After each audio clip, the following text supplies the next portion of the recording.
Book XXXV.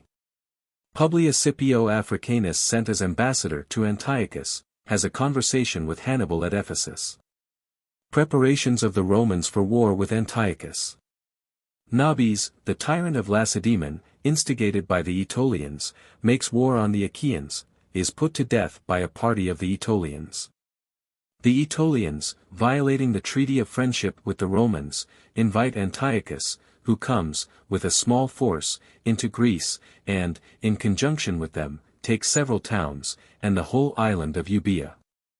The Achaeans declare war against Antiochus and the Aetolians. 1. In the beginning of the same year, Sextus Digitius, praetor in the hither Spain, fought with those states which, after the departure of Marcus Cato, had, in great numbers, recommenced hostilities, numerous battles. But none deserving of particular mention. And all so unfavorable to him, that he scarcely delivered to his successor half the number of men that he had received. In consequence of this, every state in Spain would certainly have resumed new courage, had not the other praetor, Publius Cornelius Scipio, son of Gnaeus, been successful in several engagements on the other side of the Iberus. And, by these means, diffused such a general terror, that no less than 50 towns came over to his side. These exploits Scipio performed in his praetorship. Afterwards, when propraetor, as the Lusitanians, after ravaging the farther province, were returning home, with an immense booty, he attacked them on their march, and continued the engagement from the 3rd hour of the day to the 8th. Before any advantage was gained on either side. He was inferior to the enemy in number of men, but he had the advantage of them in other respects. With his troops formed in a compact body he attacked a long train, encumbered with multitudes of cattle. And with his soldiers fresh, engaged men, fatigued by a long march, for the enemy had set out at the 3rd watch, and besides travelling the remainder of the night, had continued their route to the 3rd hour of the day. Nor had they been allowed any rest, as the battle immediately succeeded the toil of the march. Wherefore, though at the beginning they retained some vigor of body and spirits, and, at first, threw the Romans into disorder, yet, after some time, the fight became equal. In this critical situation the propraetor made a vow to celebrate games in honor of Jupiter, in case he should defeat and cut off the enemy. The Romans then made a more vigorous push, and the Lusitanians gave way, and, in a little time, turned their backs. As the victors pursued them briskly, no less than 12,000 of them were slain, and 540 taken prisoners, most of whom were horsemen. There were taken, besides, 134 military standards. Of the Roman army, but 73 men were lost. The battle was fought at a small distance from the city of Ilipa. Thither Publius Cornelius led back his victorious army, amply enriched with spoil. All which was exposed to view under the walls of the town, and permission given to the owners to claim their effects. The remainder was put into the hands of the quaestor to be sold, and the money produced by the sale was distributed among the soldiers. 2. At the time when these occurrences happened in Spain, Caius Flaminius, the praetor, had not yet set out from Rome, therefore these events, as well prosperous as adverse, were reported by himself and his friends in the strongest representations.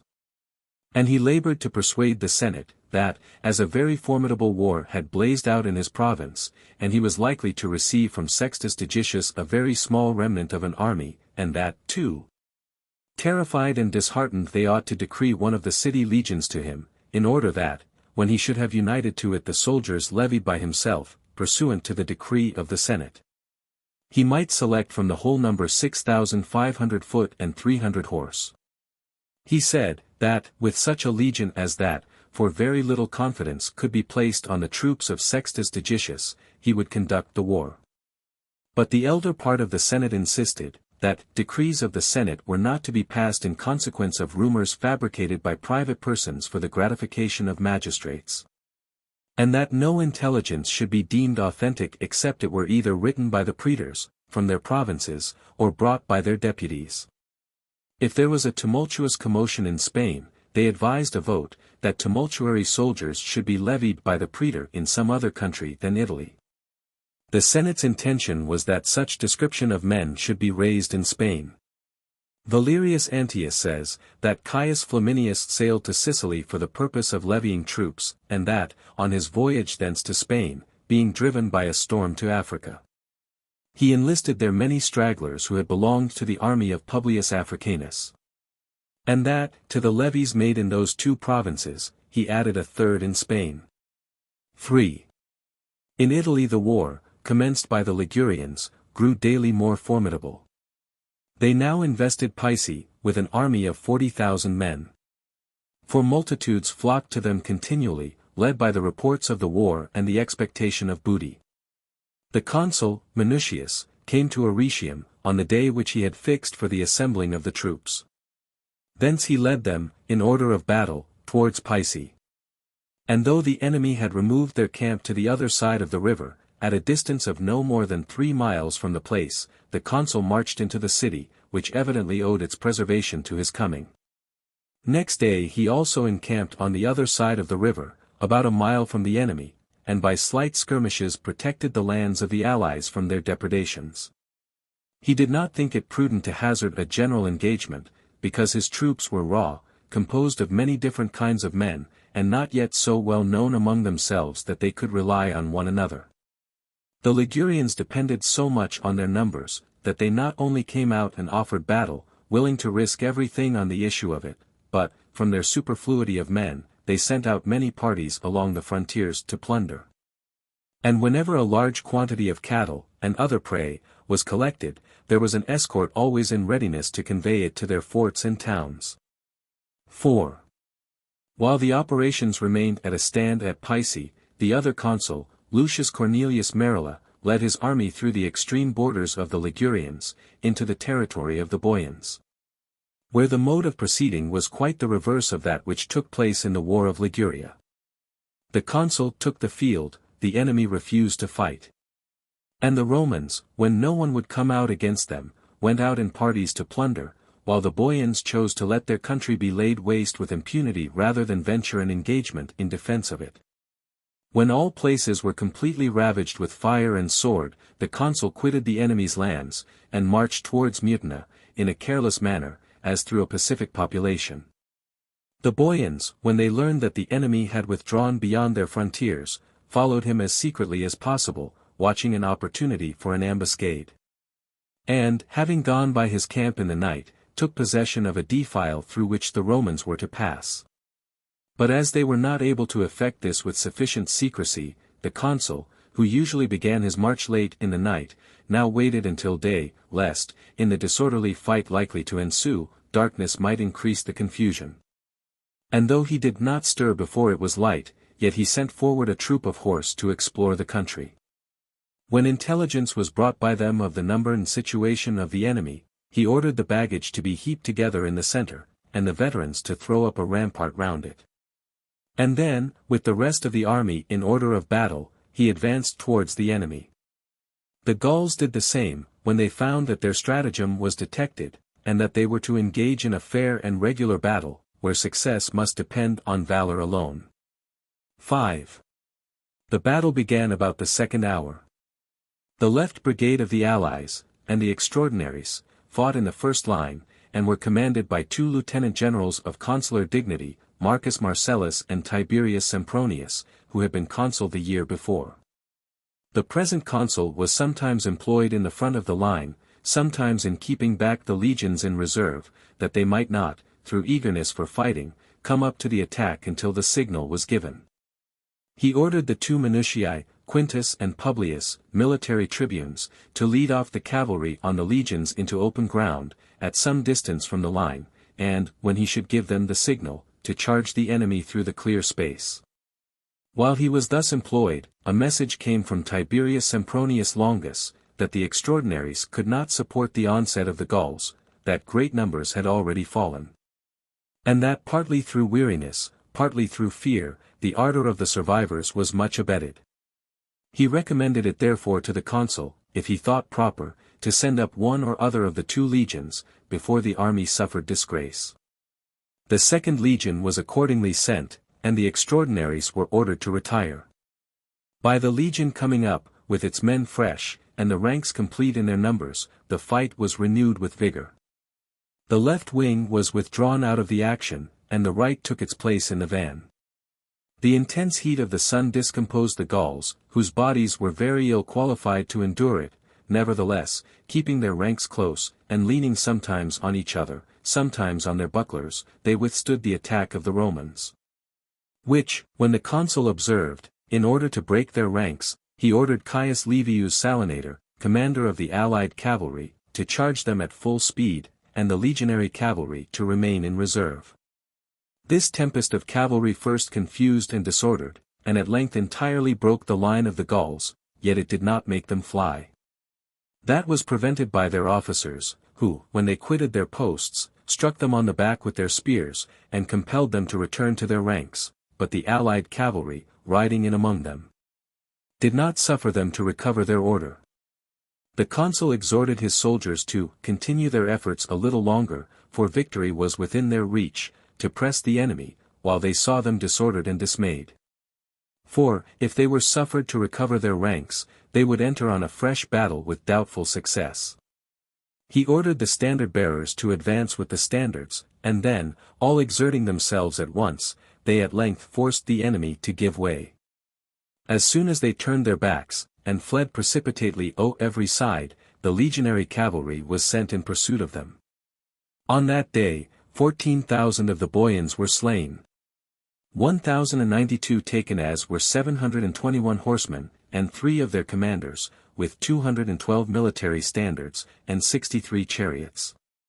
Nor did the Romans gain the victory without loss of blood, of themselves, or their allies, were lost above 5,000 men, 23 centurions, for prefects of the allies, and 2 military tribunes of the 2nd Legion.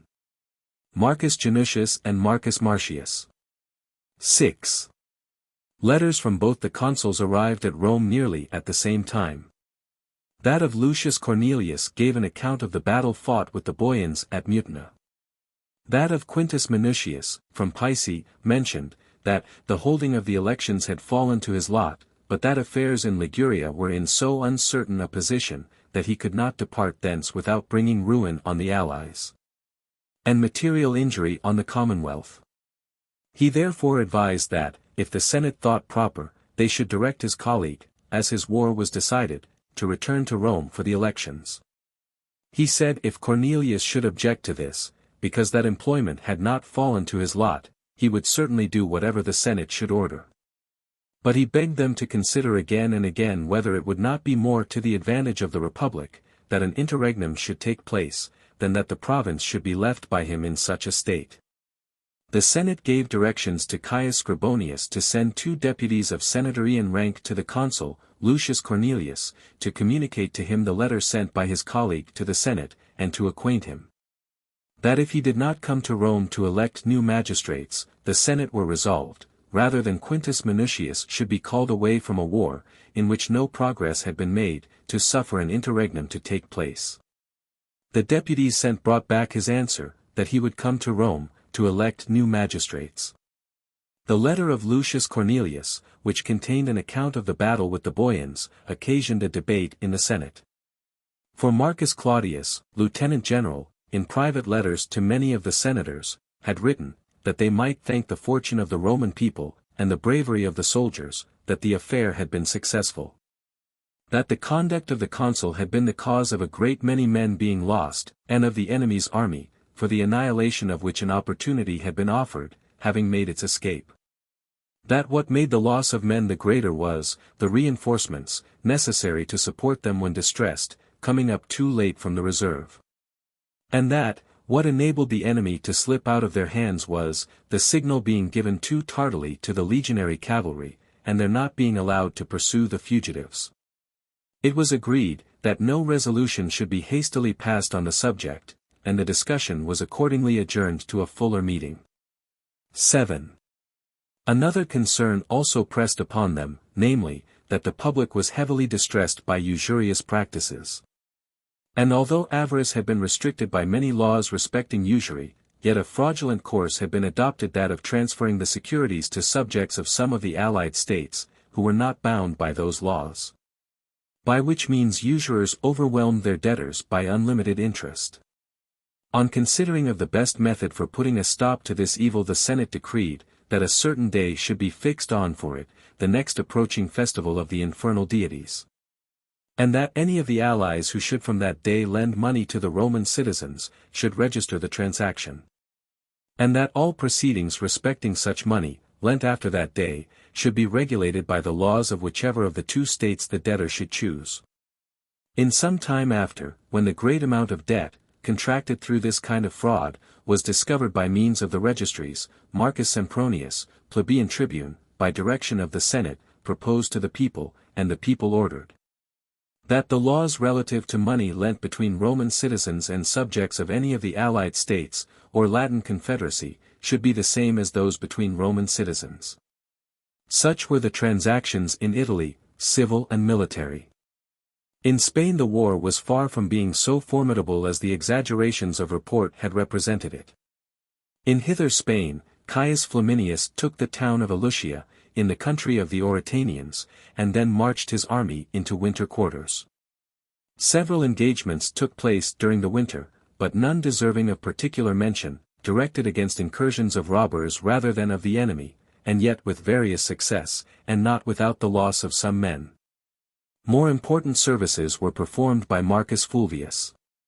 He fought a pitched battle near the town of Toledo, against the Vacians, Vectonians, and Celtiberians, routed and dispersed their combined forces, and took prisoner their king, Hylermus. 8. While this passed in Spain, the day of election was drawing near. Lucius Cornelius, therefore, the consul, left Marcus Claudius, lieutenant general, in command of the army and came to Rome. After representing in the Senate the services which he had performed, and the present state of the province, he expostulated with the conscript fathers on their not having ordered a thanksgiving to the immortal gods when so great a war was so happily terminated by one successful battle. And then demanded, that they would at the same time decree a supplication and a triumph.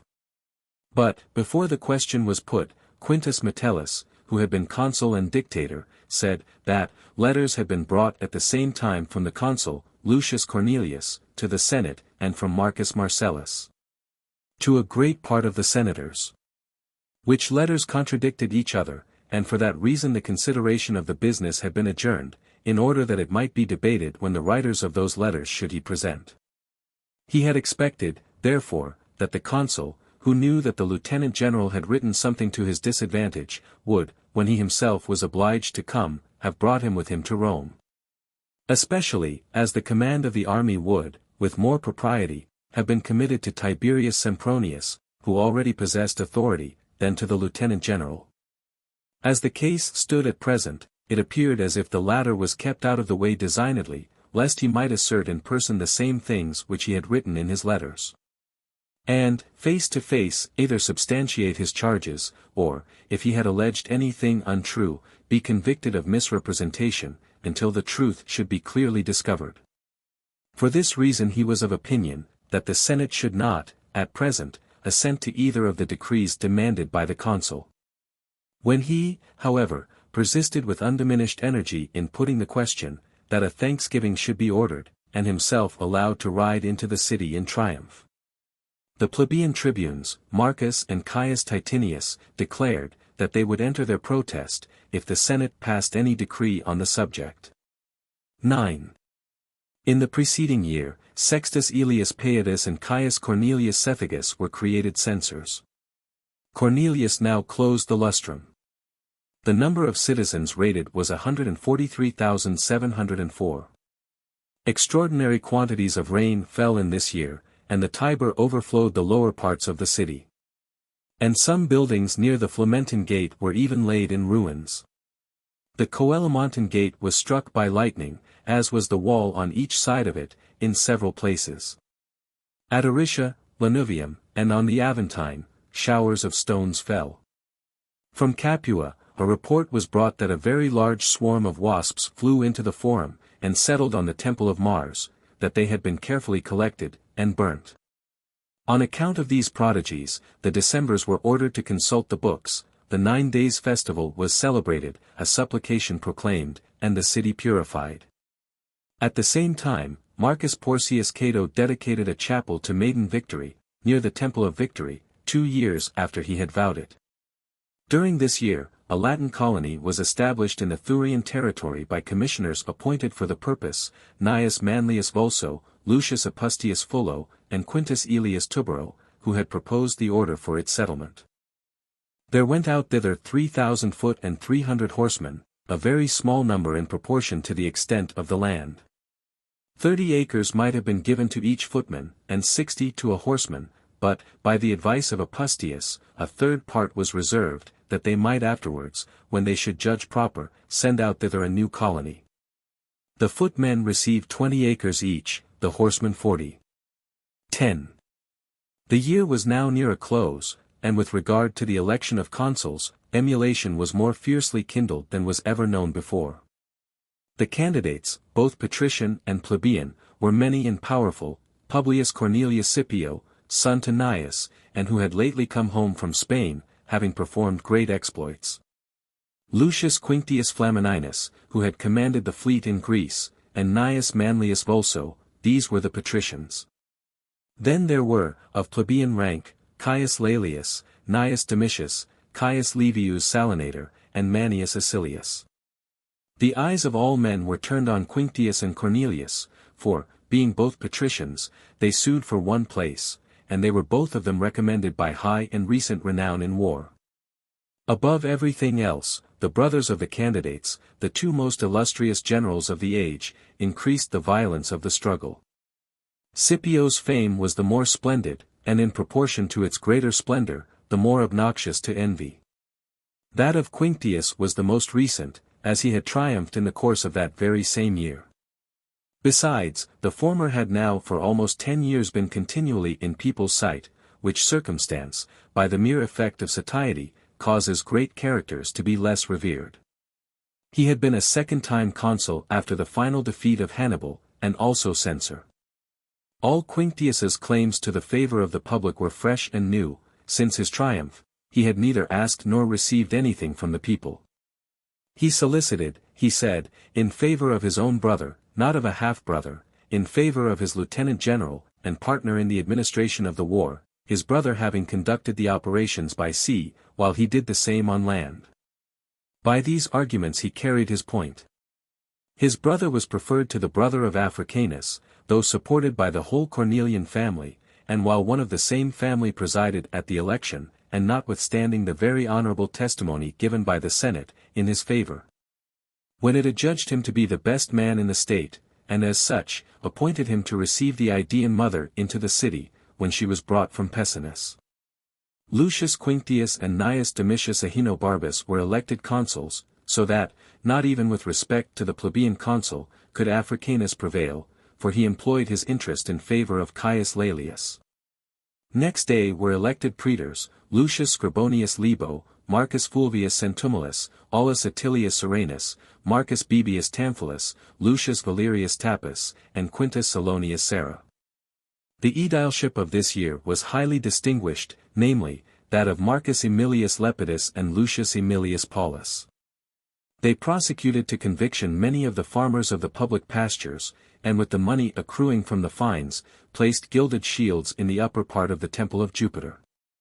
They built one colonnade, on the outside of the gate Trigemina, to which they added a wharf on the Tiber, and another, reaching from the frontal gate to the altar of Mars, to serve as a passage into the field of Mars. 11. For a long time, nothing worth recording had occurred in Liguria, but, towards the end of this year, the Roman affairs there were twice brought into great peril, for the consul's camp, being assaulted, was with difficulty preserved. And a short time after, as the Roman army was marching through a defile, the Ligurians seized on the opening through which they were to pass. The consul, when he found that passage stopped up, faced about, resolved to return, but the entrance behind, also, was occupied by a party of the enemy, and the disaster of Caudium not only occurred to the memory of the Romans, but was in a manner represented to their eyes. The consul had, among his auxiliary troops, about 800 Numidian horsemen, whose commanding officer undertook to force a passage with his troops, on whichever side the consul should choose. He only desired to be told on which part the greater number of villages lay, for on them he meant to make an attack.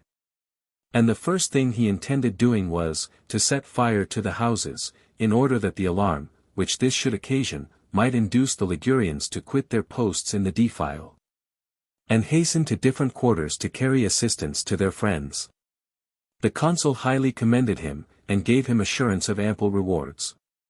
The Numidians mounted their horses, and began to ride up to the advanced posts of the enemy, but without making any attack.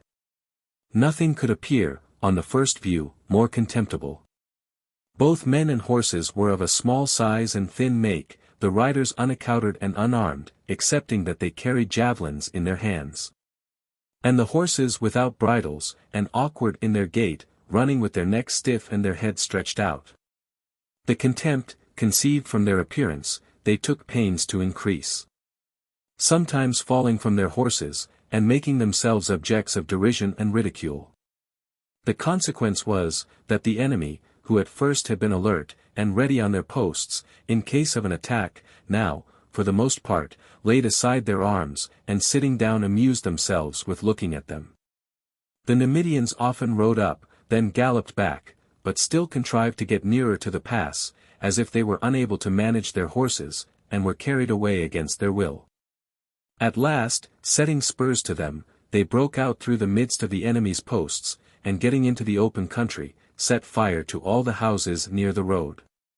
They then set fire to the nearest village, while they ravaged all around with fire and sword.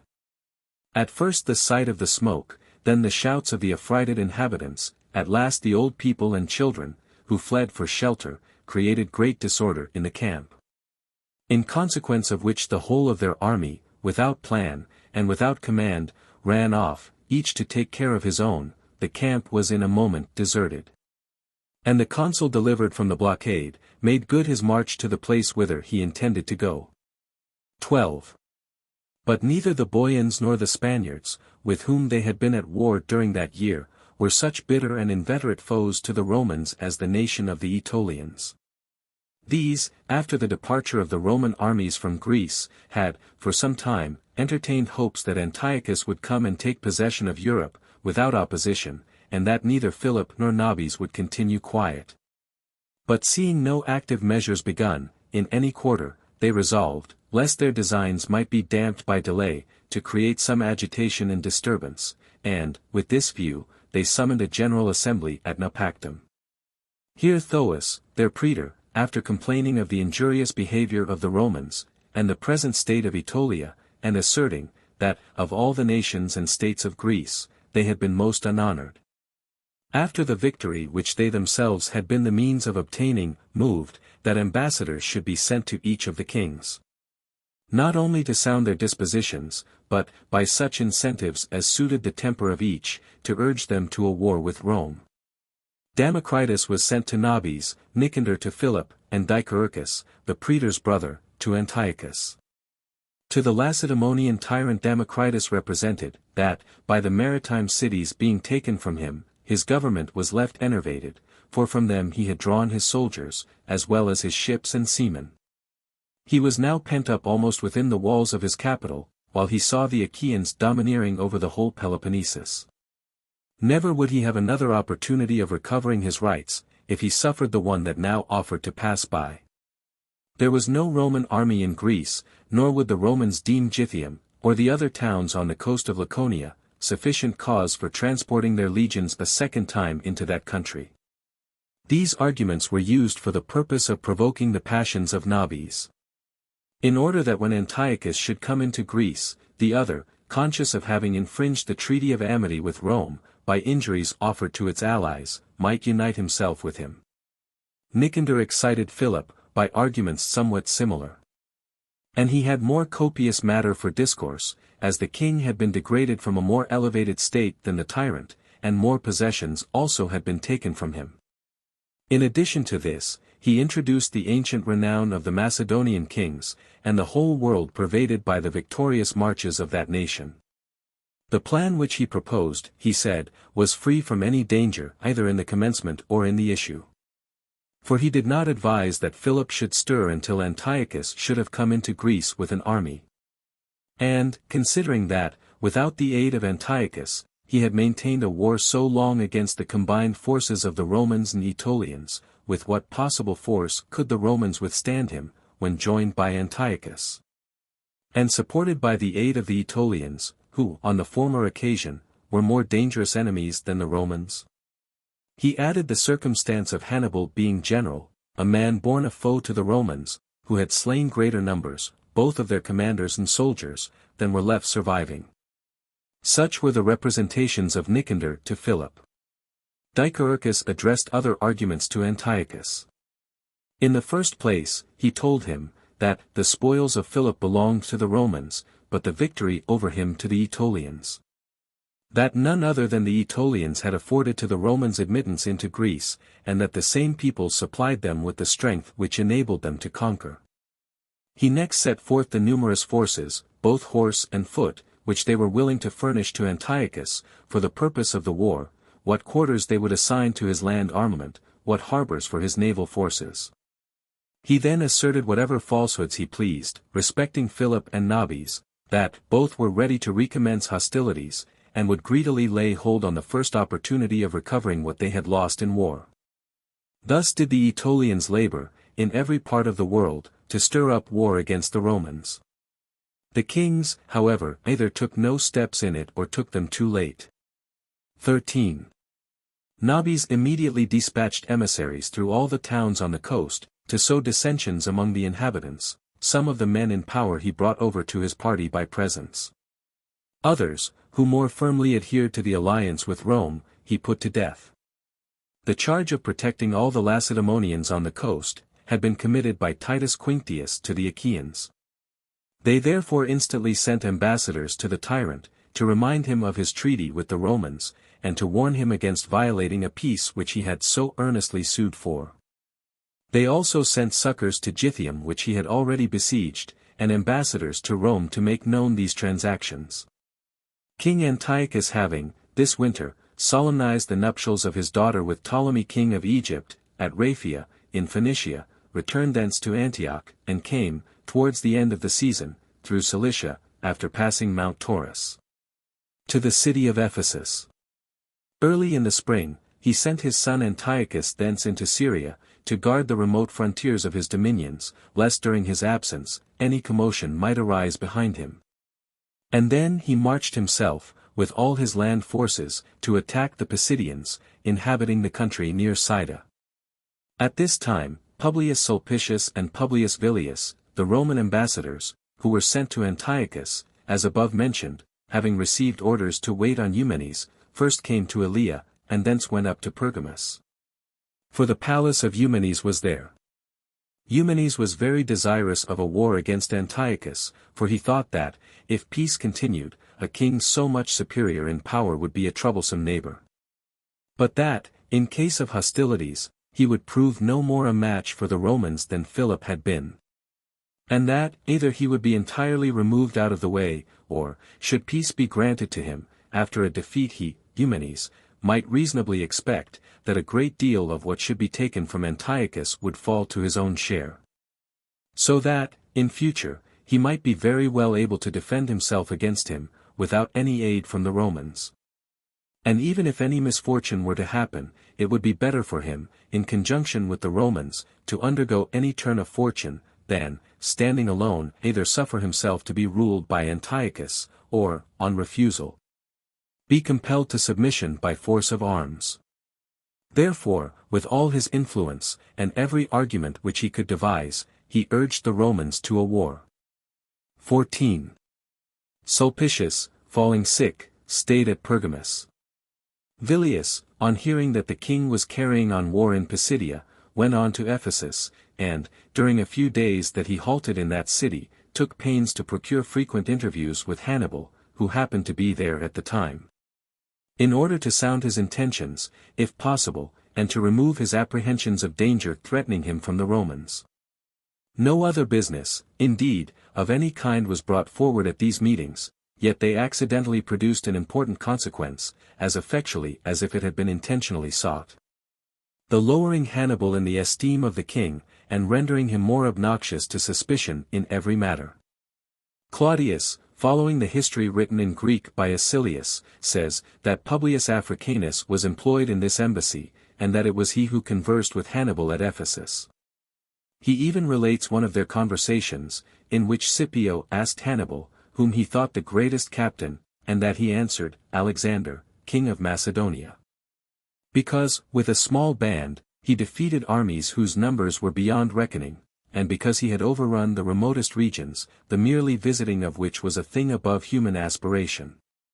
Scipio then asked, to whom he gave the second place, and he replied, to Pyrrhus, for he first taught the method of encamping, and besides, no one ever showed more exquisite judgment, in choosing his ground, and disposing his posts. While he also possessed the art of conciliating mankind to himself to such a degree, that the nations of Italy wished him, though a foreign prince, to hold the sovereignty among them, rather than the Roman people, who had so long possessed the dominion of that part of the world. On his proceeding to ask, whom he esteemed the third, Hannibal replied, myself, beyond doubt. On this Scipio laughed, and added, what would you have said if you had conquered me? Then, replied the other, I would have placed Hannibal, not only before Alexander and Pyrrhus, but before all other commanders. This answer, turned with Punic dexterity, and conveying an unexpected kind of flattery, was highly grateful to Scipio, as it set him apart from the crowd of commanders, as one of incomparable eminence. 15.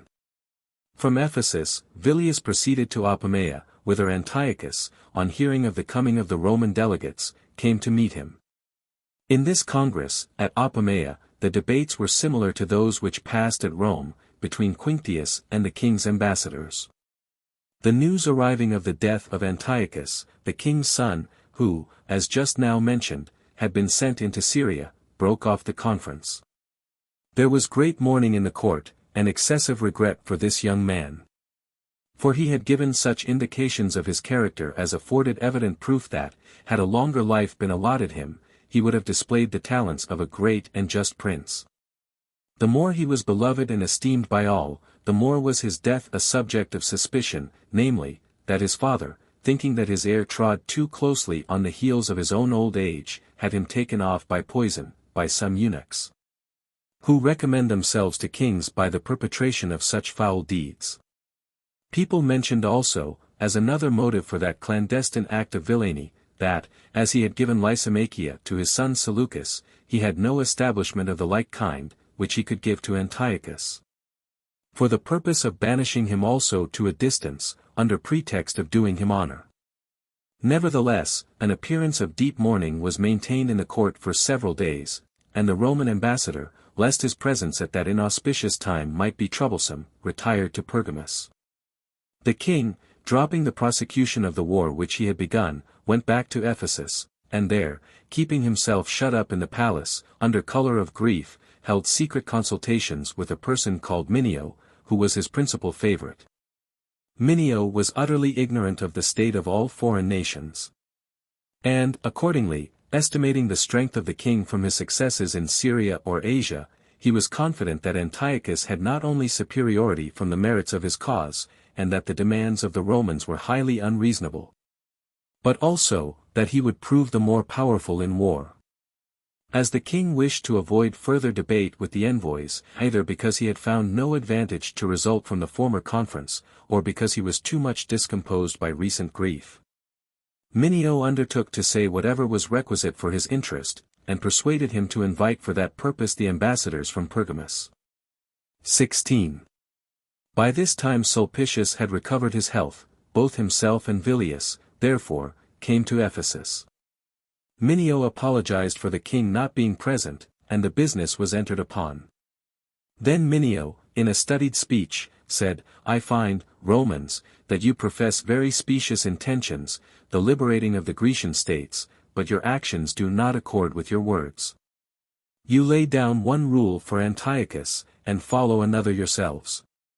For, how are the inhabitants of Smyrna and Lampsacus better entitled to the character of Greeks, than the Neapolitans, Regions, and Tarentines, from whom you exact tribute, and ships, in pursuance of a treaty? Why do you send yearly to Syracuse, and other Grecian cities of Sicily, a praetor, vested with sovereign power, and attended by his rods and axes. You can, certainly, allege no other reason than this, that, having conquered them in war, you imposed these terms on them.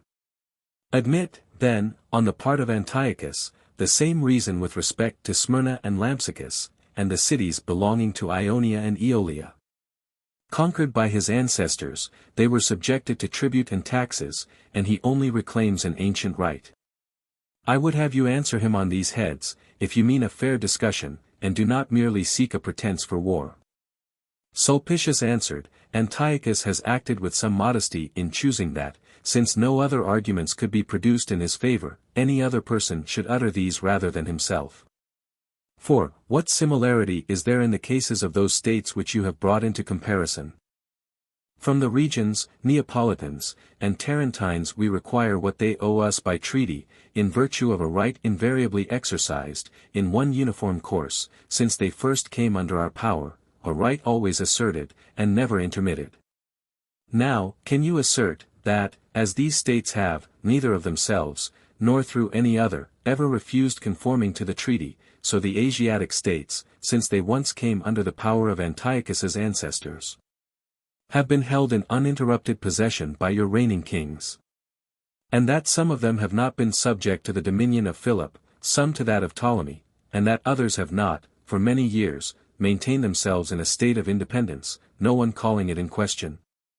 For, if the circumstance of their having been once subject to a foreigner, when crushed under the severity of the times, conveys a right to enforce that subjection again after a lapse of so many generations. What can be said of our having delivered Greece from Philip, but that nothing was accomplished by us? And that his successors may reclaim Corinth, Chalcis, Demetrius, and the whole nation of Thessaly? But why do I plead the cause of those states, which it would be fitter that both we and the king should hear pleaded by themselves? 17. He then desired, that the deputies of those states should be called, for they had been prepared beforehand, and kept in readiness by Eumenes, who reckoned, that every share of strength that should be taken away from Antiochus would become an accession to his own kingdom. Many of them were introduced, and, while each enforced his own complaints, and sometimes demands, and blended together the reasonable with the unreasonable, they changed the debate into a mere altercation. The ambassadors, therefore, without conceding or carrying any one point, returned to Rome just as they had come, leaving everything in an undecided state. On their departure the king held a council, on the subject of a war with Rome, in which each spoke more violently than his predecessor. For every one thought, that the more bitterly he inveighed against the Romans, the greater share of favor he might expect to obtain. One animadverted upon the insolence of their demands, in which they presumed to impose terms on Antiochus, the greatest king in Asia, as they would on the vanquished Nabis. Although to Nabis they left absolute power over his own country, and its capital, Lacedaemon, yet it seems to them a matter for indignation, that Smyrna and Lampsacus should yield obedience to Antiochus. Others said, that, to so great a monarch, those cities were but a trivial ground of war, scarcely worth mention, but, that the beginning of unjust impositions was always made in the case of matters of little consequence. Unless, indeed, it could be supposed, that the Persians, when they demanded earth and water from the Lacedaemonians, stood in need of a scrap of the land or a draught of the water. The proceedings of the Romans, respecting the two cities, were meant as a trial of the same sort. The rest of the states, when they saw that two had shaken off the yoke, would go over to the party of that nation which professed the patronage of liberty. If freedom was not actually preferable to servitude, yet the hope of bettering their circumstances by a change, was more flattering to every one than any present situation. 18. There was, in the council, an Acarnanian named Alexander, who had formerly been a friend of Philip, but had lately left him, to follow the more opulent court of Antiochus. And as being well skilled in the affairs of Greece, and not unacquainted with the Romans, he was admitted by the king into such a degree of intimacy, that he shared even in his secret councils.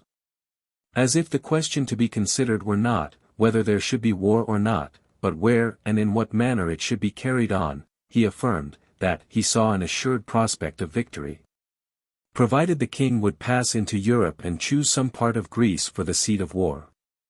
In the first place, the Aetolians, who lived in the center of Greece, would be found in arms, ready to take the lead in the most perilous operations. Then, in the two extremities of Greece, Nabis, on the side of Peloponnesus, would put everything in motion, to recover the city of Argos, and the maritime cities, from which he had been expelled by the Romans. And pent up within the walls of Lacedaemon, while, on the side of Macedonia, Philip would be ready for the field the moment he heard the alarm sounded.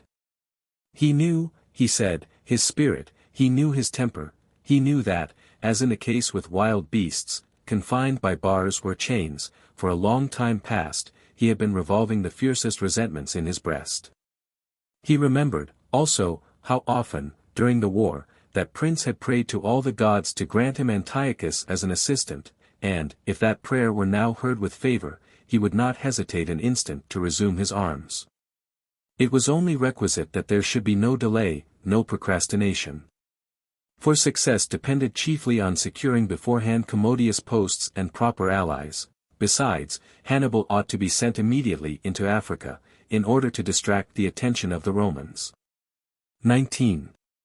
Hannibal was not called to this consultation, having income suspected by the king, and not having subsequently been held in any honor, on account of his conferences with Villius, and he had not since shown him any mark of regard. This affront, at first, he bore in silence, but afterwards thought it better to take some proper opportunity to inquire the reason of the king's suddenly withdrawing his favor, and to clear himself of blame. Without any preface, he asked the cause of the king's displeasure.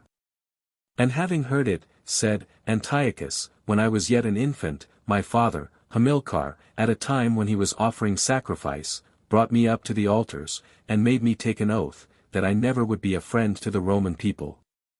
Under the obligation of this oath, I carried arms against them for 36 years, this oath, on peace being made, drove me out of my country, and brought me in exile to your court. And this oath shall guide me, should you disappoint my hopes, until I traverse every quarter of the globe, where I can understand that there are resources, to find out enemies to the Romans. If, therefore, your courtiers have conceived the idea of ingratiating themselves with you by insinuating suspicions of me, let them seek some means of advancing their reputation otherwise than at my expense. I hate, and am hated by, the Romans. That I speak the truth in this, my father, Hamilcar, and the gods are witnesses. Whenever, therefore, you shall employ your thoughts on a plan of waging war with Rome, consider Hannibal as one of your firmest friends. If circumstances force you to adopt peaceful measures, on such a subject employ someone else with whom to deliberate. This discourse not only affected the king much, but even reconciled him to Hannibal. They departed from the council with the resolution that the war should be undertaken. 20. At Rome, people in their conversations anticipated, indeed, Antiochus as an enemy, but they had hitherto prepared nothing for such a war but their expectations. Italy was decreed the province of both the consuls, who received directions to settle between themselves, or draw lots, which of them should preside at the elections of the year. And it was ordered, that he who should be disengaged from that business, should hold himself in readiness, in case there should be occasion, to lead the legions anywhere out of that country. To the said consul, permission was given to levy 2 new legions, and 20,000 foot, and 900 horse, among the allies and Latin confederates. To the other consul were decreed the 2 legions which had been commanded by Lucius Cornelius, consul of the preceding year, and from the same army, a body of allies and Latins, amounting to 15,000 foot and 500 horse. Quintus Minucius was continued in command, with the forces which he then had in Liguria. As a supplement to which, 4,000 Roman foot and 500 horse were ordered to be enlisted, and 5,000 foot and 250 horse to be demanded from the allies. The duty of departing from Italy, whithersoever the Senate should order, fell to Gnaeus Domitius, Gaul, and the holding the elections, to Lucius Quinctius. The praetors then cast lots for their provinces, to Marcus Fulvius Centumulus fell the city jurisdiction, to Lucius Scribonius Libo, the foreign, Lucius Valerius Tappus obtained Sicily, Quintus Salonius Serra, Sardinia. Marcus Baebius Tamphilus, hither Spain, and Marcus Attilius Serranus, farther Spain. But the provinces of the two last were changed, first by a decree of the Senate, which was afterwards confirmed by an order of the people. The fleet and Macedonia were assigned to Attilius, Bruttium to Baebius. Flaminius and Fulvius were continued in command in both the hither and farther Spain. To Baebius Tamphilus, for the business of Bruttium, were decreed the 2 legions which had served in the city the year before, and he was ordered to demand from the allies, for the same service, 15,000 foot and 500 horse. Attilius was ordered to build 30 ships of 5 banks of oars, to bring out, from the docks, any old ones that were fit for service, and to raise seamen. An order was also given to the consul, to supply him with 2,000 of the allied and Latin footmen, and 1,000 Roman. The destination of these 2 praetors, and their 2 armaments, one on land and the other on sea, was declared to be intended against Nabis, who was now carrying on open hostilities against the allies of the Roman people. But it was thought proper to wait the return of the ambassadors sent to Antiochus, and the Senate ordered the consul Gnaeus Domitius not to leave the city until they arrived. 21. The praetors, Fulvius and Scribonius, whose province was the administration of justice at Rome, were charged to provide 100 quinquiremes, besides the fleet which Attilius was to command. Before the consul and praetors set out for their provinces, a supplication was performed on account of some prodigies. A report was brought from Picenum, that a goat had produced 6 kids at a birth. It was said that a boy was born at Arretium who had but one hand, that, at Amiternum, a shower of earth fell, a gate and wall at Formii were struck by lightning. And, what was more alarming than all, an ox, belonging to the consul, Gnaeus Domitius, spoke these words, Rome, take care of thyself. To expiate the other prodigies, a supplication was performed. The ox was ordered by the aruspices to be carefully preserved and fed. The Tiber, pouring into the city with more destructive violence than last year, swept away 2 bridges, and many buildings, particularly about the Flumentan Gate. A huge rock, loosened from its seat either by the rains, or by an earthquake so slight that no other effect of it was perceived, tumbled down from the Capitol into the Jugarian street, and buried many people under it. In the country, many parts of which were overflowed, much cattle was carried away, and a great destruction of farm-houses took place. Previous to the arrival of the consul, Lucius Quinctius, in his province Quintus Minucius fought a pitched battle with the Ligurians, in the territory of Pice, slew 9,000 of the enemy, and putting the rest to flight, drove them within their works, which were assaulted and defended in an obstinate contest until night came on. During the night, the Ligurians stole away unobserved, and, at the first dawn, the Romans took possession of their deserted camp, where the quantity of booty found was the less, because the enemy frequently sent home the spoil taken in the country. Minucius, after this, allowed them no respite. From the territory of Pice he marched into that of the Ligurians, and, with fire and sword, utterly destroyed their forts and towns, where the Roman soldiers were abundantly enriched with the spoils of Etruria which the ravagers had sent home. 22. About this time, the ambassadors, who had been sent to the kings, returned to Rome. As they brought no information of such a nature as called for any immediate declaration of war, except against the Lacedaemonian tyrant, whom the Achaean ambassadors also represented as invading the sea-coast of Laconia, in breach of treaty. Attilius, the praetor, was sent with the fleet to Greece, for the protection of the allies.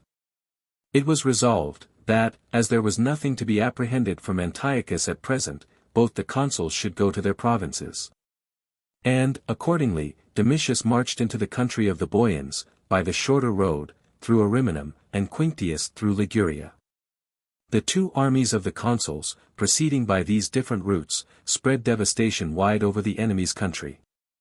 In consequence of which, first a few of their horsemen, with their commanders, then their whole senate, and at last all who possessed either property or dignity, to the number of 1,500, came over and joined the consuls. In both Spains, likewise, success attended the Roman arms during this year. For, in one, Caius Flaminius, after a siege, took Latabrum, a strong and opulent city, and made prisoner Corabilo, a powerful chieftain. And, in the other, Marcus Fulvius, the proconsul, fought 2 successful battles, with 2 armies of the enemy. He captured Vasilia and Hollow, 2 towns belonging to the Spaniards, with many of their forts, and others spontaneously revolted to him. Then, advancing into the territory of Oredum, and having, there also, taken 2 cities, Nalaba and Cusabis, he proceeded to the river Tagus. Here stood Toledum, a small city, but strong from its situation. While he was besieging this place, a numerous army of Vectonians came to relieve the Toledans, but he overthrew them in a general engagement, and having defeated the Vectonians, took Toledum by means of his works. 23. At this juncture the wars in which they were actually engaged, caused not so great anxiety in the minds of the Senate, as the expectation of one with Antiochus, which had not yet commenced. For although, through their ambassadors, they had, from time to time, made careful inquiries into every particular, yet rumors, rashly propagated without authentic foundation, intermixed many falsehoods with the truth. Among the rest, a report was spread, that Antiochus intended, as soon as he should come into Aetolia, to send a fleet immediately into Sicily.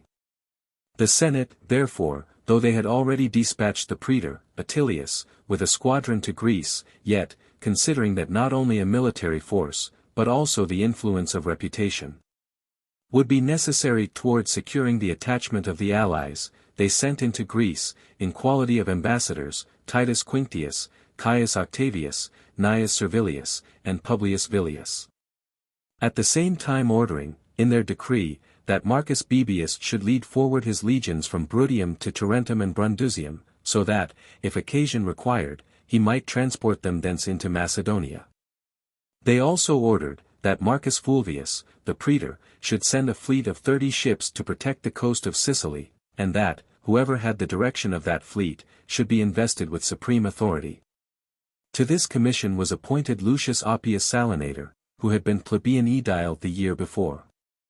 They likewise determined, that the same praetor should write to his colleague, Lucius Valerius, that there was reason to apprehend that the ships of King Antiochus would pass over from Aetolia to Sicily. For which reason the Senate judged it proper, that, in addition to the army which he then had, he should enlist tumultuary soldiers, to the number of 12,000 foot and 400 horse. With which he might be able to defend that coast of his province which lay next to Greece. This enlistment the praetor carried on, not only from Sicily, but from the circumjacent islands, and strengthened all the towns on the coast which lay opposite to Greece with garrisons. To the rumors already current, the arrival of Attalus, the brother of Eumenes, added confirmation, for he brought intelligence that King Antiochus had crossed the Hellespont with his army, and that the Aetolians were putting themselves into such a posture, that by the time of his arrival they would be in arms. Thanks were given to Eumenes, in his absence, and to Attalus, who was present, and there were decreed to him free lodgings and every accommodation. That he should be presented with 2 horses, 2 suits of horseman's armor, vases of silver to 100 pounds weight, and of gold to 20 pounds. 24. As one messenger after another brought intelligence that the war was on the point of breaking out, it was judged expedient that consuls should be elected as soon as possible. Wherefore the Senate passed a decree, that the praetor, Marcus Fulvius, should instantly dispatch a letter to the consul, informing him that it was the will of the Senate that he should leave the command of the province and army to his lieutenant generals, and return to Rome. And that, when on the road, he should send on before him an edict appointing the assemblies for the election of consuls. The consul complied with the letter, and having sent forward the edict, arrived at Rome.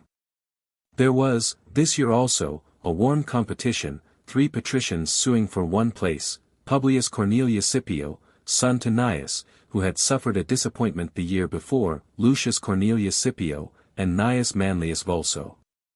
The consulship was conferred on Publius Scipio, that it might appear that the honor had only been delayed, and not refused to a person of such character. The plebeian colleague, joined with him, was Manius Acilius Glabrio. Next day were created praetors, Lucius Aemilius Paulus, Marcus Aemilius Lepidus, Marcus Junius Brutus, Aulus Cornelius Mamula, Caius Livius, and Lucius Appius, the 2 last, both of them, surnamed Salinator. This was the same Oppius who had conducted the fleet of 30 ships to Sicily. While the new magistrates were settling the distribution of their provinces, orders were dispatched to Marcus Baebius to pass over, with all his forces, from Brundusium to Epirus, and to keep the army stationed near Apollonia. And Marcus Fulvius, city praetor, was commissioned to build 50 new quinquiremes. 25. Such were the precautions taken by the Roman people to guard against every attempt of Antiochus. At this time, Nabis did not procrastinate hostilities, but, with his utmost force, carried on the siege of Gythium, and, being incensed against the Achaeans, for having sent succors to the besieged, he ravaged their lands.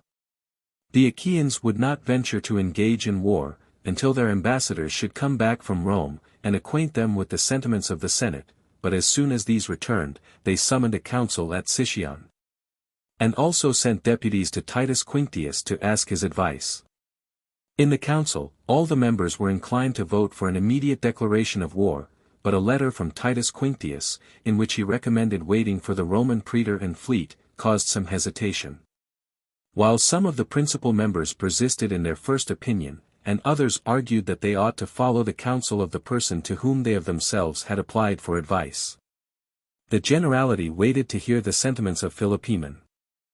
He was praetor of Achaia at the time, and surpassed all his contemporaries both in wisdom and influence. He first observed, that it was a wise rule, established among the Achaeans, that their praetor, when he proposed a question concerning war, should not himself declare an opinion, and then he desired them to fix their determination among themselves as soon as possible, assuring them, that their praetor would faithfully and carefully carry their decrees into execution, and would use his best endeavors, that, as far as depended on human prudence, they should not repent either of peace or war. These words had more influence in inciting them to war, than if, by openly arguing in favor of it, he had betrayed an eager desire for the management of it. War was therefore unanimously resolved on, the time and mode of conducting it were left to the praetor without restriction. Philopoemen's own judgment, indeed, besides it being the opinion of Quinctius, pointed it out as best to wait for the Roman fleet, which might succor Gythium by sea. But fearing that the business would not endure delay, and that not only Gythium, but the party which had been sent to protect the city, would fall into the hands of the enemy, he drew out the ships of the Achaeans. 26. The tyrant also, with the view of cutting off any supplies that might be brought to the besieged by sea, had fitted out a small squadron, consisting of only 3 ships of war, with some barks and cutters. As his former fleet had been given up to the Romans, according to the treaty. In order to try the activity of these vessels, as they were then new, and, at the same time, to have everything in fit condition for a battle, he put out to sea every day, and exercised both the rowers and marines in mock fights. For he thought that all his hopes of succeeding in the siege depended on the circumstance of his cutting off all supplies by sea. The praetor of the Achaeans, in respect of skill for conducting operations on land, was equal to any of the most celebrated commanders both in capacity and experience, yet with naval affairs he was quite unacquainted. Being an inhabitant of Arcadia, an inland country, he was ignorant even of all foreign affairs, excepting that he had once served in Crete as commander of a body of auxiliaries. There was an old ship of 4 banks of oars, which had been taken 80 years before, as it was conveying Nicaea, the wife of Craterus, from Naupactum to Corinth. Led by the reputation of this ship, for it had formerly been reckoned a very famous vessel when in the king's fleet, he ordered it, though now quite rotten, and falling asunder through age, to be brought out from Aegium. The fleet sailed with this ship at its head, Tito of Patre, the commander, being on board it, when the ships of the Lacedaemonians from Gythium came within view. At the first shock, against a new and firm vessel, that old one, which before admitted the water through every joint, was shattered to pieces, and the whole crew were made prisoners. On the loss of the commander's ship, the rest of the fleet fled as fast as each could by means of its oars. Philopoemen himself made his escape in a lighted viceboat, nor did he stop his flight until he arrived at Patre. This untoward event did not in the least damp the spirit of a man so well versed in military affairs, and who had experienced so many vicissitudes of fortune. On the contrary, as he had failed of success in the naval line, in which he had no experience, he even conceived, thence, the greater hopes of succeeding in another, wherein he had acquired knowledge. And he affirmed, that he would quickly put an end to the tyrant's rejoicing. 27. Nabis, being both elated by this adventure, and entertaining a confident hope that he had not now any danger to apprehend from the sea, resolved to shut up the passages on the land also, by parties stationed in proper posts.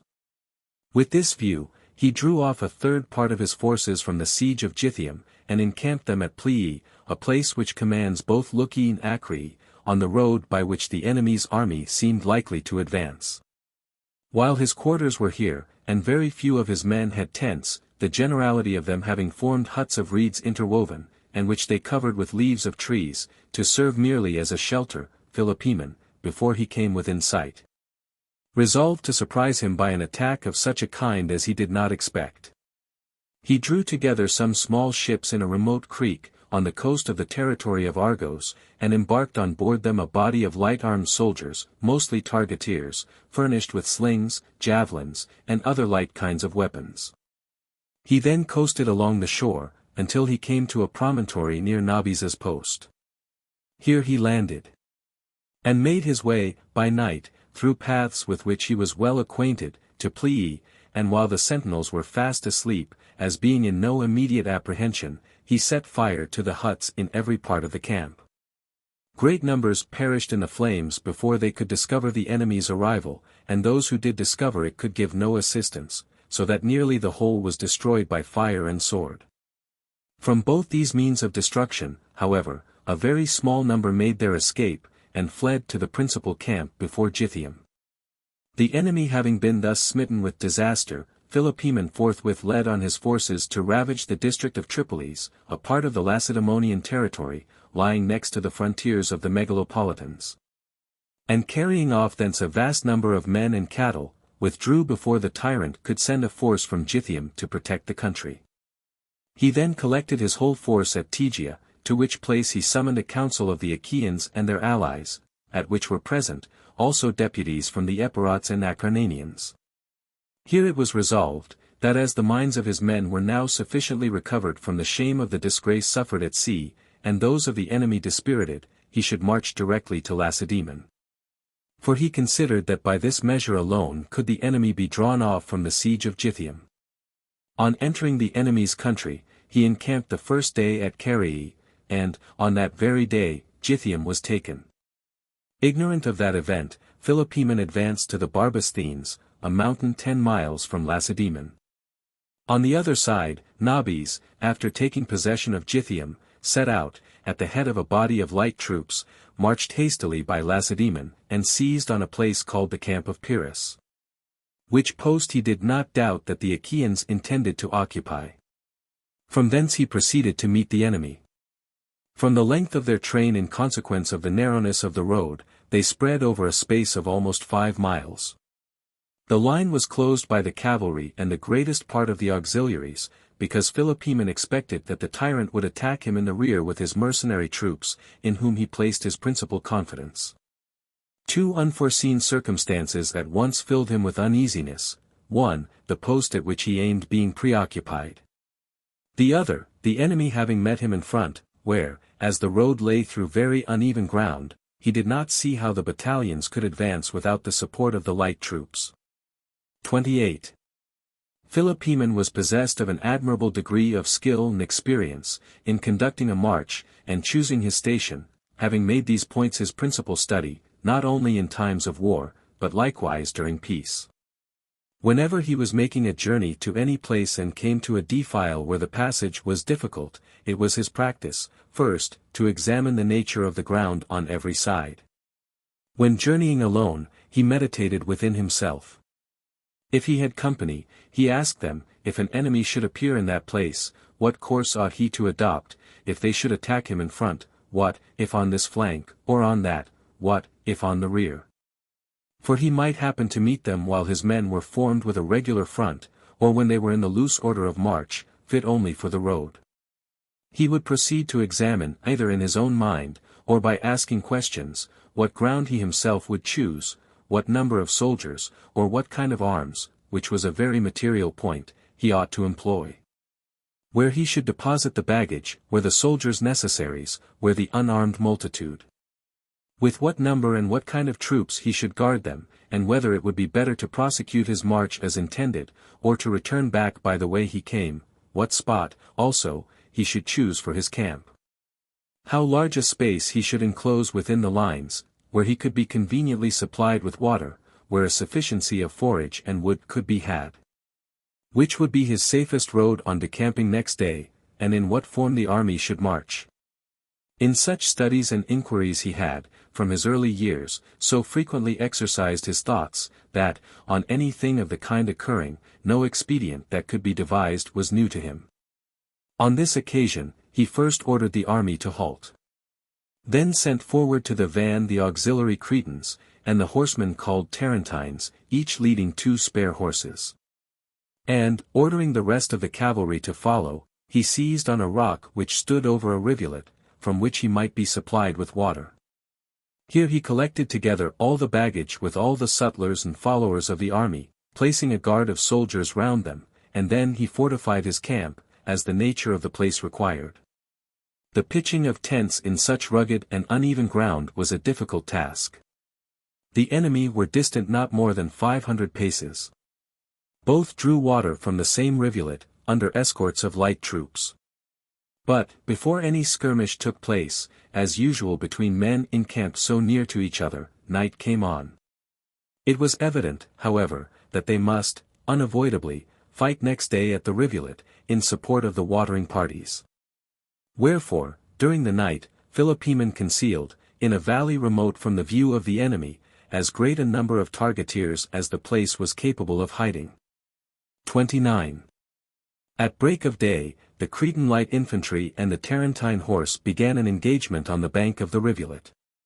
Telemnastus, a Cretan, commanded his countrymen, Lycordas of Megalopolis, the cavalry. The enemy's watering party also was guarded by Cretan auxiliaries and Tarentine horsemen.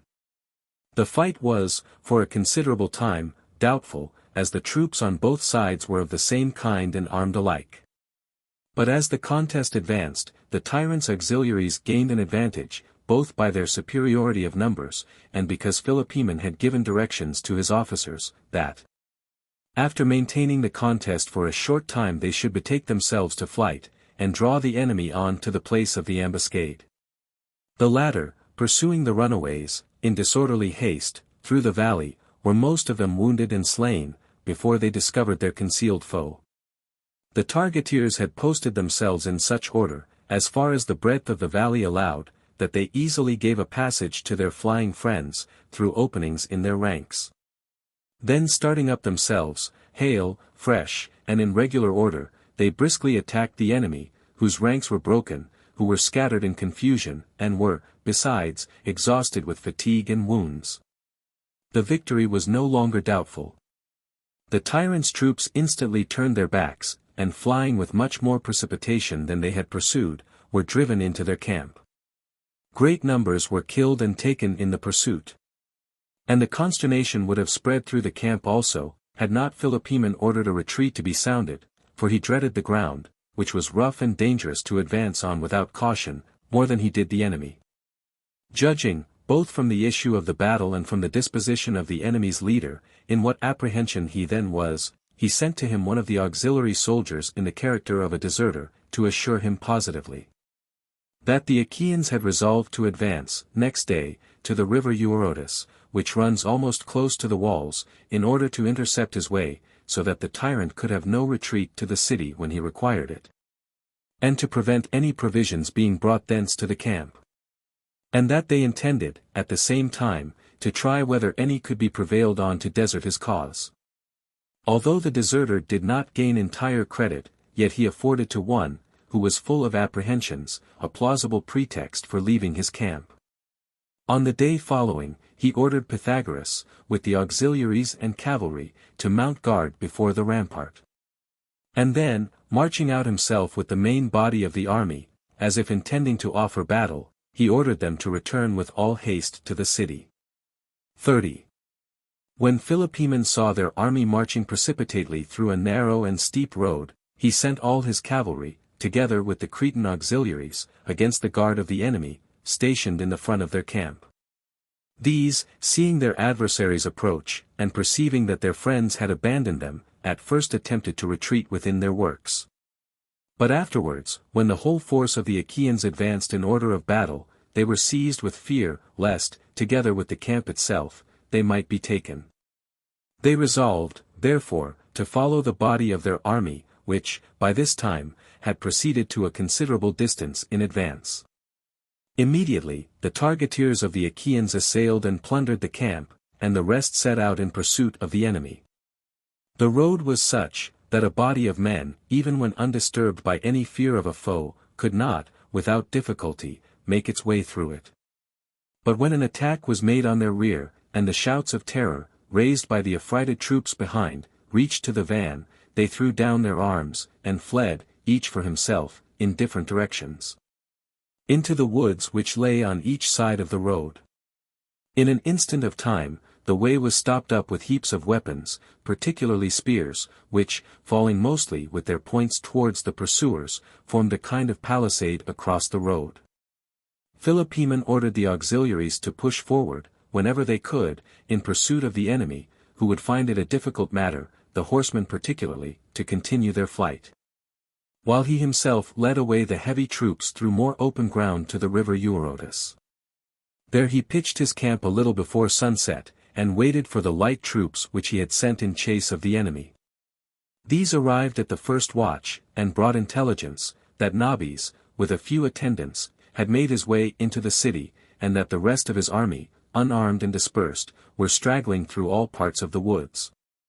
Whereupon, he ordered them to refresh themselves, while he himself chose out a party of men, who, having come earlier into camp, were by this time, both recruited by food and a little rest.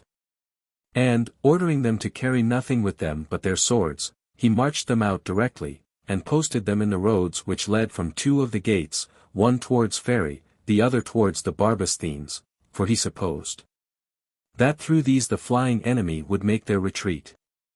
Nor was he mistaken in that opinion, for the Lacedaemonians, as long as any light remained, retreated through the center of the woods in the most retired paths.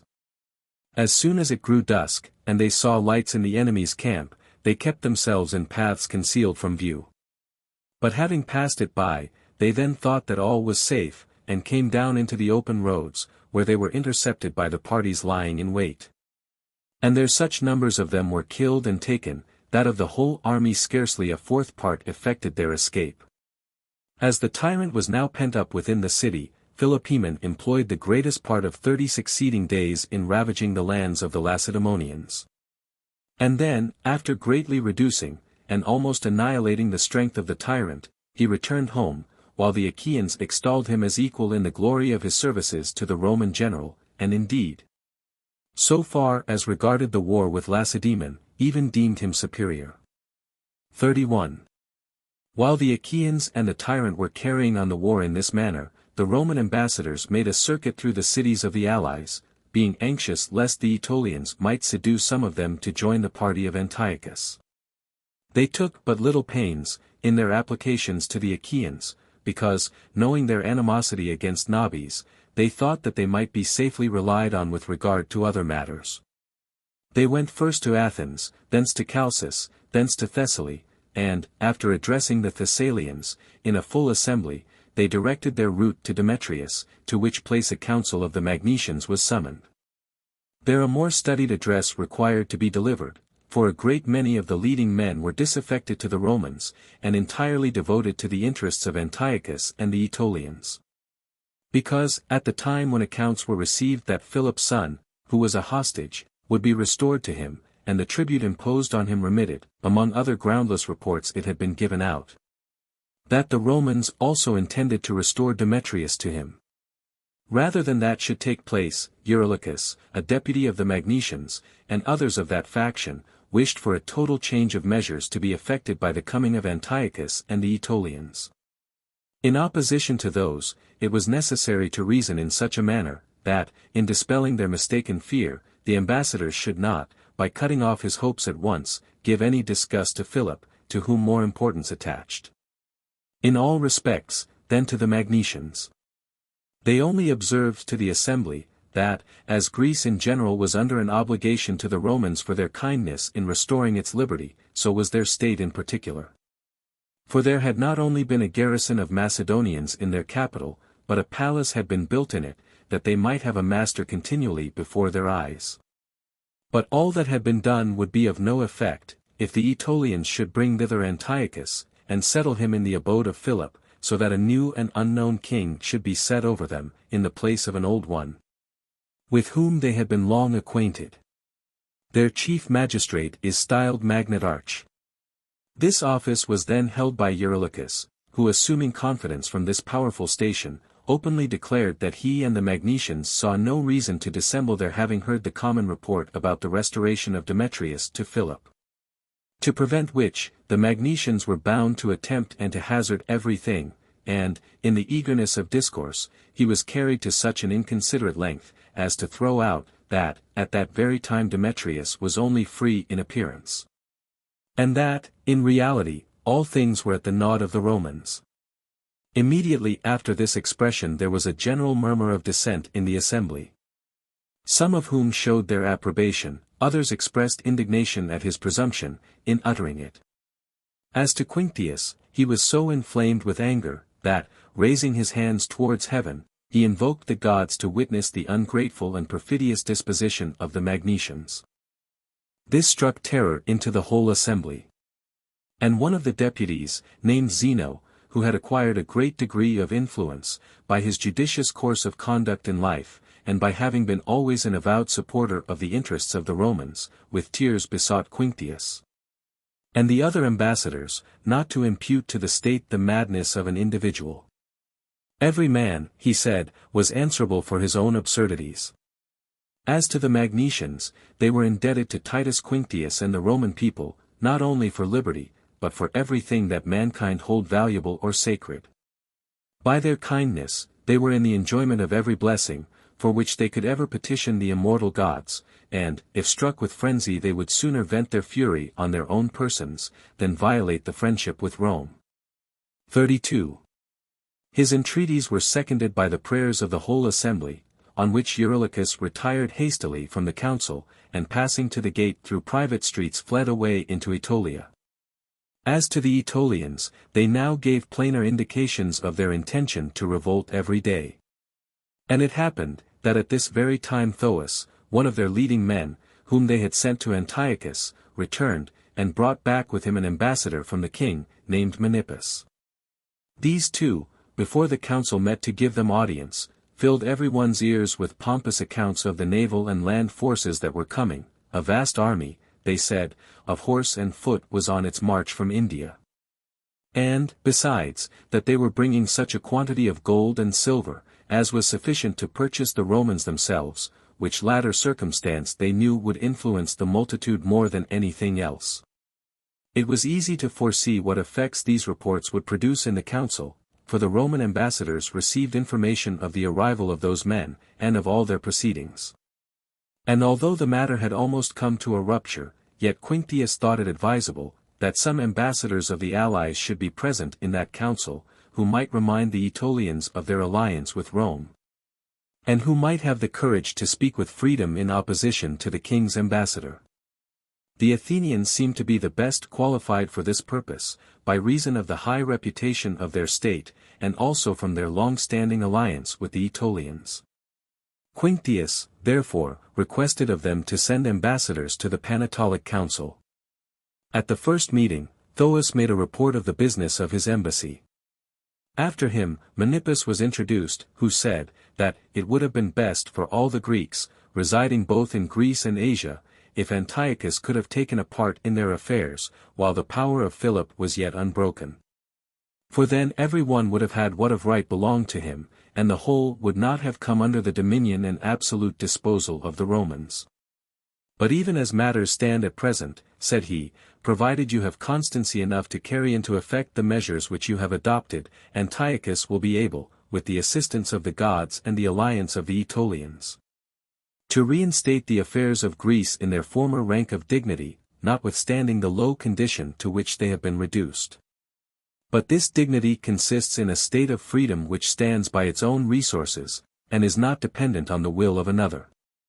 The Athenians, who were permitted to deliver their sentiments next after the king's ambassadors, omitting all mention of Antiochus, reminded the Aetolians of their alliance with Rome, and the benefits conferred by Titus Quinctius on the whole body of Greece, and admonished them, not inconsiderately, to break off that connection by the undue precipitation of their counsels.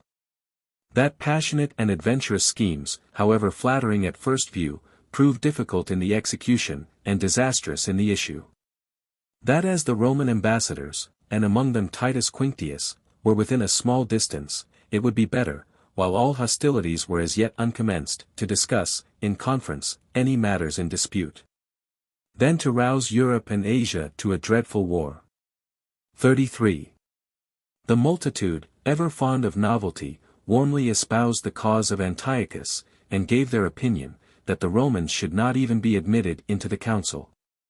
But, by the influence chiefly of the elder members, a vote was passed, that the council should give audience to the Romans. On being acquainted, by the Athenians, with this determination, Quinctius thought it desirable to go into Aetolia. For he thought that, either he should be able to effect some change in their designs, or that it would be manifest to all mankind, that the blame of the war would lie on the Aetolians, and that the Romans would be warranted in taking arms by justice, and, in a manner, by necessity. On arriving there, Quinctius, in his discourse to the council, began with the first formation of the alliance between the Romans and the Aetolians, and enumerated how many times the faith of the treaty had been violated by them. He then enlarged a little on the rights of the states concerned in the dispute, and added, that, notwithstanding, if they thought that they had any reasonable demand to make, it would surely be infinitely better to send ambassadors to Rome, whether they chose to argue the case or to make a request to the Senate, than that the Roman people should enter the lists with Antiochus, while the Aetolians acted as marshals of the field. Not without great disturbance to the affairs of the world, and to the utter ruin of Greece. That, no people would feel the fatal consequences of such a war sooner than the first promoters of it. This prediction of the Roman was disregarded. Thoas, and others of the same faction, were then heard with general approbation. And they prevailed so far, that, without adjourning the meeting, or waiting for the absence of the Romans, a decree was passed that Antiochus should be invited to vindicate the liberty of Greece, and decide the dispute between the Aetolians and the Romans. To the insolence of this decree, their praetor, Democritus, added a personal affront, for on Quinctius asking him for a copy of the decree, without any respect to the dignity of the person to whom he spoke, he told him, that he had, at present, more pressing business to dispatch. But he would shortly give him the decree, and an answer, in Italy, from his camp on the banks of the Tiber. Such was the degree of madness which possessed, at that time, both the nation of the Aetolians and their magistrates. 34. Quinctius and the ambassadors returned to Corinth. The Aetolians, that they might appear to intend taking every step through Antiochus, and none directly of themselves, and, sitting inactive, to be waiting for the arrival of the king, though they did not, after the departure of the Romans, hold a council of the whole nation, yet endeavored, by their apoclede, a more confidential council, composed of persons selected from the rest, to devise schemes for setting Greece in commotion. It was well known to them all, that in the several states the principal people, particularly those of the best characters, were disposed to maintain the Roman alliance, and well pleased with the present state of affairs. But that the populace, and especially such as were not content with their position, wished for a general revolution. The Aetolians, at one day's sitting, formed a scheme, the very conception of which argued not only boldness, but impudence, that of making themselves masters of Demetrius, Chalcis, and Lacedaemon. One of their principal men was sent to each of these places, Thoas to Chalcis, Alexamenus to Lacedaemon, Diodes to Demetrius. This last was assisted by the exile Eurylochus, whose flight, and the cause of it, have been mentioned above, because there was no other prospect of his restoration to his country. Eurylochus, by letter, instructed his friends and relations, and those of his own faction, to order his wife and children to assume a mourning dress, and, holding the badges of supplicants, to go into a full assembly, and to beseech each individual and the whole body, not to suffer a man, who was innocent and uncondemned, to grow old in exile. The simple-minded were moved by compassion, the ill-disposed and seditious, by the hope of seeing all things thrown into confusion, in consequence of the tumults which the Aetolians would excite, and every one voted for his being recalled. These preparatory measures being effected, Diocles, at that time general of the horse, with all the cavalry, set out under pretext of escorting to his home the exile, who was his guest.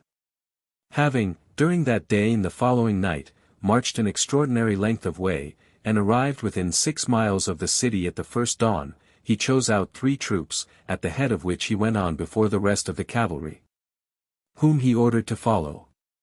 When he came near the gate he made all his men dismount, and lead their horses by the reins, without keeping their ranks, but like travelers on a journey, in order that they might appear to be the retinue of the general, rather than a military force.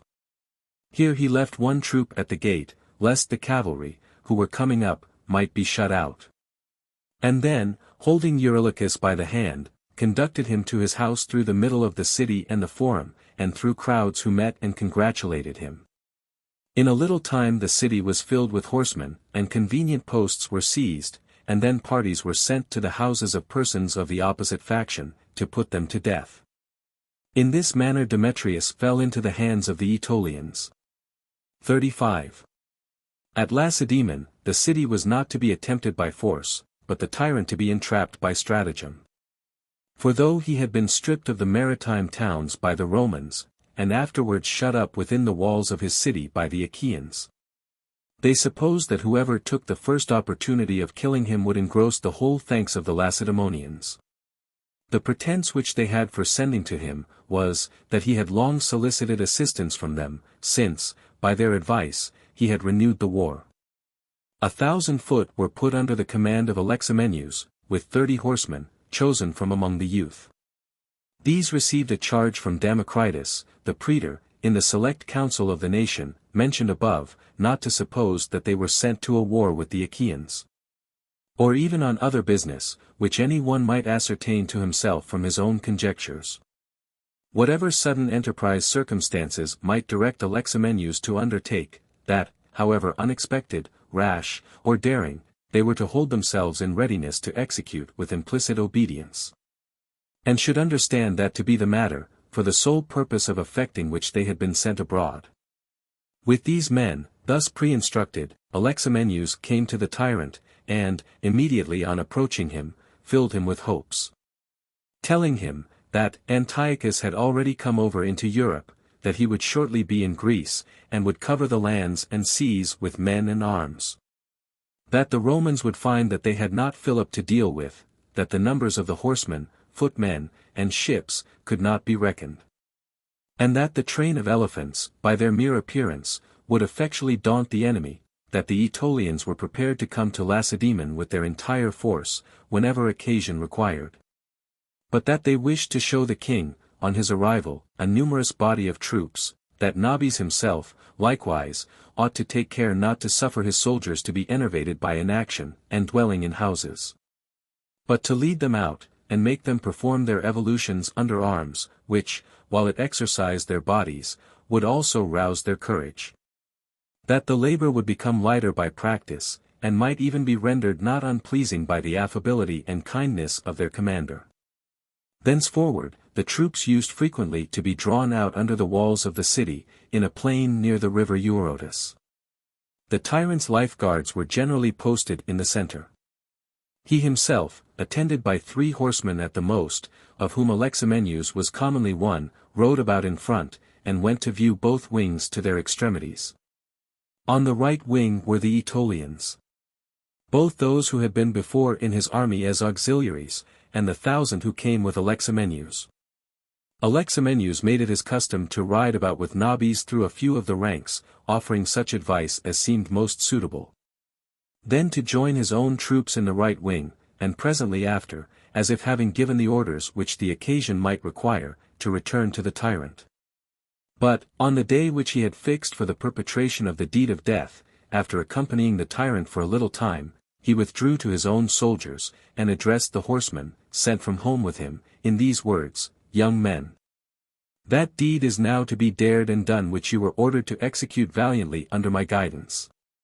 Have your courage and your hands ready, that none may fail to second me in whatever he sees me attempt. If any one shall hesitate, and prefer any scheme of his own to mine, let him rest assured that there is no return to his home for him. Horror seized them all, and they well remembered the charge which they had received at setting out. The tyrant was now coming from the left wing. Alexamenus ordered his horsemen to rest their lances, and keep their eyes fixed on him. And in the meantime he himself recollected his spirits, which had been discomposed by the meditation of such a desperate attempt. As soon as the tyrant came near, he charged him. And driving his spear through his horse, brought the rider to the ground.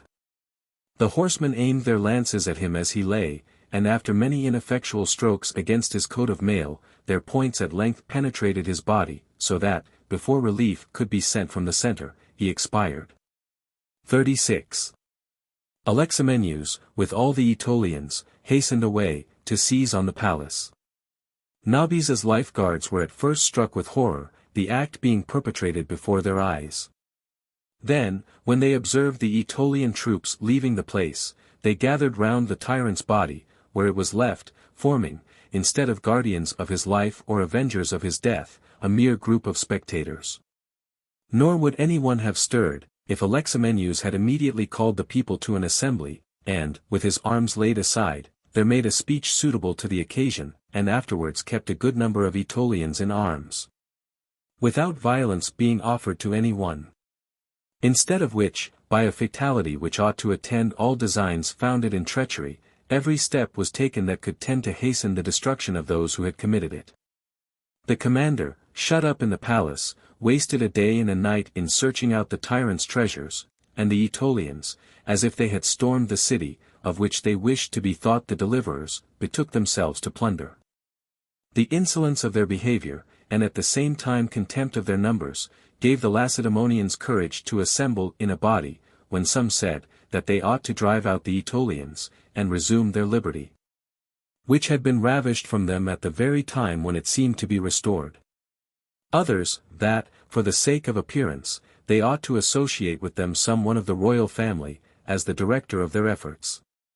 There was a very young boy of that family, named Laconicus, who had been educated with the tyrant's children. Him they mounted on a horse, and taking arms, slew all the Aetolians whom they met straggling through the city. They then assaulted the palace, where they killed Alexamenus, who, with a small party, attempted resistance. Others of the Aetolians, who had collected together round the Chalcedon, that is, the brazen temple of Minerva, were cut to pieces.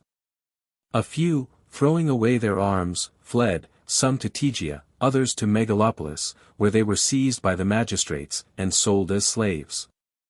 Philopoemen, as soon as he heard of the murder of the tyrant, went to Lacedaemon, where, finding all in confusion and consternation, he called together the principal inhabitants, to whom he addressed a discourse, such as ought to have been made by Alexamenus, and united the Lacedaemonians to the confederacy of the Achaeans.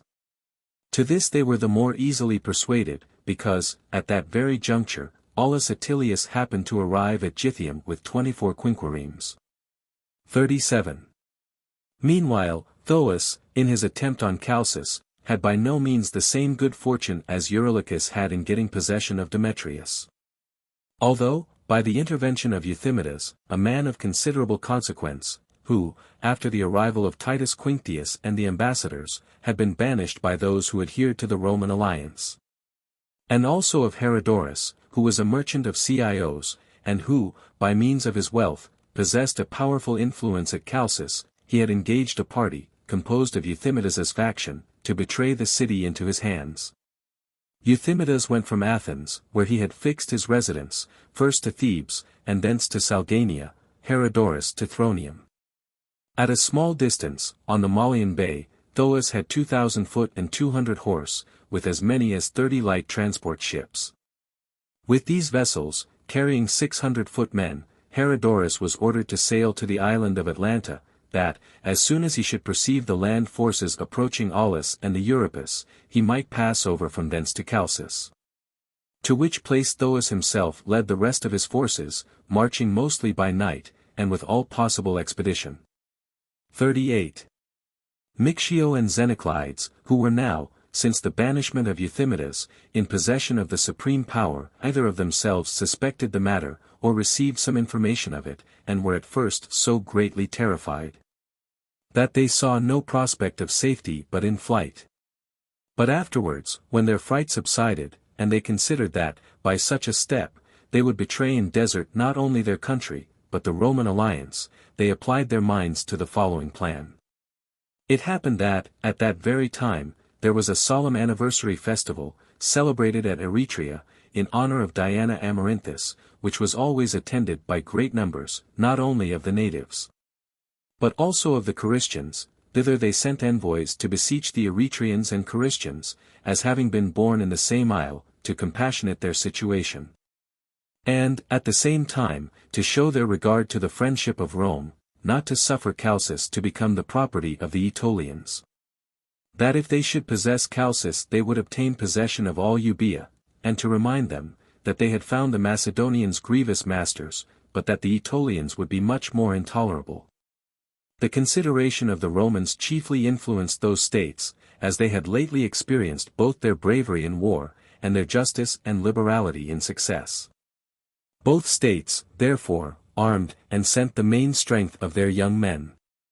To these the people of Chalcis entrusted the defense of the walls, and they themselves, with their whole force, crossed the Euripus, and encamped at Salgania.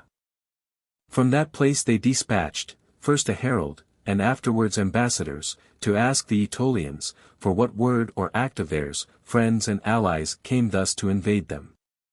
Thoas, commander of the Aetolians, answered, that he came not to attack them, but to deliver them from the Romans. That they were fettered at present with a brighter chain indeed, but a much heavier one, than when they had a Macedonian garrison in their citadel.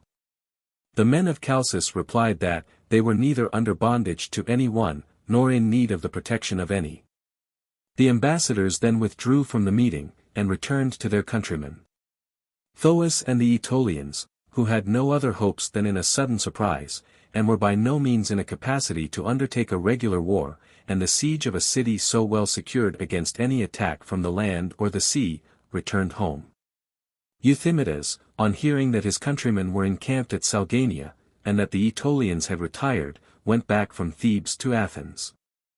Herodorus, after waiting several days at Atlanta, attentively watching for the concerted signal in vain, sent an advice boat to learn the cause of the delay.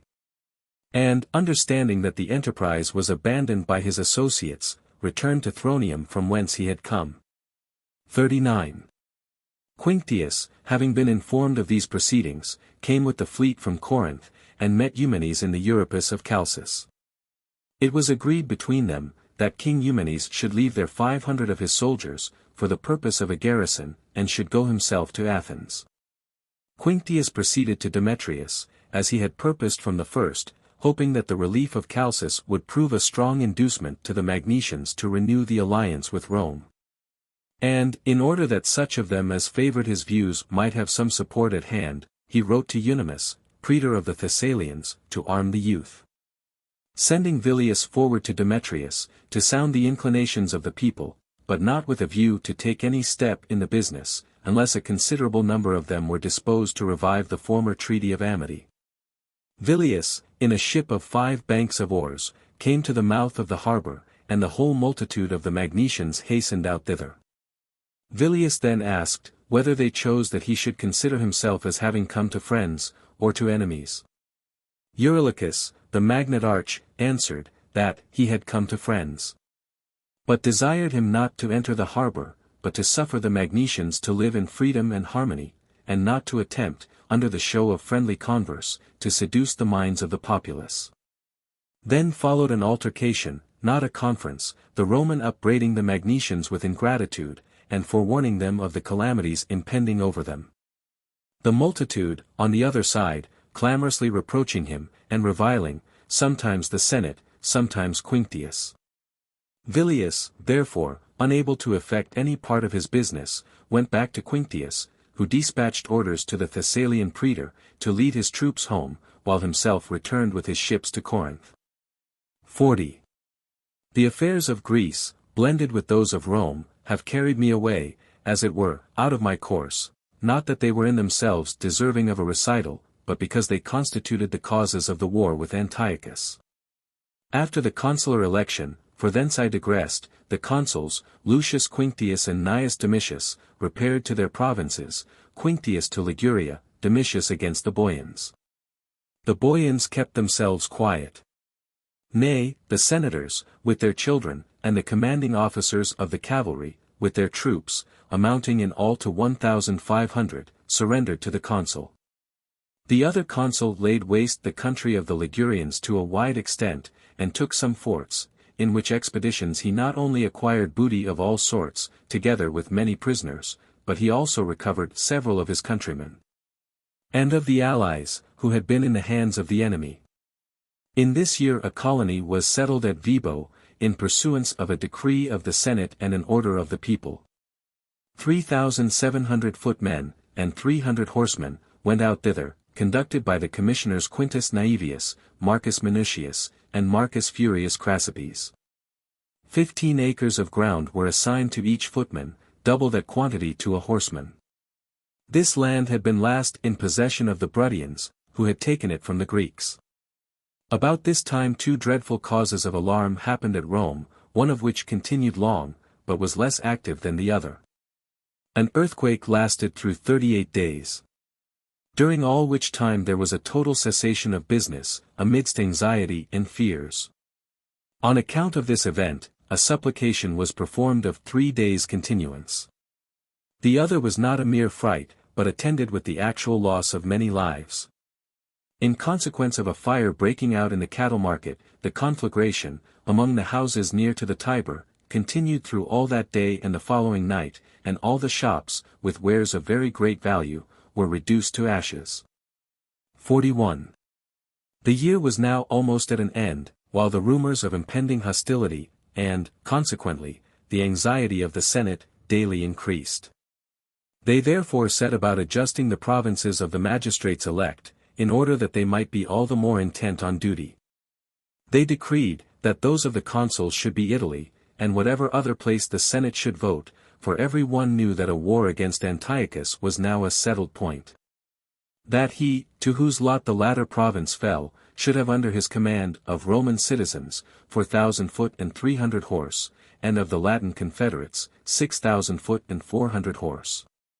The consul, Lucius Quinctius, was ordered to levy these troops, that no delay might be occasioned, but that the new consul might be able to proceed immediately to any place which the Senate should appoint. Concerning the provinces of the praetors, also, it was decreed, that the first lot should comprehend the two jurisdictions, both that between natives, and that between them and foreigners, the second should be Bruttium. The third, the fleet, to sail wherever the Senate should direct, the fourth, Sicily, the fifth, Sardinia, the sixth, farther Spain. An order was also given to the consul Lucius Quinctius, to levy 2 new legions of Roman citizens, and of the allies and Latins 20,000 foot and 800 horse. This army they assigned to the praetor to whom should fall the province of Bruttium.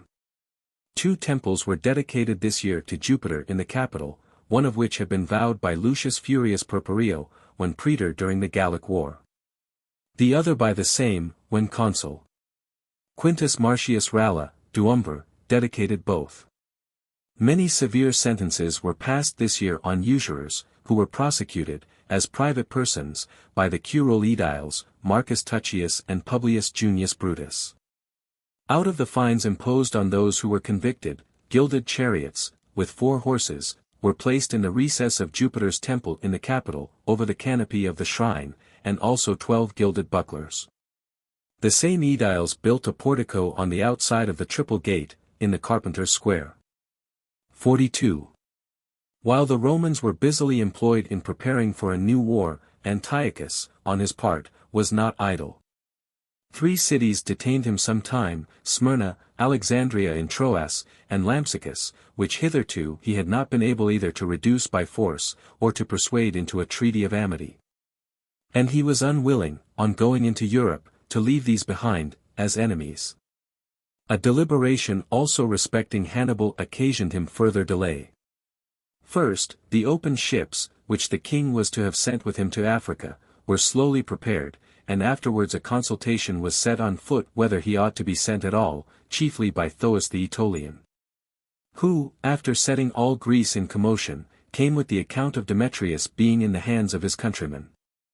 And as he had, by false representations concerning the king, and multiplying, in his assertions, the numbers of his forces, exalted the expectations of many in Greece, so now, by the same artifices, he puffed up the hopes of the king, telling him, that every one was inviting him with their prayers, and that there would be a general rush to the shore, from which the people could catch a view of the royal fleet. He even had the audacity to attempt altering the king's judgment respecting Hannibal when it was nearly settled. For he alleged, that the fleet ought not to be weakened by sending away any part of it, but that if ships must be sent no person was less fit for the command than Hannibal, for he was an exile and a Carthaginian, to whom his own circumstances or his disposition might daily suggest 1,000 new schemes. Then as to his military fame, by which, as by a dowry, he was recommended to notice, it was too splendid for an officer acting under a king. The king ought to be the grand object of view, the king ought to appear the sole leader, the sole commander. If Hannibal should lose a fleet or an army, the amount of the damage would be the same as if the loss were incurred by any other general, but should success be obtained, all the honor would be ascribed to Hannibal, and not to Antiochus. Besides, if the war should prove so fortunate as to terminate finally in the defeat of the Romans, could it be expected that Hannibal would live under a king, subject, in short, to an individual? He who could scarcely bear subjection to his own country. That he had not so conducted himself from early youth, having embraced the empire of the globe in his hopes and aspirations, that in his old age he would be likely to endure a master. The king wanted not Hannibal as a general, as an attendant and a counselor in the business of the war, he might properly employ him. A moderate use of such abilities would be neither unprofitable nor dangerous. But if advantages of the highest nature were sought through him, they, probably, would be the destruction both of the giver and the receiver.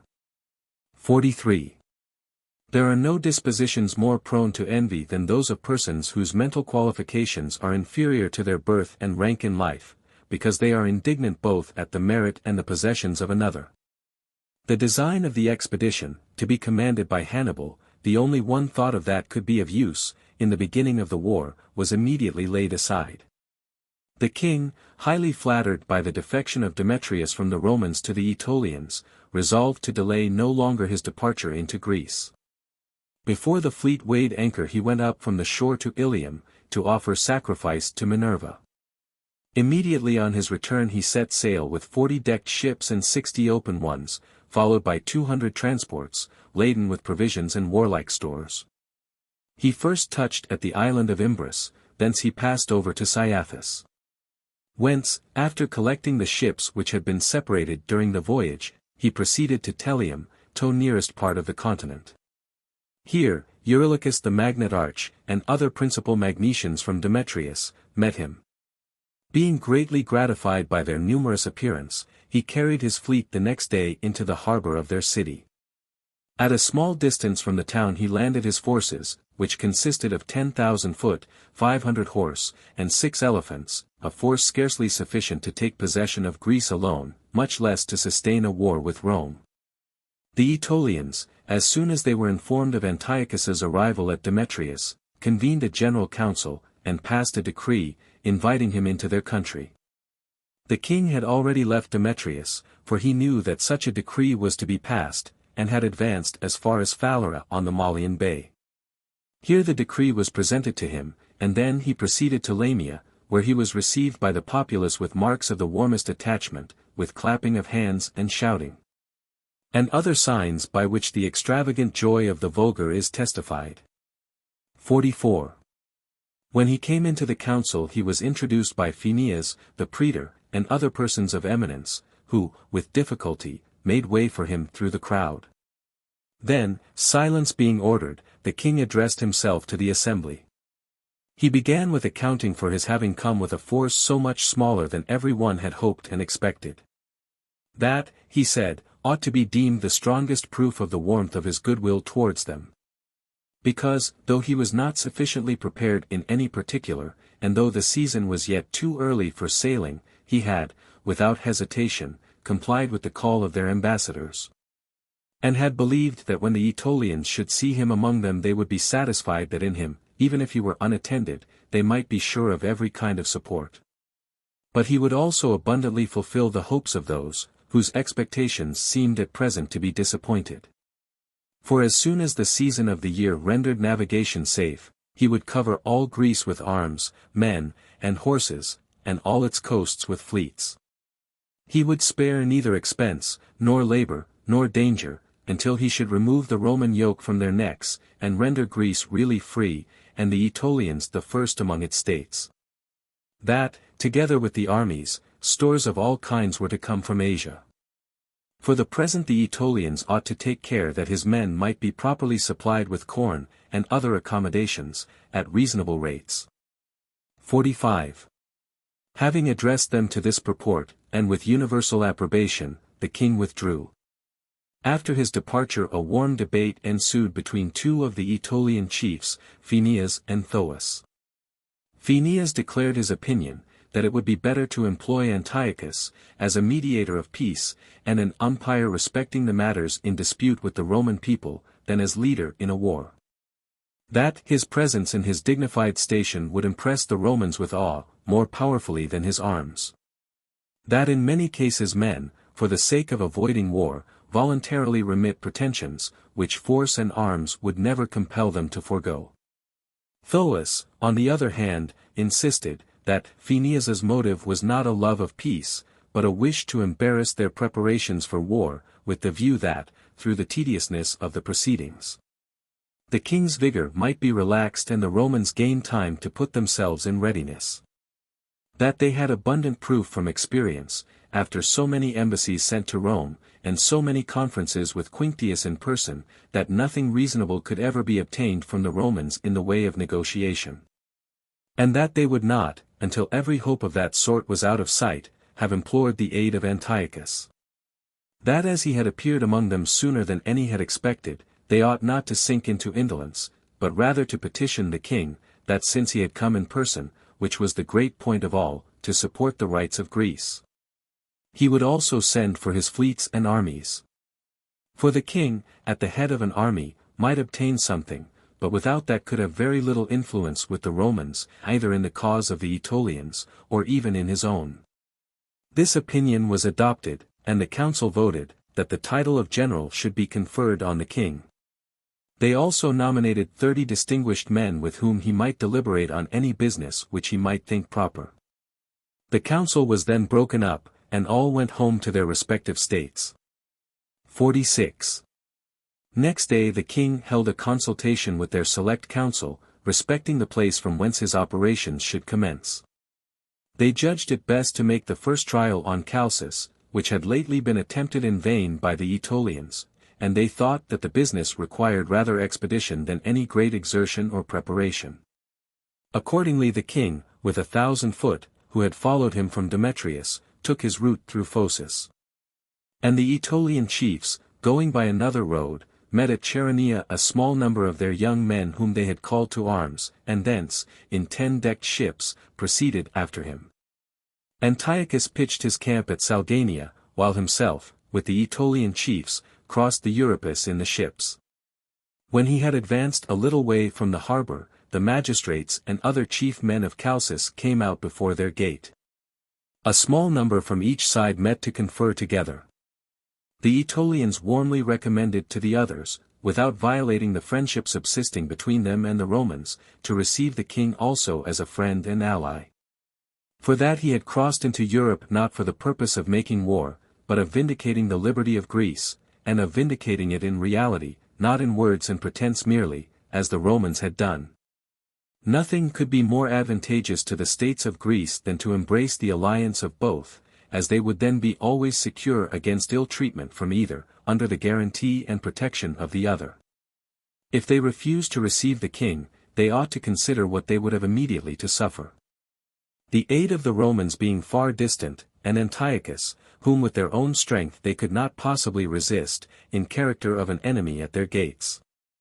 To this Mixio, one of the Chalcian deputies, answered that he wondered who those people were, for the vindicating of whose liberty Antiochus had left his own kingdom, and come over into Europe. For his part he knew not any state in Greece which either contained a garrison, or paid tribute to the Romans, or was bound by a disadvantageous treaty, and obliged to submit to terms which it did not like. The people of Chalcis, therefore, stood not in need either of any assertor of their liberty, which they already enjoyed, or of any armed protector, since, through the kindness of the Roman people, they were in possession of both liberty and peace. They did not slight the friendship of the king, nor that of the Aetolians themselves. The first instance of friendship, therefore, that they could give, would be to quit the island and go home.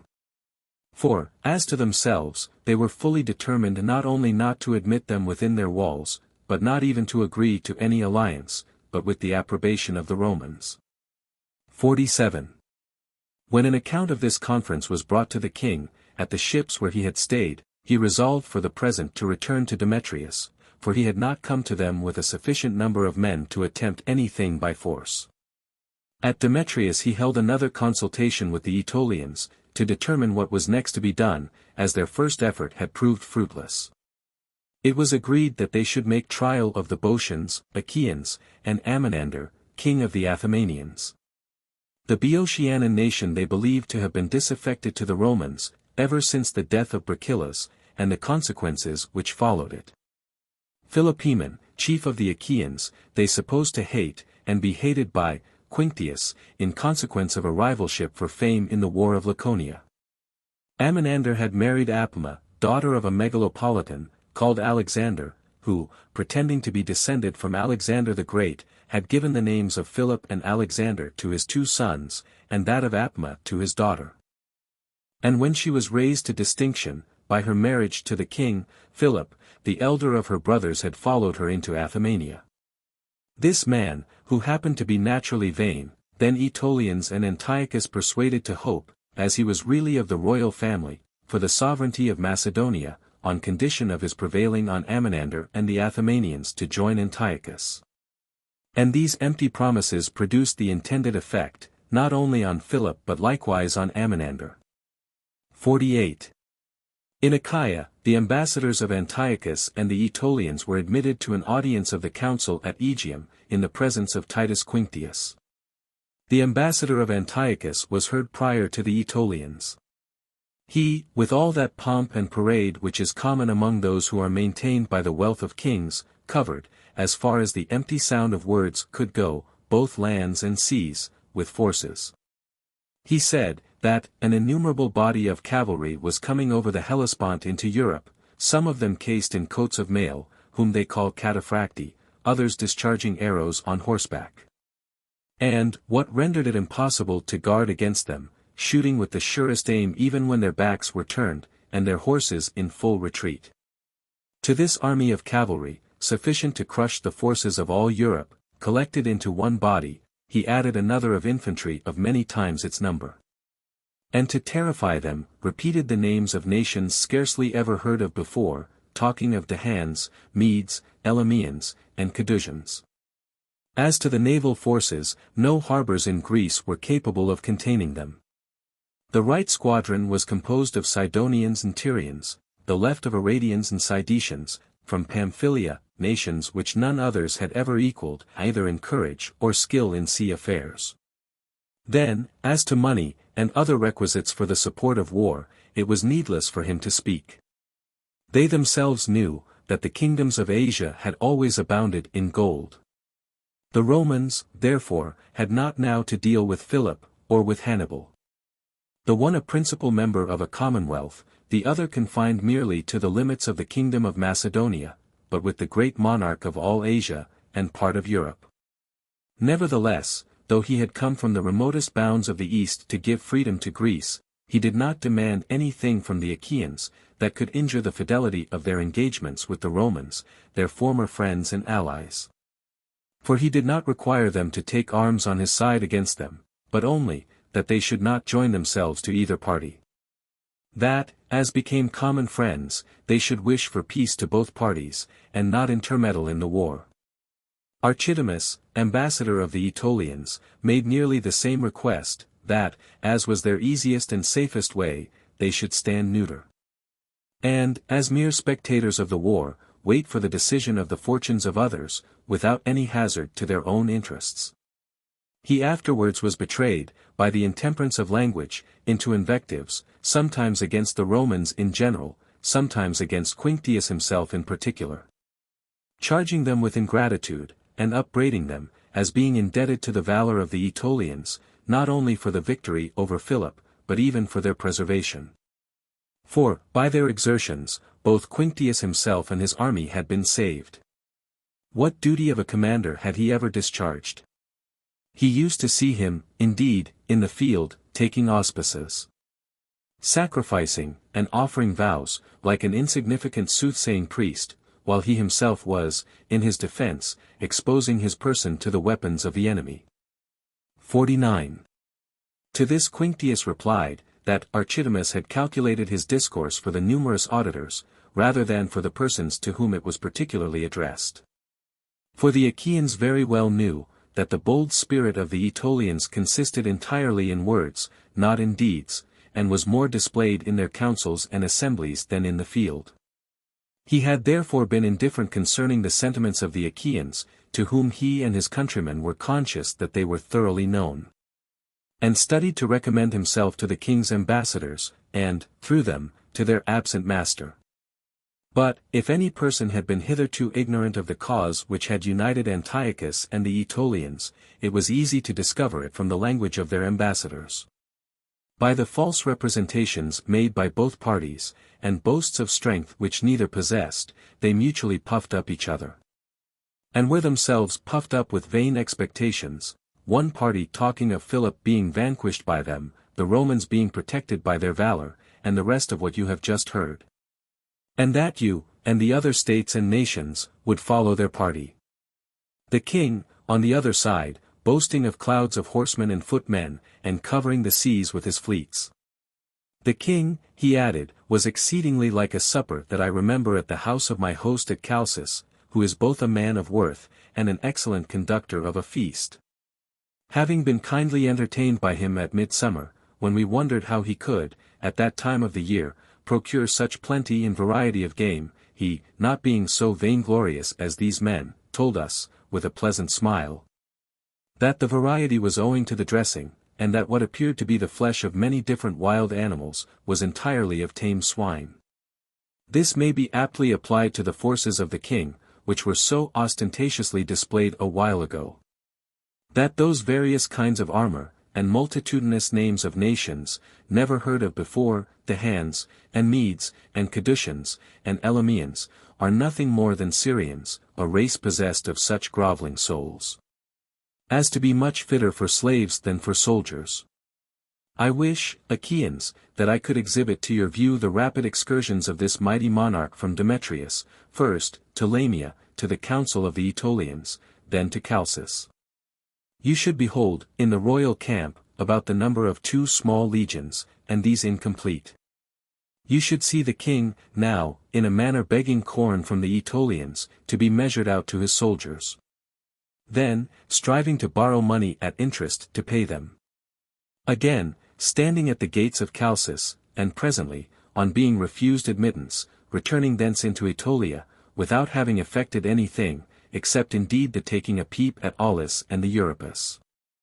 Both Antiochus had done wrong in trusting to the Aetolians, and the Aetolians in trusting to the king's vain boastings.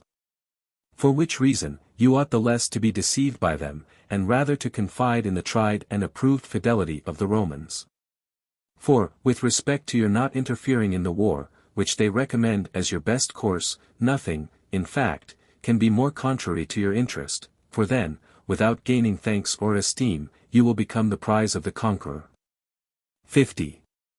He was thought to have replied to both by no means unsuitably, and there was no difficulty in bringing an audience, prepossessed in his favor, to give their approbation to his discourse. In fact, there was no debate or doubt started, but all concurred in voting, that the nation of the Achaeans would regard, as their friends or foes, those who were judged to be such by the Roman people. And in ordering war to be declared against both Antiochus and the Aetolians. They also, by the direction of Quinctius, sent immediate succors of 500 men to Chalcis, and 500 to the Piraeus. For affairs at Athens were in a state not far from a civil war, in consequence of the endeavors, used by some, to seduce the venal populace, by hopes of largesses, to take part with Antiochus. But at length Quinctius was called thither by those who were of the Roman party, and Apollodorus, the principal adviser of a revolt, being publicly charged therewith by one Leon, was condemned and driven into exile. Thus, from the Achaeans also, the embassy returned to the king with a discouraging answer. The Boeotians made no definitive reply. They only said, that, when Antiochus should come into Boeotia, they would then deliberate on the measures proper to be pursued.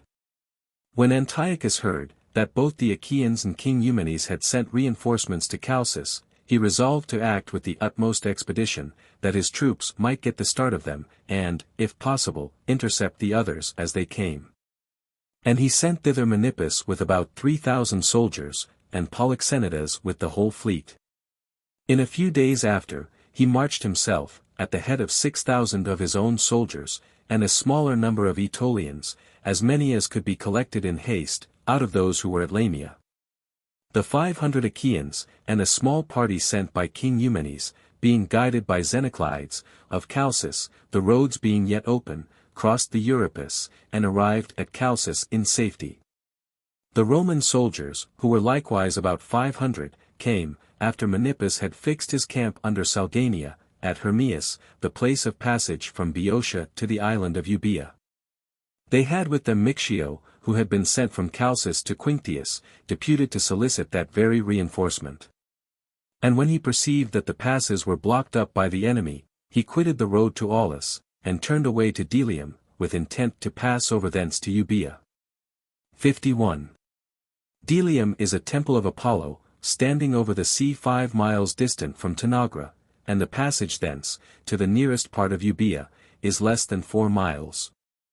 As they were in this sacred building and grove, sanctified with all that religious awe and those privileges which belong to temples, called by the Greeks asylums, were not being yet either proclaimed, or so far commenced as that they had heard of swords being drawn, or blood shed anywhere, the soldiers in perfect tranquillity, amused themselves, some with viewing the temple and groves, others with walking about unarmed, on the strand, and a great part had gone different ways in quest of wood and forage, when, on a sudden, Menippus attacked them in that scattered condition, slew many, and took 50 of them prisoners. Very few made their escape, among whom was Mictio, who was received on board a small trading vessel. Though this event caused much grief to Quinctius and the Romans, on account of the loss of their men, yet it seemed to add much to the justification of their cause in making war on Antiochus. Antiochus, when arrived with his army so near as Aulis, sent again to Chalcis a deputation, composed partly of his own people, and partly of Aetolians, to treat on the same grounds as before, but with heavier denunciations of vengeance, and, notwithstanding all the efforts of Mictio and Xenoclides to the contrary, he easily gained his object, that the gates should be opened to him. Those who adhered to the Roman interest, on the approach of the king, withdrew from the city. The soldiers of the Achaeans, and Eumenes, held Salgania. And the few Romans, who had escaped, raised, for the security of the place, a little fort on the Euripus. Menippus laid siege to Salgania, and the king himself to the fort. The Achaeans and Eumenes soldiers first surrendered, on the terms of being allowed to retire in safety. The Romans defended the Euripus with more obstinacy. But even these, when they were completely invested both by land and sea, and saw the machines and engines prepared for an assault, sustained the siege no longer. The king, having thus got possession of the capital of Euboea, the other cities of the island did not even refuse to obey his authority. And he seemed to himself to have signalized the commencement of the war by an important acquisition, in having brought under his power so great an island, and so many cities conveniently situated.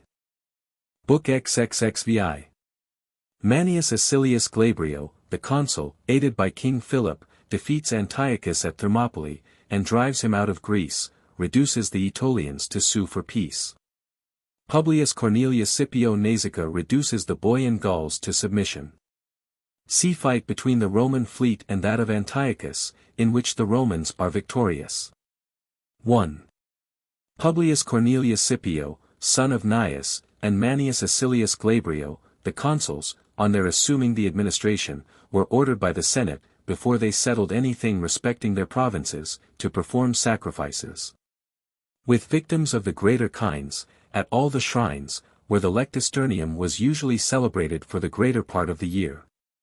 And to offer prayers, that the business which the state had in contemplation, concerning a new war, might terminate prosperously and happily for the Senate and people of Rome. At every one of those sacrifices, appearances were favorable, and the propitious omens were found in the first victims. Accordingly, the auspices gave this answer, that, by this war, the boundaries of the Roman Empire would be enlarged. And that victory and triumph were portended. When this answer was reported, the Senate, having their minds now freed from superstitious fears, ordered this question to be proposed to the people. Was it their will, and did they order, that war should be undertaken against King Antiochus, and all who should join his party? And that if that order passed, then the consuls were, if they thought proper, to lay the business entire before the Senate. Publius Cornelius got the order passed. And then the Senate decreed, that the consuls should cast lots for the provinces of Italy and Greece. That he to whose lot Greece fell, should, in addition to the number of soldiers enlisted and raised from the allies by Quinctius for that province, pursuant to a decree of the Senate, take under his command that army, which, in the preceding year, Marcus Baebius, praetor, had, by order of the Senate, carried over to Macedonia. Permission was also granted him, to receive succors from the allies, out of Italy, if circumstances should so require, provided their number did not exceed 5,000. It was resolved, that Lucius Quinctius, consul of the former year, should be commissioned as a lieutenant general in that war. The other consul, to whom Italy fell, was ordered to carry on the war with the Boians, with whichever he should choose of the two armies commanded by the consuls of the last year, and to send the other to Rome. And these were ordered to be the city legions, and ready to march to whatever place the Senate should direct. 2. Things being thus adjusted in the Senate, accepting the assignment of his particular province to each of the magistrates, the consuls were ordered to cast lots. Greece fell to Acilius, Italy to Cornelius. The lot of each being now determined, the Senate passed a decree, that inasmuch as the Roman people had, at that time, ordered war to be declared against King Antiochus, and those who were under his government, the consuls should command a supplication to be performed, on account of that business. And that Manius Acilius, the consul, should vow the great games to Jupiter, and offerings at all the shrines. This vow was made by the consul in these words, which were dictated by Publius Licinius, chief pontiff, if the war, which the people has ordered to be undertaken against King Antiochus, shall be concluded agreeably to the wishes of the Senate and people of Rome, then, O Jupiter, the Roman people will, through 10 successive days, exhibit the great games in honor of thee, and offerings shall be presented at all the shrines, of such value as the Senate shall direct.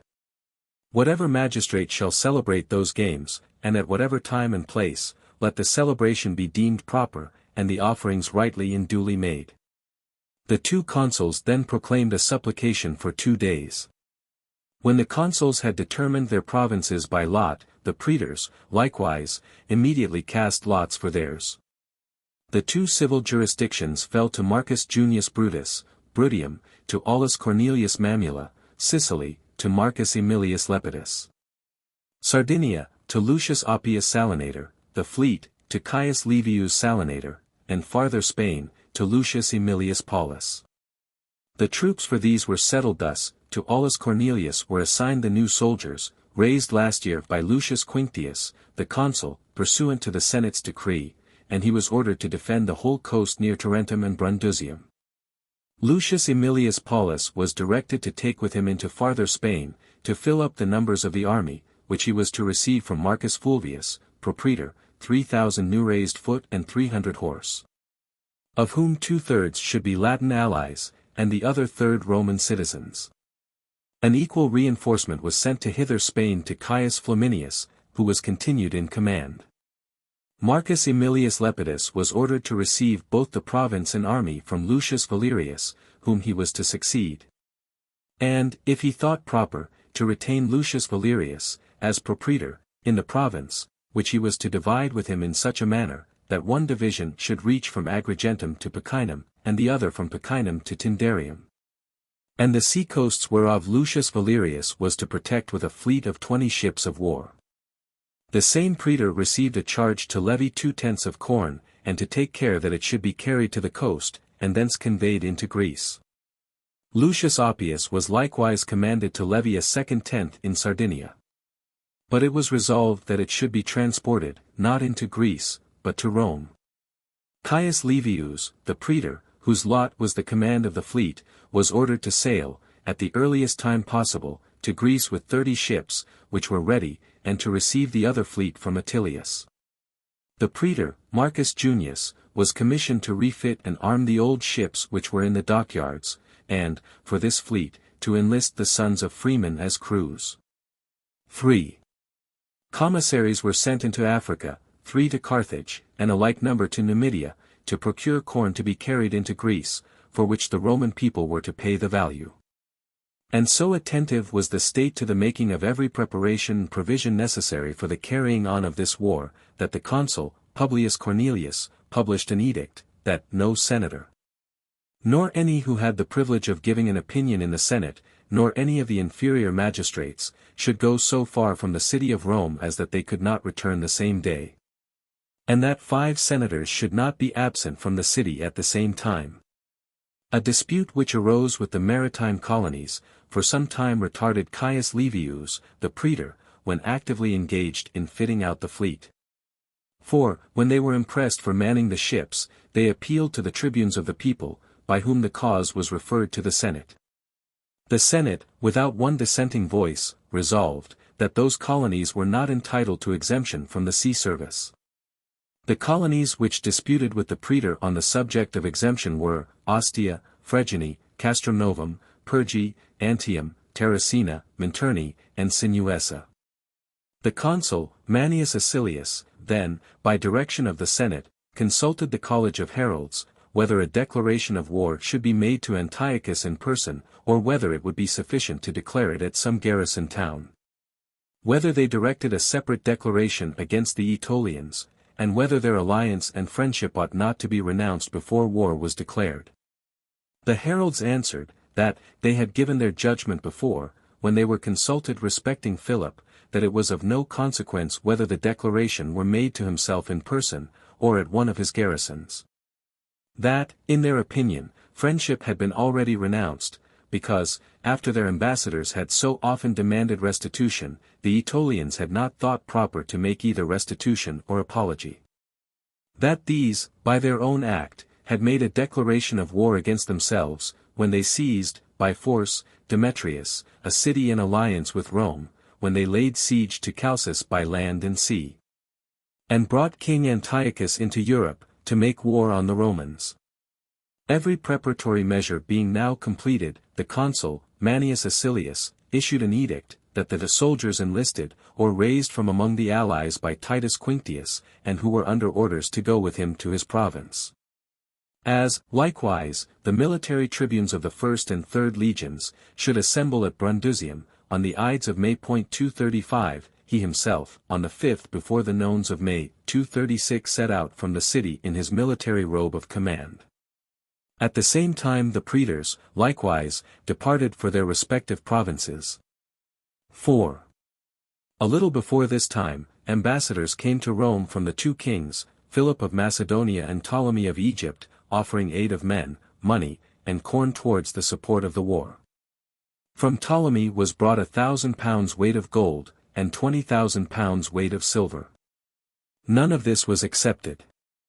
Thanks were returned to the kings. Both of them offered to come, with their whole force, into Aetolia. Ptolemy was excused from that trouble, and Philip's ambassadors were answered, that the Senate and people of Rome would consider it as a kindness if he should lend his assistance to the consul, Manius Acilius. Ambassadors came, likewise from the Carthaginians, and from King Massinissa.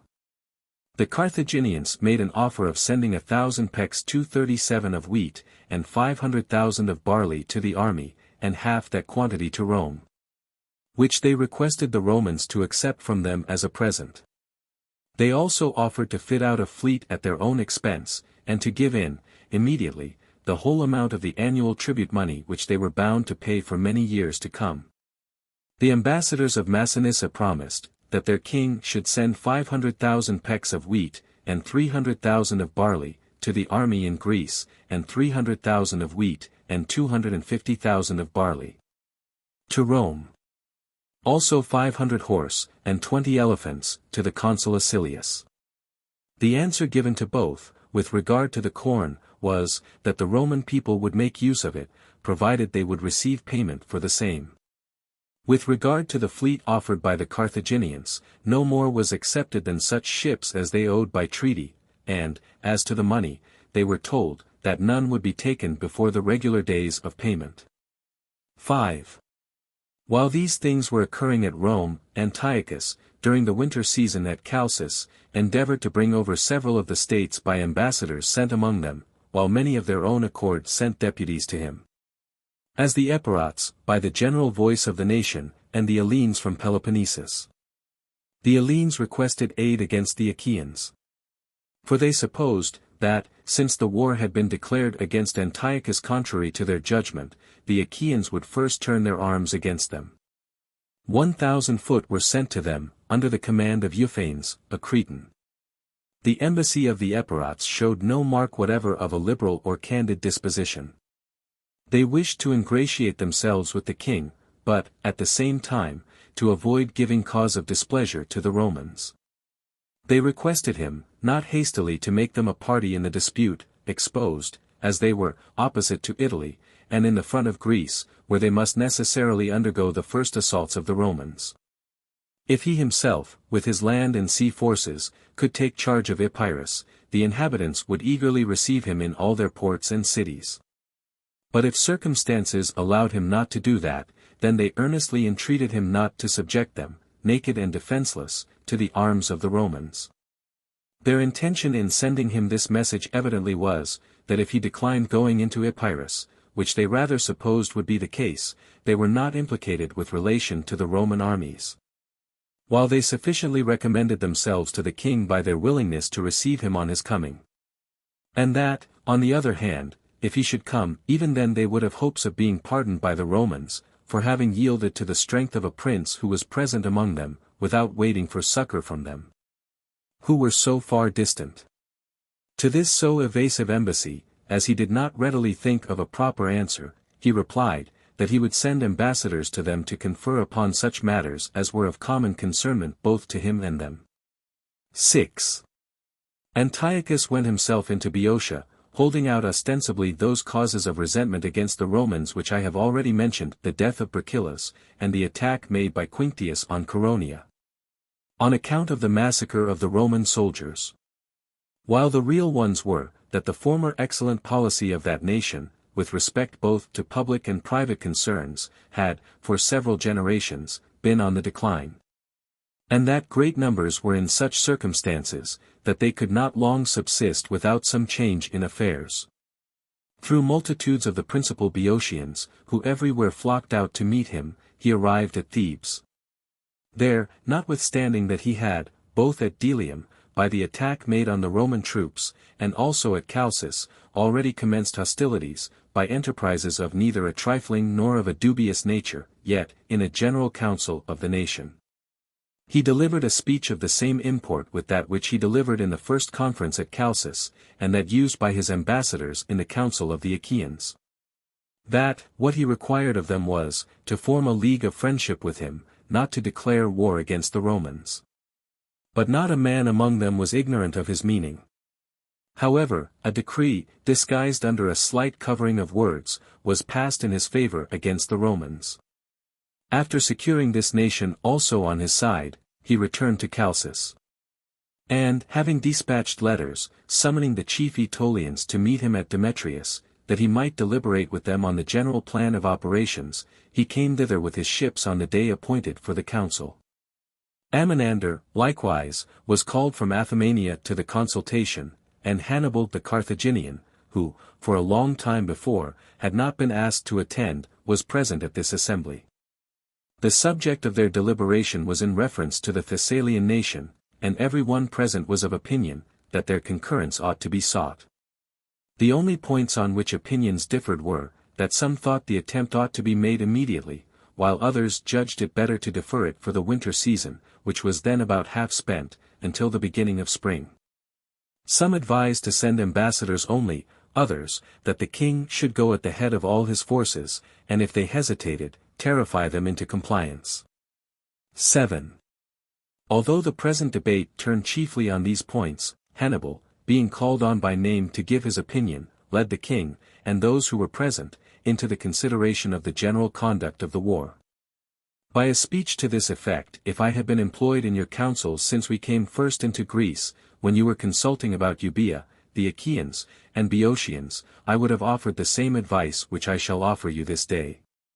When your thoughts are employed about the Thessalians, my opinion is, that, above all things, Philip and the Macedonians should by some means or other be brought into a participation in this war. For, as to Euboea, as well as the Boeotians and Thessalians, who can doubt that, having no strength of their own, they will ever court the power that is present, and will make use of the same fear, which governs their counsels, as an argument for obtaining pardon. That, as soon as they shall see a Roman army in Greece, they will turn away to that government to which they have been accustomed. Nor are they to blame, if, when the Romans were at so great a distance, they did not choose to try your force, and that of your army, who were on the spot. How much more advisable, therefore, and more advantageous would it be, to unite Philip to us, than these? As, if he once embarks in the cause, he will have no room for retreat, and as he will bring with him such a force, as will not only be an accession to a power at war with Rome, but was able, lately, of itself, to withstand the Romans. With such an ally, I wish to speak without offense, how could I harbor a doubt about the issue, when I should see the very persons through whom the Romans prevailed against Philip, now ready to act against them? The Aetolians, who, as all agree, conquered Philip, will fight in conjunction with Philip against the Romans. Amminander and the Athymanian nation, who, next to the Aetolians, performed the greatest services in that war, will stand on our side. Philip, at the time when you remained inactive, sustained the whole burden of the war. Now, you and he, two of the greatest kings, will, with the force of Asia and Europe, wage war against one state, which, to say nothing of my own fortune with them, either prosperous or adverse, was certainly, in the memory of our fathers, unequal to a dispute with a single king of Epirus. What then, I say, must it be in competition with you too? But it may be asked, what circumstances induce me to believe that Philip may be brought to a union with us? First, common utility, which is the strongest cement of union, and next, you, Aetolians, are yourselves my informants.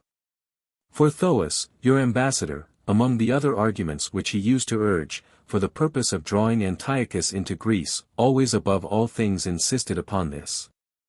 That Philip expressed extreme indignation that the conditions of servitude had been imposed on him under the appearance of conditions of peace, comparing the king's anger to that of a wild beast chained, or shut up, and wishing to break the bars that confined it. Now, if his temper of mind is such, let us loose his chains, let us break these bars, that he may vent, upon the common foe, this anger so long pent up.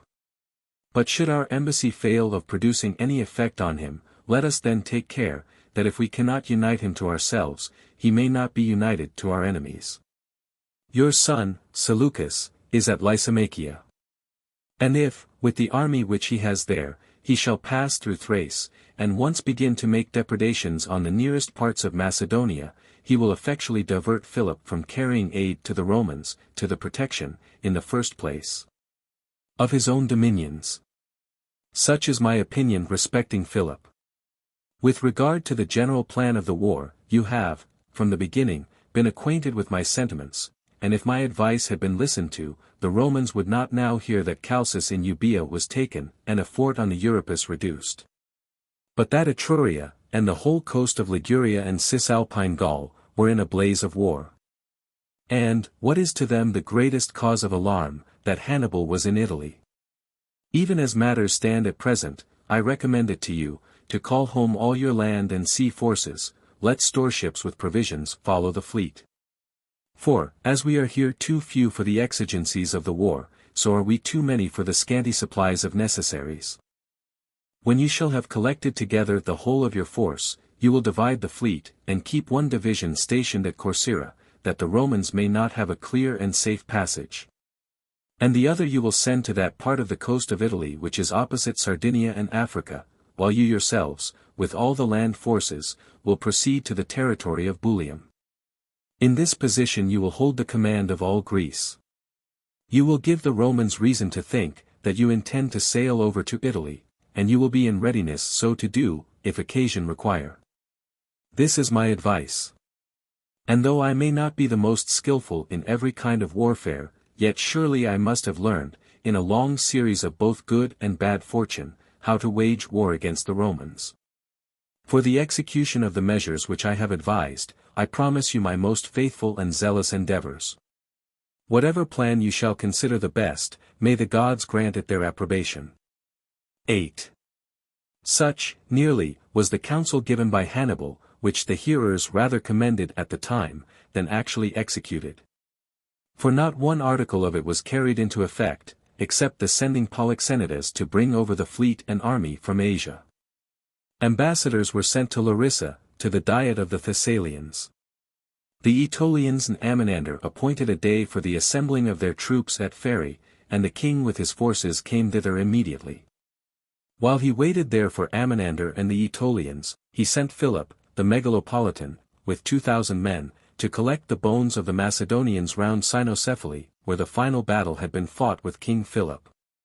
Being advised to this, either in order to gain favor with the Macedonians and draw their displeasure on the king for having left his soldiers unburied, or having of himself, through the spirit of vainglory incident to kings, conceived such a design, splendid indeed in appearance, but really insignificant.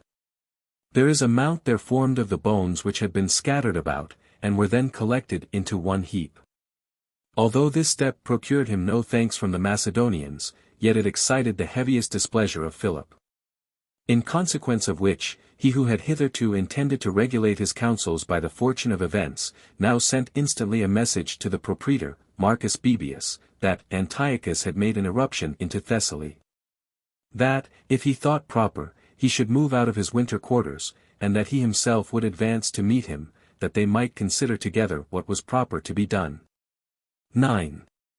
While Antiochus lay encamped near Pherai, where the Aetolians and Amminander had joined him, ambassadors came to him from Larissa, desiring to know on account of what acts or words of theirs he had made war on the Thessalians. At the same time requesting him to withdraw his army, and that if there seemed to him any necessity for it he would discuss it with them by commissioners. In the meantime, they sent 500 soldiers, under the command of Hippolochus, to Pherai, as a reinforcement, but these, being debarred of access by the king's troops, who blocked up all the roads, retired to Scotussa. The king answered the Larissan ambassadors in mild terms, that he came into their country, not with a design of making war, but of protecting and establishing the liberty of the Thessalians. He sent a person to make a similar declaration to the people of Pherai, who, without giving him any answer, sent to the king, in the capacity of ambassador, Pausanias, the first magistrate of their state. He offered remonstrances of a similar kind with those which had been urged in behalf of the people of Chalcis, at the first conference, on the strait of the Euripus, as the cases were similar, and urged some with a greater degree of boldness. On which the king desired that they would consider seriously before they adopted a resolution, which, while they were overcautious and provident of futurity, would give them immediate cause of repentance, and then dismissed him. When the Phrygians were acquainted with the result of this embassy, without the smallest hesitation they determined to endure whatever the fortune of war might bring on them, rather than violate their engagements with the Romans. They accordingly exerted their utmost efforts to provide for the defense of their city, while the king, on his part, resolved to assail the walls on every side at once. And considering, what was evidently the case, that it depended on the fate of this city, the first which he had besieged, whether he should for the future be despised or dreaded by the whole nation of the Thessalians. He put in practice everywhere all possible means of striking them with terror. The first fury of the assault they supported with great firmness, but in some time, great numbers of their men being either slain or wounded, their resolution began to fail. Having soon been so reanimated by the rebukes of their leaders, as to resolve on persevering in their resistance, and having abandoned the exterior circle of the wall, as their numbers now began to fail, they withdrew to the interior part of the city, round which had been raised a fortification of less extent. At last, being overcome by distress, and fearing that if they were taken by storm they might meet no mercy from the conqueror, they capitulated. The king then lost no time, but while the alarm was fresh, sent 4,000 men against Scotussa, which surrendered without delay, observing the recent example of those in Pherae, who, at length compelled by sufferings, had done that which at first they had obstinately refused. Together with the town, Hippolochus and the Larissan garrison were yielded to him, all of whom were dismissed uninjured by the king, who hoped that such behavior would operate powerfully towards conciliating the esteem of the Larissans. 10. Having accomplished all this within the space of 10 days after his arrival at Pherae, he marched with his whole force to Cranon, which he took immediately on his arrival. He then took Cypera and Metropolis, and the forts which lay around them, and now every town in all that tract was in his power, except Atrax and Jurton. He next resolved to lay siege to Larissa, for he thought that either through dread inspired by the storming of the other towns, or in consideration of his kindness in dismissing the troops of their garrison, or being led by the example of so many cities surrendering themselves, they would not continue longer in their obstinacy. Having ordered the elephants to advance in front of the battalions, for the purpose of striking terror, he approached the city with his army in order of battle, on which the minds of a great number of the Larissans became irresolute and perplexed.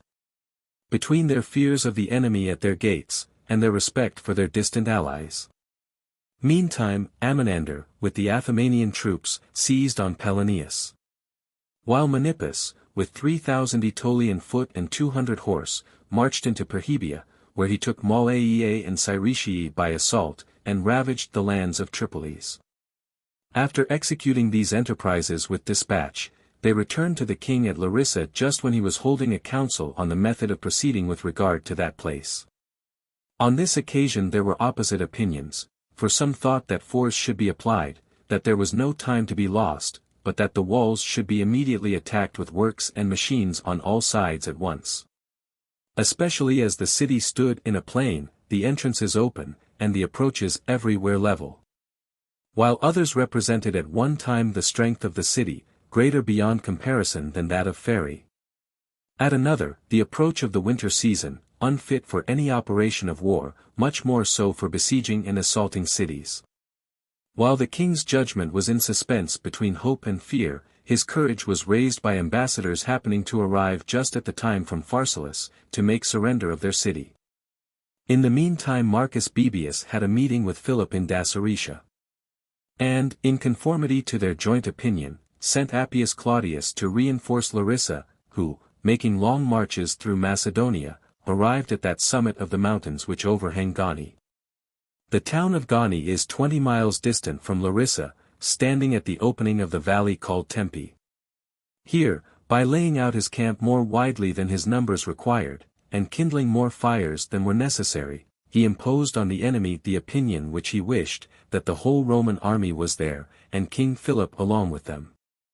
Antiochus, therefore, pretending the near approach of winter as his motive, stayed but 1 day longer, then withdrew from Larissa, and returned to Demetrius. The Aetolians and Athemanians retired to their respective countries. Appius, although he saw that, by the siege being raised, the purpose of his commission was fulfilled, yet resolved to go down to Larissa, to strengthen the resolution of the allies against future contingencies. Thus the Larissans enjoyed a twofold happiness, both because the enemy had departed from their country, and because they saw a Roman garrison within their city. 11. Antiochus went from Demetrius to Chalcis, where he became captivated with a young woman, daughter of Cleoptolemus. When he had plied her father, who was unwilling to connect himself with a condition in life involving such serious consequences, first by messages, and afterwards by personal importunities, and had at length gained his consent. He celebrated his nuptials in the same manner as if it were a time of profound peace. Forgetting the two important undertakings in which he was at once engaged, the war with Rome, and the liberating of Greece, he banished every thought of business from his mind, and spent the remainder of winter in feasting and the pleasures connected with wine. And then in sleep, produced rather by fatigue than by satiety with these things. The same spirit of dissipation seized all his officers who commanded in the several winter quarters, particularly those stationed in Boeotia, and even the common men abandoned themselves to the same indulgences. Not one of whom ever put on his armor, or kept watch or guard, or did any part of the duty or business of a soldier. When, therefore, in the beginning of spring, the king came through Phocis to Kyrenia, where he had appointed the general assembly of all the troops, he perceived at once that the soldiers had spent the winter under discipline no more rigid than that of their commander. He ordered Alexander, an Acarnanian, and Menippus, a Macedonian, to lead his forces thence to Stratum, in Aetolia, and he himself, after offering sacrifice to Apollo at Delphi, proceeded to Naupactum.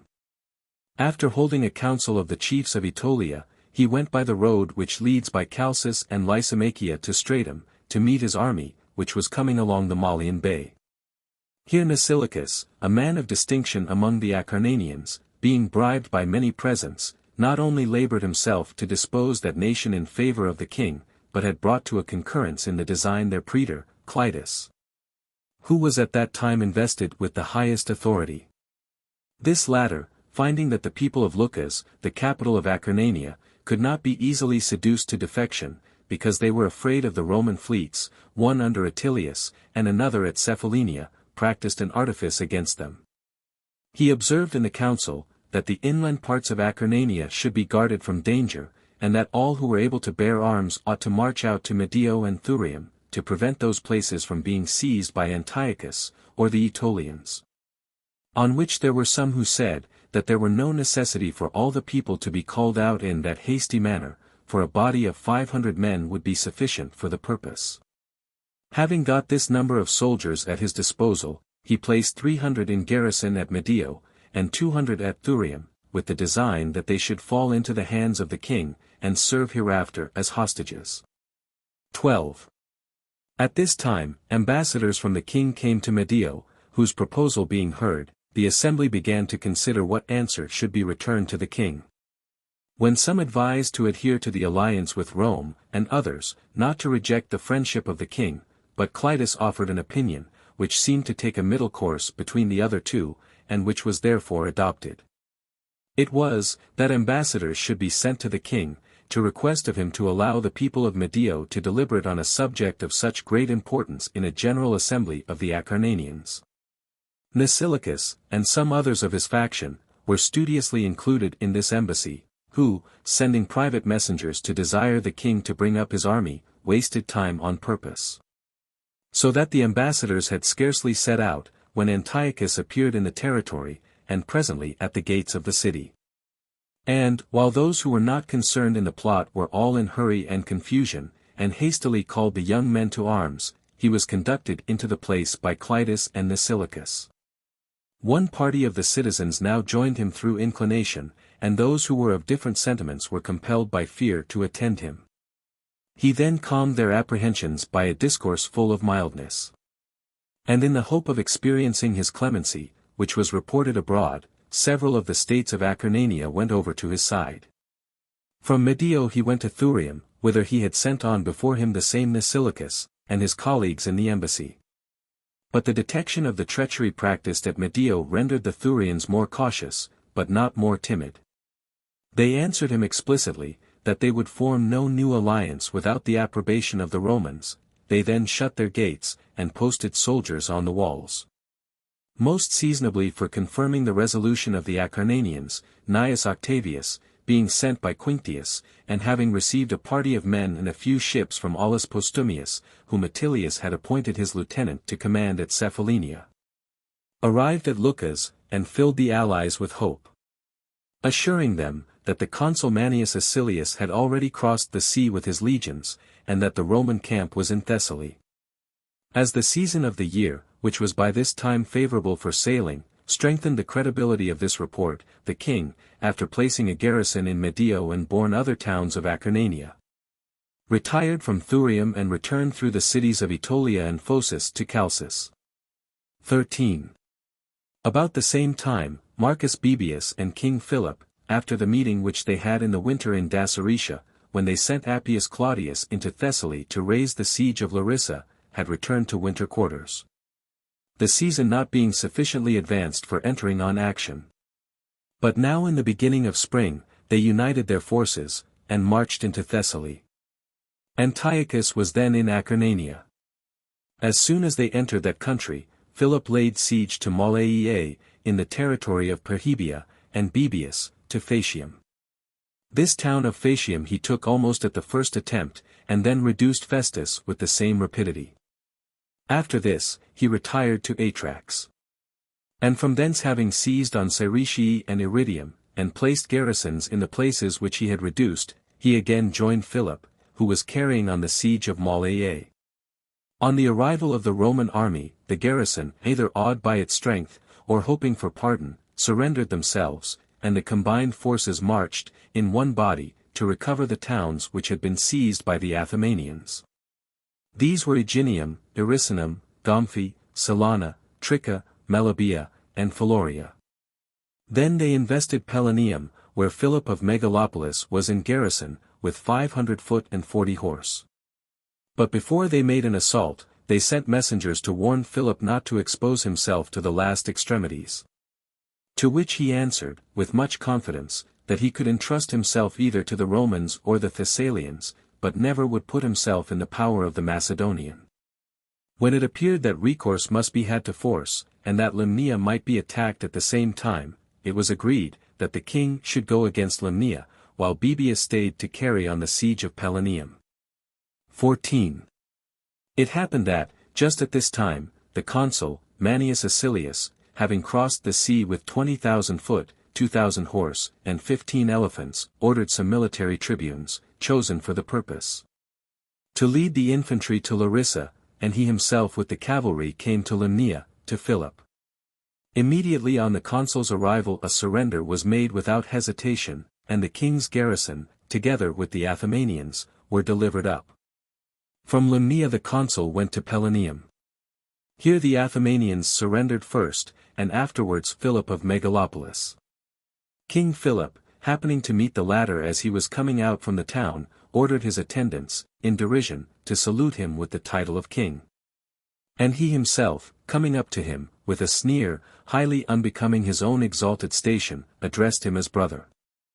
Having been brought before the consul he was ordered to be kept in confinement, and soon after was sent to Rome in chains. All the rest of the Athemanians, together with the soldiers of King Antiochus, who had been in garrison in the towns which surrendered about that time, were delivered over to Philip. They amounted to 3,000 men. The consul went thence to Larissa, in order to hold a consultation on the general plan of operations, and on his way was met by ambassadors from Pieria and Metropolis, with the surrender of those cities. Philip treated the captured, particularly the Athemanians, with great kindness, in order that through them he might conciliate their countrymen. And having hence conceived hopes of getting Athemania into his possession, he first sent forward the prisoners to their respective states, and then marched his army thither. These also, making mention of the king's clemency and generosity towards them, exerted a powerful influence on the minds of their fellow countrymen. And Amminander, who, by his presence, had retained many in obedience, through the respect paid to his dignity, began now to dread that he might be delivered up to Philip, who had been long his professed enemy, or to the Romans. who were justly incensed against him for his late defection. He, therefore, with his wife and children, quitted the kingdom, and retired to Ambracia. Thus all Athemania came under the authority and dominion of Philip.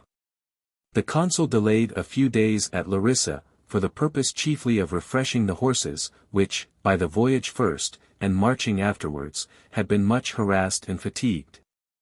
And when he had renewed the vigor of his army by a moderate share of rest, he marched to Cranon. On his way, Pharsalus, Scotussa, and Pherae were surrendered to him, together with the garrisons placed in them by Antiochus.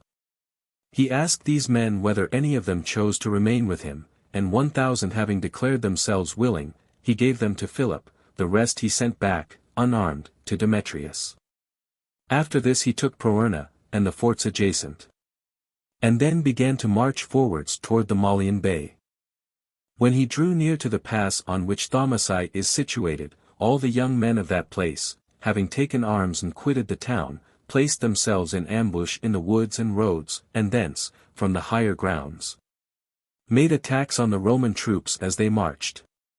The consul first sent people to talk with them from a short distance, and deter them from such a mad proceeding. But, finding that they persisted in their undertaking, he sent round a tribune, with 2 companies of soldiers, to cut off the retreat of the men in arms, and took possession of the defenseless city. The shouting on the capture of the city having been heard from behind, a great slaughter was made of those who had been in ambuscade, and who fled homewards from all parts of the woods. From Thaumasai the consul came, on the 2nd day, to the river Sperchius, and, sending out parties, laid waste the country of the Hypatians. 15. During these transactions, Antiochus was at Chalcis. And now, perceiving that he had gained nothing from Greece agreeable, except winter quarters and a disgraceful marriage at Chalcis, he warmly blamed Thoas, and the fallacious promises of the Aetolians. While he admired Hannibal, not only as a prudent man, but as the predictor of all those events which were then transpiring. However, that he might not still further defeat his inconsiderate enterprise by his own inactivity, he sent requisitions to the Aetolians, to arm all their young men, and assemble in a body at Lamia. He himself also immediately led thither about 10,000 foot, the number having been filled up out of the troops which had come after him from Asia, and 500 horse. Their assembly on this occasion was far less numerous than ever before, none attending but the chiefs with a few of their vassals. These affirmed that they had, with the utmost diligence, tried every method to bring into the field as great a number as possible out of their respective states, but that they had not prevailed either by argument, persuasion, or authority against those who declined the service. Being disappointed thus on all sides, both by his own people, who delayed in Asia, and by his allies, who did not fulfill those engagements by which they had prevailed on him to comply with their invitation, the king retired beyond the pass of Thermopylae. A range of mountains here divides Greece in the same manner as Italy is divided by the ridge of the Apennines. Outside the Strait of Thermopylae, towards the north, lie Epirus, Perhybia, Magnesia, Thessaly, the Achaean Thyotis, and the Malian Bay.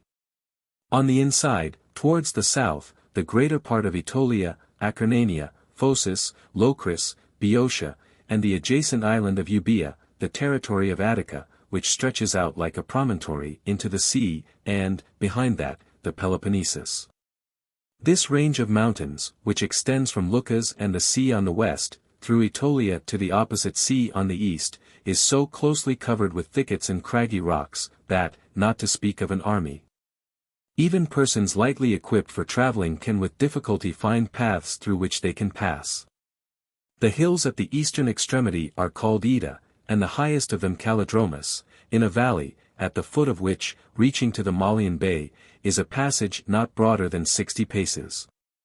This is the only military road by which an army can be led, even if it should not be opposed. The place is therefore called Pylae, the gate, and by some, on account of a warm spring, rising just at the entrance of it, Thermopylae. It is rendered famous by the memorable battle of the Lacedaemonians against the Persians, and by their still more glorious death. 16.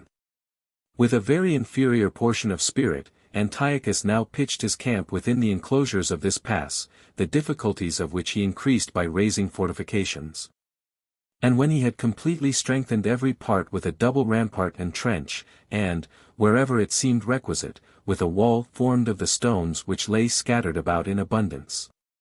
Being very confident that the Roman army would never attempt to force a passage there, he sent away 1/2 of the 4,000 Aetolians, the number that had joined him, to garrison Heraclea, which stood opposite the entrance of the defile. And the other half to Hypata. For he concluded, that the consul would undoubtedly attack Heraclea, and he received accounts from many hands, that all the districts round Hypata were being laid waste. The consul, after ravaging the lands of Hypata first, and then those of Heraclea, in both which places the Aetolian detachments proved useless, encamped opposite to the king, in the very entrance of the pass, near the warm springs. Both parties of the Aetolians shutting themselves up in Heraclea. Antiochus, who, before he saw the enemy, thought every spot perfectly well fortified, and secured by guards, now began to apprehend, that the Romans might discover some paths among the hills above, through which they could make their way. For he had heard that the Lacedaemonians formerly had been surrounded in that manner by the Persians, and Philip, lately, by the Romans themselves. He therefore dispatched a messenger to the Aetolians at Heraclea, desiring them to afford him so much assistance, at least in the war, as to seize and secure the tops of the hills, so that the Romans might not be able to pass them at any part. When this message was received, a dissension arose among the Aetolians. Some insisted that they ought to obey the king's orders, and go, others, that they ought to lie still at Heraclea, and wait the issue, whatever it might be. For if the king should be defeated by the consul, their forces would be fresh, and in readiness to carry succor to their own states in the neighborhood, and if he were victorious, they could pursue the Romans, while scattered in their flight. Each party not only adhered positively to its own plan, but even carried it into execution. 2,000 lay still at Heraclea, and 2,000, divided into 3 parties, took possession of the summits called Calidromus, Rhoduntia, and Tychians. 17. When the consul saw that the heights were possessed by the Aetolians, he sent against those posts 2 men of consular rank, who acted as lieutenant generals, with 2,000 chosen troops. Lucius Valerius Flaccus against Rhoduntia and Tychians, and Marcus Porcius Cato against Calidromus. Then, before he led on his forces against the enemy, he called them to an assembly, and thus briefly addressed them: "Soldiers, I see that the greater part of you who were present, of all ranks, are men who served in this same province, under the conduct and auspices of Titus Quinctius. Now, in the Macedonian war, the pass at the river Aoeus was much more difficult than this before us. For this is only a gate, a single passage, formed as it were by nature, every other in the whole tract, between the 2 seas, being impassable. In the former case, there were stronger fortifications, and placed in more advantageous situations. The enemy's army was both more numerous, and composed of very superior men. For they were Macedonians, Thracians, and Illyrians, all nations of the fiercest spirit. Your present opponents are Syrians, and Asiatic Greeks, the most unsteady of men, and born for slavery. The commander, there, was a king of extraordinary warlike abilities, improved by practice from his early youth, in wars against his neighbors, the Thracians and Illyrians, and all the adjoining nations. But this man is one who, to say nothing of his former life, after coming over from Asia into Europe to make war on the Roman people, has, during the whole length of the winter, accomplished no more memorable exploit, than the taking a wife, for passion's sake, out of a private house, and a family obscure even among its neighbors. And now as a newly married man, surfeited as it were with nuptial feasts, comes out to fight. His chief reliance and strength was in the Aetolians, a nation of all others the most faithless and ungrateful, as you have formerly experienced, and as Antiochus now experiences. For they neither joined him with numbers, nor could they be kept in the camp, and, besides, they are now in a state of dissension among themselves. Although they requested permission to defend Hypata and Heraclea, yet they defended neither. But 1/2 of them fled to the tops of the mountains, while the others shut themselves up in Heraclea. The king himself, plainly confessing that, so far from daring to meet us in battle on the level plain, he durst not even encamp in open ground, has abandoned all that tract in front, which he boasted of having taken from us and Philip, and has hid himself behind the rocks.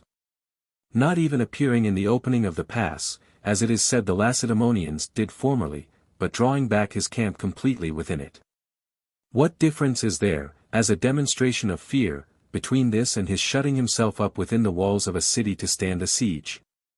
But neither shall the straits protect Antiochus, nor the hills which they have seized, the Aetolians. Sufficient care and precaution have been used on every quarter, that you shall have nothing to contend with in the fight but the enemy himself. On your parts, you have to consider, that you are not fighting merely for the liberty of Greece. Although, were that all, it would be an achievement highly meritorious to deliver that country now from Antiochus and the Aetolians, which you formerly delivered from Philip. And that the wealth in the king's camp will not be the whole prize of your labor, but that the great collection of stores, daily expected from Ephesus, will likewise become your prey. And also, that you will open a way for the Roman power into Asia and Syria, and all the most opulent realms to the extremity of the east. What then must be the consequence, but that, from Gades to the Red Sea, we shall have no limit but the ocean, which encircles in its embrace the whole orb of the earth. And that all mankind shall regard the Roman name with a degree of veneration next to that which they pay to the divinities? For the attainment of prizes of such magnitude, prepare a spirit adequate to the occasion, that, tomorrow, with the aid of the gods, we may decide the matter in the field. 18. After this discourse he dismissed the soldiers, who, before they went to their repast, got ready their armor and weapons. At the first dawn, the signal of battle being displayed, the consul formed his troops with a narrow front, adapted to the nature and the straightness of the ground. When the king saw the enemy's standards in motion, he likewise drew out his forces. He placed in the van, before the rampart, a part of his light infantry, and behind them, as a support, close to the fortifications, the main strength of his Macedonians, whom they call Sarissifori. On the left wing of these, at the foot of the mountain, he posted a body of javelin-bearers, archers, and slingers. That from the higher ground they might annoy the naked flank of the enemy, and on the right of the Macedonians, to the extremity of the works, where the deep morasses and quicksands, stretching thence to the sea, render the place impassable. The elephants with their usual guard. In the rear of them, the cavalry, and then, with a moderate interval between, the rest of his forces as a second line. The Macedonians, posted before the rampart, for some time easily withstood the efforts which the Romans made everywhere to force a passage.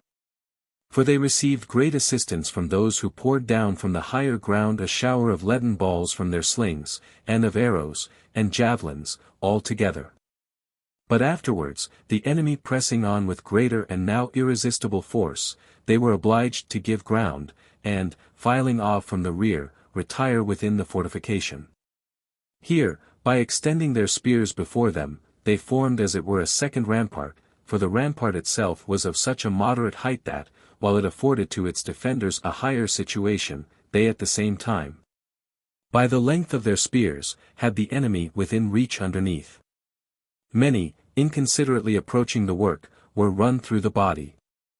And they must either have abandoned the attempt and retreated, or have lost very great numbers, had not Marcus Porcius come from the summit of Calidromus, whence he had dislodged the Aetolians, after killing the greater part of them.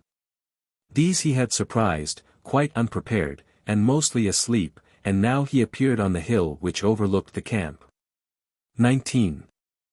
Flaccus had not met the same good fortune at Tychians and Rodentia, having failed in his attempts to approach those fastnesses. The Macedonians, and others, in the king's camp, as long as, on account of the distance, they could distinguish nothing more than a body of men in motion, thought they were the Aetolians, who, on seeing the fight, were coming to their aid. But when, on a nearer view, they knew the standards and arms, and thence discovered their mistake, they were all instantly seized with such a panic, that they threw down their arms and fled. Both the fortifications retarded the pursuers, and the narrowness of the valley through which the troops had to pass, and, above all, the circumstance that the elephants were on the rear of the enemy. These the infantry could with difficulty pass, and the cavalry could by no means do so, their horses being so frightened, that they threw one another into greater confusion than when in battle. The plundering of the camp also caused a considerable delay. But, notwithstanding all this, the Romans pursued the enemy that day as far as Scarphia, killing and taking on the way great numbers both of men and horses, and also killing such of the elephants as they could not capture. And then they returned to their camp. This had been attacked, during the time of the action, by the Aetolians who were occupying Heraclea as a garrison, but the enterprise, which certainly showed no want of boldness, was not attended with any success. The consul, at the third watch of the following night, sent forward his cavalry in pursuit of the enemy, and, as soon as day appeared, set out at the head of the legions. The king had got far before him, as he did not halt in his precipitate flight until he came to Elatia. There having collected the survivors of the battle and the retreat, he, with a very small body of half-armed men, betook himself to Chalcis. The Roman cavalry did not overtake the king himself at Elatia, but they cut off a great part of his soldiers, who either halted through weariness, or wandered out of the way through mistake, as they fled without guides through unknown roads. So that, out of the whole army, not one escaped except 500, who kept close about the king. And even of the 10,000 men, whom, on the authority of Polybius, we have mentioned as brought over by the king from Asia, a very trifling number got off. But what shall we say if we are to believe Valerius Antius, who records that there were in the king's army 60,000 men, of whom 40,000 fell, and above 5,000 were taken, with 230 military standards. Of the Romans were slain in the action itself 150, and of the party that defended themselves against the assault of the Aetolians, not more than 50. 20. As the consul was leading his army through Phocis and Boeotia, the revolted states, conscious of their defection, and dreading lest they should be exposed as enemies to the ravages of the soldiers, presented themselves at the gates of their cities, with the badges of suppliants. But the army proceeded, during the whole time, just as if they were in the country of friends, without offering violence of any sort, until they reached the territory of Caronia. Here a statue of King Antiochus, standing in the temple of Minerva Aetonia, kindled their indignation, and permission was given to the soldiers to plunder the lands adjacent to the edifice. But the reflection quickly occurred, that, as the statue had been erected by a general vote of all the Boeotian states, it was unreasonable to resent it on the single district of Caronia. The soldiers were therefore immediately recalled, and the depredations stopped. The Boeotians were only reprimanded for their ungrateful behavior to the Romans in return for such great obligations, so recently conferred. At the very time of the battle, 10 ships belonging to the king, with their commander Isidorus, lay at anchor near Thronium, in the Malian Bay. To them Alexander of Acarnania, being grievously wounded, made his escape, and gave an account of the unfortunate issue of the battle, on which the fleet, alarmed at the immediate danger, sailed away in haste to Cineas in Euboea. There Alexander died, and was buried. 3 other ships, which came from Asia to the same port, on hearing the disaster which had befallen the army, returned to Ephesus. Isidorus sailed over from Cineas to Demetrius, supposing that the king might perhaps have directed his flight thither.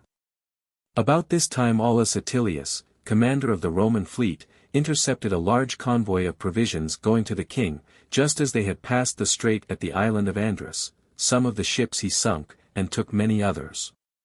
Those who were in the rear turned their course to Asia. Atilius, with the captured vessels in his train, sailed back to Piraeus, from whence he had set out, and distributed a vast quantity of corn among the Athenians and the other allies in that quarter. 21. Antiochus, quitting Chalcis before the arrival of the consul, sailed first to Taenus, and thence passed over to Ephesus. When the consul came to Chalcis, the gates were open to receive him, for Aristoteles, who commanded for the king, on hearing of his approach, had withdrawn from the city. The rest of the cities of Euboea also submitted without opposition. And peace being restored all over the island within the space of a few days, without inflicting punishment on any city, the army, which had acquired much higher praise for moderation after victory, than even for the victory itself, was led back to Thermopylae. From this place, the consul dispatched Marcus Cato to Rome, that through him the Senate and people might learn what had been achieved from unquestionable authority. He set sail from Creusa, a seaport belonging to the Thespians, seated at the bottom of the Corinthian Gulf, and steered to Patrae, in Achaia. From Patrae, he coasted along the shores of Aetolia and Acarnania, as far as Corcyra, and thence he passed over to Hydruntum, in Italy. Proceeding hence, with rapid expedition, by land, he arrived on the 5th day at Rome. Having come into the city before day, he went on directly from the gate to Marcus Junius, the praetor, who, at the first dawn, assembled the Senate. Here, Lucius Cornelius Scipio, who had been dispatched by the consul several days before Cato, and on his arrival had heard that the latter had outstripped him, and was then in the Senate, came in. Just as he was giving a recital of the transactions. The two lieutenant generals were then, by order of the Senate, conducted to the assembly of the people, where they gave the same account, as in the Senate, of the services performed in Aetolia. Hereupon a supplication of 3 days' continuance was decreed, and that the praetor should offer sacrifice to such of the gods as his judgment should direct, with 40 victims of the larger kinds.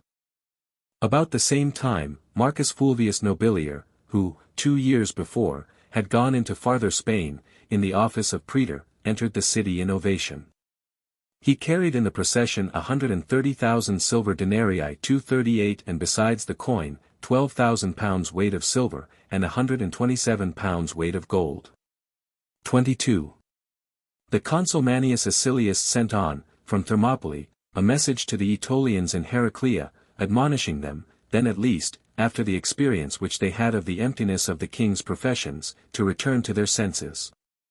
And, by surrendering Heraclea, to endeavor to procure from the Senate a pardon for their past madness, or error, that other Grecian states also had, during the present war, revolted from the Romans, to whom they were under the highest obligations.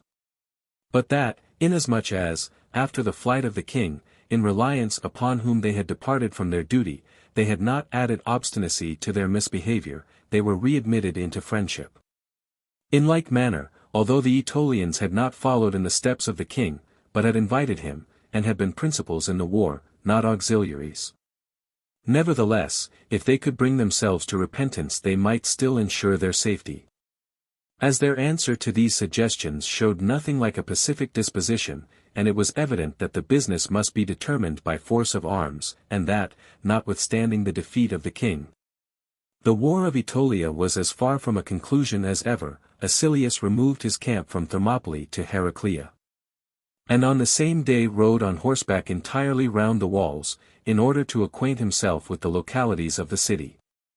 Heraclea is situated at the foot of Mount Ida. The town itself is in the plain, but has a citadel overlooking it, which stands on an eminence of considerable height, terminated on all sides by precipices. Having examined every part which he wished to see, the consul determined to make the attack in 4 places at once. On the side next the river Asopus, where is also the gymnasium, he gave the direction of the works and the assault to Lucius Valerius.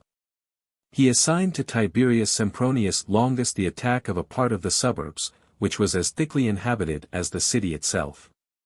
He appointed Marcus Bebius to act on the side opposite the Malian Bay, a part where the access was far from easy. And Appius Claudius on the side next to another rivulet, called Melas, opposite to the temple of Diana.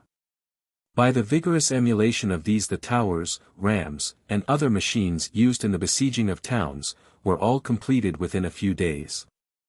The lands round Heraclea, naturally marshy, and abounding with tall trees, furnished timber in abundance for every kind of work. And then, as the Aetolians had fled into the city, the deserted suburb supplied not only beams and boards, but also bricks and mortar, and stones of every size for all their various occasions. 23. The Romans carried on the assault upon this city by means of works more than by their arms, the Aetolians, on the contrary, maintained their defense by dint of arms. For when the walls were shaken by the ram they did not, as is usual, intercept and turn aside the strokes by the help of nooses formed on ropes, but sallied out in large armed bodies, with parties carrying fire, which they threw into the works. They had likewise arched passages through the parapet, for the purpose of making sallies. And when they built up the wall anew, in the room of any part that was demolished, they left a great number of these, that they might rush out upon the enemy from many places at once. In several days at the beginning, while their strength was unimpaired, they carried on this practice in numerous parties, and with much spirit, but afterwards in smaller numbers and more languidly. For though they had a multiplicity of difficulties to struggle with, what above all things utterly consumed their vigor was the want of sleep, as the Romans, having plenty of men, relieved each other regularly in their posts.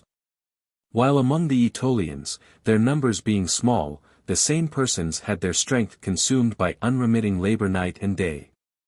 During a space of 24 days, without any time being unemployed in the conflict, their toil was kept up against the attacks carried on by the enemy in 4 different quarters at once.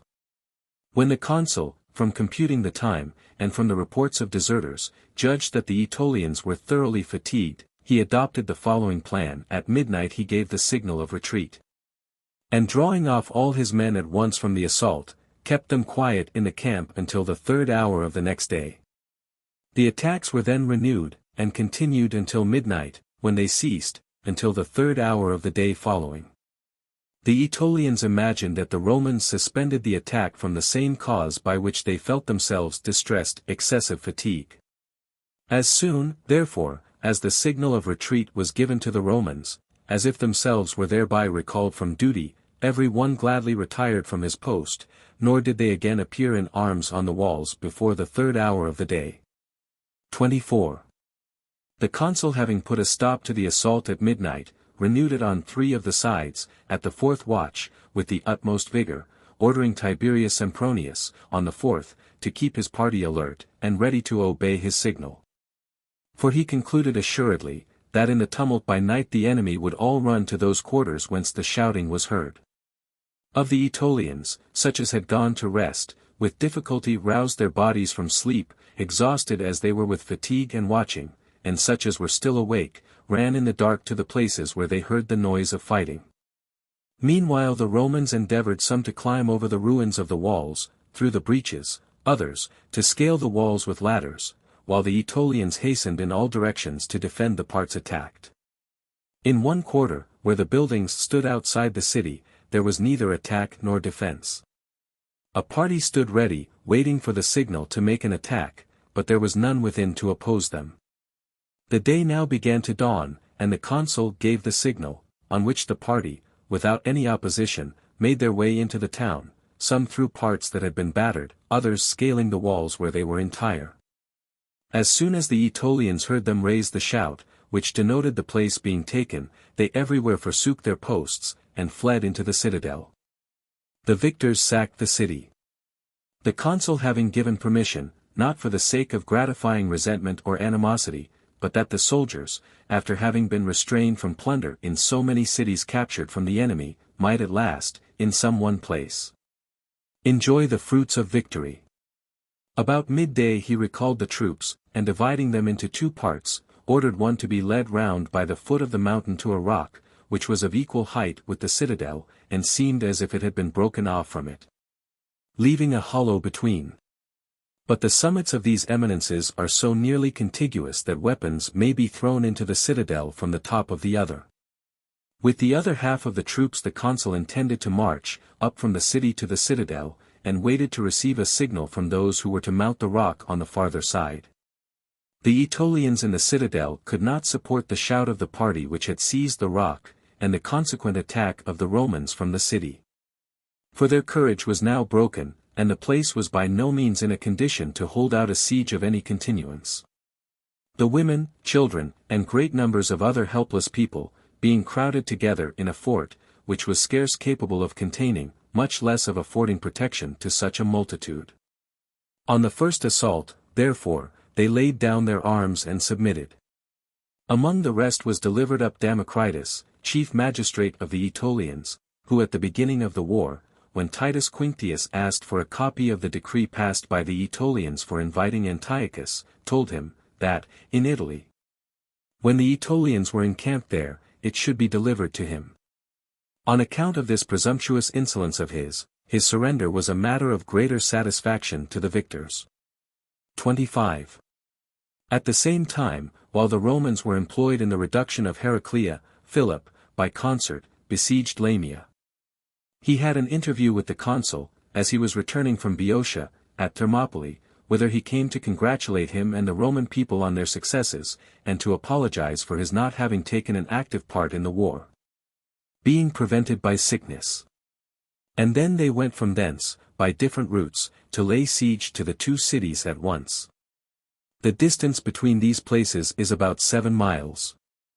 And as Lamia stands on high ground, and has an open prospect, particularly towards the region of Mount Ida, the distance seems very short, and everything that passes can be seen from thence.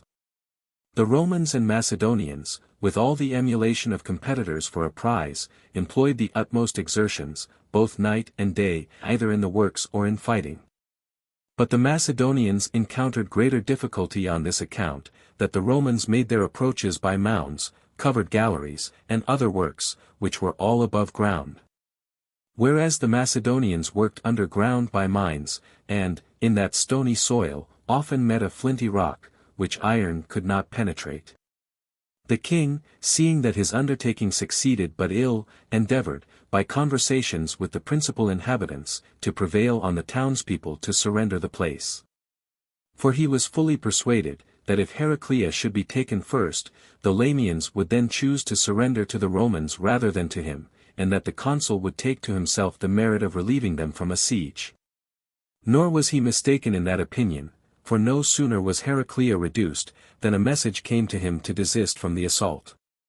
Because, it was more reasonable that the Roman soldiers, who had fought the Aetolians in the field, should reap the fruits of the victory.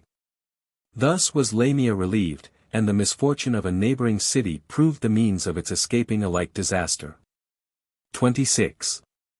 A few days before the capture of Heraclea, the Aetolians, having assembled a council at Hypata, sent ambassadors to Antiochus, among whom was Thoas, the same who had been sent on the former occasion.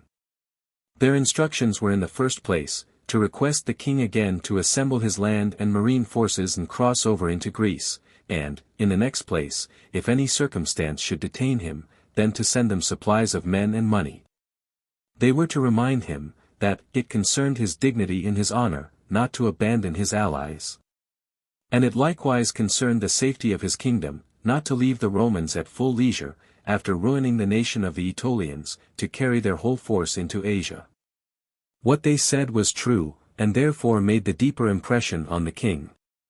In consequence of which, he immediately supplied the ambassadors with the money requisite for the exigencies of the war, and assured them, that he would send them succors both of troops and ships. One of the ambassadors, namely, Thoas, he kept with him, by no means against his will, as he hoped that, being present, he might induce the performance of the king's promises. 27. But the loss of Heraclea entirely broke the spirits of the Aetolians. Insomuch that, within a few days after they had sent ambassadors into Asia for the purpose of renewing the war, and inviting the king, they threw aside all warlike designs, and dispatched deputies to the consul to sue for peace. When these began to speak, the consul, interrupting them, said, that he had other business to attend to at present. And, ordering them to return to Hypata, granted them a truce for 10 days, sending with them Lucius Valerius Flaccus, to whom, he desired, whatever business they intended to have proposed to himself might be communicated, with any other that they thought proper. On their arrival at Hypata, the chiefs of the Aetolians held a consultation, at which Flaccus was present, on the method to be used in treating with the consul. They showed an inclination to begin with addressing themselves wholly to the ancient treaties, and the services which they had performed to the Roman people. On which Flaccus desired them to speak no more of treaties, which they themselves had violated and annulled. He told them, that they might expect more advantage from an acknowledgment of their fault, and entreaty. For their hopes of safety rested not on the merits of their cause, but on the clemency of the Roman people. That, if they acted in a suppliant manner, he would himself be a solicitor in their favor, both with the consul and with the Senate at Rome. For thither also they must send ambassadors. This appeared to all the only way to safety, to submit themselves entirely to the faith of the Romans. For, in that case, the latter would be ashamed to do injury to suppliants, while themselves would, nevertheless, retain the power of consulting their own interest, should fortune offer anything more advantageous. 28. When they came into the consul's presence, Phineas, who was at the head of the embassy, made a long speech, designed to mitigate the wrath of the conqueror by various considerations. And he concluded with saying, that the Aetolians surrendered themselves, and all belonging to them, to the faith of the Roman people. The consul, on hearing this, said, Aetolians, consider well whether you will yield on these terms, and then Phineas produced the decree, in which the conditions were expressly mentioned. Since then, said the consul, you submit in this manner, I demand that, without delay, you deliver up to me Dicarchus your countryman, Menidas the Epirot, who had, with an armed force, entered Naupactum, and compelled the inhabitants to defection. And also Amenander, with the Athemanian chiefs, by whose advice you revolted from us. Phineas, almost interrupting the Roman while he was speaking, answered, we surrendered ourselves, not into slavery, but to your faith. And I take it for granted, that, from not being sufficiently acquainted with us, you fall into the mistake of commanding what is inconsistent with the practice of the Greeks. Nor in truth, replied the consul, do I much concern myself, at present, what the Aetolians may think conformable to the practice of the Greeks. While I, conformably to the practice of the Romans, exercise authority over men, who just now surrendered themselves by a decree of their own, and were, before that, conquered by my arms. Wherefore, unless my commands are quickly complied with, I order that you be put in chains. At the same time he ordered chains to be brought forth, and the lictors to surround the ambassadors. This effectually subdued the arrogance of Phineas and the other Aetolians, and, at length, they became sensible of their situation. Phineas then said, that, as to himself and his countrymen there present, they knew that his commands must be obeyed, but it was necessary that a council of the Aetolians should meet, to pass decrees accordingly. And that, for that purpose, he requested a suspension of arms for 10 days. At the intercession of Flaccus on behalf of the Aetolians, this was granted, and they returned to Hypata. When Phineas related here, in the select council, called Apoclede, the orders which they had received, and the treatment which they had narrowly escaped. Although the chiefs bemoaned their condition, nevertheless they were of opinion, that the conqueror must be obeyed, and that the Aetolians should be summoned, from all their towns, to a general assembly. 29.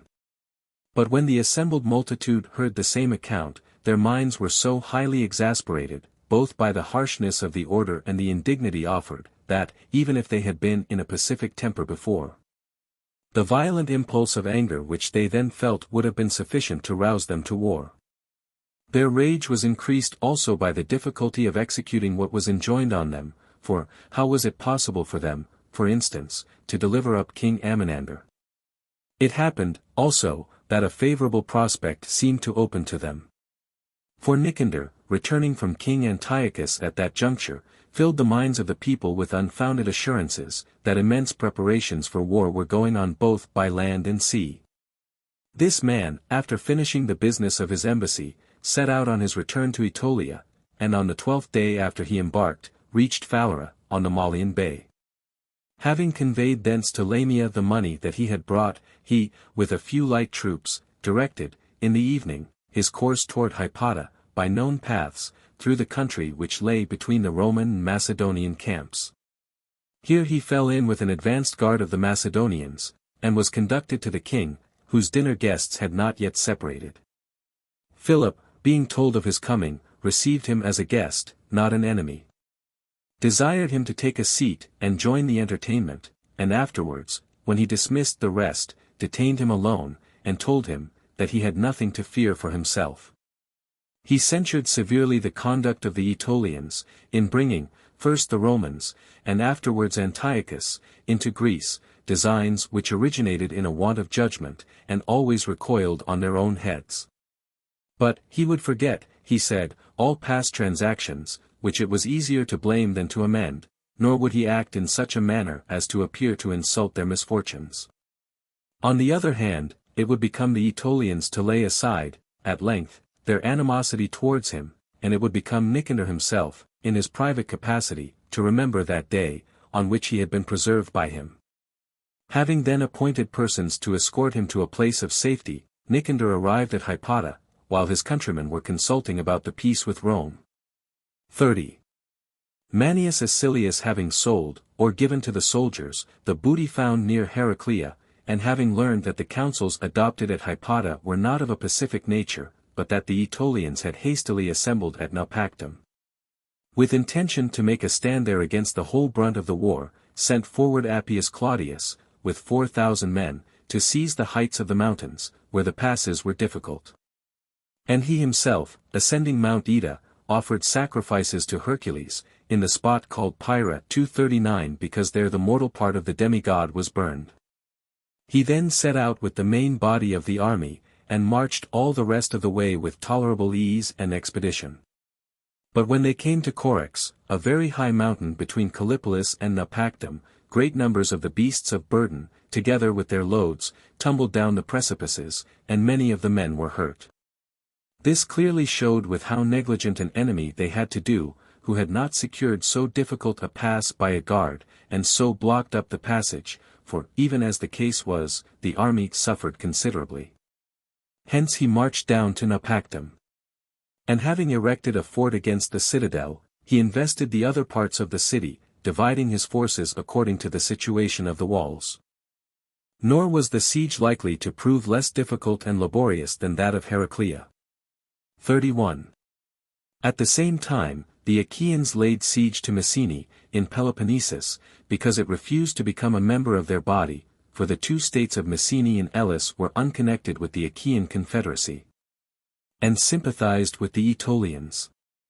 However, the Hellenes, after Antiochus had been driven out of Greece, answered the deputies, sent by the Achaeans, with more moderation, that, when the king's troops were removed, they would consider what part they should take. But the Messenians had dismissed the deputies without an answer, and prepared for war. Alarmed, afterwards, at their own situation, when they saw the enemy ravaging their country without control, and pitching their camp close to their city, they sent deputies to Chalcis, to Titus Quinctius, the author of their liberty, to acquaint him, that the Messenians were willing, both to open their gates, and surrender their city, to the Romans, but not to the Achaeans. On hearing this Quinctius immediately set out, and dispatched from Megalopolis a messenger to Diophanes, praetor of the Achaeans, requiring him to draw off his army instantly from Messene, and to come to him. Diophanes obeyed the order.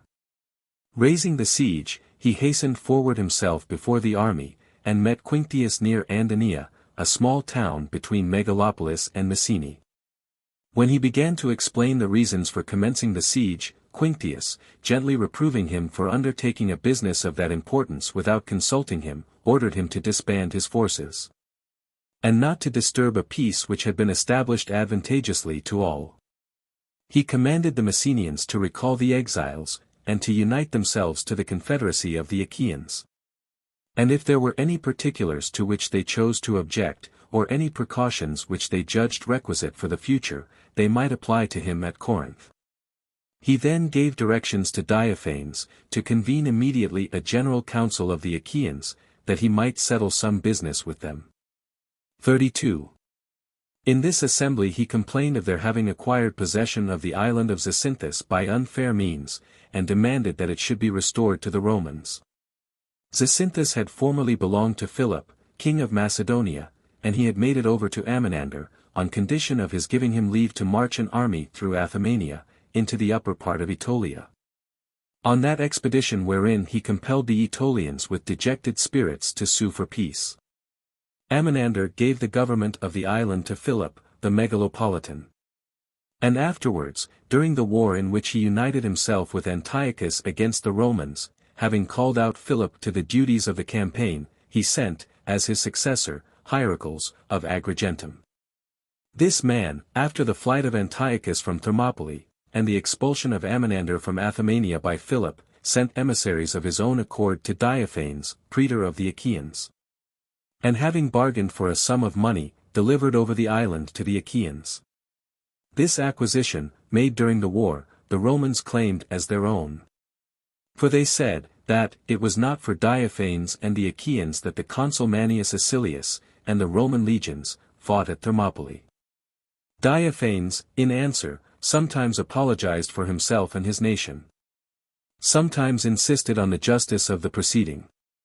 But several of the Achaeans testified that they had, from the beginning, disapproved of that business, and they now blamed the obstinacy of the praetor. Pursuant to their advice, a decree was made, that the affair should be left entirely to the disposal of Titus Quinctius. As Quinctius was severe to such as made opposition, so, when complied with, he was easily appeased. Laying aside, therefore, everything stern in his voice and looks, he said, If, Achaeans, I thought the possession of that island advantageous to you, I would be the first to advise the Senate and people of Rome to permit you to hold it.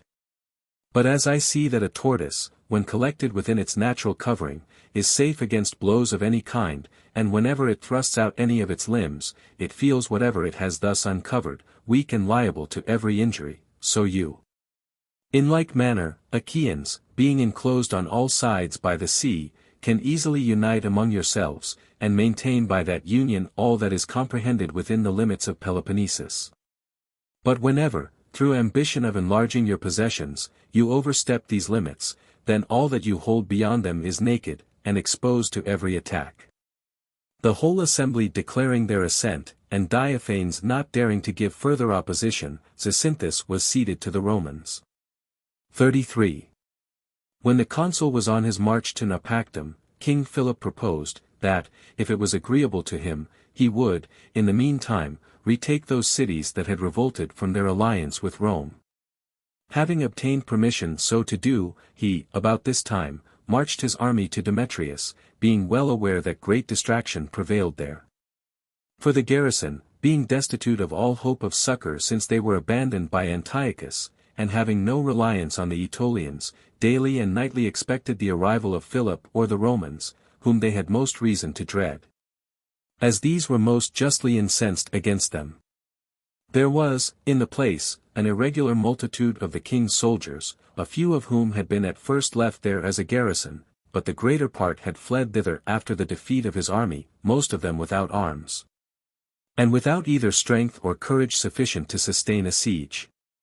Wherefore on Philip sending on messengers, to offer them hopes of pardon being obtainable, they answered, that their gates were open for the king. On his first entrance, several of the chiefs left the city, Eurylochus killed himself. The soldiers of Antiochus, in conformity to a stipulation, were escorted, through Macedonia and Thrace, by a body of Macedonians, and conducted to Lysimachia. There were, also, a few ships at Demetrius, under the command of Isidorus, which, together with their commander, were dismissed. Philip then reduced Dolopia, Apparentia, and several cities of Perhebia. 34. While Philip was thus employed, Titus Quinctius, after receiving from the Achaean council the cession of Zacynthus, crossed over to Naupactum, which had stood a siege of near 2 months, but was now reduced to a desperate condition. And it was supposed, that if it should be taken by storm, the whole nation of the Aetolians would be sunk thereby in utter destruction.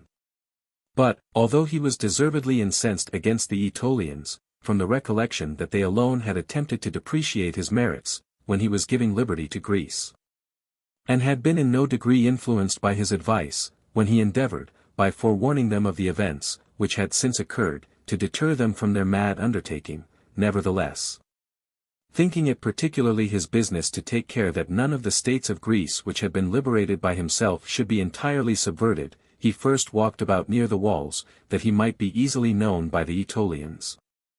He was quickly distinguished by the first advanced guards, and the news spread from rank to rank that Quinctius was there. On this, the people from all sides ran to the walls, and eagerly stretching out their hands, all in one joint cry besought Quinctius by name, to assist and save them. Although he was much affected by these entreaties, yet for that time he made signs with his hands, that they were to expect no assistance from him. However, when he met the consul he accosted him thus, Manius Acilius, are you unapprised of what is passing, or do you know it, and think it immaterial to the interest of the commonwealth? This inflamed the consul with curiosity, and he replied, "But explain what is your meaning." Quinctius then said, "Do you not see that, since the defeat of Antiochus, you have been wasting time in besieging 2 cities, though the year of your command is near expiring? But that Philip, who never faced the enemy, or even saw their standards, has annexed to his dominions such a number, not only of cities, but of nations, Athemania, Perhebia, Apparentia, Dolopia. But, surely, we are not so deeply interested in diminishing the strength and resources of the Aetolians, as in hindering those of Philip from being augmented beyond measure. And in you, and your soldiers, not having yet gained, to reward your victory, as many towns as Philip has gained Grecian states. 35. The consul assented to these remarks, but a feeling of shame suggested itself to him if he should abandon the siege with his purpose unaccomplished. At length the matter was left entirely to the management of Quinctius. He went again to that part of the wall whence the Aetolians had called to him a little before. And on their entreating him now, with still greater earnestness, to take compassion on the nation of the Aetolians, he desired that some of them might come out to him.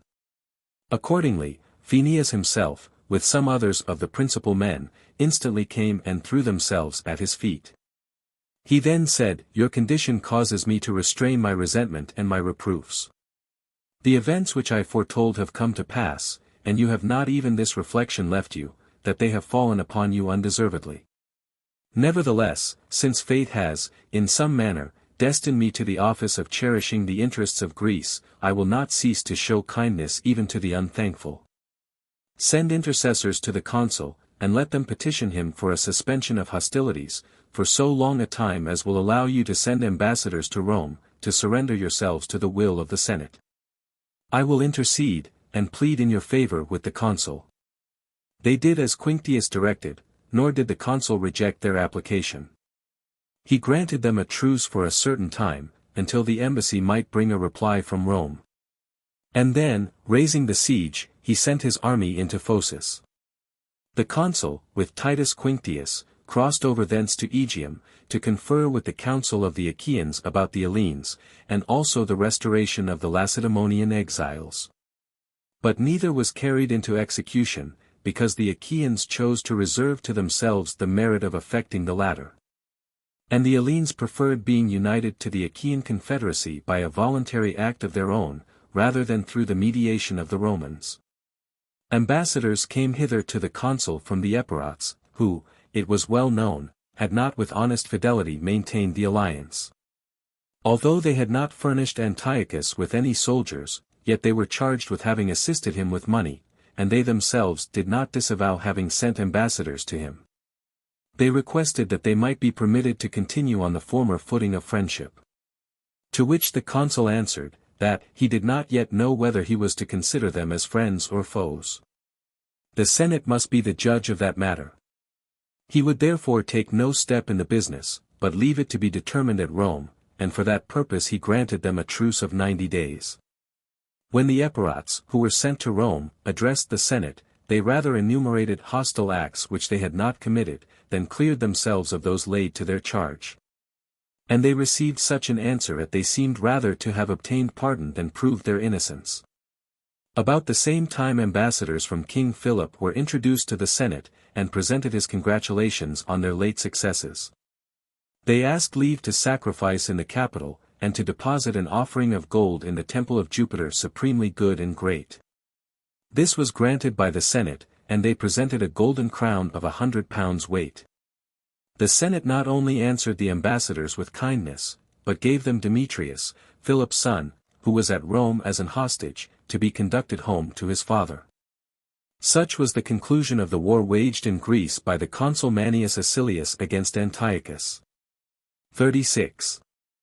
The other consul, Publius Cornelius Scipio, who had obtained by lot the province of Gaul, before he set out to the war which was to be waged against the Boians, demanded of the Senate, by a decree, to order him money for the exhibition of games, which, when acting as propraetor in Spain, he had vowed at a critical time of a battle.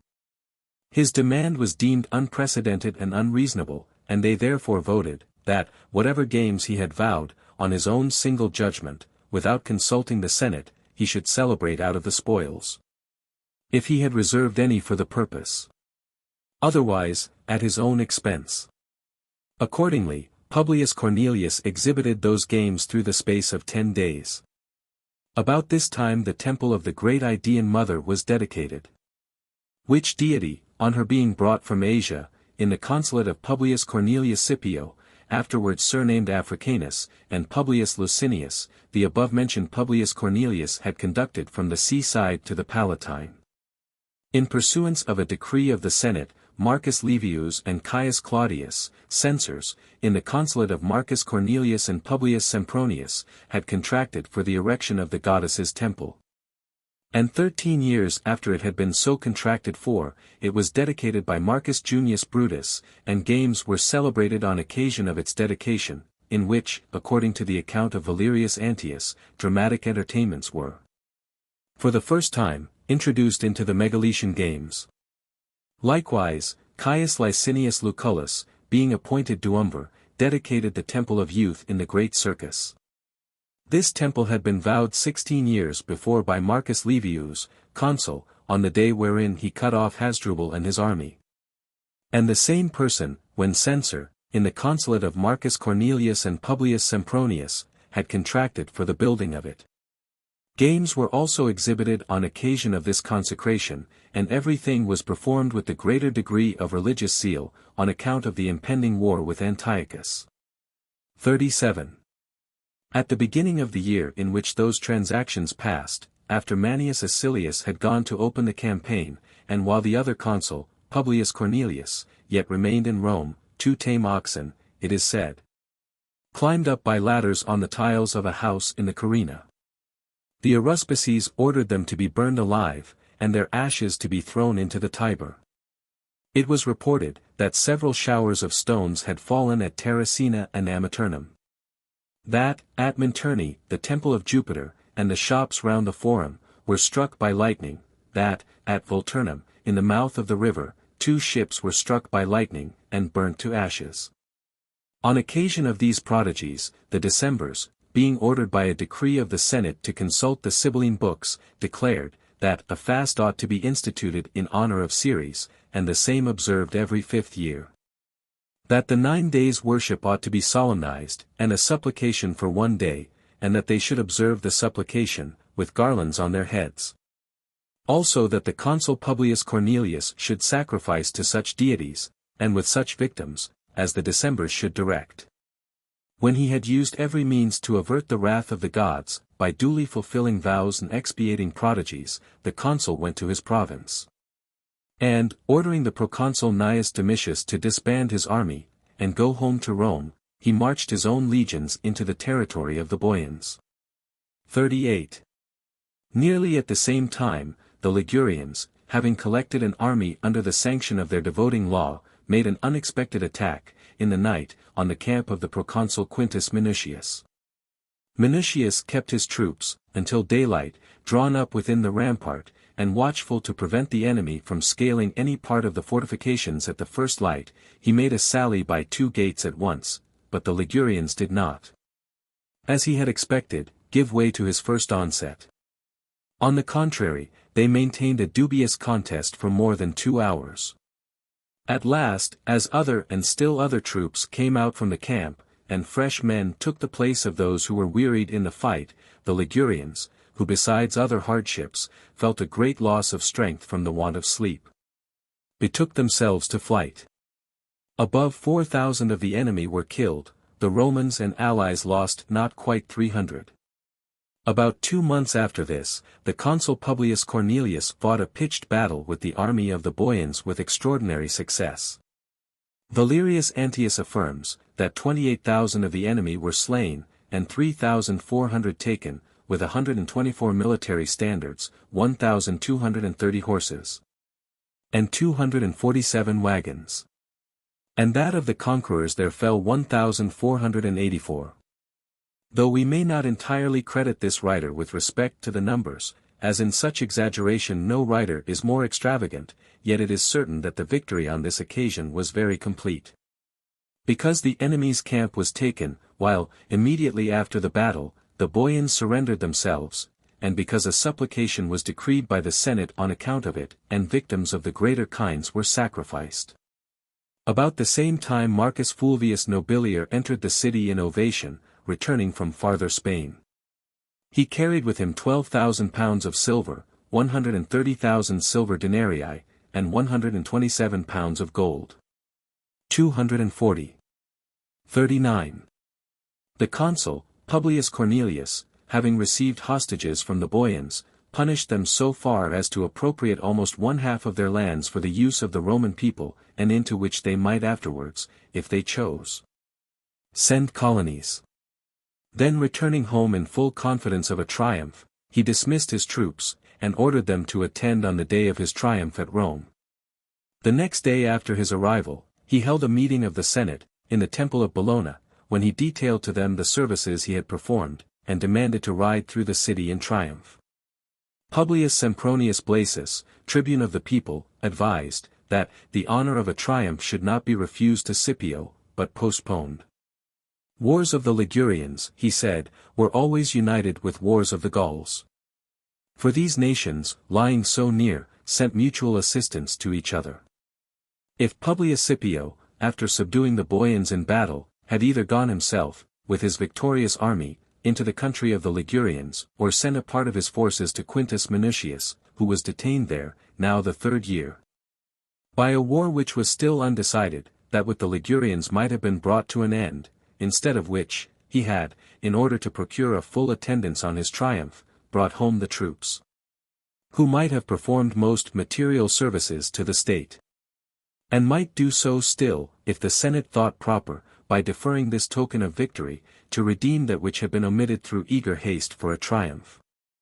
If they would order the consul to return with his legions into his province, and to give his assistance towards subduing the Ligurians, for, unless these were reduced under the dominion and jurisdiction of the Roman people, neither would the Boians ever remain quiet, there must be either peace or war with both.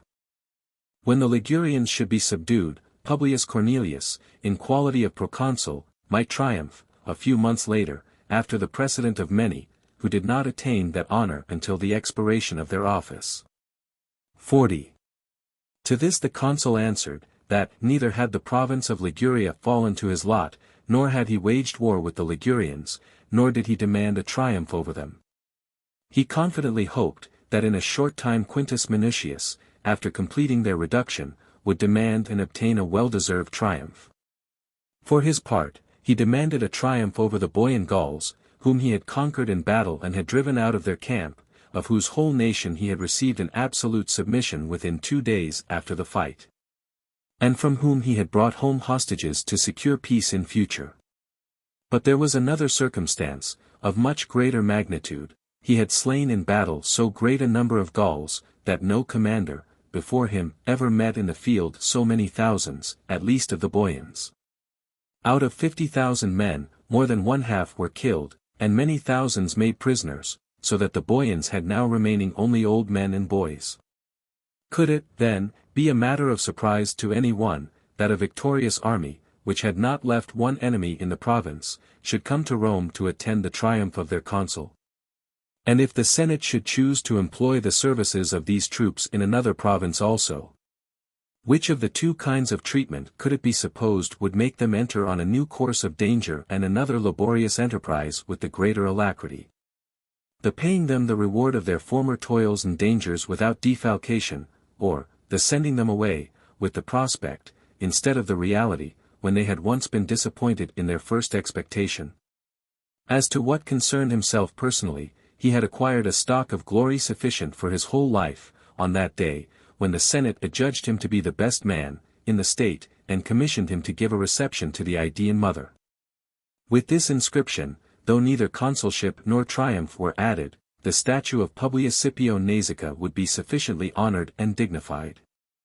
The unanimous Senate not only gave their vote for the triumph, but by their influence prevailed on the tribune to desist from his protest. Publius Cornelius, the consul, triumphed over the Boians. In this procession he carried, on Gallic wagons, arms, standards, and spoils of all sorts, the brazen utensils of the Gauls, and, together with the prisoners of distinction, he led a train of captured horses. He deposited in the treasury 1,470 golden chains, and besides these, 245 pounds weight of gold, 2,340 pounds weight of silver, some unwrought, and some formed in vessels of the Gallic fashion, not without beauty, and 234,000 denarii. 241 to the soldiers who followed his chariot, he distributed 325 asses, 242 each, double to a centurion, triple to a horseman. Next day, he summoned an assembly, and after expatiating on his own services, and the ill treatment shown him by the tribune who wanted to entangle him in a way which did not belong to him, in order to defraud him of the fruits of his success, he absolved the soldiers of their oath and discharged them. 41. While this passed in Italy, Antiochus was at Ephesus divested of all concern respecting the war with Rome, as supposing that the Romans had no intention of coming into Asia. Which state of security was occasioned by the erroneous opinions or the flattering representations of the greater part of his friends. Hannibal alone, whose judgment was, at that time, the most highly respected by the king, declared, that he rather wondered the Romans were not already in Asia than entertained a doubt of their coming. The passage was easier from Greece to Asia, than from Italy to Greece, and Antiochus constituted a much more important object than the Aetolians. For the Roman arms were not less powerful on sea than on land. Their fleet had long been at Malea, and he had heard that a reinforcement of ships and a new commander had lately come from Italy, with intent to enter on action. He therefore advised Antiochus not to form to himself vain hopes of peace. He must necessarily in a short time maintain a contest with the Romans both by sea and land, in Asia, and for Asia itself, and must either wrest the power from those who grasped at the empire of the world, or lose his own dominions. He seemed to be the only person who could foresee, and honestly foretell, what was to happen. The king, therefore, with the ships which were equipped and in readiness, sailed to the Chersonesus, in order to strengthen the places there with garrisons, lest the Romans should happen to come by land. He left orders with Polixenidas to fit out the rest of the fleet, and put to sea, and send out advice boats among the islands to procure intelligence of everything that was passing. 42. When Caius Livius, commander of the Roman fleet, sailed with 50 decked ships from Rome, he went to Neapolis, where he had appointed the rendezvous of the undecked ships, which were due by treaty from the allies on that coast.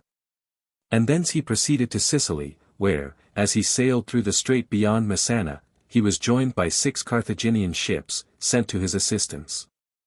And then, having collected the vessels due from the regions, Locrians, and other allies, who were bound by the same conditions, he purified the fleet at Licinium, and put forth into the open sea. On his arrival at Corcyra, which was the first Grecian country where he touched, inquiring about the state of the war, for all matters in Greece were not yet entirely settled, and about the Roman fleet, he was told that the consul and the king were posted at the pass of Thermopylae, and that the fleet lay at Piraeus, on which, judging expedition necessary on every account, he sailed directly forward to Peloponnesus.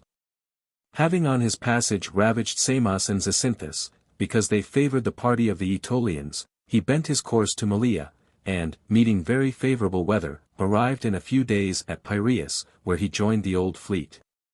At Cilium he was met by King Eumenes, with 3 ships, who had long hesitated at Aegina whether he should go home to defend his own kingdom, on hearing that Antiochus was preparing both marine and land forces at Ephesus, or whether he should unite himself inseparably to the Romans, on whose destiny his own depended. Aulus Atilius, having delivered to his successor 25 decked ships, sailed from Piraeus for Rome. Livius, with 81 beaked ships, besides many others of inferior rates, some of which were open and furnished with beaks, others without beaks, fit for advice boats, crossed over to Delos. 43. At this time, the consul Acilius was engaged in the siege of Naupactum. Livius was detained several days at Delos by contrary winds, for that tract among the Cyclades, which are separated in some places by larger straits, in others by smaller, is extremely subject to storms.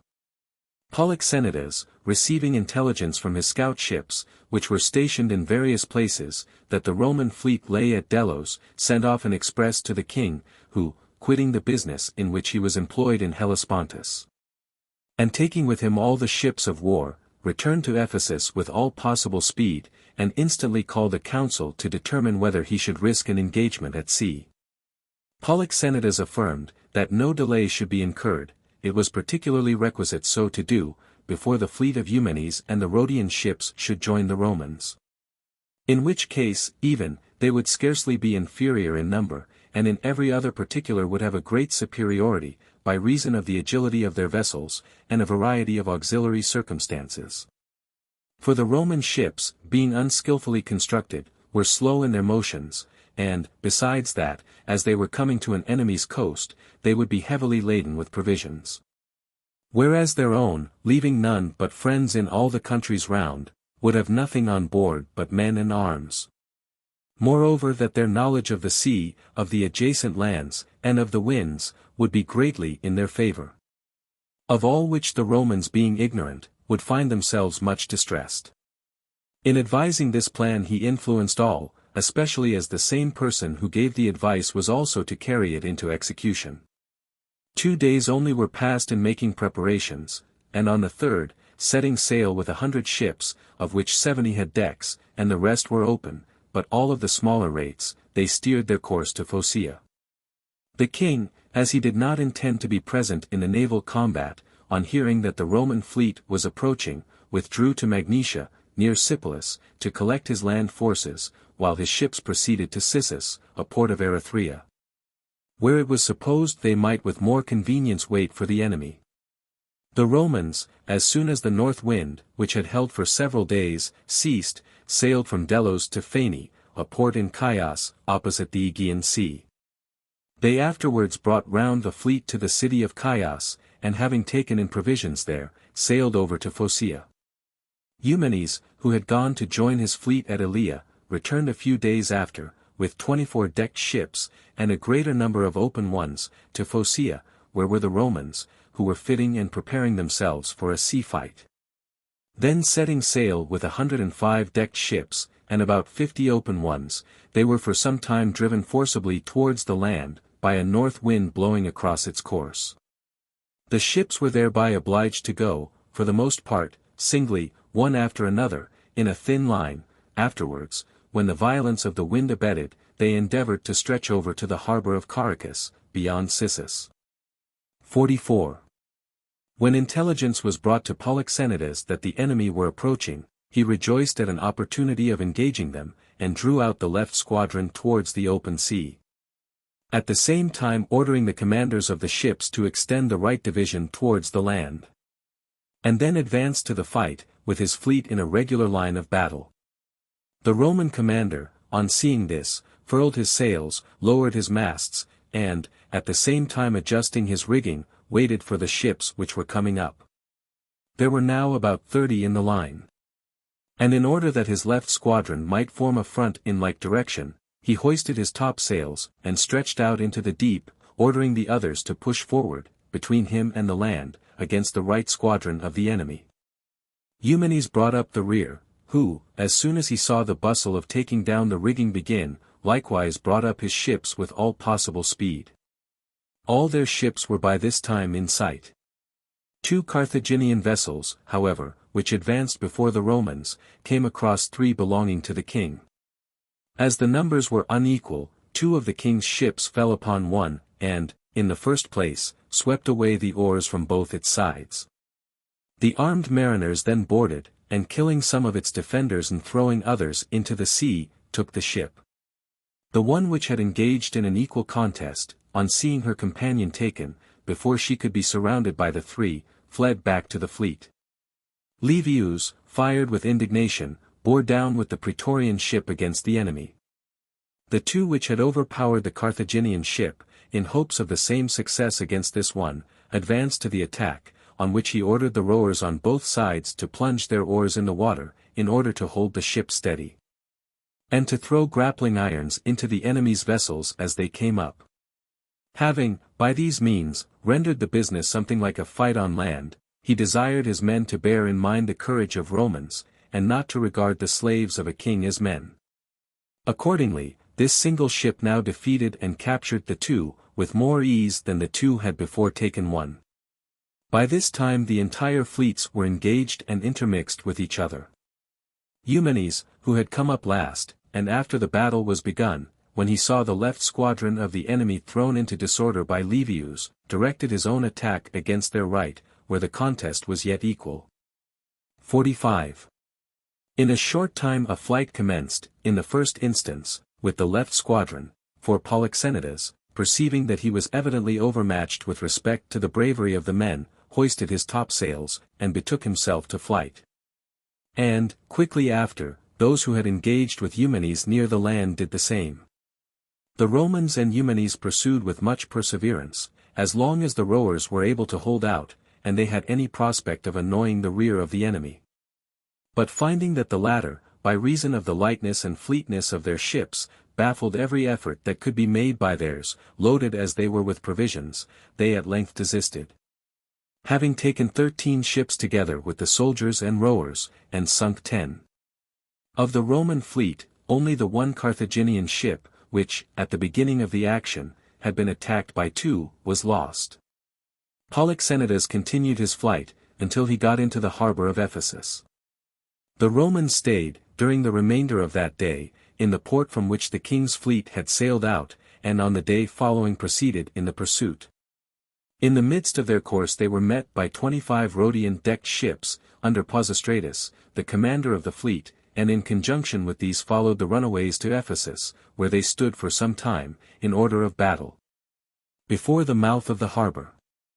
Having thus extorted from the enemy a full confession of their being defeated, and having sent home the Rhodians and Eumenes, the Romans steered their course to Chios. When they had passed Phoenicus, a port of Erythrea, they cast anchor for the night, and proceeding next day to the island, came up to the city itself. After halting here a few days for the purpose chiefly of refreshing the rowers, they sailed over to Phocea. Here they left for Quinqueremes for the defense of the city, and proceeded to Cannae, where, as the winter now approached, the ships were hauled on shore, and surrounded with a trench and rampart. At the close of the year, the elections were held at Rome, in which were chosen consuls, Lucius Cornelius Scipio and Caius Laelius, from whom all men expected the conclusion of the war with Antiochus. Next day were elected praetors, Marcus Tuccius, Lucius Aurunculius, Gnaeus Fulvius, Lucius Aemilius, Publius Junius, and Caius Atinius Labio. Book XVI.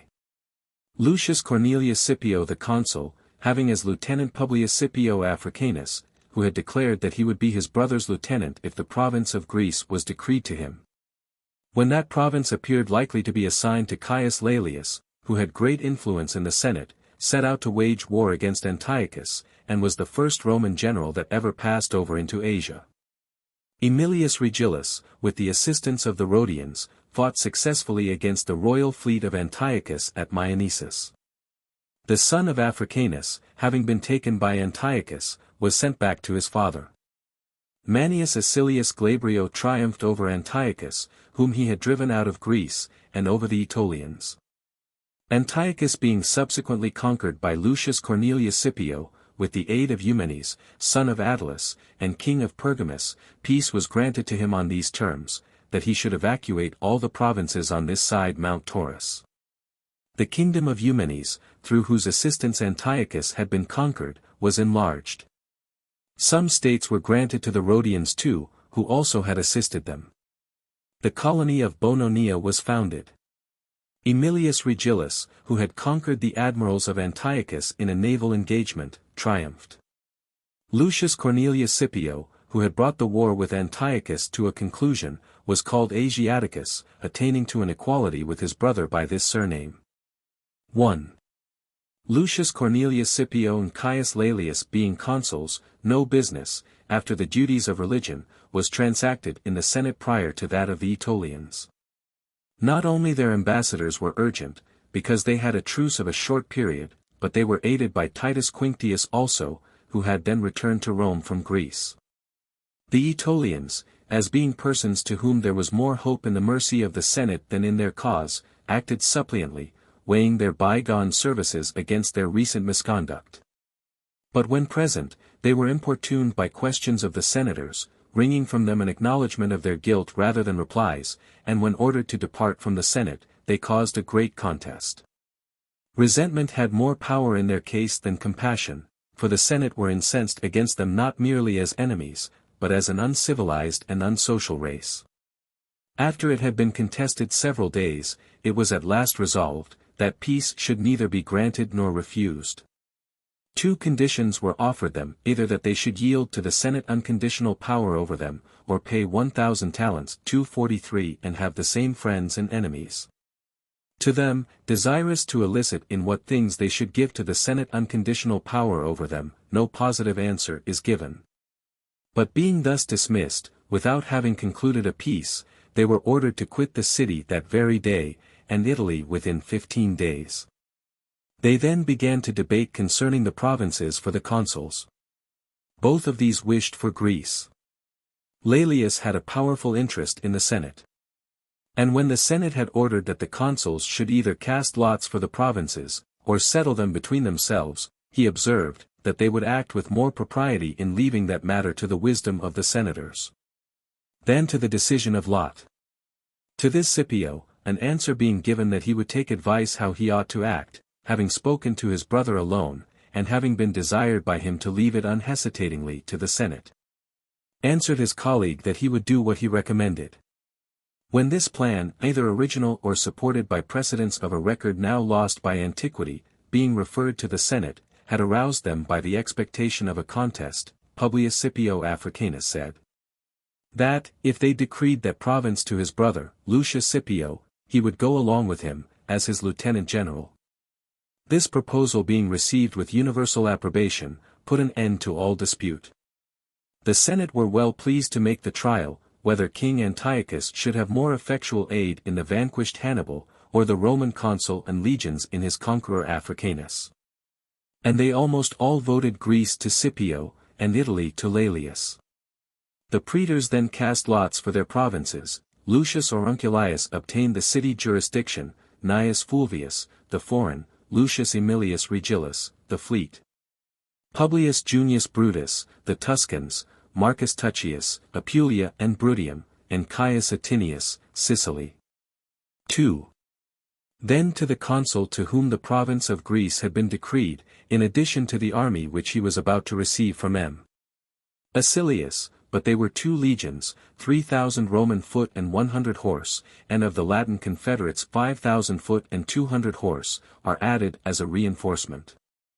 And it was further ordered, that if, when he arrived in his province, he would judge it conducive to the public interest, he should be at liberty to carry over the army into Asia. To the other consul was decreed an army entirely new. 2 Roman legions, and of the Latin confederates 15,000 foot and 600 horse. Quintius Minucius was ordered to remove his forces out of Liguria, for he had written, that the province was completely subdued, and that the whole nation of the Ligurians had surrendered, into the country of the Boians. And to give up the command to Publius Cornelius, proconsul. The 2 city legions, enlisted the year before, about to be brought home from the country in which Cornelius had found the conquered Boians, were assigned to Marcus Tuccius, praetor, together with 15,000 foot and 600 horse. Of the Latin confederates, to occupy Apulia and Bruttium. Orders were given to Aulus Cornelius, a praetor of the preceding year, who occupied Bruttium with an army, that if the consul judged it proper, he should transport his legions into Aetolia, and give them to Manius Acilius, provided the latter was inclined to remain there, but if Acilius wished to come to Rome, that then Aulus Cornelius should stay in Aetolia with that army. It was resolved that Caius Atinius Labio should receive from Marcus Aemilius the province of Sicily, and the army there, and should, if he deemed it proper, enlist in the province itself 2,000 foot and 100 horse, for a reinforcement. Publius Junius Brutus was ordered to raise a new army for Tuscany, consisting of 1 Roman legion, and 10,000 foot of the allies and Latin nation, and 400 horse.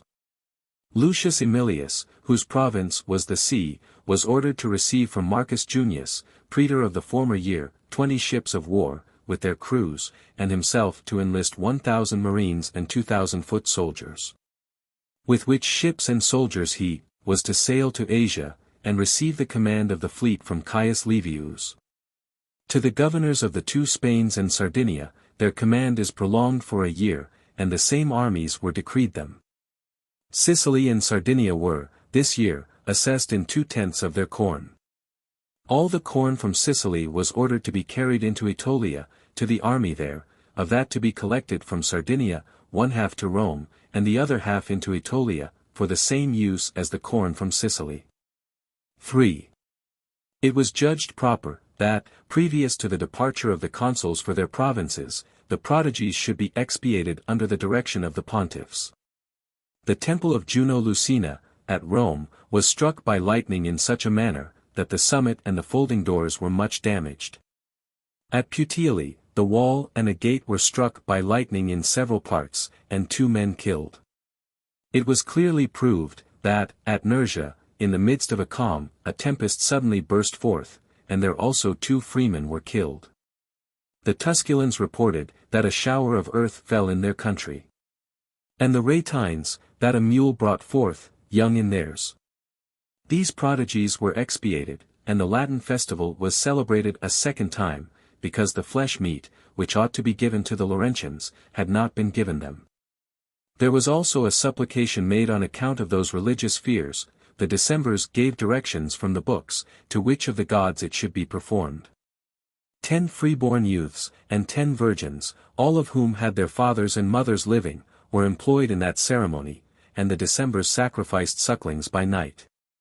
Publius Cornelius Scipio Africanus, before he left the city, erected an arch on the Capitol, facing the road by which we ascend to it, with 7 gilded statues and 2 horses, and placed 2 marble cisterns in the front of the arch. During that period, 43 of the principal Aetolians, among whom were Democritus and his brother, were brought to Rome by 2 cohorts, sent by Manius Acilius, and were thrown into the prison called Latumii, or the Quarry. Lucius Cornelius the consul ordered the cohorts after that to return to the army. Ambassadors came from Ptolemy and Cleopatra, king and queen of Egypt, congratulating the Romans because the consul Manius Acilius had driven King Antiochus out of Greece, and advising that they should carry over their army into Asia. For all places, not only in Asia, but also in Syria, were filled with consternation, and the king and queen of Egypt would be prepared to do those things which the Senate should direct. Thanks were returned to the king and queen, and presents were ordered to be made to the ambassadors, 4,000 asses 244 to each. 4. The consul Lucius Cornelius, having finished what was necessary to be done at Rome, gave public notice, in an assembly of the people, that the soldiers, whom he himself had enlisted for a reinforcement, and those who were in Bruttium with Aulus Cornelius, propraetor, should all meet him at Brundusium on the Ides of July. He likewise appointed 3 lieutenants general, Sextus Digitius, Lucius Apustius, and Caius Fabricius Lucinus, who were to bring together ships from all parts of the sea-coast to Brundusium.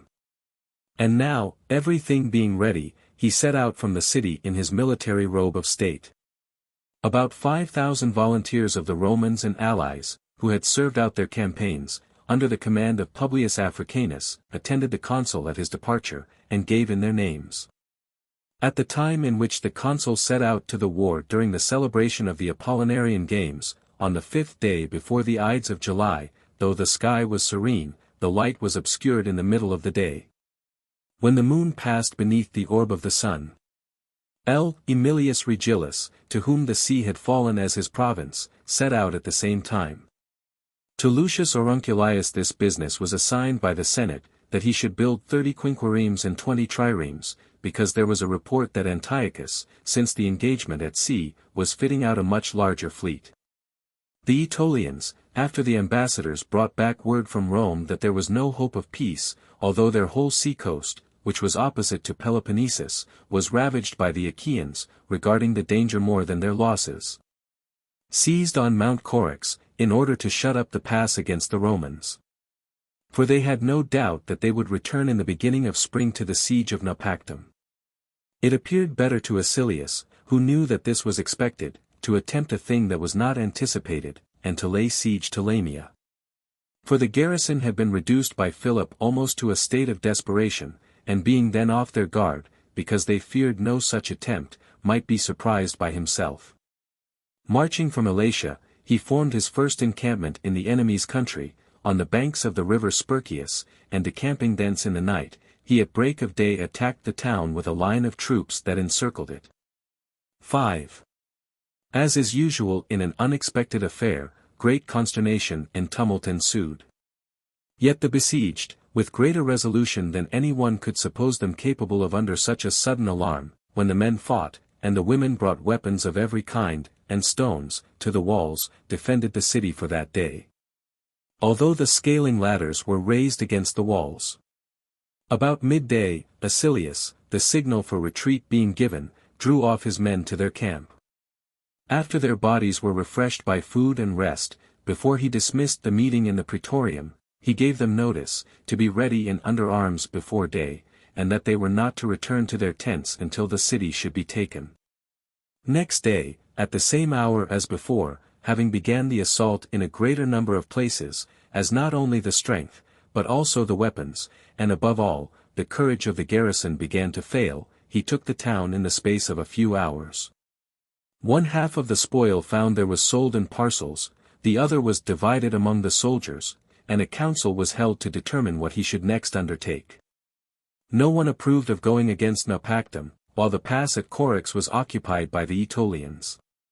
That, however, the summer campaign might not be an idle one, and that the Aetolians might not through his supineness possess the peace that they could not obtain from the Senate, Acilius resolved to besiege Amphissa.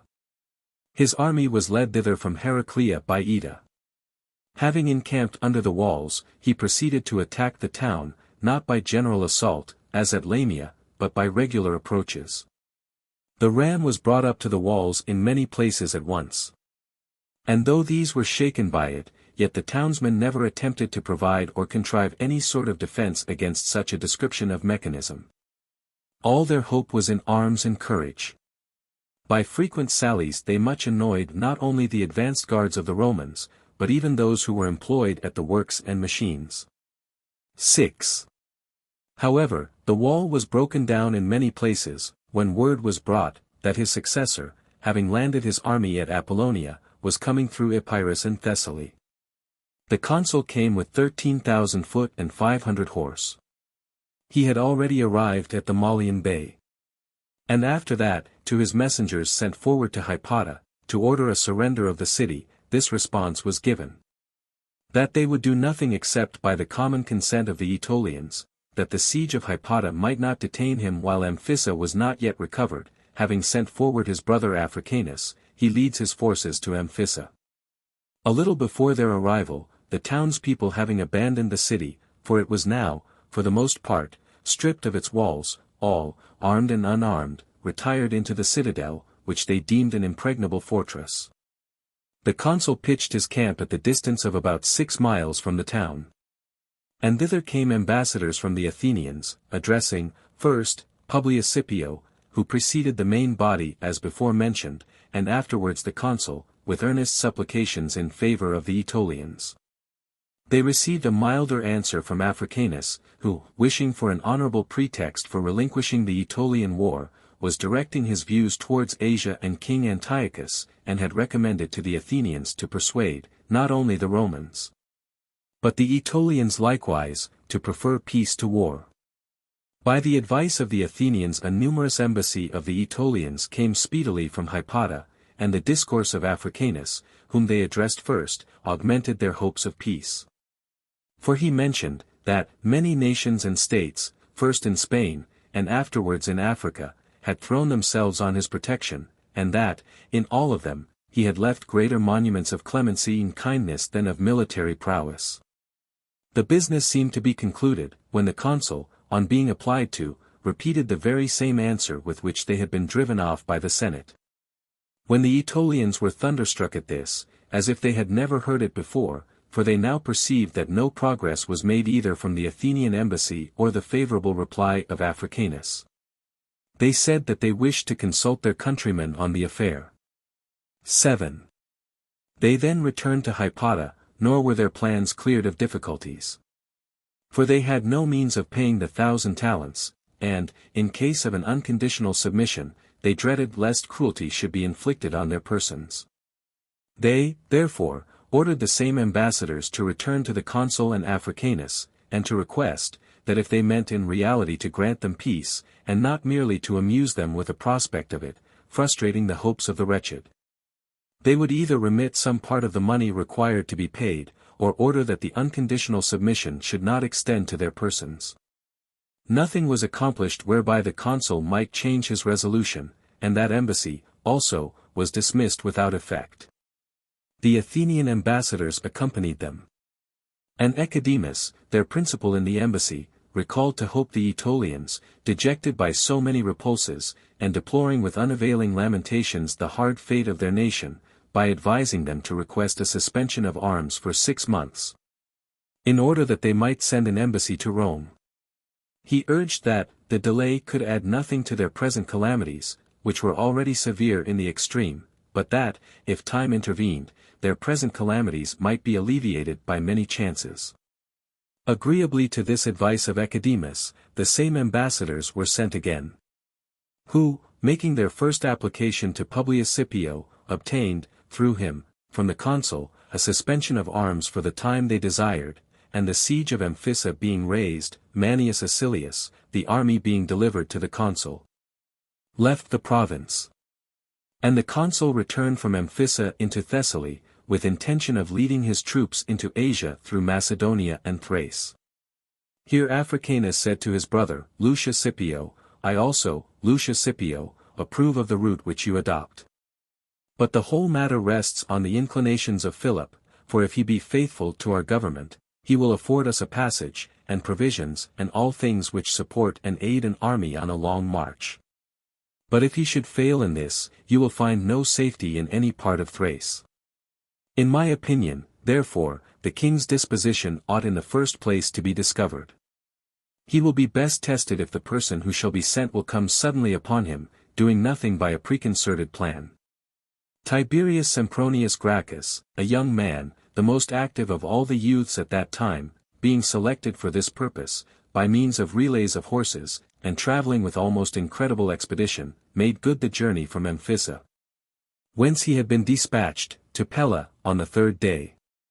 The king was sitting at a banquet, and was far gone in his cups. That very relaxation of mind removed all suspicion of any intention of changing his measures. His guest was kindly entertained for the present. And next day he saw provisions in abundance already prepared for the army, bridges made over rivers, and roads fortified where the passage was difficult. As he was bringing back this intelligence, with the same speed which he had used in coming, he met the consul at Thaumaceae. From this the army rejoicing, marched with more certain and greater hopes into Macedon, where all things were prepared. On their arrival, the king received them with royal magnificence, and accompanied them on their march.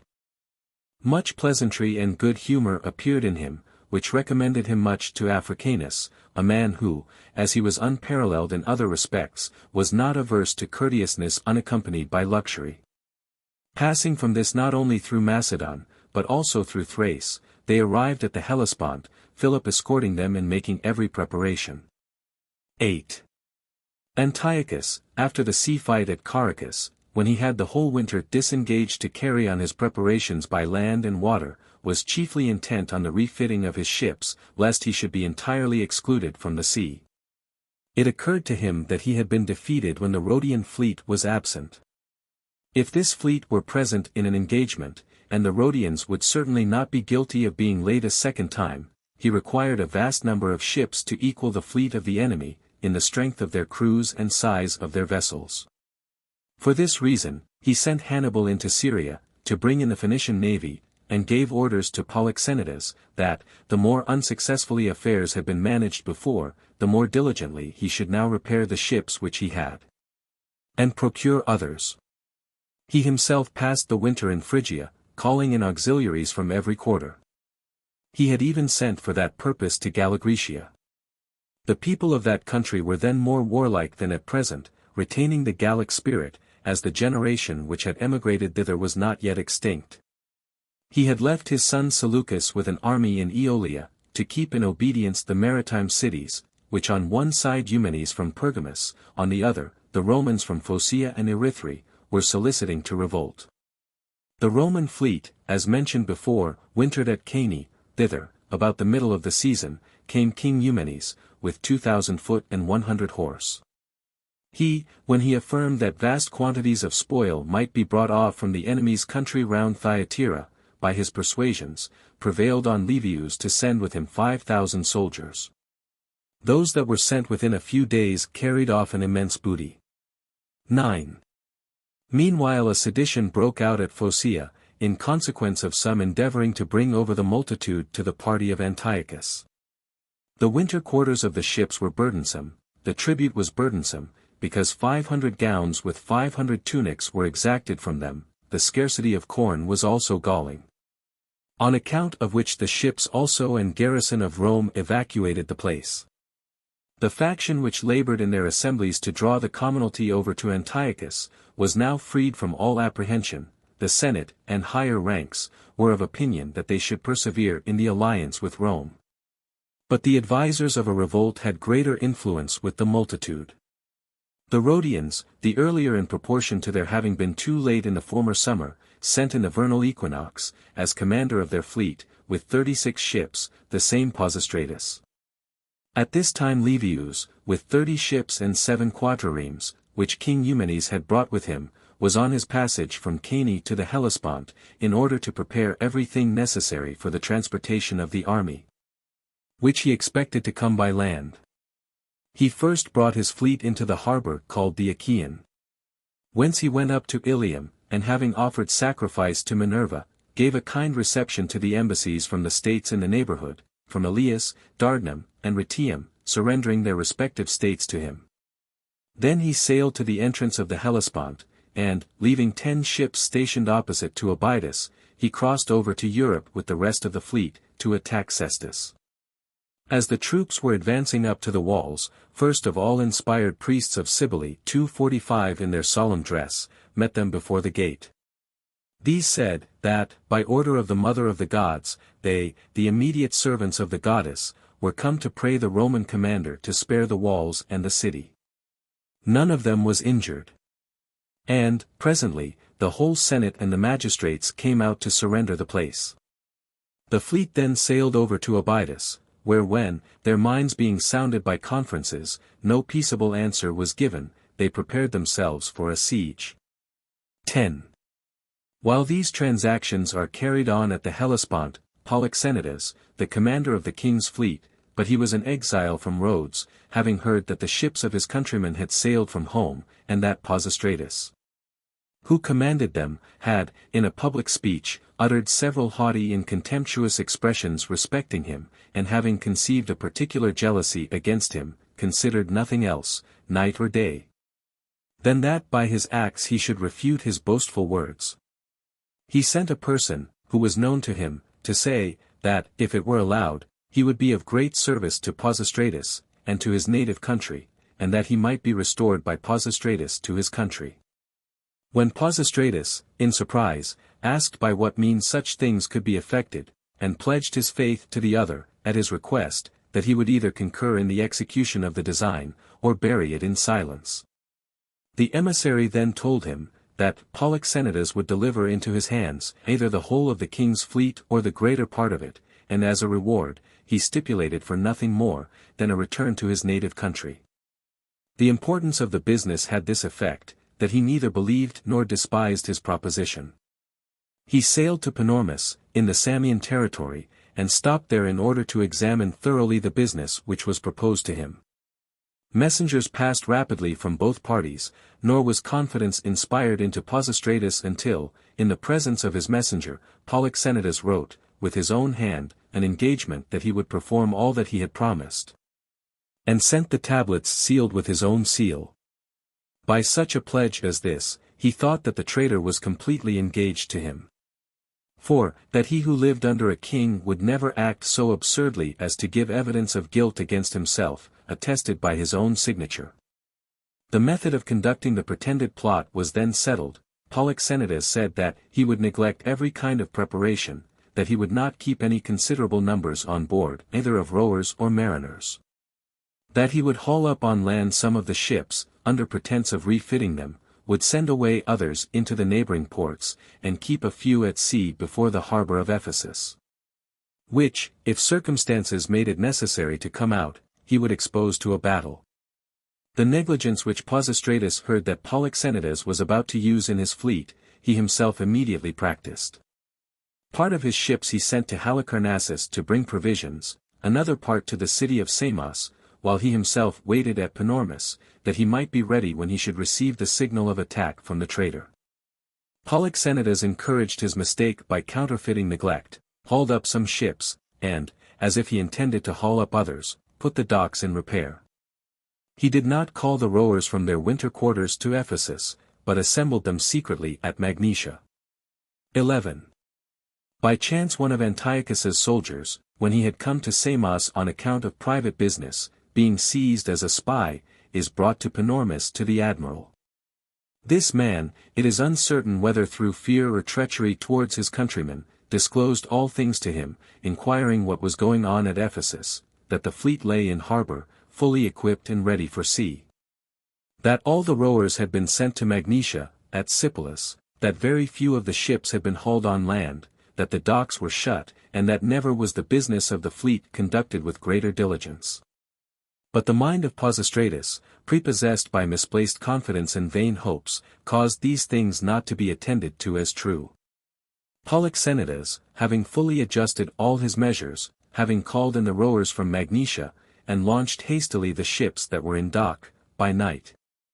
After wasting the day not so much in preparation as because he was unwilling that the fleet should be seen going to sea, set sail after sunset with 70 decked ships, and, the wind being contrary, put into the harbor of Pygelia before daylight. Where when he had rested during the day, for the same reason as before, he passed over, in the night to the nearest part of the Samian territory. From this place, having ordered a certain Nicander, a chief pirate, to sail with 5 decked ships to Palinurus, and thence to lead his armed men by the shortest road through the fields towards Panormus, and so to come behind the enemy. He himself, in the meantime, with his fleet in 2 divisions, in order that it might command the mouth of the harbor on both sides, proceeded to Panormus. Pisistratus was at first confused for a little, as the thing was unexpected. But afterwards, being an old soldier, having quickly regained his courage, and judging that the enemy would be more easily repelled by land than by sea, he marched his armed forces in 2 bodies to the promontories, which, by their heads projecting into the deep, formed the harbor. Under the impression that he could easily repel the enemy by weapons on both sides, from the 2 promontories. When the sight of Nicander on the land had disconcerted this undertaking, having suddenly changed his design, he ordered all to go on board the ships. Then truly a great confusion arose among soldiers and sailors alike, and a sort of flight to the ships took place, when they perceived themselves surrounded by land and sea at the same time. Pisistratus supposed that the only way of safety was to force through the narrow entrance of the port, and push out into the open sea. And after that he saw his men embarked, ordering the rest to follow, he himself the first, with ship urged vigorously by the oars, pressed to the mouth of the harbor. Just as his ship was clearing the entrance, Polixenides, with 3 quinquiremes, surrounded it. The vessel, shattered by their beaks, sunk, the crew were overwhelmed with weapons, and, among them, Pisistratus, fighting gallantly, was slain. Of the rest of the ships, some were taken outside of the harbor, some within, and others by Nicander, while they were putting off from the shore. Only 5 Rhodian and 2 Cone ships effected an escape, a passage being made for them through the thick of the enemy, by the terror of shining flames. For they carried before them, on 2 poles projecting from their prows, a great quantity of fire contained in iron vessels.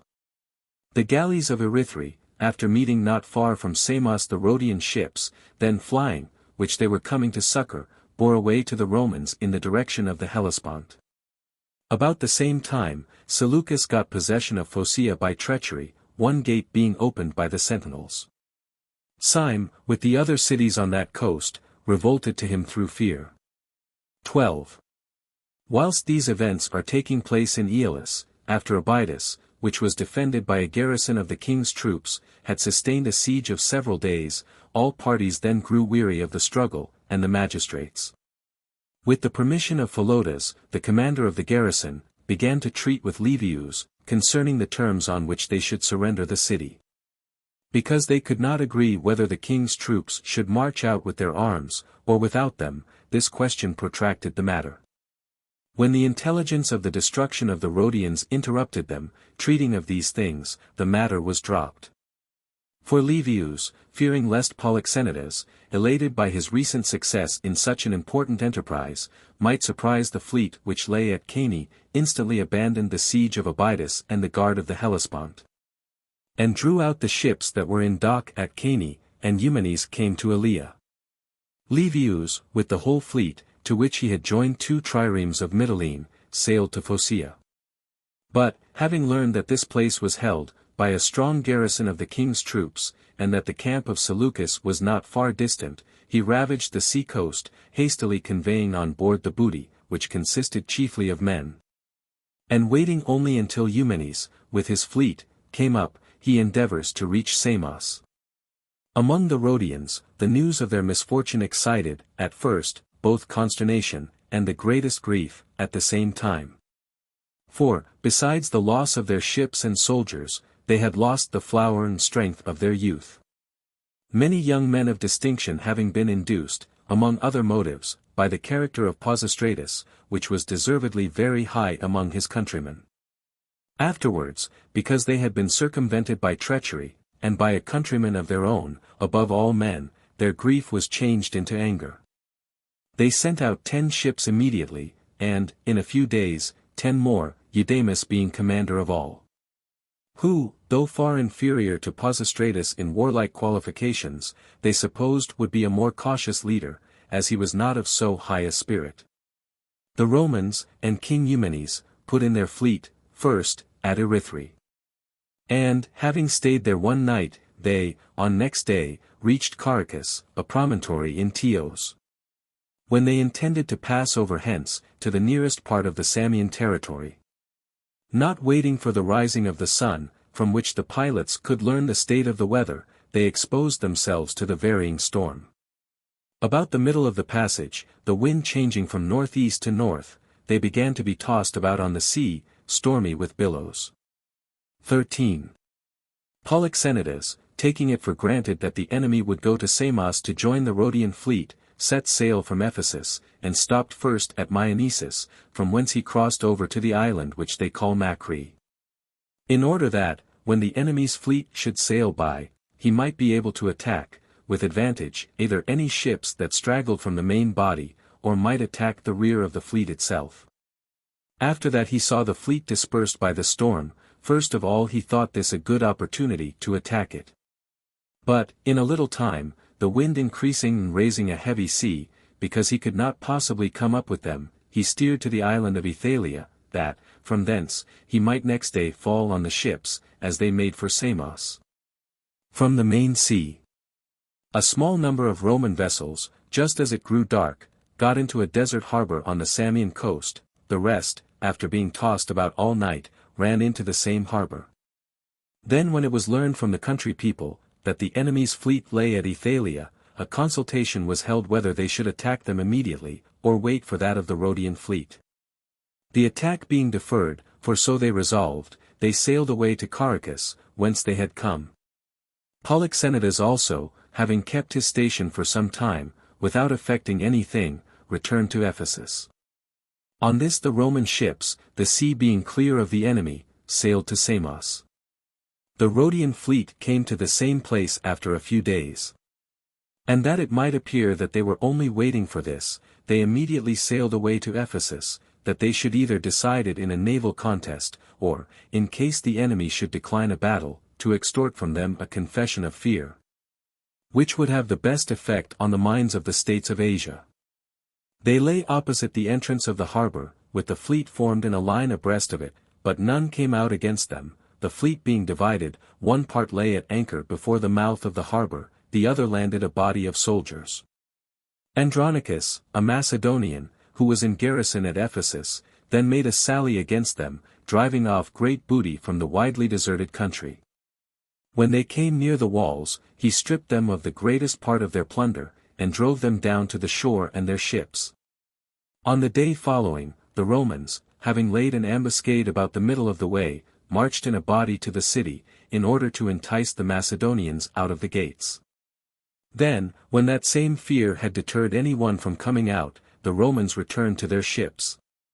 And the enemy avoiding a contest by land or sea, the fleet sailed back to Samos, whence it came. The praetor then detached 2 Rhodian triremes, and 2 belonging to the Italian allies, under the command of Epicrates, a Rhodian, to guard the Strait of Cephallenia. Hybristus, a Lacedaemonian, at the head of a band of young Cephallenians, infested it with piracies, and the passage was shut against the convoys from Italy. 14. Epicrates met, at Piraeus, Lucius Aemilius Regillus, who was on his way to take the command of the fleet. On hearing of the defeat of the Rhodians, as he had only 2 quinquiremes, he carried back with him to Asia Epicrates and his 4 ships. Some undecked vessels of the Athenians followed him. He crossed the Aegean Sea to Chios. To which place came, in the middle of the night, Timacocrates, a Rhodian, with 2 quadriremes from Samos, and, being presented to Aemilius, he told him that he was dispatched for the purpose of convoying him in safety, because the king's ships, by frequent excursions from the Hellespont and Abydos, rendered the sea on that coast dangerous to transports. 2 Rhodian quadriremes met Aemilius on his passage from Chios to Samos, being sent by Livius to attend him, and King Eumenes with 2 quinquiremes met him. Aemilius, after he arrived at Samos, as soon as he had received the command of the fleet from Livius, and duly performed the usual sacrifices, called a council.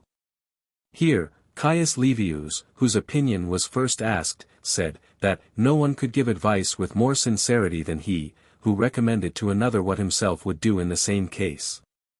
That he had intended to sail with the whole fleet to Ephesus. To take with him ships of burden, heavily laden with ballast, and to sink them in the entrance of the harbor. That the narrow passage might be shut up with less difficulty on this account, because the mouth of the port was like a river, long and narrow, and full of shoals. By this expedient he was about to cut off the enemy's communication with the sea, and render their fleet useless. 15.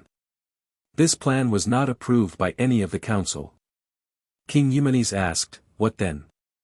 When, by sinking the ships, they should have barred the pass to the sea, their own fleet being at liberty, would they depart from the place to bear aid to the allies, and strike terror into their enemies? Or whether, with no less ardor, they would block up the port with their whole force? For, if they should withdraw, who could doubt that the enemy would weigh up the masses that were sunk, and open the port with less labor than it had cost to shut it? But if, after all, they were to remain there, what advantage would accrue from the harbor being closed? Nay, on the contrary, the enemy enjoying a safe haven, and an opulent city, furnished, at the same time, with everything from Asia, would pass the summer at their ease, while the Romans, exposed in the open sea to winds and waves, and in want of every accommodation, must continue on guard, without intermission, and would be themselves tied down, and hindered from doing anything that ought to be done, rather than to keep the enemy shut up. Eudaemus, commander of the Rhodian fleet, rather showed his disapprobation of the plan proposed, than proposed himself what he thought should be done. Epicrates, the Rhodian, advised, not to think of Ephesus for the present, but that a part of the fleet should be sent to Lycia, and that Patara, the metropolis of that nation, should be brought into a treaty of alliance. This would conduce to 2 important purposes. First, the Rhodians, owing to peace being established in the countries opposite to their island, could apply the whole of their strength to the care of the war against Antiochus. And then the fleet which the enemy were fitting out in Lycia, would be blocked up, and prevented from joining Polyxenidas. This plan influenced the most. Nevertheless, it was determined that Regillus should sail, with the entire fleet, to the harbor of Ephesus, to strike terror into the enemy. 16. Caius Livius was sent to Lycia, with 2 Roman quinquiremes, 4 Rhodian quadriremes, and 2 open vessels of Smyrna, being ordered to proceed, first, to Rhodes, and to communicate all his designs to the government there. The states which he passed in his way, Miletus, Myndus, Halicarnassus, Cnidus, and Caus, diligently executed his orders. When he came to Rhodes, he explained, to the persons in authority, the business on which he was sent, and, at the same time, desired their opinion. All approving his design, and 3 quadriremes being added to that fleet which he had, he set sail for Patara. The wind being favorable at first, carried them very near the city, and they were in hopes of effecting something by surprise. After that, the wind veering, the sea had begun to roll in heavy waves, they persevered at their oars until they reached the land, but there was no safe anchorage there, nor could they ride in the road, as the sea was rough, and night was coming on. They, therefore, sailed past the city, to the port of Phoenicus, which was not quite 2 miles distant, and which afforded shelter from the violence of the waves, but high cliffs overlooked it, which the townspeople, joined by the king's troops which were in garrison, immediately seized. Livius, though the landing places were rugged and difficult, sent against them a party of the auxiliaries, composed of Esseans, and light infantry of Smyrna. These, whilst they were skirmishing with missile weapons, and in slight attacks on the few who were there at first, rather than engaging in battle, supported the contest sufficiently well. After that greater numbers flocked thither from the city, and at length, the whole multitude pouring out, fear seized Livius, not only that the auxiliaries might be cut off, but that the ships would be in danger from the land. In consequence he led out to the engagement, not only the soldiers, but the marines, and even the crowd of rowers, armed with such weapons as each could find. After all, however, the fight was doubtful.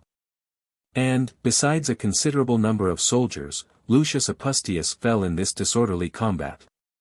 At last, the Lycians were routed, and driven within their gates, and the Romans, with a bloody victory, returned to their ships. They then proceeded to the Gulf of Telmissus, which washes Caria on one side, and Lycia on the other, where all thoughts of any further attempt on Patara were laid aside, the Rhodians were sent home, and Livius, sailing along the coast of Asia, crossed over to Greece, that he might have a meeting with the Scipios, who were at that time in Thessaly, and then take his passage to Italy. 17. Emilius, although he himself had been driven off from Ephesus by a storm, and had returned to Samos without effecting anything, after he knew that the expedition to Lycia was dropped, and that Livius had gone to Italy, having thought it disgraceful that Patara should be attacked in vain, resolved to go thither and attack the city with his utmost force. Having sailed past Miletus, and the rest of the coast of the Allies, he made a descent in the bay of Bargili, with the design of reducing Jassus. A garrison of the king's troops held the city, and the Romans made hostile depredations on all the country round. He then sent persons to confer with the magistrates and principal inhabitants, and sound their dispositions. After they answered that nothing was in their power, he advanced to lay siege to the city. There were, with the Romans, some exiles from Jassus, who, in a body, earnestly importuned the Rhodians, not to suffer an unoffending city, which was as well a neighboring one as also connected with them in consanguinity, to be ruined. They themselves were banished for no other cause than their faithful attachment to the Romans, and those who remained in the place were held in subjection by the same force by which they had been expelled. The wish of the people of Jassus was one, to escape from a state of slavery under the king. The Rhodians, moved by their entreaties, and calling in the assistance of King Eumenes, by representing, at the same time, their own connections with them, and also the unfortunate condition of the city, which was kept in bondage by the king's garrison, prevailed on Emilius to drop the siege. Departing hence, and coasting along the shore of Asia, the other places being at peace, they arrived at Lorima, a port opposite to Rhodes. Here, at headquarters, a private conversation arises first among the tribunes of the soldiers, and afterwards reached the ears of Emilius, that the fleet was going off to a distance from Ephesus, from the war which concerned themselves. So that the enemy, being left behind, without control, might safely make whatever attempts they pleased against so many states of the allies, in their neighborhood. These remarks moved Emilius. And calling the Rhodians to him, he asked them, whether the whole fleet could lie in the harbor of Patara. When they answered that it could not, furnished with an excuse for laying aside the design, he sailed back to Samos. 18. In the meantime Seleucus, son of Antiochus, who had kept his army in Aetolia, through the whole of the winter employed, partly, in succoring his allies, partly, in ravaging the lands of those whom he could not seduce to his side. Resolved to make an incursion on the territory of King Eumenes, while he, at a great distance from home, was assisting the Romans and Rhodians, in attacks on the maritime parts of Lycia. He advanced with hostile standards, first, to Elea, afterwards, the design of besieging it being given up, having wasted the country in a hostile manner, he led his army to lay siege to Pergamus, the capital and principal fortress of the kingdom. Attalus, at first, posting advanced guards outside the city, and sending out parties of cavalry and light infantry, harassed rather than withstood the enemy. But, after some time, having discovered, in slight skirmishes, that he was not a match for the enemy in any respect, he drew back his men within the fortifications, and then the city began to be besieged. About this time, Antiochus, leaving Apamea with a vast army compounded of various nations, encamped first at Sardis, and afterwards took post at a small distance from the camp of Seleucus, at the head of the river Caicus. The most formidable part of his force was a body of 4,000 Gauls, procured for hire. These, with a few others intermixed, he detached, with orders to waste utterly the country about Pergamus. When news of these transactions arrived at Samos, Eumenes being thus recalled by a war in his own dominions, sailed with his fleet to Elea. And finding there, in readiness, some light troops of horse and foot, he took them for an escort, and proceeded directly to Pergamus, before the enemy could be apprised of his arrival, or could put themselves in motion. Then again skirmishes began to take place in the sallies, Eumenes undoubtedly shrinking from the risk of a decisive engagement. In a few days after the combined fleet of the Romans and Rhodians came from Samos to Elea, to support the king. When information was brought to Antiochus that these had landed troops at Elea, and that so many fleets were assembled in one harbor, and at the same time heard that the consul, with his army, was already in Macedonia, and that the things that were necessary for the passage of the Hellespont were being prepared, he judged that now was the time for negotiation, before he should be pressed on sea and land at once. And with this view he chose for his camp a rising ground opposite to Elea. Leaving there all the infantry, with his cavalry, amounting to 6,000, he went down into the plains, which lay under the walls of the town, having dispatched a herald to Emilius, to acquaint him that he wished to treat of peace. 19. Emilius sent to Pergamus for Eumenes, and desiring the Rhodians to be present, held a council on the message. The Rhodians were not averse to a pacification. But Eumenes affirmed that it was not honorable to treat of peace at that time, nor could an end be put to the thing. For, said he, how can we, shut up as we are, within our walls, and besieged, with honor accept terms of peace? Or to whom shall that treaty be valid, which we shall conclude, without the presence of the consul, without a vote of the Senate, and without an order of the Roman people?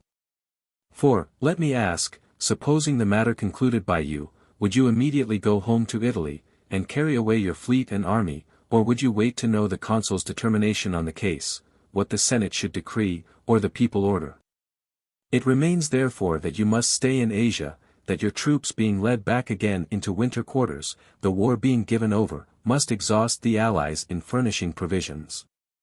And then, if it seem fit to those who have the power of determining, we must begin the whole war anew, which we are able, with the aid of the gods, to finish before winter, if no relaxation from our present vigorous movements is made by delay. This opinion prevailed, and the answer given to Antiochus was, that they could not treat of peace before the arrival of the consul. Antiochus, peace being tried for in vain, ravaged, first, the territory of Elea, then that of Pergamus. And, leaving there his son Seleucus, marched in a hostile manner to Adramyttium, whence he proceeded to a rich tract of country called the Plain of Thebes, a city celebrated in one of Homer's poems. And in no other place in Asia did the king's soldiers find such a plenty of booty. At the same time, Emilius and Eumenes also, sailing round with the fleet, came to Adramyttium, to protect the city. 20. By chance, at this time, 1,000 foot with 100 horse came to Elea from Achaia, Diophanes being commander of all these forces, whom, on their landing, persons, sent by Eumenes to meet them, conducted by night to Pergamus. Veterans they all were, well skilled in war, and their commander was a disciple of Philopoemen, the most consummate general among the Greeks in that age. They set apart 2 days to give rest to the men and horses, and, at the same time, to view the posts of the enemy, and to learn at what places, and what times, they advanced and retired. The king's troops generally approached to the foot of the hill on which the town stands, so that the plundering in the rear was unimpeded, as not a man ever sallied out, even to throw darts from a distance, against their guards. After that they were once driven in, and with fear confined themselves within the walls, a contempt for them arises among the king's troops, and consequently negligence. The greater number did not keep their horses either saddled or bridled, while few remained under arms, and in the ranks. The rest, slipping away, had scattered themselves everywhere over the entire plain, some diverting themselves with youthful sports and amusements, others eating in the shade, and some even stretched on the ground asleep. Diophanes, having observed all these particulars from the lofty city of Pergamus, ordered his men to take arms, and to be ready at a particular gate. He himself went to Attalus, and told him that he intended to attack the outposts of the enemy. Attalus giving his consent with reluctance, as he saw that 100 horse must fight against 600, 1,000 foot against 4,000, Diophanes then marched out of the gate, and took post at a small distance from the enemy's guard, waiting his opportunity. Both the people in Pergamus thought that it was madness rather than daring, and the enemy, after observing his party for a short time, as soon as they saw no movement among them, did not change their usual negligence, ridiculing moreover the smallness of their number. Diophanes for a long time kept his men quiet, as if they had been brought out merely for the purpose of looking about them. But as soon as he perceived that the enemy had quitted their ranks, ordering the infantry to follow as fast as they could, he himself, with his own troop, led the way at the head of the cavalry, and pushing on, with all possible speed, made a sudden charge on the enemy's party, while a shout was raised by every horseman and footman at once. Not only were the men so attacked terrified, but the horses also, and when they broke their collars, they caused great confusion and tumult throughout. A few of the horses, indeed, stood unaffrighted. But even these the troopers could not easily saddle, or bridle, or mount, for the Achaeans struck much greater terror than would be supposed from so small a party of horse. But now the infantry, in due order and preparation, assailed the enemy, dispersed through their own negligence, and almost half asleep, and slaughter and flight ensued in every part of the plain.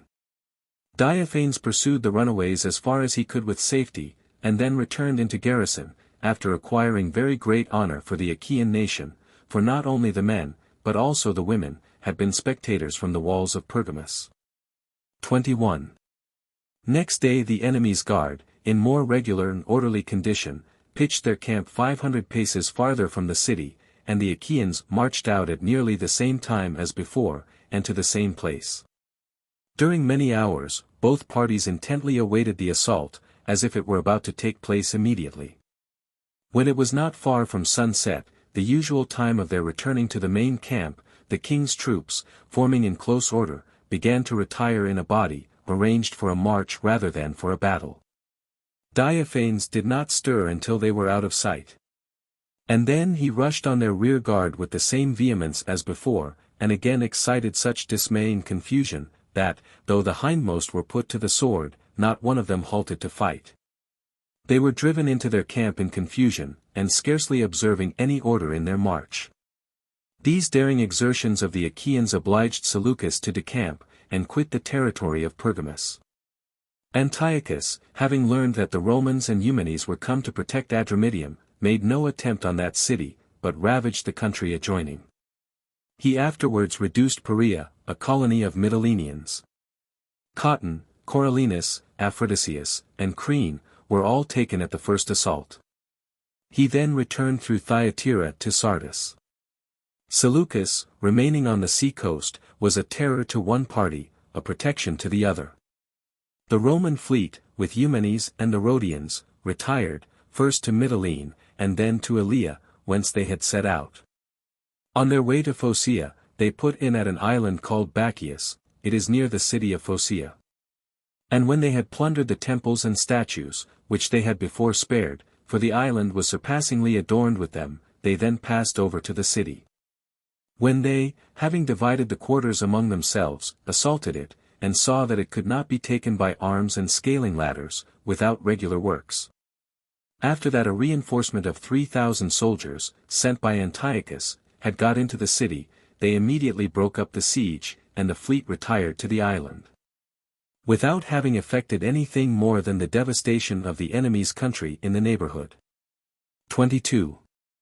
It was then resolved that Eumenes should return home, and make every necessary preparation for the passage of the consul and his army over the Hellespont. And that the Roman and Rhodian fleets should sail back to Samos, and remain stationed there, that Polyxenidas might not make any movement from Ephesus. The king returned to Elea, the Romans and Rhodians to Samos. There, Marcus Aemilius, brother of the praetor, died. After his obsequies were performed, the Rhodians sailed, with 13 of their own ships, 1 Cone, and 1 Nidian Quinquereme, to Rhodes, in order that they might take up a position there, against a fleet which was reported to be coming from Syria. 2 days before the arrival of Eudemus and the fleet from Samos, another fleet of 13 ships, under the command of Pamphilidas, had been sent out against the same Syrian fleet. And taking with them 4 ships, which had been left to protect Corea, they relieved from blockade Dietala, and several other fortresses of Perea, which the king's troops were besieging. It was determined that Eudemus should put to sea directly, and an addition of 6 undecked ships was made to his fleet. He accordingly set sail, and using all possible expedition, overtook the first squadron at a port called Megiste, from whence they proceeded in one body to Phaselis, resolving to wait there for the enemy. 23. Phaselis stands on the confines of Lycia and Pamphylia. It projects far into the sea, and is the first land seen by persons coming from Cilicia to Rhodes, and from hence ships can be seen at a great distance. For this reason, chiefly, this place was made choice of, that they may lie in the way of the enemy's fleet. But in consequence of the unwholesomeness of the place, and of the season of the year, for it was now the middle of summer, and of the unusual stench, diseases began to spread with violence, particularly among the rowers. An event which they did not foresee. And having left the place from fear of this pestilence, when they were sailing by the Pamphylian Bay, their fleet putting into port at the river Eurymedon, they hear from the people of Aspendus, that the enemy are now at Sida. The king's fleet had been the slower in its passage, the season of the Etegii being opposed to them, for this is the periodical time for the northwest winds. The Rhodians had 32 quadriremes and 4 triremes. In the king's fleet were 37 ships of the larger rates, among which were 3 of 7, and 4 of 6 banks of oars, and besides these, 10 triremes. They discovered too, from some watchtower, that the Rhodians were at hand. Both fleets, at the dawn of the next day, moved out of port, as if resolved to come to an immediate engagement. And, as soon as the Rhodians passed the promontory that stretches into the deep from Sida, they descried the enemy, and were observed by them. On the king's side, Hannibal had the command of the left squadron, which stretched away seaward. Apollonius, one of the nobles, had the command of the right, and they had their ships already formed in a line ahead. The Rhodians approached in a long line. First was the admiral's ship, with Eudemus in it, Chariclitus brought up the rear. And Pamphilidas commanded the center division. When Eudemus saw the enemy's line formed and ready for battle, he pushed out towards the main, ordering the ships that followed to form, regularly, as they came up, in line of battle. This caused confusion at first. For he had not stretched out to the main far enough for the line of all the ships to form in the direction of the land, and he himself hurrying on with precipitation, with only 5 ships, engaged with Hannibal. The rest, having received orders to form their line, did not come up. The rear division had no room left for it next to the land, and, while they were in disorder, the fight was already begun on the right against Hannibal. 24. But the goodness of their ships, and the expertness of their men in nautical business, quickly freed the Rhodians from all embarrassment. They pushed out hastily towards the main, and each made room next the land for the one immediately behind. And when any made a stroke with its beak against a ship of the enemy, it either shattered its prow, or swept off its oars, or passing by it in the clear space between the vessels, made an attack on its stern. One of the king's 7-banked ships being sunk with one stroke, by a Rhodian vessel of much smaller size, discouraged them very much. Therefore the right wing of the enemy was now undoubtedly verging to flight. Hannibal, in the open sea, by means chiefly of his superior number of ships, pressed hard on Eudemus, who surpassed him in every other respect, and he would have surrounded him were it not that, on the signal being given from the admiral's fleet, by which it is usual to collect together the fleet when dispersed, all the ships which had conquered on the right wing came speedily to bear aid to their own party. This made Hannibal himself, with all his division, betake themselves to flight, while the Rhodians could not pursue, because their rowers being most of them sick, were therefore the sooner wearied. When they were recruiting their strength with food on the sea where they brought to, Eudemus, observing the enemy towing, by means of their open vessels, several damaged and crippled ships, and seeing little more than 20 that were going off uninjured, commanded silence from the castle of the commander's ship, and then called out, "Arise, and feast your eyes with an extraordinary sight." They all started up, and perceiving the disorderly flight of the enemy, cried out, almost with one voice, that they ought to pursue. Eudemus's ship was bulged in many places. He therefore ordered Pamphilidas and Heraclitus to pursue as far as they should think it safe. They, accordingly, pursued for a considerable time, but after that Hannibal make in close to the land, fearing to be windbound on an enemy's coast, they steered back to Eudemus, and with difficulty towed to Phaselis a captured 7-banked ship, which had been damaged in the beginning of the engagement. They then sailed home to Rhodes, not so much exulting in their victory as blaming one another because the entire fleet had not been taken or sunk, when it could have been done. Hannibal, disheartened by the loss of this one battle, did not even then dare to sail past the coast of Lycia, though he wished to join the king's main fleet as soon as possible. And that this action might not be unimpeded, the Rhodians sent Heraclitus with 20 ships of war to Patara and the harbor of Megiste. They then ordered Eudemus, with 7 of the largest vessels belonging to the fleet which he had commanded, to rejoin the Romans at Samos, and to endeavor by every argument, and by all his influence, to prevail on the Romans to besiege Patara. 25. Now first of all the intelligence of the victory, and subsequently the arrival of the Rhodians, caused great joy to the Romans, and it appeared to them that if that anxiety was taken away from the Rhodians, they would when at leisure render the seas of that country safe. But the march of Antiochus from Sardis did not allow them to quit the guard of Ionia and Aeolia, lest the maritime cities should be crushed by his arms. However, they sent Pamphilidas, with 4 decked ships, to join the fleet which was at Patara. Antiochus not only collected aids from the states that lay around, but also sent to Prusias, king of Bithynia, ambassadors and letters, in which he inveighed against the pressing of the Romans into Asia. They were coming, he said, to abolish all kingly governments, so that there should be no empire in any part of the world, save that of Rome. Philip and Nabis were subdued, he was the third object of attack. Thus the conflagration would spread, without interruption, from one to another, as each lay nearest to the one last ruined, until it enveloped them all.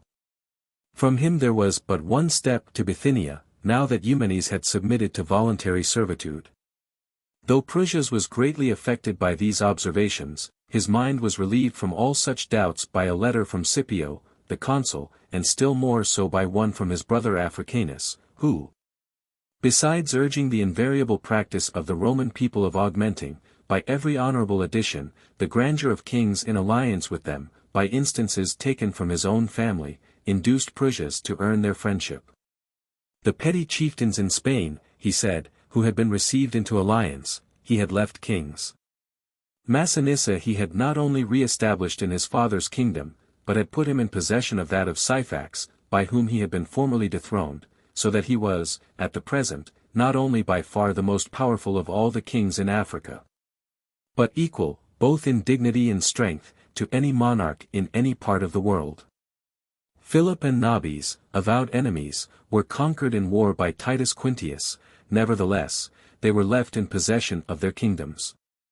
Philip even had the tributes remitted to him last year, and his son, who was a hostage, restored. Through the indulgence of the Roman commanders, he had also got possession of several states beyond the boundaries of Macedonia. As to Nobis, he might have remained in the same honorable rank, had not first his own madness, and afterwards the treachery of the Aetolians, brought him to ruin. The king's resolution was especially confirmed after that Caius Livius, who had commanded the fleet as praetor, came to him as ambassador from Rome, and informed him how much better hope the Romans had of success than Antiochus. And how much more sacred and lasting an alliance with them would be. 26. Antiochus, after he lost the hope of an alliance with Prusias, went from Sardis to Ephesus, to review the fleet which was fitted out, and lay there ready, for several months. Rather because he saw it impossible, with his land forces, to make any stand against the Roman army and its commanders, the two Scipios, than that his naval force by itself had ever been tried by him successfully, or afforded at this juncture any great or well-grounded confidence. Yet there was an incentive to hope on the present occasion, for he had heard that a large portion of the Rhodian fleet was at Patara, and that King Eumenes had gone to the Hellespont, with all his ships, to meet the consul.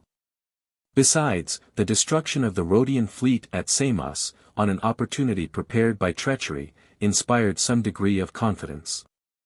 Relying on these things, he sent Polyxenides with orders to try, at all events, the fortune of a naval engagement, while he himself marched his land forces to Notium. This town, which belongs to Colophon, stands close to the sea, and is distant about 2 miles from Old Colophon. He wished to get this city into his power, because it was so near to Ephesus that nothing could be done there, on sea or land, that was not open to the view of the Colophonians, and, through them, instantly made known to the Romans. And he had no doubt that the latter, having heard of the siege, would bring their fleet from Samos to the relief of an ally, which would give Polyxenides an opportunity of coming to action. He therefore began to lay regular siege to the city, making his approaches at the same time on the 2 sides next the sea. In both places he joined his engines and mounds to the wall, and brought up the rams under covered galleries. By which dangers the Colophonians being terrified, sent envoys to Lucius Aemilius, at Samos, imploring the protection of the praetor and people of Rome. His lying so long inactive at Samos offended Aemilius, thinking nothing more improbable than that Polyxenides, whom he had twice challenged in vain to fight, should ever offer him battle. And he considered it as dishonorable, that the fleet of Eumenes should assist the consul in conveying the legions into Asia, that he should be fettered by bearing to the besieged Colophon an assistance destined to have an uncertain end. Eudamus, the Rhodian, who had before prevailed upon him to stay at Samos, when he wished to go to the Hellespont, with all the other officers, pressed him to comply, representing how much more eligible it would be, either to relieve confederates from a siege, or to vanquish that fleet which he had vanquished before, and to take from the enemy the entire possession of the sea, than, deserting his allies, and delivering Asia to Antiochus by land and sea, to depart from his own part of the war to the Hellespont, when the fleet of Eumenes was sufficient for that station. 27. They accordingly, having set sail from Samos in quest of provisions, their stock being consumed, were preparing to pass over to Chios. Samos served as a granary to the Romans, and thither all the store ships sent from Rome directed their course. When they had sailed round from the city to the back of the island, which looks northward towards Chios and Erythrae, and were preparing to cross over, the praetor is informed by a letter, that a vast quantity of corn had arrived at Chios, from Italy, but that the vessels laden with wine were detained by storms.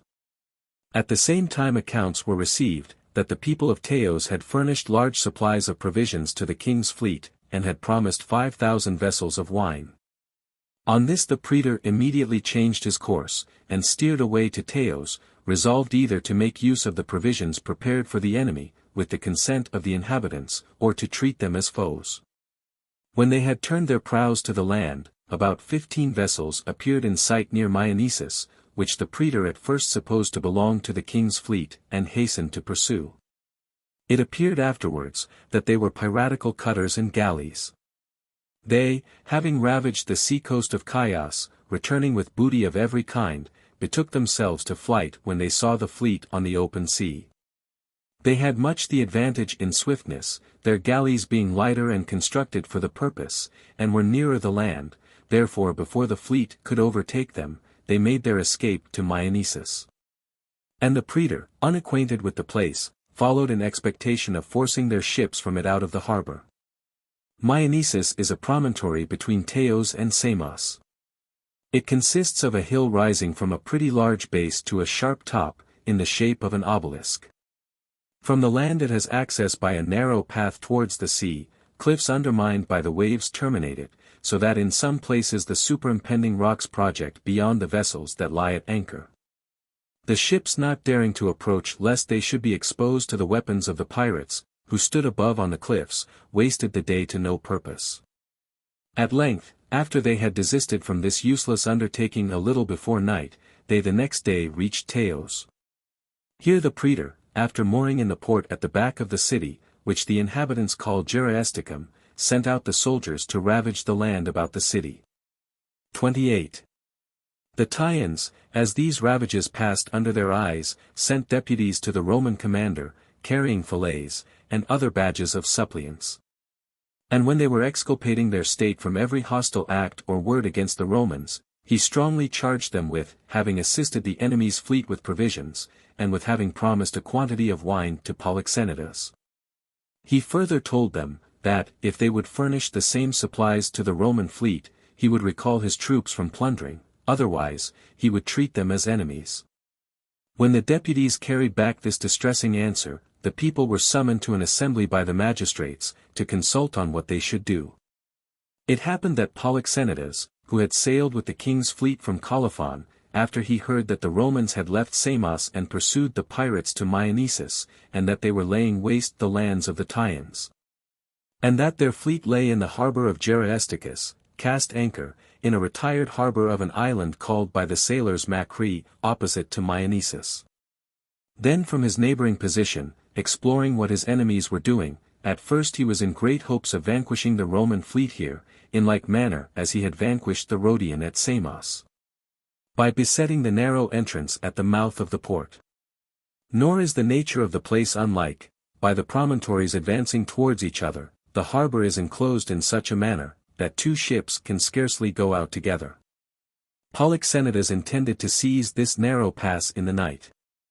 And, while 10 ships stood at each of the promontories, to attack, from the right and left, both sides of the enemy's fleet sailing out, having landed his armed men from the fleet, as he had done at Panormus, to overpower the Romans on land and sea at once.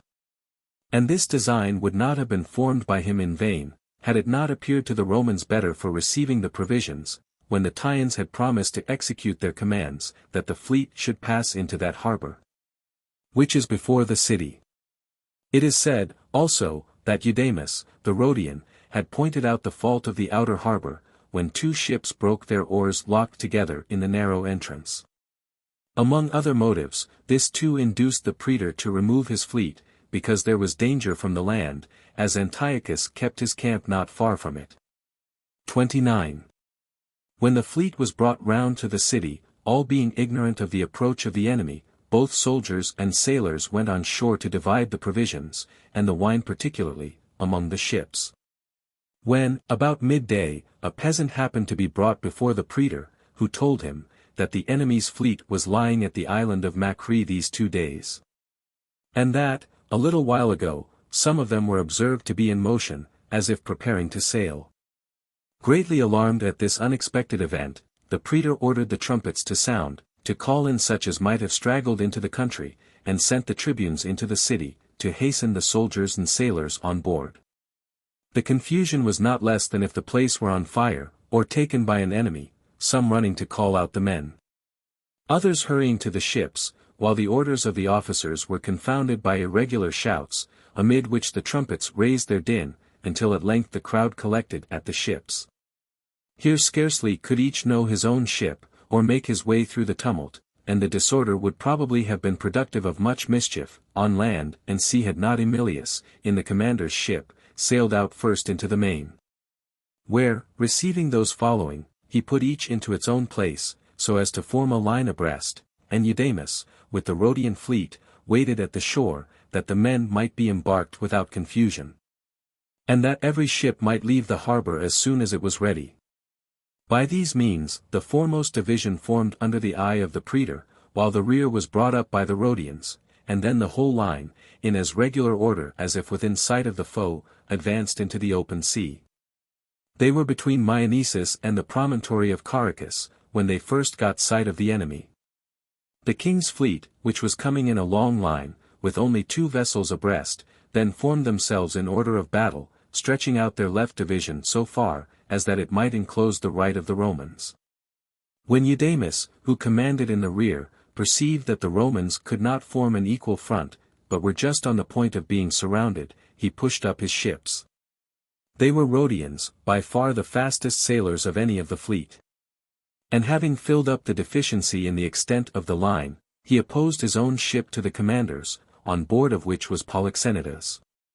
30. Now the entire fleets in every part were engaged in action. On the side of the Romans 80 ships were fighting, of which 22 were Rhodian. The enemy's fleet consisted of 89 ships, and they had of the largest rates, 3 of 6, and 2 of 7 banks.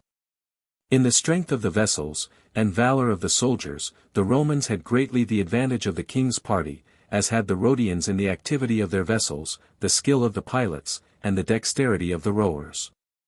However, those which carried fire before them were the greatest terror to the enemy, and what was the sole cause of their preservation when they were surrounded at Panormus, proved here the principal means of victory. For when the king's ships, through fear of the fire, had turned aside, in order to avoid at the same time encountering the enemy's prow with their own, they could not strike their antagonist with the beaks, but exposed the side of their ships to his strokes. And if any did venture an encounter, it was immediately overspread with the fire that was poured in, while the men were more alarmed at the fire than the battle. However, the bravery of the soldiers, as is generally the case, chiefly availed in deciding the battle. For the Romans, having broke through the center of the enemy's line, tacked about and fell upon the rear of the division which was engaged with the Rhodians. And, in an instant of time, both Antiochus's center division, and the ships on the left, were surrounded and sunk. The squadron on the right, which was still entire, was terrified rather by the disaster of their friends, than by any immediate danger threatening themselves.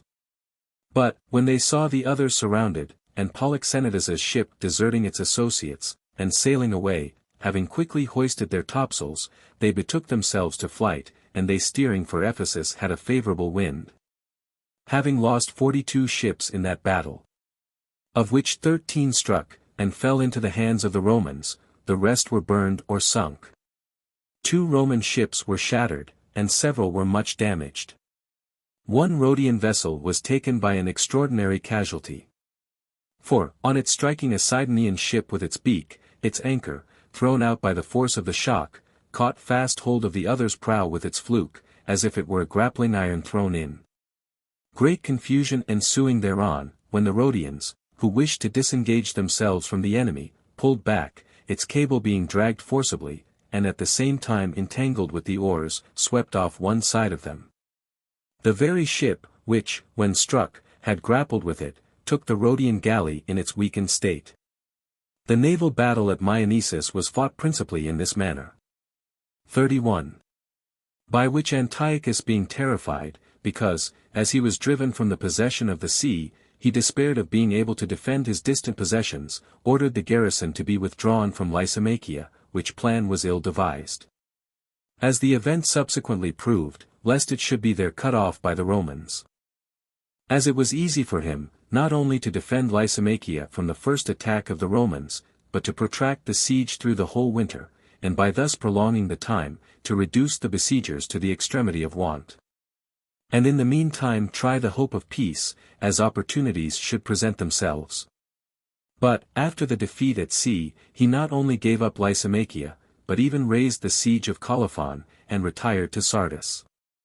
Here, bending all his thoughts to one single object, that of meeting the enemy in the field, he sent into Cappadocia, to Ariarathes, to request assistance, and to every other place within his power, to collect forces. Aemilius Regillus, after his victory at sea, proceeded to Ephesus, having drawn up his ships before the harbour, when he had extorted from the enemy a final acknowledgment of their having surrendered the dominion of the sea, sailed to Chios, to which he had directed his course from Samos, before the sea fight.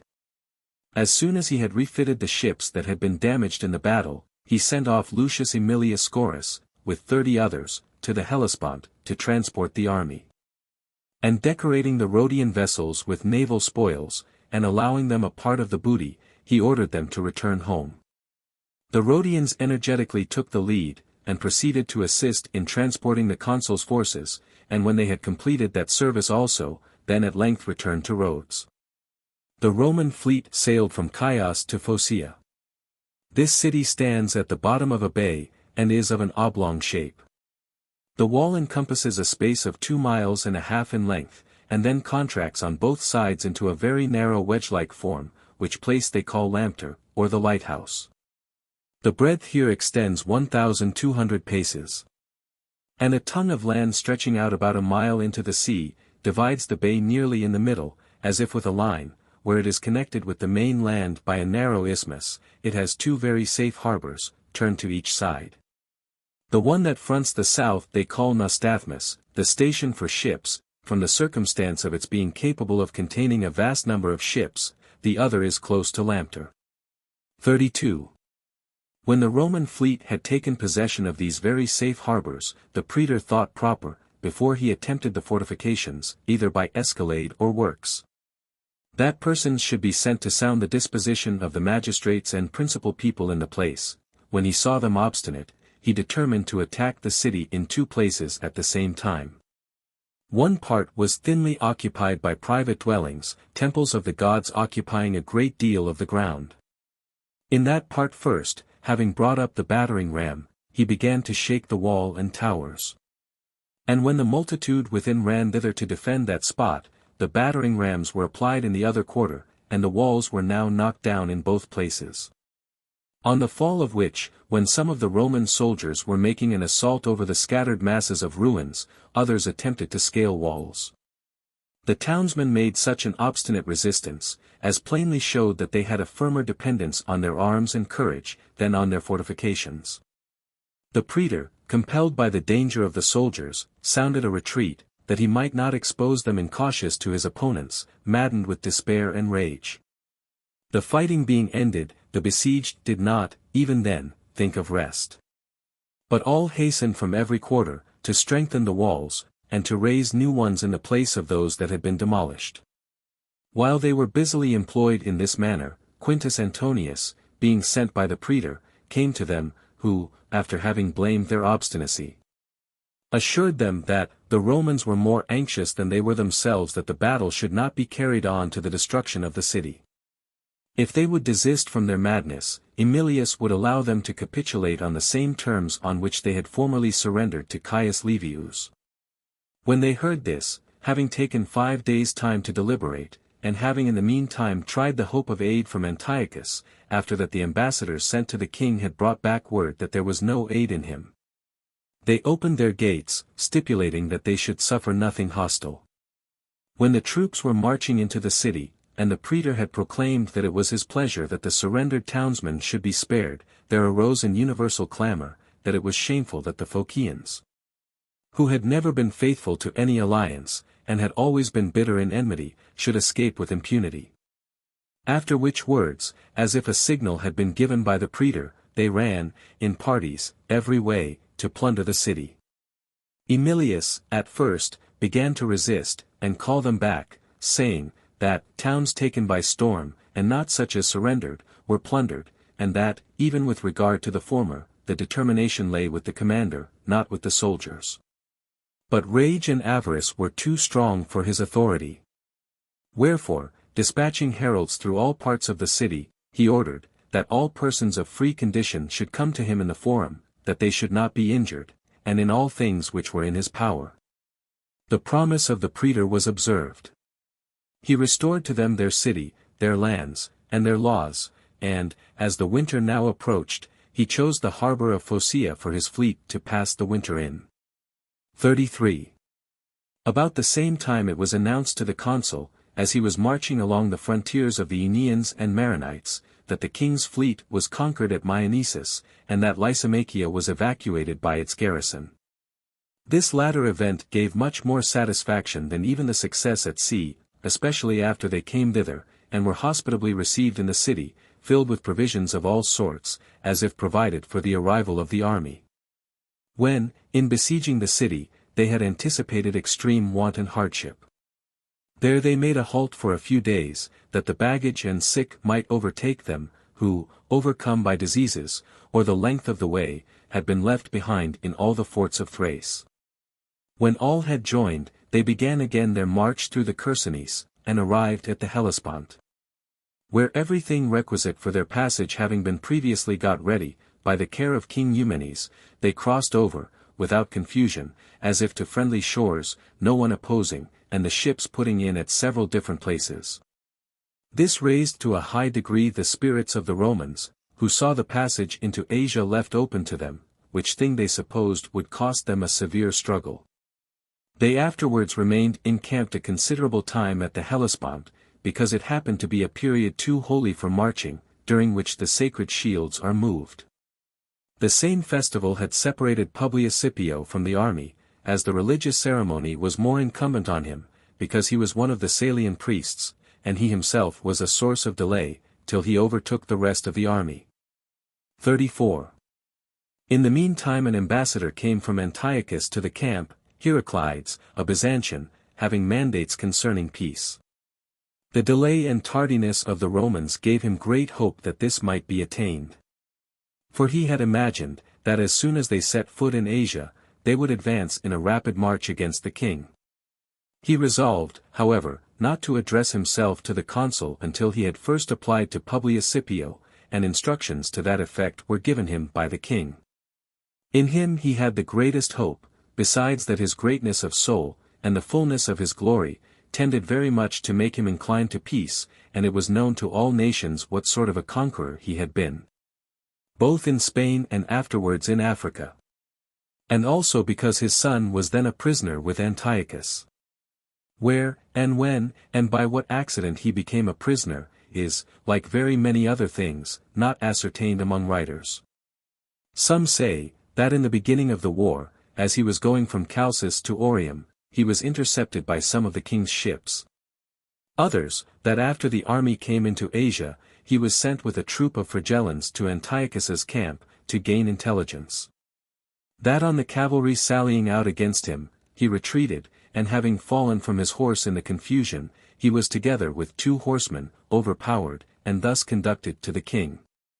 This however is fully ascertained, that if peace had still subsisted with the Romans, and likewise a personal friendship between the king and the Scipios, the young man could not have been treated and courted with greater kindness than he was. When the ambassador, for these reasons, had waited the arrival of Publius Scipio, as soon as he came he applied to the consul, and requested that he should hear his instructions. 35. A full council being assembled, audience was given to the ambassador, who said, that, though many embassies about peace had already been sent backwards and forwards, without producing any effect, yet he conceived strong hopes of obtaining it. Because the former ambassadors had obtained nothing. For the objects of contention in those discussions were Smyrna and Lampsacus, Alexandria in the Troad, and Lysimachia in Europe. Of these, the king had already ceded Lysimachia, that they might not say that he possessed anything in Europe. And those cities which lay in Asia, he was now ready to deliver up as well as any others, which the Romans might wish to render independent of the king's government, because they belonged to their party. The king was also willing to pay to the Roman people half the expense of the war. These were the conditions of peace.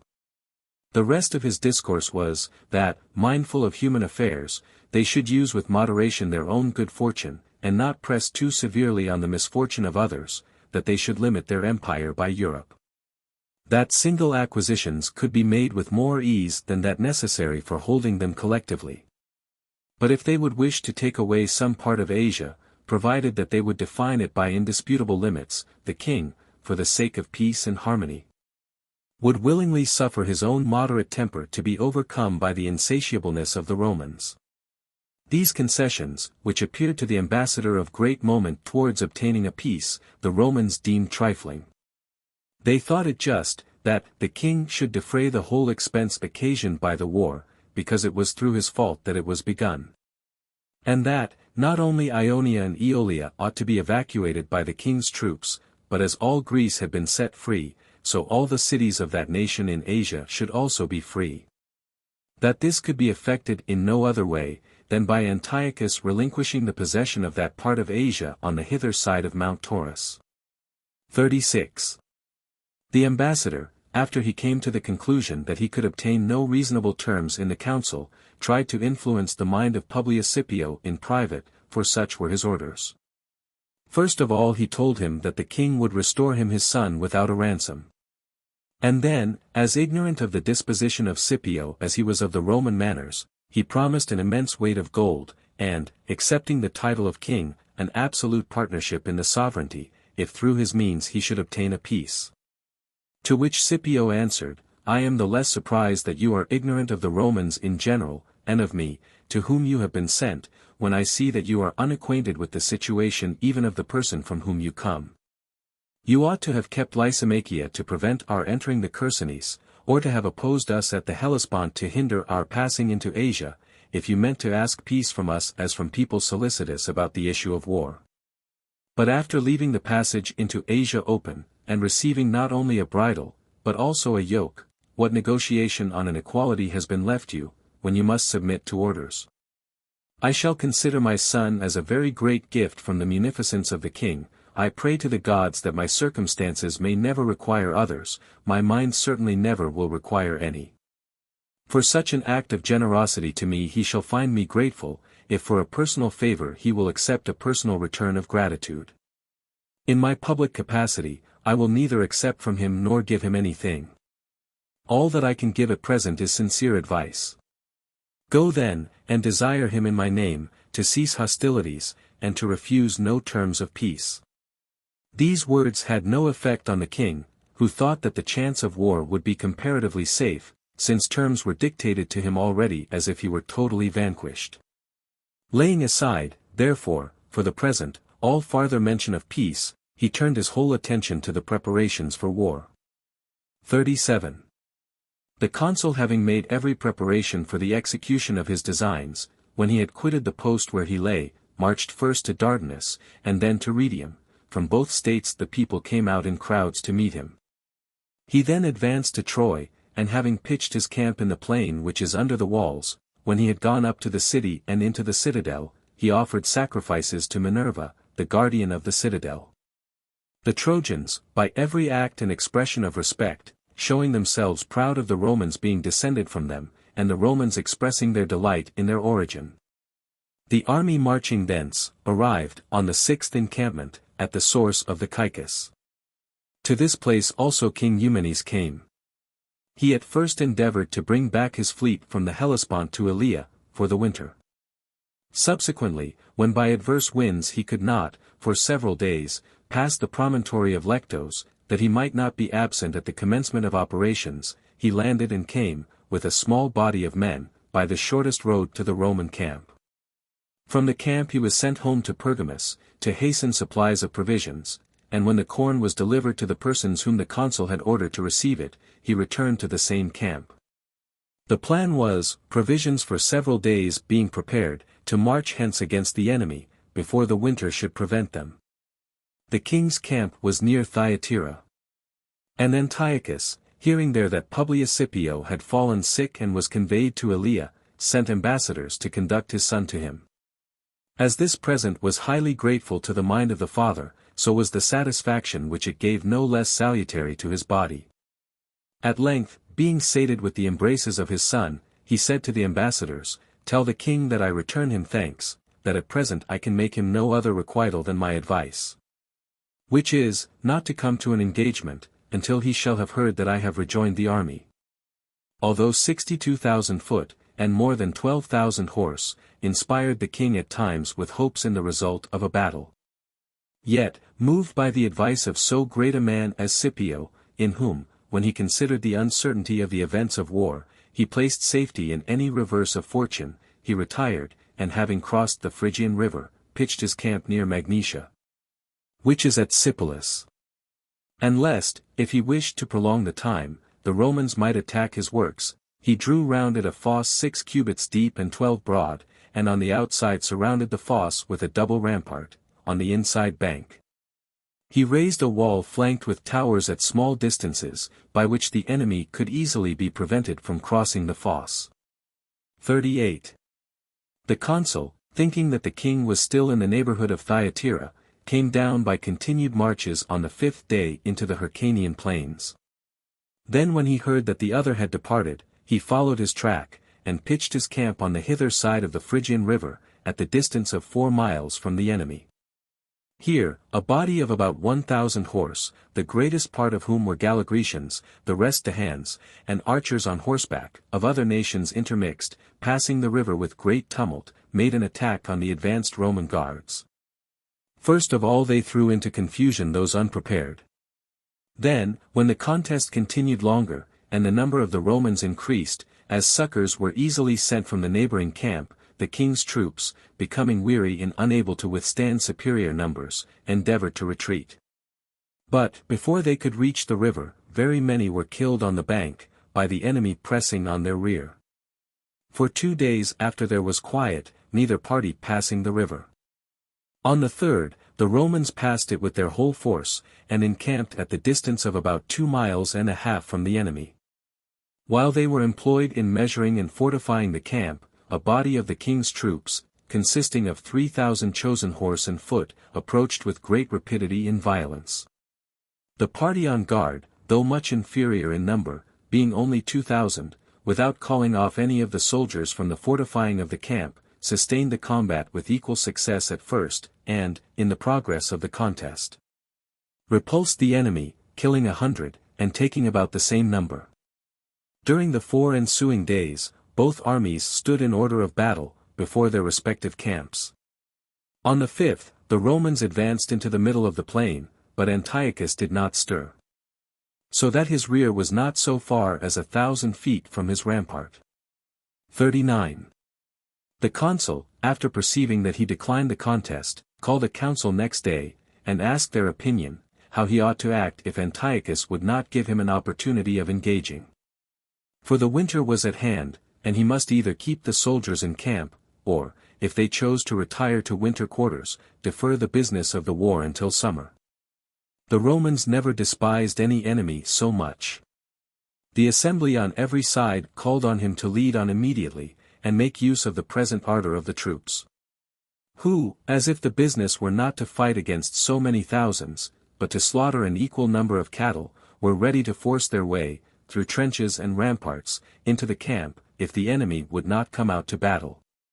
Gnaeus Domitius was sent to discover the nature of the ground, and on what side the enemy's rampart could be approached. After he returned with a full account of every particular, it was resolved that the camp should next day be moved nearer to the enemy. On the 3rd day, the standards were carried forward into the middle of the plain, and the soldiers began to form line. Antiochus, thinking that he could hesitate no longer, lest, by declining a battle, he should damp the courage of his men, and add to the confidence of the enemy, drew out his forces in person, advancing only so far from the enemy's camp as to make it apparent that he was willing to come to an engagement. The Roman line was nearly uniform throughout with respect to both men and armor. There were 2 Roman legions, and 2 brigades of allies and Latins, each containing 5,400 men. The Romans formed the center, the Latins the wings. The spearmen composed the first line, the first-rank men the second, and the veterans closed the rear. Beyond this, which formed as it were the regular line of battle, the consul formed on the right of it, and in one continued line, the auxiliary troops of Eumenes, intermixed with Achaean targeteers, making about 3,000 foot. Beyond these he posted somewhat less than 3,000 horse, of which 800 belonged to Eumenes.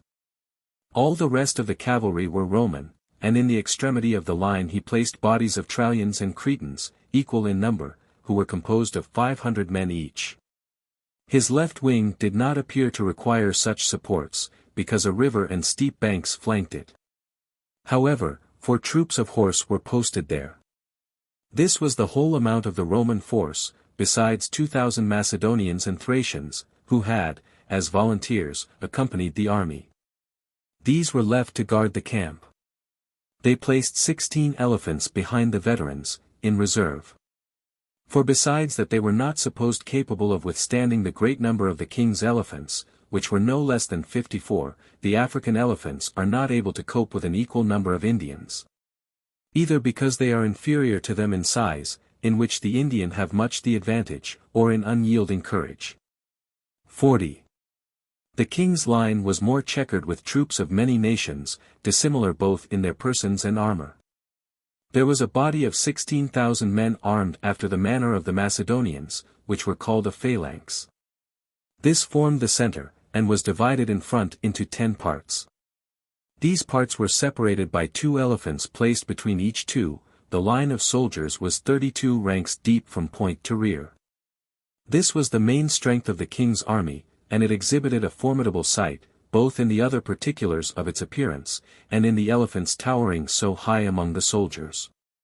They were of huge bulk, and the caparisons of their foreheads and crests, and the towers fixed on their backs, with 4 armed men standing on each tower, besides the managers of the beasts, gave them a terrific appearance.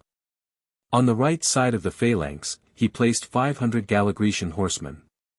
To these he joined 3,000 horsemen clad in complete armor, whom they call cataphracti, or mailed.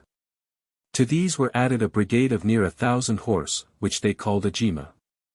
They were Medes, all picked men, with a mixture of horsemen from many other nations in that part of the world. Adjoining these, a body of 16 elephants was placed in reserve.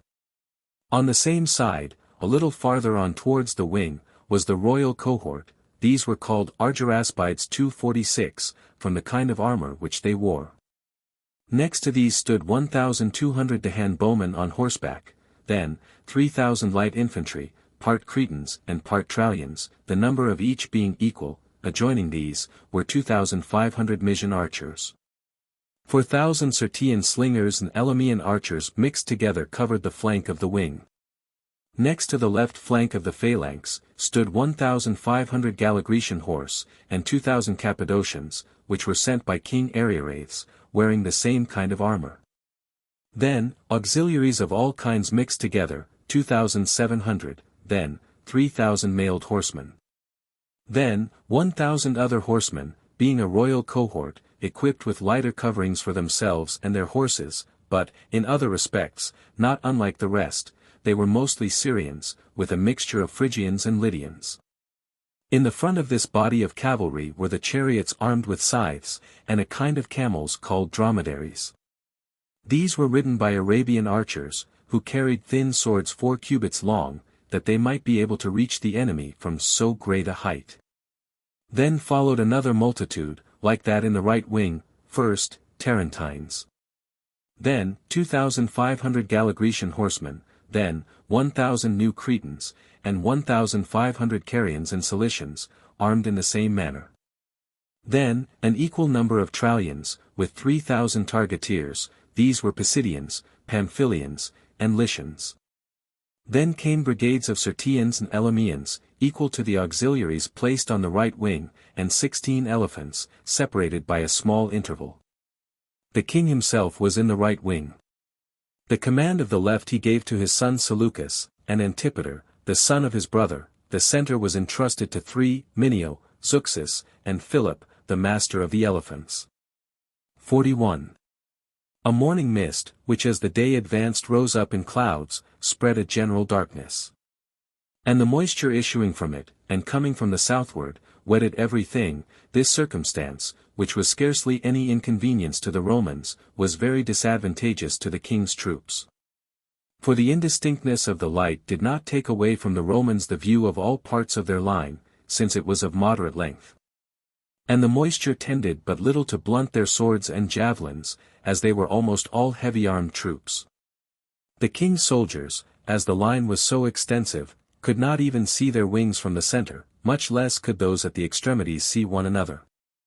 And then, the moisture relaxed the strings of their bows, their slings, and the thongs of their javelins. Besides, the armed chariots, by means of which Antiochus had trusted utterly to disorder the enemy's line, turned the terror of their operations on their owners. The manner in which they were armed was this: from the yoke, on both sides of the pole, they had lances 247 10 cubits long, projecting like horns, to transfix anything that came in their way. At each extremity of the yoke, 2 scythe blades projected, one on a line with the yoke, the other on its lower side, pointing to the ground. The former to cut through anything that might come within its reach on the side, the other to catch such as fell, or endeavored to go under it. At each extremity of the axle of the wheels, 2 scythe blades were fastened in the same manner. The king, as we mentioned before, had placed the chariots so armed in the front, because if they were placed in the rear, or between the ranks, they must be driven through their own soldiers. Which when Eumenes saw, not being ignorant of the method of opposing them, and knowing that aid of that sort might be rendered as dangerous to one side as the other, if an opponent should cast terror into the horses, rather than attack them in a regular battle, ordered the Cretan bowmen, and slingers, and javelin bearers, with some troops of horse, not in a body, but scattering themselves as widely as possible, to rush forwards, and pour weapons on them from all sides at once. This storm, as it were, partly by the wounds made by the missile weapons thrown from every quarter, and partly by the discordant shouts raised, so terrified the horses, that immediately, as if unbridled, they galloped about at random. The light infantry, the lightly accoutred slingers, and the active Cretans, quickly evaded their encounter. The horsemen, following them, increased the tumult and the terror of the horses and camels, which were likewise affrighted, the clamor being multiplied and increased by the rest of the crowd of bystanders. By these means, the chariots were driven out of the ground between the 2 lines. When this fruitless mimicry of war was over, both parties gave the signal, and advanced to a regular engagement. 42. But that futile affair was soon the cause of real loss. For the auxiliaries in reserve, which were posted next, being terrified at the turn and disorder of the chariots, betook themselves to flight, leaving all exposed as far as the post of the mailed horsemen. To whom when the Roman cavalry, after dispersing the reserves, approached, they did not sustain their first onset. Some fled, and others, being delayed by the weight of their coverings and armor, were put to the sword. The whole left wing then gave way, and the auxiliaries, posted between the cavalry in the phalanx, being thrown into confusion, the terror spread even to the center. Here the ranks were broken, and by the flying soldiers rushing in between them, the use of their long spears, called by the Macedonians sarissas, was hindered. The Roman legions advanced and discharged their javelins among them in disorder. Even the elephants, standing in the way, did not deter the Roman soldiers, who had learned by experience in the African wars, both to evade the onset of the animal, and, getting at one side of it, either to ply it with darts, or, if they could come near enough, to wound its sinews with their swords. The front of the center was now almost crushed, and the reserve, being surrounded, was attacked on the rear, when the Romans perceived their troops in another quarter flying, and heard shouts of dismay almost close to their camp. For Antiochus, who commanded the right wing, having observed that the enemy, through confidence in the river, had placed no reserve there, except 4 troops of horse, and that these, keeping close to the infantry, left an open space on the bank of the river, made a charge on them, with a body of auxiliaries and mailed horsemen. He not only attacked them in front, but having surrounded the wing in the direction of the river, pressed them in flank also, until the routed cavalry first, and then the infantry that were next them, fled with precipitation to the camp. 43. Marcus Aemilius, a military tribune, son of Marcus Lepidus, who, in a few years after, became chief pontiff, had the charge of the camp. He, when he saw the troops flying, went out, with his whole guard, to meet them. He ordered them, first, to halt, and then to return to the fight, at the same time upbraiding them with cowardice and disgraceful flight. He then proceeded to threats, that if they did not obey his orders, they would rush blindly on their own destruction. At last he gave orders to his own men to kill the foremost of the runaways, and with sword wounds to drive the crowd of fugitives back against the enemy. The greater fear now overcame the less. Compelled by the danger on either side, they first halted, and then returned to the encounter, and Emilius, with his guard, consisting of 2,000 men of distinguished valor, gave a vigorous check to the furious pursuit of Antiochus. At the same time, Attalus, the brother of Eumenes, came up in good time with 200 horse from the right wing, by which the left of the enemy had been routed, at the beginning of the engagement. As soon as he observed the flight of his friends on the left, and the tumult near the camp. When Antiochus saw those men renewing the fight, whom, but just before, he had seen running away, and another large body advancing from the camp, with a third from the line, he turned his horse to flight. The Romans, thus victorious in both wings, advanced over heaps of slain, which had been raised principally in the center, where the strength of the bravest men in the armor by its weight had prevented flight, to plunder the camp. The horsemen of Eumenes first, and then the rest of the cavalry, pursued the enemy through all parts of the plain, and killed the hindmost as they overtook them. But the fugitives suffered more severe loss by the chariots, elephants, and camels intermixed, and by their own disorderly crowd. For, after they once broke their ranks, they rushed, as if blind, one upon another, and were trodden to death by the trampling of the beasts. In the camp also there was great slaughter committed, rather greater than even in the field. For the flight of the first generally tended to the camp. The guard, through confidence in the great number of these, defended their works with the more obstinacy. The Romans having been stopped at the gates and rampart, which they had expected to take at the first rush, when they did at length break through, actuated by rage, made the more dreadful carnage. 44. Up to 50,000 foot and 3,000 horse are said to have been killed that day, 1,400 taken, with 15 elephants and their drivers. Of the Romans, many were wounded, but no more than 300 foot and 24 horsemen killed, and of the troops of Eumenes, 25. That day the victors, after plundering the enemy's camp, returned with great store of booty to their own. On the day following, they stripped the bodies of the slain, and collected the prisoners. Ambassadors came from Thyatira and Magnesia, near Sipylus, with a surrender of those cities. Antiochus fled, with very few attendants. But greater numbers collecting about him on the road, he arrived at Sardis, with a tolerable body of soldiers, about the middle of the night.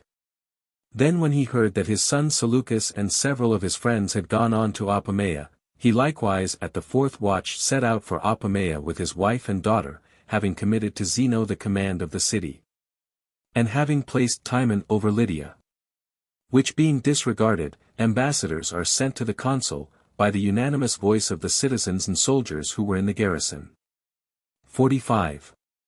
About this time deputies came from Tralles, from Magnesia on the Massander, and from Ephesus, to surrender those cities.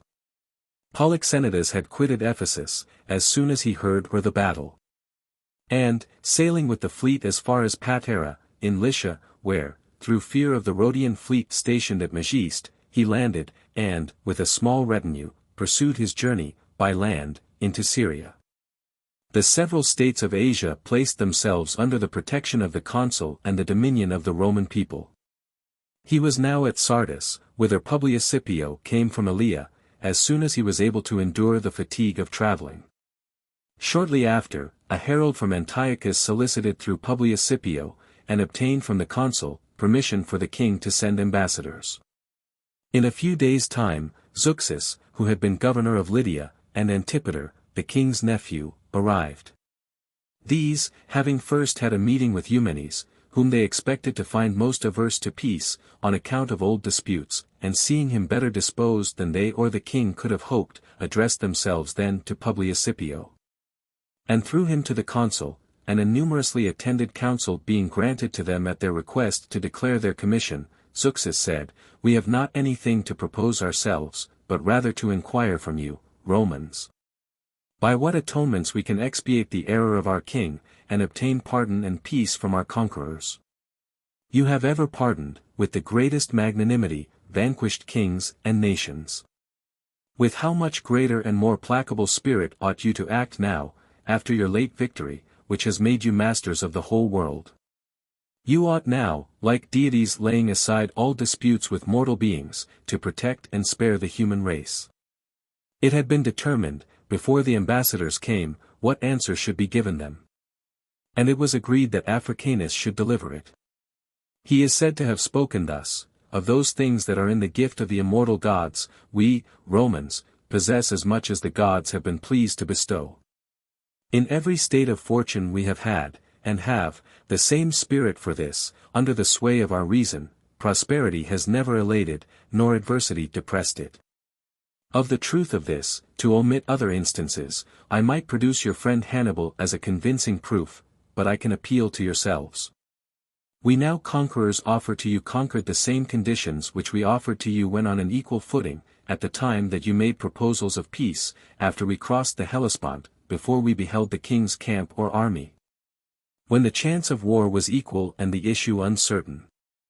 Resign all pretensions in Europe, and cede that part of Asia which lies on this side of Mount Taurus. Then, towards the expenses of the war, ye shall pay 15,000 talents of Euboea.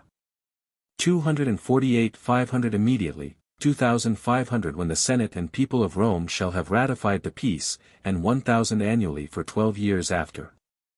It likewise pleases us, that 400 talents be paid to Eumenes, and the quantity of corn remaining unpaid, of what was due to his father. When we shall have settled these articles, it will be a sort of pledge, that we may consider it certain that you will perform them, if you give 20 hostages such as we shall choose. But it never will be clear to us that the Roman people will enjoy peace where Hannibal shall be. Him, therefore, we demand, above all. Ye shall also deliver up Thoas, the Aetolian, the fomenter of the Aetolian war, who armed you against us by the assurances of their support, and them by assurances of yours. And, together with him, Masilicus, the Acarnanian, and Philo, and Eubulides, of Chalcis. The king will now make peace under worse circumstances on his side, because he makes it later than he might have done. If he now causes any delay, let him consider, that it is more difficult to pull down the majesty of kings from the highest to the middle stage, than it is to precipitate it from the middle to the lowest. The ambassadors were sent by the king with these instructions, that they should accede to any terms of peace. It was resolved, therefore, that ambassadors should be sent to Rome. The consul distributed his army in winter quarters at Magnesia, on the Meander, Tralles, and Ephesus. A few days after, the king brought the hostages to Ephesus to the consul. The ambassadors also, who were to go to Rome, arrived. Eumenes set out for Rome at the same time with the king's ambassadors, and they were followed by embassies from all the states of Asia. 46. Whilst these things are being transacted in Asia, 2 proconsuls arrived almost together at Rome, from their provinces, with hopes of triumphing, Quintus Minucius, from Liguria, and Manius Acilius, from Aetolia. After hearing their services, the Senate refused a triumph to Minucius, but, with great unanimity, decreed one to Acilius, and he rode through the city in triumph over King Antiochus and the Aetolians. In the procession were carried, 230 military ensigns, of unwrought silver, 3,000 pounds weight, of coin, 113,000 Attic tetradrachms, 249 and 248,250 sestophruses. 251 of chased silver vessels, a great number, and of great weight. He bore, also, the king's silver, furniture, and splendid wardrobe, golden crowns, presents from the allied states, 45, with spoils of all kinds. He led 36 prisoners of distinction, generals of the Aetolian and royal armies. Democritus, the Aetolian general, a few days before, when he had escaped out of prison in the night, being overtaken by the guards on the bank of the Tiber, stabbed himself with a sword before he was seized. Nothing was wanted but the soldiers, to follow the general's chariot. In every other respect the triumph was magnificent, both in the grandeur of the procession and the fame of his achievements. Sad intelligence from Spain diminished the joy of this triumph, viz. that in an unsuccessful battle in the territory of the Bastitani, under the command of Lucius Aemilius, the proconsul, at the town of Lyco, there fell 6,000 of the Roman army against the Lusitanians. And that the rest, being driven in a panic within their rampart, found it difficult to defend the camp, and had retreated, by forced marches, as if flying, into a friendly country. Such were the accounts from Spain. Lucius Aurunculeius, the praetor, introduced to the Senate the deputies of Placentia and Cremona, in Cisalpine Gaul.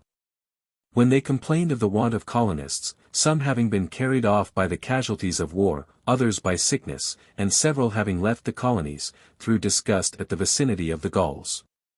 On this, the Senate decreed, that Caius Laelius, the consul, if he thought proper, should enroll 6,000 families, to be distributed among these colonies, and that Lucius Aurunculeius, the praetor, should appoint commissioners to conduct the colonists. Accordingly, Marcus Attilius Soranus, Lucius Valerius Flaccus, son of Publius, and Lucius Valerius Tapo, son of Caius, were nominated to that office. 47.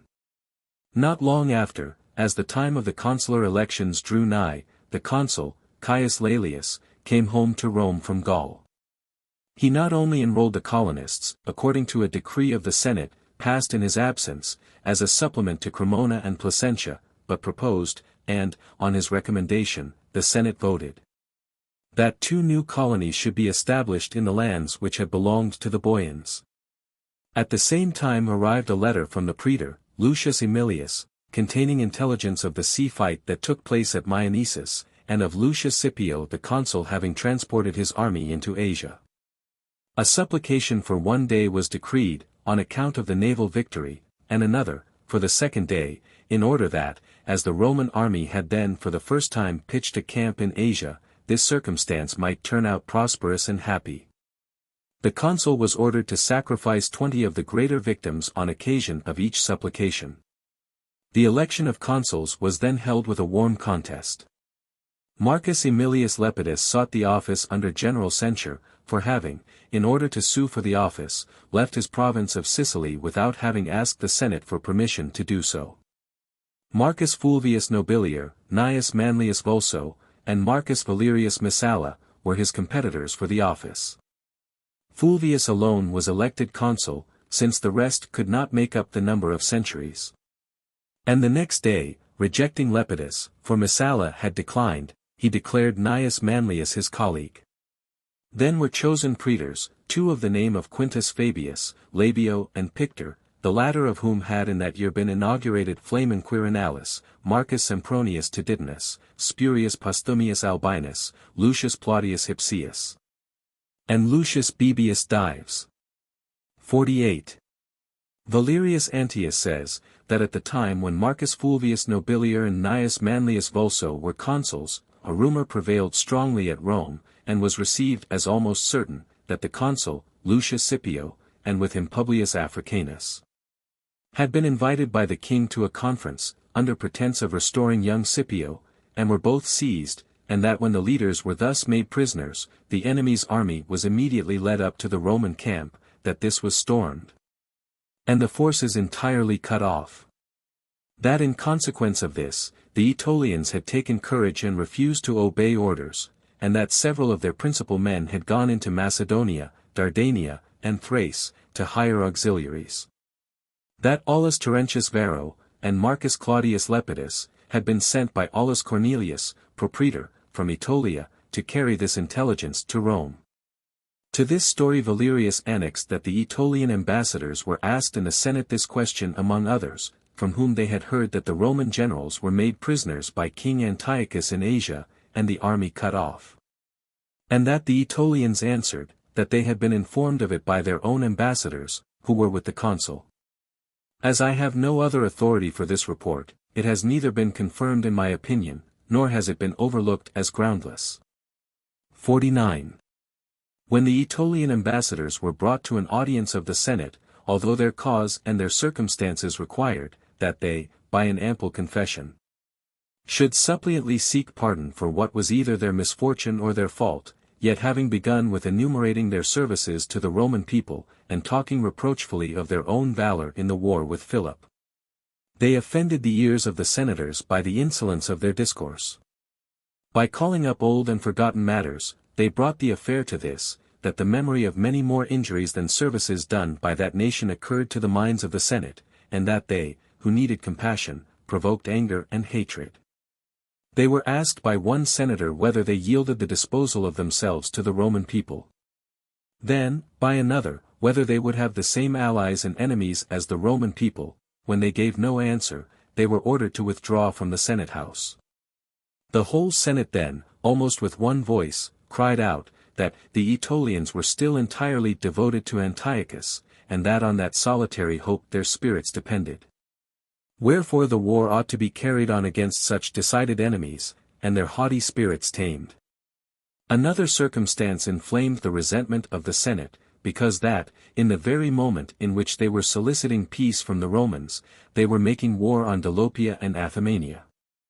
A decree of the Senate was passed, on the motion of Manius Acilius, who had defeated Antiochus and the Aetolians, that the Aetolian ambassadors should be ordered to leave the city that day, and quit Italy within 15 days. Aulus Terentius Varro was appointed to escort them on the road. And a threatening notice was given to them, that, if any embassy from the Aetolians should thenceforth come to Rome, unless with the permission of the general who might be in command of that province, and with a Roman deputy, all such would be treated as enemies. In this manner were the Aetolians dismissed. 50. The consuls then consulted the Senate concerning the provinces, and it was resolved that they should cast lots for Aetolia and Asia. To him who should obtain by lot Asia, was assigned the army which Lucius Scipio then had. And, as a reinforcement, 4,000 Roman foot and 200 horse, and of the allies and Latins 8,000 foot and 400 horse, with which force he was to carry on the war with Antiochus. To the other consul was decreed the army in Aetolia, and he was allowed to raise, for a reinforcement, the same number of natives and allies as his colleague. The same consul was likewise ordered to equip and take with him the ships that had been fitted out the year before, and not only to wage war with the Aetolians, but also to pass over into the island of Cephallenia. Instructions were given to the same consul, that if he could do it to the advantage of the Republic, he should come home to Rome to hold the elections. For, besides that the annual magistrates were to be replaced, it was resolved that censors also should be created. And if any particular business should detain him, he was then to acquaint the Senate, that he could not attend at the time of the elections. Aetolia fell by lot to Marcus Fulvius, Asia, to Gnaeus Manlius. The praetors then cast lots, and Spurius Postumius Albinus obtained the city in foreign jurisdiction, Marcus Sempronius to Didymus, Sicily, Quintus Fabius Pictor, the priest of Romulus, Sardinia, Quintus Fabius Labio, the fleet. Lucius Plautius Hypsius, hither Spain, Lucius Bibius Dives, farther Spain. 1 legion, and the squadron which was then in Sicily, were decreed for that province. And it was ordered that the new praetor should levy on the Sicilians 2/10 of the corn, one of which he was to send into Asia, the other into Aetolia. It was also ordered, that the same impost should be collected in Sardinia, and the corn sent to the same armies as the Sicilian corn. A reinforcement was given to Lucius Bibius, for Spain, 1,000 Roman foot and 50 horse, with 6,000 Latin foot and 200 horse. To Plautius Hypsius, for the hither Spain, were assigned 1,000 Roman foot, and 2,000 Latins, with 200 horse, so that with these supplies the two Spains should have each a legion. In the case of the magistrates of the preceding year, the command was prolonged to Caius Laelius for a year, with his present army, and to Publius Junius, the propraetor in Etruria, with the army which was then in the province, and Marcus Tuccius, the propraetor in Bruttium and Apulia. 51. Before the praetors went into their provinces, a dispute arose between Publius Licinius, chief pontiff, and Quintus Fabius Pictor, priest of Romulus. Such as had happened in the recollection of their fathers, between Lucius Metellus and Postumius Albinus. Metellus, who was chief pontiff at the time, had detained, for the performance of the business of religion, Albinus, the consul, who was setting out with his colleague, Caius Lutatius, to the fleet at Sicily. And now Publius Licinius detained the praetor Fabius from going to Sardinia. The matter was agitated in stormy debates, both in the Senate and before the Commons, authoritative commands were issued on both sides, pledges were seized, fines imposed, the tribunes applied to, and appeals made to the people. At last religion prevailed, so that the flamen obeyed the order of the pontiff, and the fines were remitted by order of the people. The Senate by their authority prevented the praetor when attempting to abdicate the magistracy through anger at the loss of his province, and decreed that he should dispense justice among foreigners. The levies being finished in a few days, for the soldiers to be enlisted were not many, the consuls and praetors repaired to their provinces. Then a report of the transactions in Asia spread vaguely without an author. And in a few days after, certain information, and a letter from the general, arrived at Rome, which occasioned joy, not so much from recent fear, for they had ceased to fear him who was conquered in Aetolia, as from former fame. Because by them commencing this war he was considered as a very formidable enemy, both on account of his own strength and because he had Hannibal to direct the business of the war. The Senate determined that no change should be made in their sending the consul into Asia, and that no diminution of his forces should take place through apprehension of a war with the Gauls. 52. In a short time after, Marcus Aurelius Cotta, deputy from Lucius Scipio, with ambassadors from King Antiochus and King Eumenes, and the Rhodian delegates, arrived at Rome. Cotta, first in the Senate, and then by their order in the assembly of the people, stated the services which were performed in Asia. Then a supplication for 3 days was decreed, and 40 victims of the greater kinds ordered to be sacrificed. Then audience was given first to Eumenes. He, when he had briefly returned thanks to the Senate, because they had relieved him and his brother from a siege, and protected his kingdom from the unjust attacks of Antiochus, and had congratulated them, because they had carried on affairs successfully by sea and land, and because they had utterly routed, driven out of his camp, and expelled King Antiochus, first from Europe, and then from all Asia on this side of Mount Taurus. Then said, he preferred that they should learn his own deserts from their generals and deputies, rather than from his mouth.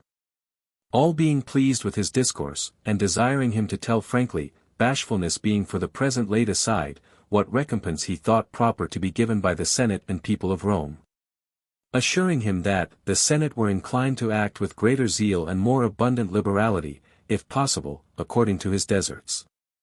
To this the king answered, if the choice of rewards were offered him by others, if only permission to consult the Roman Senate were given to him, he would have availed himself of the advice of that most noble body. Lest he might appear to have been either immoderate in his desires or shameless in his requests. But now, when they themselves were the donors, it was much more proper that their munificence towards him and his brothers should be regulated by their own judgment. The Senate were not discouraged by this answer from desiring him to speak. And when there had been a long contest of kindness on one side, and reserve on the other, whilst they deferred to one another with a politeness not more mutual than insuperable, Eumenes departed from the Senate house. The Senate persisted in their resolution so far as to say, that it was absurd that the king should not know with what hopes or request he came. That he himself best knew what would be suitable to his own dominions. He was much better acquainted with Asia than were the Senate. That he ought to be called back and compelled to state what were his wishes and sentiments. 53. The king, being brought back by the praetor into the Senate house, and desired to speak freely, began thus, Conscript Fathers. I should have persevered in being silent, but that I knew you would presently call in the Rhodian ambassadors, and that when they had been heard, the necessity of speaking would be imposed on me. And this my speech will be the more difficult on this account, because their demands will be of such a nature, that they will appear not only to make no demands which may be contrary to my interests, but not even to request any thing which may be intimately connected with themselves. For they will plead the cause of the Grecian states, and allege that they ought to be set free. Which point being gained, to whom is it doubtful that they will alienate from us not only those states which shall be liberated, but likewise our ancient tributaries? And that after having bound them under so great an obligation, they will keep them under the denomination of allies, in reality subject to their government and entirely at their disposal? And, if it pleases the gods, while they will aspire to this so great power, they will pretend that this is no way connected with them, they will only say, that it is becoming you and conformable to your past conduct. You must be cautious, therefore, lest this speech deceive you. And lest by an unfair distribution, you not only depress some of your allies too much, while you exalt others beyond measure, but also put those who bore arms against you in a better state than your allies and friends. As to what regards myself in other cases, I should prefer to appear to any one to have yielded within the limit of my right, rather than to have struggled too obstinately in maintaining it. But in a contest of friendship and goodwill towards you, and of the respect to be paid to you, I cannot with any patience bear to be outdone. This was the principal inheritance that I received from my father, who, of all the inhabitants of Asia and Greece, was the first who embraced your friendship, and this he maintained with constant and invariable fidelity to the last hour of his life. Nor did he display merely a faithful and kind inclination towards you, but was actively engaged in all the wars which you waged in Greece, whether on land or sea. He aided you with all kinds of provisions in such a manner, that not one of your allies could vie with him in any respect. And finally, while he was exhorting the Boeotians to an alliance with you, having fainted in the middle of his discourse, he shortly expired. In his steps have I trodden. And though I could not surpass the warmth of his wishes, and his zeal in courting your friendship, for these could not be exceeded, yet fortune, the times, Antiochus, and the war waged in Asia, afforded me occasions of surpassing him in real acts and merits, and valuable services. Antiochus, king of Asia, and of a part of Europe, offered me his daughter in marriage. Offered to restore immediately the states that had revolted from us, and gave great hopes of enlarging my dominions, if I would have carried on war in conjunction with him against you. I will not boast on this account, because I was guilty of no trespass against you, but I will rather mention those instances of conduct which are worthy of the very early friendship between our house and you. I assisted your commanders with forces by land and sea, so that not one of your allies can stand in competition with me. I supplied them with provisions by land and sea. I was present in all the naval engagements which are fought in many places. And I never was sparing of my labor and danger. I underwent a siege, the most dreadful suffering that can occur in war, being shut up in Pergamus, in the utmost danger both of my kingdom and of my life. Afterwards, when liberated from the siege, although in one part Antiochus, in another Seleucus, were encamped about the citadel of my kingdom, having deserted my own affairs, I went with my whole fleet to the Hellespont, to meet your consul Lucius Scipio, to assist in transporting his army. From the time that the army came over into Asia, I never quitted the consul. No Roman soldier was more regular in his attendance in your camp, than I and my brothers. No expedition, no cavalry action, was undertaken without me. In the field I took that post, and I maintained that ground, in which the consul wished me to be. I do not intend, conscript fathers, to say who in that war can be compared to me in services towards you. I would not hesitate to compare myself to any of those nations or kings whom you hold in great honor. Massinissa was your enemy before he became your ally, nor did he repair to you with his auxiliaries when his kingdom was safe. But dethroned, exiled, and stripped of all his forces, he fled for refuge to your camp with one troop of horse.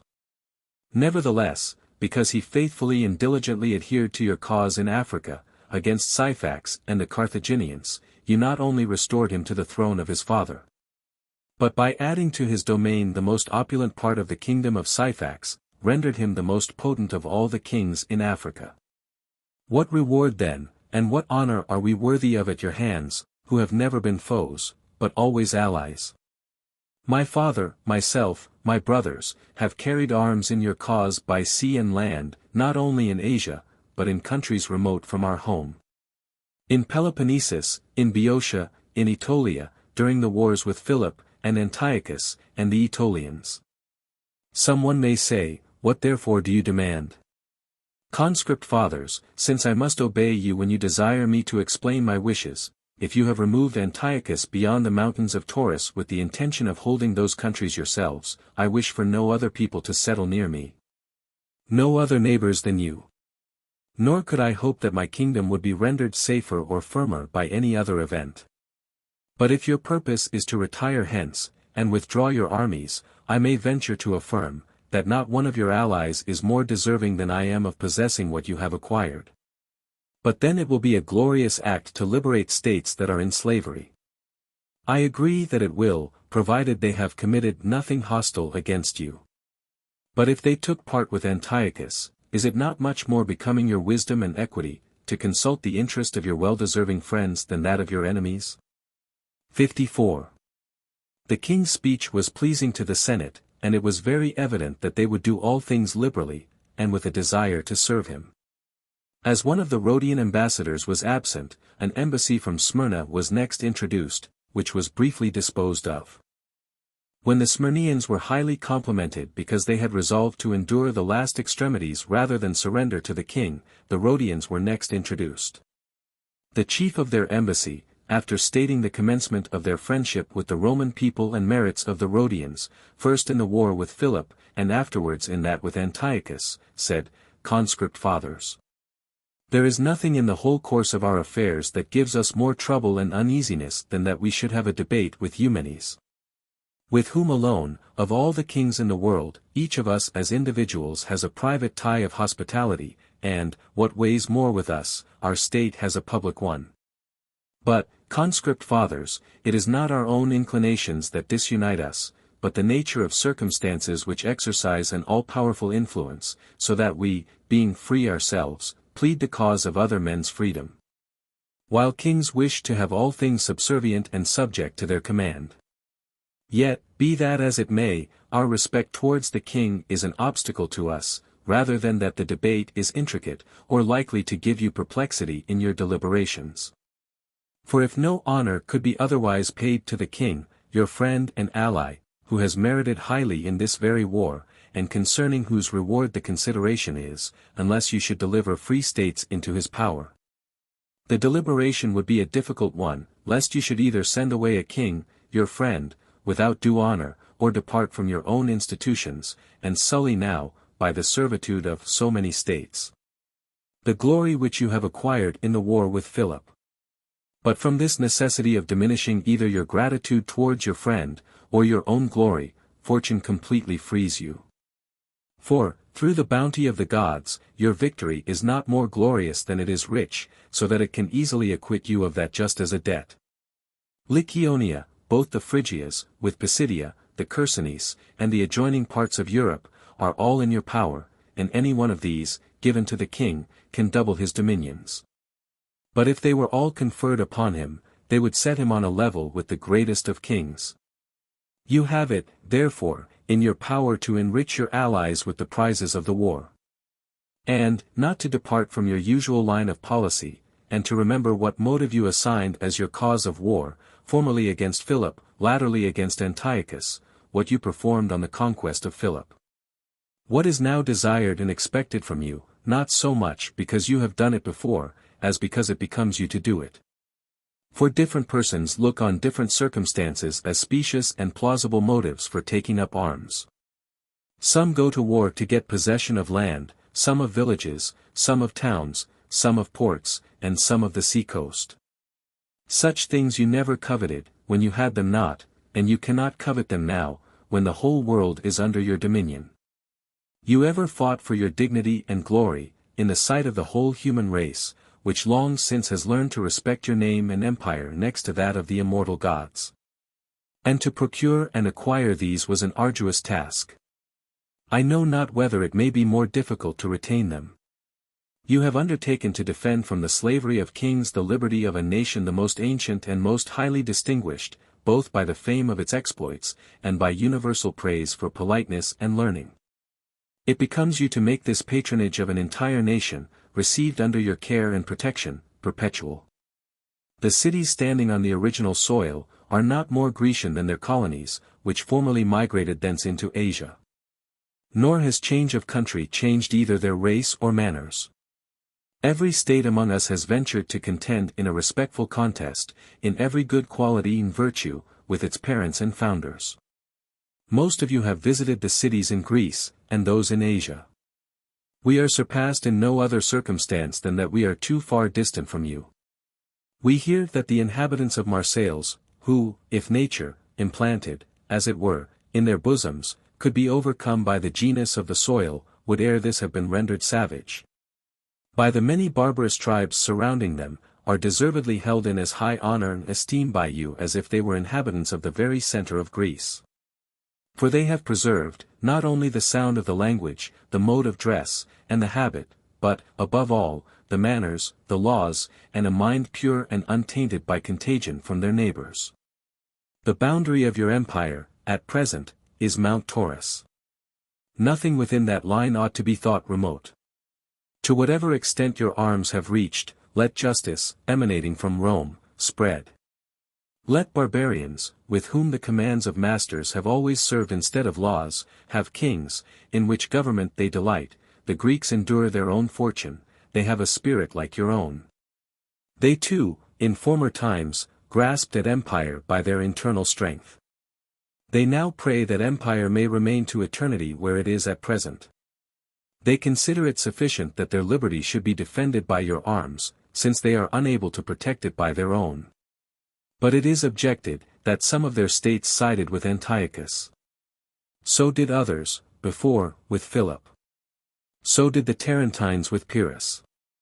Not to enumerate other nations, Carthage enjoys liberty and its own laws. Consider, conscript fathers, how much you owe to this example, set by yourselves. You will surely make up your mind to refuse to the ambition of Eumenes, what you refuse to your own most just resentment. With what brave and faithful exertions we, Rhodians, have assisted you, both in this late war, and in all the wars that you have waged in that part of the world, we leave to your own judgment.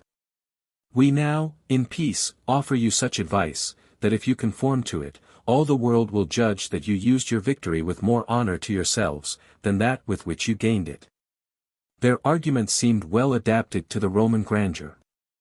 55. After the Rhodians, the ambassadors of Antiochus were called.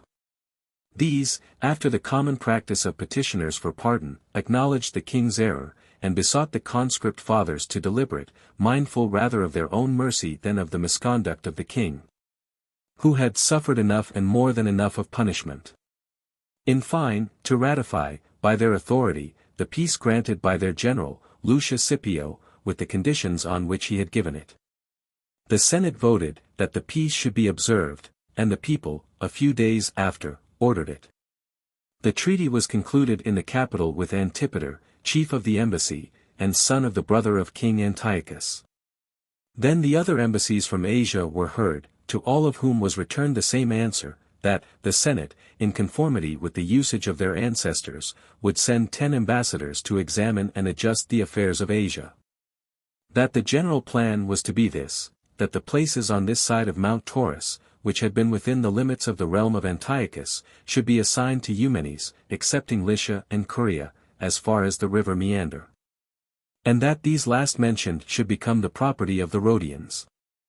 That the other states of Asia, which had been tributary to Attalus, should likewise pay tribute to Eumenes. And such as had been tributary to Antiochus, should be free and independent. They appointed 10 ambassadors, Quintus Minucius Rufus, Lucius Furius Purpurio, Quintus Minucius Thermus, Appius Claudius Nero, Gnaeus Cornelius Merilla, Marcus Junius Brutus, Lucius Aurunculius, Lucius Aemilius Paulus, Publius Cornelius Lentulus, and Publius Aelius Tubero. 56. To these full instructions were given to decide whatever required an examination of the place. Concerning the general plan the Senate voted, that all Lycaonia, both the Phrygias, and Mysia, the royal forests, and Lydia, and Ionia, excepting those towns which had been free on the day whereon the battle was fought with Antiochus, and excepting by name Magnesia at Sipylus.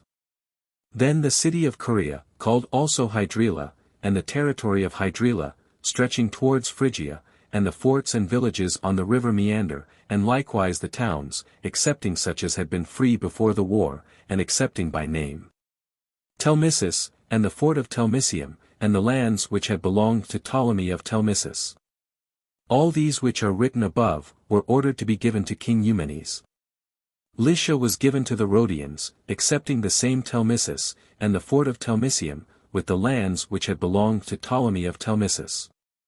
These were withheld both from Eumenes and the Rhodians. To the latter was given also that part of Caria which lies beyond the river Meander nearest to the island of Rhodes, with its towns, villages, forts, and lands, extending to Pisidia.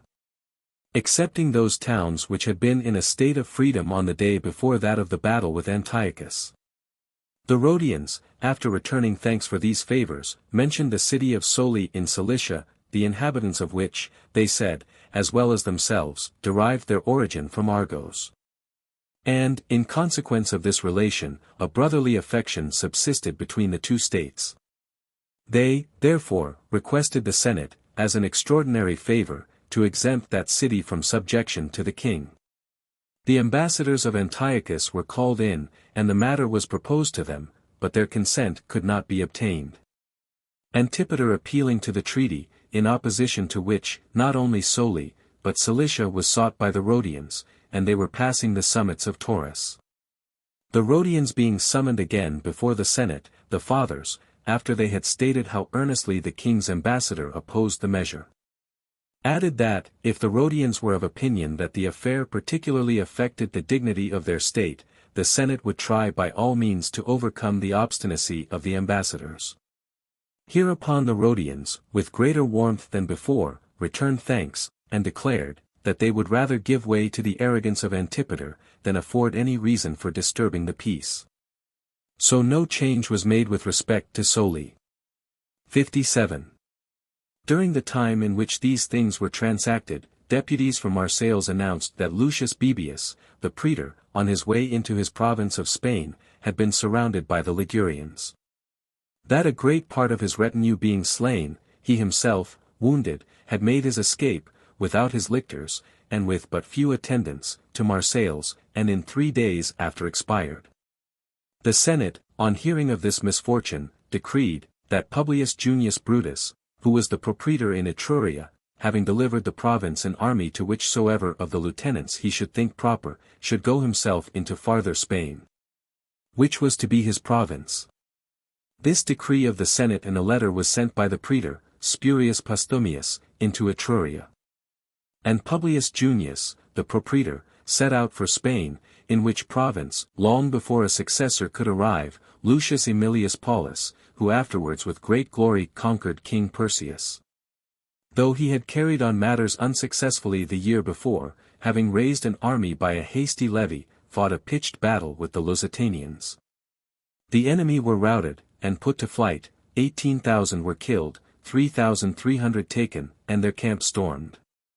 The fame of this victory made matters more tranquil in Spain. In the same year, on the 3rd day before the calends of January, Lucius Valerius Flaccus, Marcus Attilius Serenus, and Lucius Valerius Tapo, triumvirs, settled a Latin colony at Bononia, according to a decree of the Senate. 3,000 men were led to that place. 70 acres were given to each horseman, 50 to each of the other colonists. The land had been taken from the Boian Gauls, who had formerly expelled the Tuscans. 58. In the same year, many distinguished men strove for the censorship, and this business, as if it furnished in itself insufficient grounds for dispute, gave rise to another contest of a much more violent nature.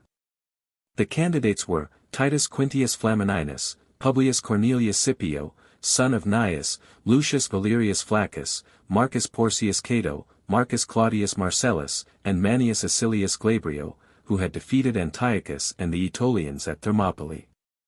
The favor of the people inclined to the last in particular, because he had given many largesses, by which he had bound a great number of men to him. When so many nobles could ill brook that a man of no family should be so much preferred to them, Publius Sempronius Gracchus and Caius Sempronius Rutilius, tribunes of the people, commenced a prosecution against him, on a charge that he had neither exhibited in his triumph, nor lodged in the treasury, a large part of the royal treasure, and of the booty taken in the camp of Antiochus. The depositions of the lieutenants general and military tribunes were at variance. Beyond all the other witnesses, Marcus Cato was remarkable, whose authority, acquired by the uniform tenor of his life, the fact of his being a candidate diminished. He, when a witness, affirmed, that he had not observed, in the triumph, the gold and silver vessels which, on the taking of the camp, he had seen among the other spoils of the king. At last Glabrio declared, that he declined the election, chiefly to throw odium on Cato, since he, a candidate of an origin as humble as his own, by an abominable perjury, attacked that which men of noble birth bore with silent indignation. A fine of 100,000 asses 252 was proposed to the people against him. Twice there was a contest on the subject. On the third hearing, as the accused had declined the election, and the people were unwilling to vote about the fine, the tribunes also dropped the business. The censors elected were, Titus Quintius Flamininus and Marcus Claudius Marcellus. 59. At the same time, when an audience of the Senate, in the temple of Apollo outside the city, was granted to Lucius Aemilius Regillus, who, with the fleet, had defeated the admiral of King Antiochus. After hearing the recital of his services, with what great fleets of the enemy he had engaged, how many of their ships he had sunk or taken, a naval triumph was voted him by the unanimous consent of the fathers. He triumphed on the calends of February. In this procession were carried 49 golden crowns. The quantity of money was by no means so great considering the appearance of the triumph over the king, being only 34,700 Attic tetradrachms 253 and 132,300 sestophruses. 254 supplications were then performed, by order of the Senate, in consideration of the successful services to the state, achieved in Spain by Lucius Aemilius Paulus. Not long after, Lucius Scipio arrived in the city. And, that he might not be inferior to his brother in point of a surname, he chose to be called Asiaticus. He spoke largely of his services both before the Senate and a general assembly. There were some who judged that the war was greater by fame than by real difficulty, for it was terminated entirely by one memorable engagement, and that the glory of that victory had been stripped of its bloom at Thermopylae. But, to any person judging impartially, it must appear, that the light at Thermopylae was with the Aetolians, rather than with the king. For with how small a portion of his own strength did Antiochus engage in that battle. Whereas, in the other, in Asia, the strength of the whole Asiatic continent stood combined, for he had collected auxiliaries of all nations from the most remote quarters of the East. Justly, therefore, were the greatest possible honors paid to the immortal gods, for having rendered a most important victory easy in the acquisition, and a triumph was decreed to the commander. He triumphed in the intercalary month, the day before the calends of March. Which triumph was greater in the display to the eye than that of Africanus his brother, yet if we recall to our memory the circumstances, and estimate the dangers and difficulty, it was no more to be compared to it. Then if you would contrast one general with the other, Antiochus with Hannibal. He carried, in his triumph, military standards, 234, models of towns, 134, elephants' teeth, 1,230. Crowns of gold, 224, pounds weight of silver, 137,420, Attic tetradrachms, 224,000.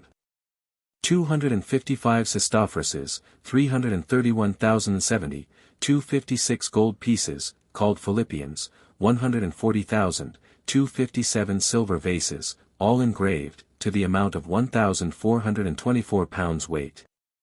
Of golden vases, 1,024 pounds weight, and of the king's generals, governors, and officers at court, 32 were led before his chariot. 25 denariuses 258 were given to each of his soldiers, double that sum to a centurion, triple it to a horseman, and after the triumph, their pay and allowance of corn were doubled. He had already doubled them after the battle in Asia. He triumphed about a year after the expiration of his consulship. 60. Gnaeus Manlius, the consul, arrived in Asia, and Quintus Fabius Labio, the praetor, reached the fleet, nearly at the same time. The consul did not want reasons for war against the Gauls. The sea was subjected to the Romans since the conquest of Antiochus. It appeared best to Quintus Fabius, considering to what thing in particular he should apply himself, lest he might seem to have had a province in which there was no employment, to sail over to the island of Crete. The Sidonians were engaged in war against the Gortinians and Nautians, and a great number of Roman and Italian captives were said to be in slavery in different parts of the island. Having sailed with the fleet from Ephesus, as soon as he touched the shore of Crete, he dispatched orders to all the states to cease from hostilities, and to search each of them for the captives in its own cities and territory, and bring them to him. Also, to send ambassadors to him, to treat of matters belonging alike to the Romans and Cretans. These orders had little influence on the Cretans. Excepting the Gortinians, none of them restored the captives. Valerius Antius relates, that as many as 4,000 captives were restored out of the whole island, because the Cretans feared his threats of war. And that this was deemed a sufficient reason for Fabius obtaining from the Senate a naval triumph, although he performed no other exploit. From Crete Fabius returned to Ephesus, having dispatched 3 ships from the latter place to the coast of Thrace. He ordered the garrisons of Antiochus to be withdrawn from Enos and Maronia, that these cities might be left at liberty. Book XXXVI. Marcus Fulvius the consul besieged Ambracia, in Epirus, and received its surrender. He reduced Cephallenia, and granted peace to the Aetolians, on their complete subjection. Gnaeus Manlius the consul, his colleague, conquered the Galagrecians, including the Telistoboi, Tectosagi, and Trachmi who, under the command of Brennus, had crossed over into Asia. Since they were the only refractory nation on this side of Mount Taurus. Their origin is related, and likewise the manner in which they became masters of the territories which they now hold. An instance, also, of virtue and chastity in a woman is recorded, for when the wife of Ortigon, king of the Galagrecians, was a captive, she slew a centurion who was sentinel over her, because he offered her violence. The lustrum was closed by the censors. 258,328 citizens were raided. A treaty of amity was entered into with Ariarathes, king of Cappadocia. Gnaeus Manlius, although the 10 ambassadors by whose advice he had written the terms of the treaty with Antiochus, opposed him, pleaded his cause in person in the Senate, and triumphed over the Galagrecians. Scipio Africanus, a day of trial being appointed him, as some say, by Quintus Petilius, tribune of the people, as others say, by Naevius, on the charge of having fraudulently deprived the treasury of the plunder taken from Antiochus. When the day of trial came on, was summoned to the rostrum, and said, On this day, Romans, I conquered Carthage. And, followed by the people, ascended the Capitol. Subsequently, that he might not receive any further annoyance front the injuries done him by the tribunes, he retired into voluntary exile at Laternum. It is uncertain whether he died there or at Rome. For monuments were erected to his memory in both places. Lucius Scipio Asiaticus, brother of Africanus, was accused and condemned on the same charge of embezzlement as his brother. When he was being led to prison, Tiberius Sempronius Gracchus, tribune of the commons, who had been previously on unfriendly terms with the Scipios, vetoed it. And in return for that kindness, received in marriage the daughter of Africanus. When the quaestors were sent to take public possession of the property of Lucius Scipio, not only was no trace of the king's money apparent in it, but not even so much was raised thereby as the amount in which he was fined. He would not receive the countless sum collected by his relations and friends. The mere necessaries of life were purchased back. 1. While the war is being carried on in Asia, matters were not even then tranquil among the Aetolians, a commencement of these disturbances having originated with the nation of the Athemanians. At that period, since the expulsion of Amminander, Athemania was kept in subjection by royal garrisons, under governors appointed by Philip, who by their haughty and overbearing exercise of power, had made the people regret the loss of Amminander. The hope of recovering the kingdom was presented to Amminander, then an exile in Aetolia, by the letters of his partisans, who informed him of the state of Athemania, and messengers were sent to Argithea, for that was the chief city of Athemania, to inform the principal men, that, if they were sufficiently assured of the inclinations of their countrymen, he, having obtained succors from the Aetolians, would come into Athemania with a chosen body of Aetolians, who constituted the council of that nation, and their praetor, Nicander. And, when he found that they were prepared for everything, he gave them notice, immediately after, of the day on which he would enter Athemania at the head of an army. At first there were 4 conspirators against the Macedonian garrison.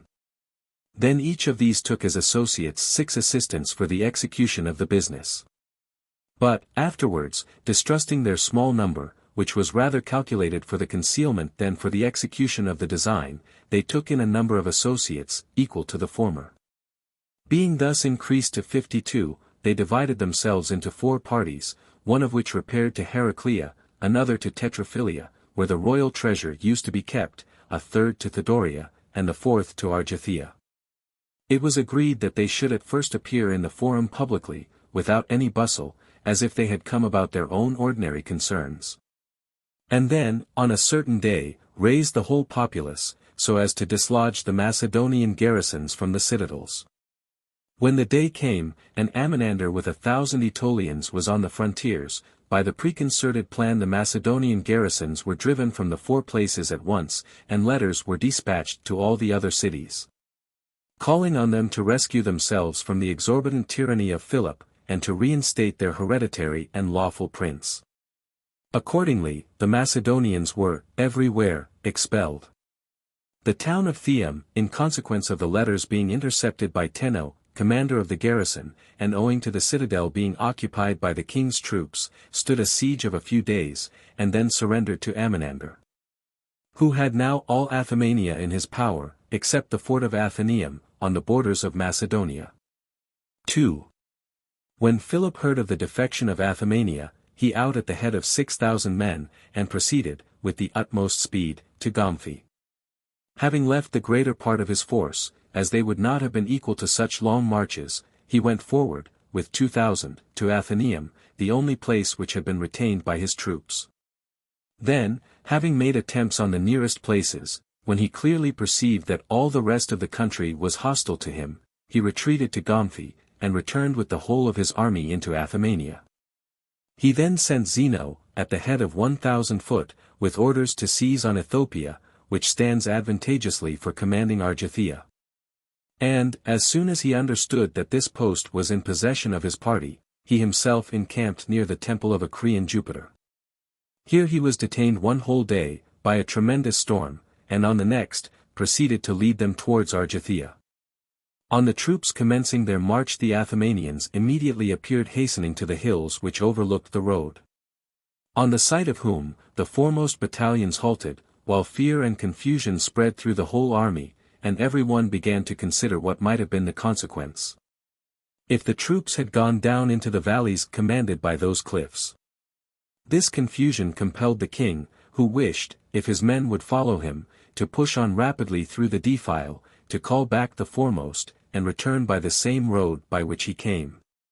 The Athymanians at first followed at a distance, without making any attempt. After the Aetolians joined them, they left these to harass the rear, and extended themselves on both flanks. Some of them, by taking a shorter way, through known paths, seized the passes.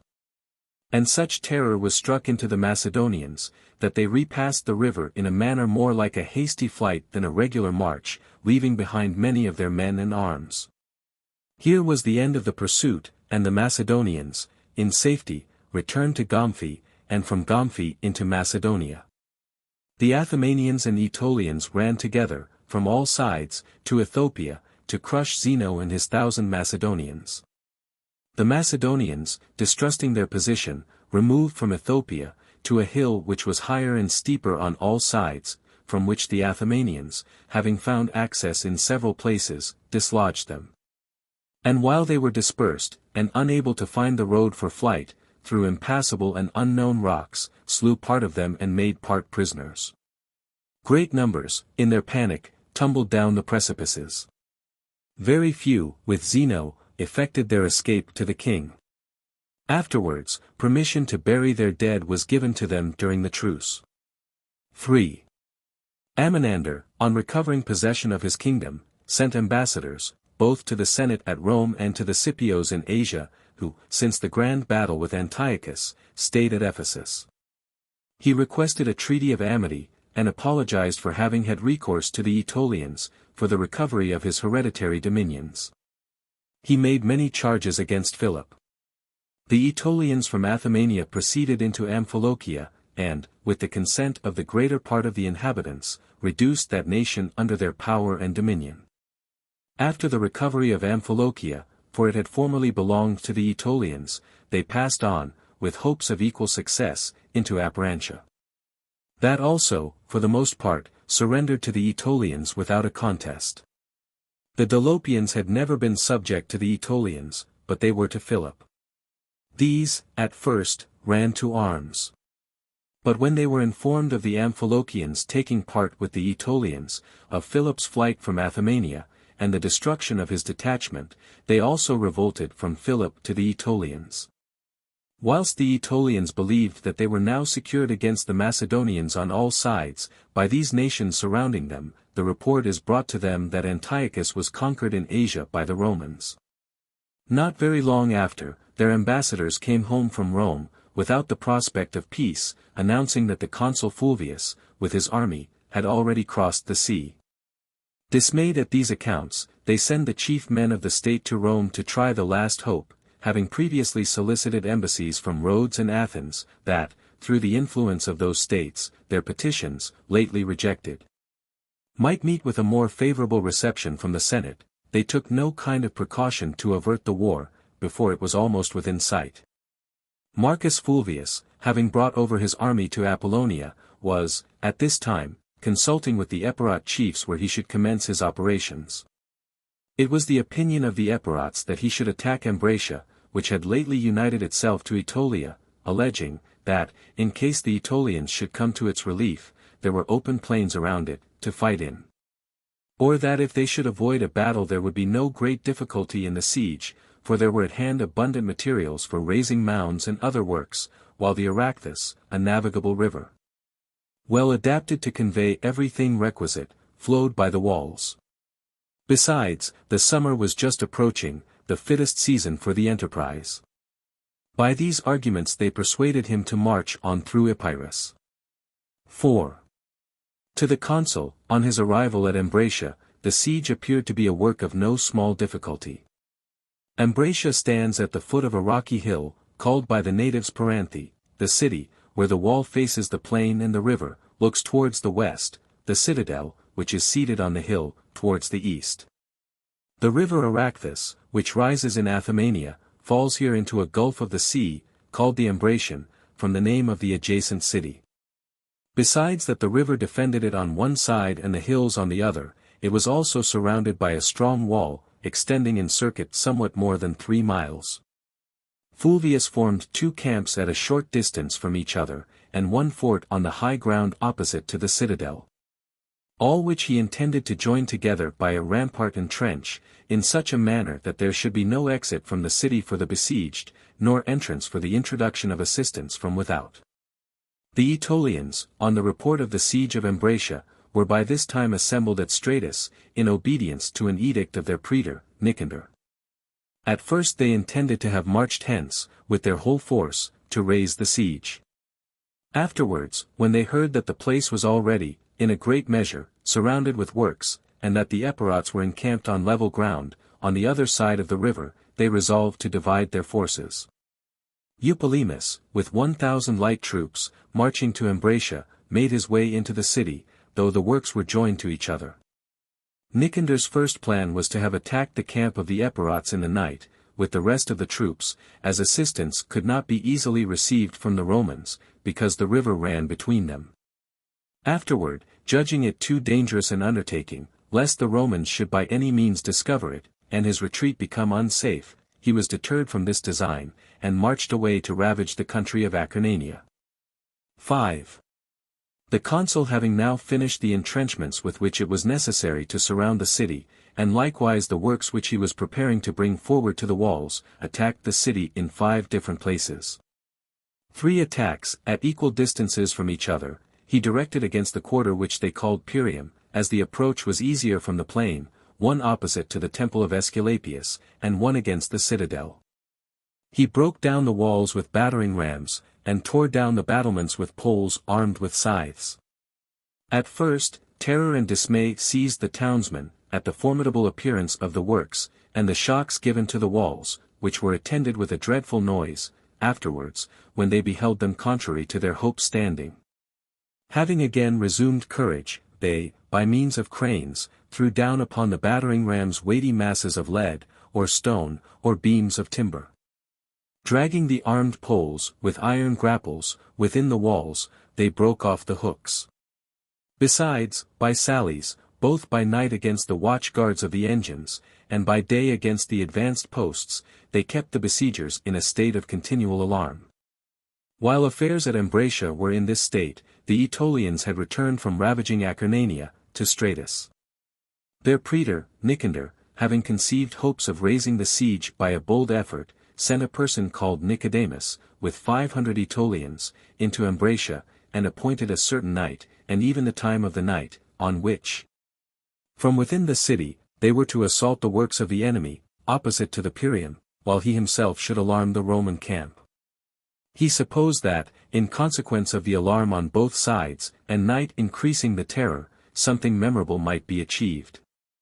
And Nicodemus, in the dead of the night, when he had escaped the notice of some of the parties on watch, and broken through others by his determined onset, having passed the entrenchment, penetrated into the city, and gave the besieged considerable hope and courage for any enterprise, and as soon as the appointed time arrived, according to the plan preconcerted, he made a sudden assault on the works.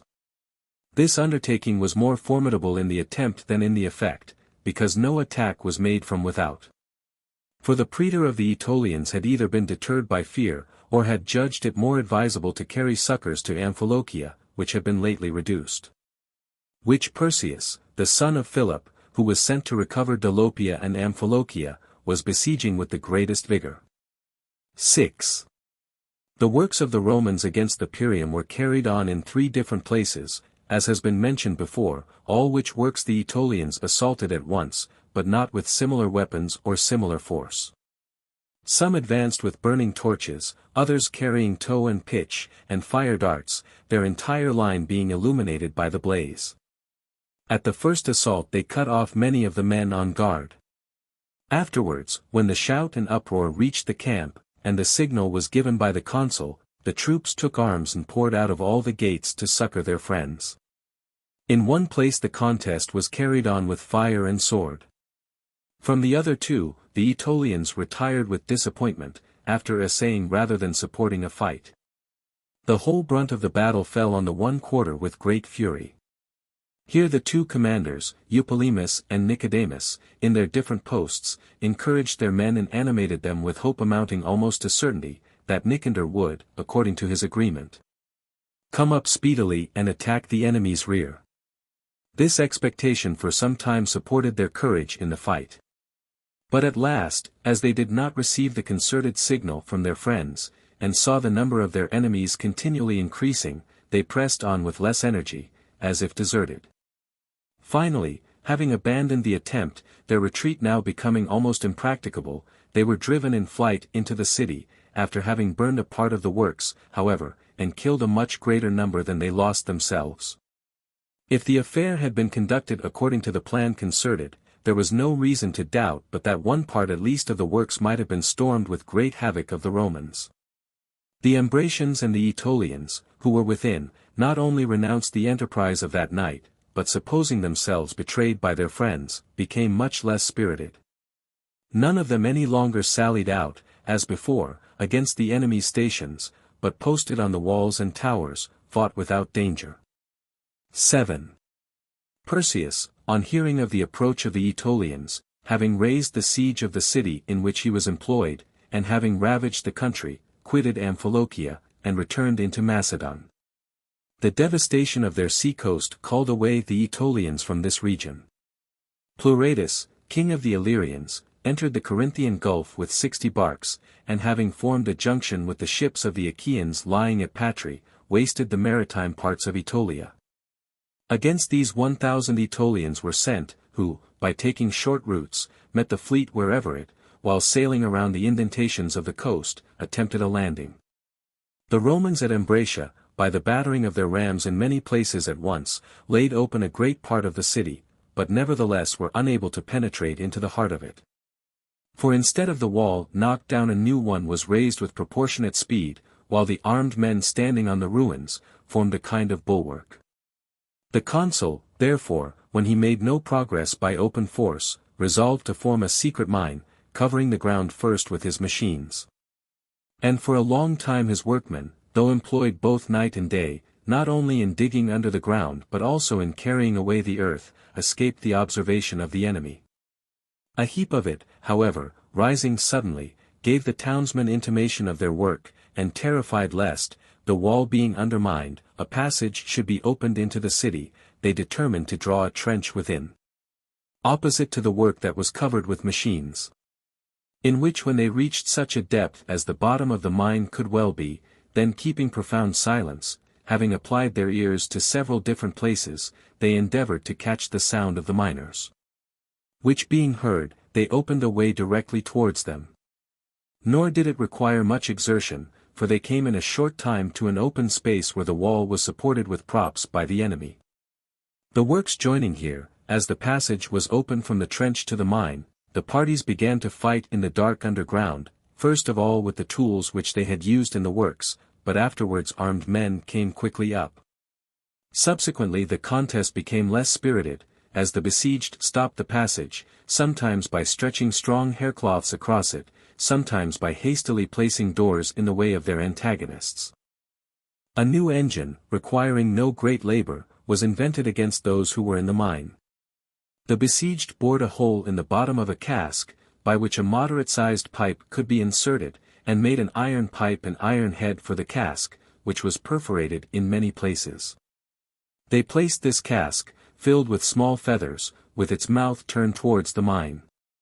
Through the holes in the head of the cask projected those very long spears, which they call sarissas, to keep off the enemy. They kindled a small spark of fire, placed among the feathers, by blowing with a smith's bellows, inserted into the end of the pipe. After that the smoke arising from this, not only in great quantities, but also more offensive from the nauseous stench proceeding from the burnt feathers, had filled the mine, scarcely any one could stay within. 8. Whilst affairs at Ambracia were in this state, Phineas and Damatiles came to the consul, as ambassadors from the Aetolians, invested with full powers by a decree of the General Assembly of that nation. For when their praetor saw on one side Ambracia besieged, on another, the sea-coast infested by the enemy's ships, on a third, Amphilochia and Dolopia ravaged by the Macedonians, and that the Aetolians were incapable of meeting the three enemies at once, having summoned a council, he consulted the chiefs on what was to be done. The opinions of all tended to one point, that peace should be solicited on equal terms if possible, if not, on any terms that could be borne. That the war was undertaken in reliance on Antiochus. Since Antiochus was vanquished by land and sea, and driven beyond the mountains of Taurus, almost out of the world, what hope remained of their being able to support it? That Phineas and Damatiles, since the emergency was so great, should do whatever they might judge to tend to the interest of the Aetolians and their own honor. For what counsel, what option had been left them by fortune? Ambassadors were dispatched with instructions, to beseech the consul to have mercy on the city, and to take compassion on a nation once acknowledged as an ally. And driven to madness, they would not say by ill treatment, but undoubtedly by their sufferings. That the Aetolians had not in Antiochus' war deserved a larger share of punishment than they had of reward in that against Philip. That neither then was compensation liberally made them, nor ought punishment now to be inflicted on them in an immoderate degree. To this the consul answered, that the Aetolians had sued for peace often, rather than ever with sincere intentions. Let them in soliciting peace imitate Antiochus, whom they had drawn into the war. He had ceded, not the few cities whose liberty was the ground of the dispute, but an opulent kingdom, all Asia on this side Mount Taurus. That he, the consul, would not listen to the Aetolians, treating concerning peace, unless they laid down their arms. That, in the first place, their arms and all their horses must be delivered up. And in the next place, 1,000 talents 259 of silver must be paid to the Roman people, half of which sum must be laid down immediately, if they wished for peace. To these articles he would add when concluding the treaty, that they must have the same allies and the same enemies as the Roman people. 9. To which demands the ambassadors having made no reply, both because they were severe, and because they knew the spirit of their country to be unbroken and changeable, returned home, that they might again and again, while the thing was undecided, consult the praetor and chiefs as to what was to be done. They were received with clamor and reproaches, and were asked, how long would they protract the matter, though commanded to bring with them a peace of some kind or other. But as they were going back to Ambracia, they were caught in an ambuscade, laid near the road by the Acarnanians, with whom they were at war, and carried to Therium to be confined. The delay arising from this incident interrupted the negotiations. When the ambassadors of the Athenians and Rhodians, who had come to intercede for them, were now with the consul, Amminander also, king of Athemania, having obtained a safe conduct, had come into the Roman camp. Being more concerned for the city of Ambracia, where he had spent the greatest part of his exile, than for the nation of the Aetolians. When the consul was informed by them of the accident which had befallen the ambassadors, he ordered them to be brought from Therium, and on their arrival they began to treat concerning peace. Amminander, as that was his principal object, labored assiduously to persuade the Ambracians to capitulate. When he made but little progress in this, while he was coming under the walls and conferring with their chiefs, he at last, with the consul's permission, went into the city. Where, partly by arguments, partly by entreaties, he prevailed on them to surrender themselves to the Romans. Caius Valerius, the son of Lavinus, who was the first that had made a treaty of alliance with that nation, the brother of the consul, born of the same mother, eminently aided the Aetolians. The Ambracians, having first stipulated that they might send away the auxiliary Aetolians in safety, opened their gates. Then the Aetolians stipulated that they should pay 500 Euboic talents, 2,200 of this sum at present, and 300 at 6 equal annual payments, that they should deliver up to the Romans the prisoners and deserters. That they should not subject any city to their jurisdiction, which, since the first coming of Titus Quintius into Greece, had either been taken by the arms of the Romans, or voluntarily entered into alliance with them, and that the island of Cephallenia should be excluded from the treaty. Although these terms were more moderate than they themselves had expected, yet the Aetolians begged permission to lay them before the council, which request was granted. A short discussion about the cities engaged the council. Since they had been for some time under their laws, they bore with pain that they should be torn off, as it were, from their body. However, they unanimously voted that the terms of peace should be accepted. The Ambracians presented the consul with a golden crown of 150 pounds weight. The brazen and marble statues and paintings, with which Ambracia was more richly decorated than any other city in that country, since it was the royal residence of Pyrrhus, were all removed and carried away. But nothing else was injured or even touched. 10. The consul, marching into the interior parts of Aetolia, encamped at Amphilochian Argos, 22 miles from Ambracia. Here, at length, the Aetolian ambassadors arrived. The consul in the meantime wondered at the cause of their delay. Then, after he heard that the council of the Aetolians had approved of the terms of peace, having ordered them to go to Rome to the Senate, and having permitted the Athenian and Rhodian mediators to go with them, and appointed his brother Caius Valerius to accompany them, he himself passed over to Cephallenia.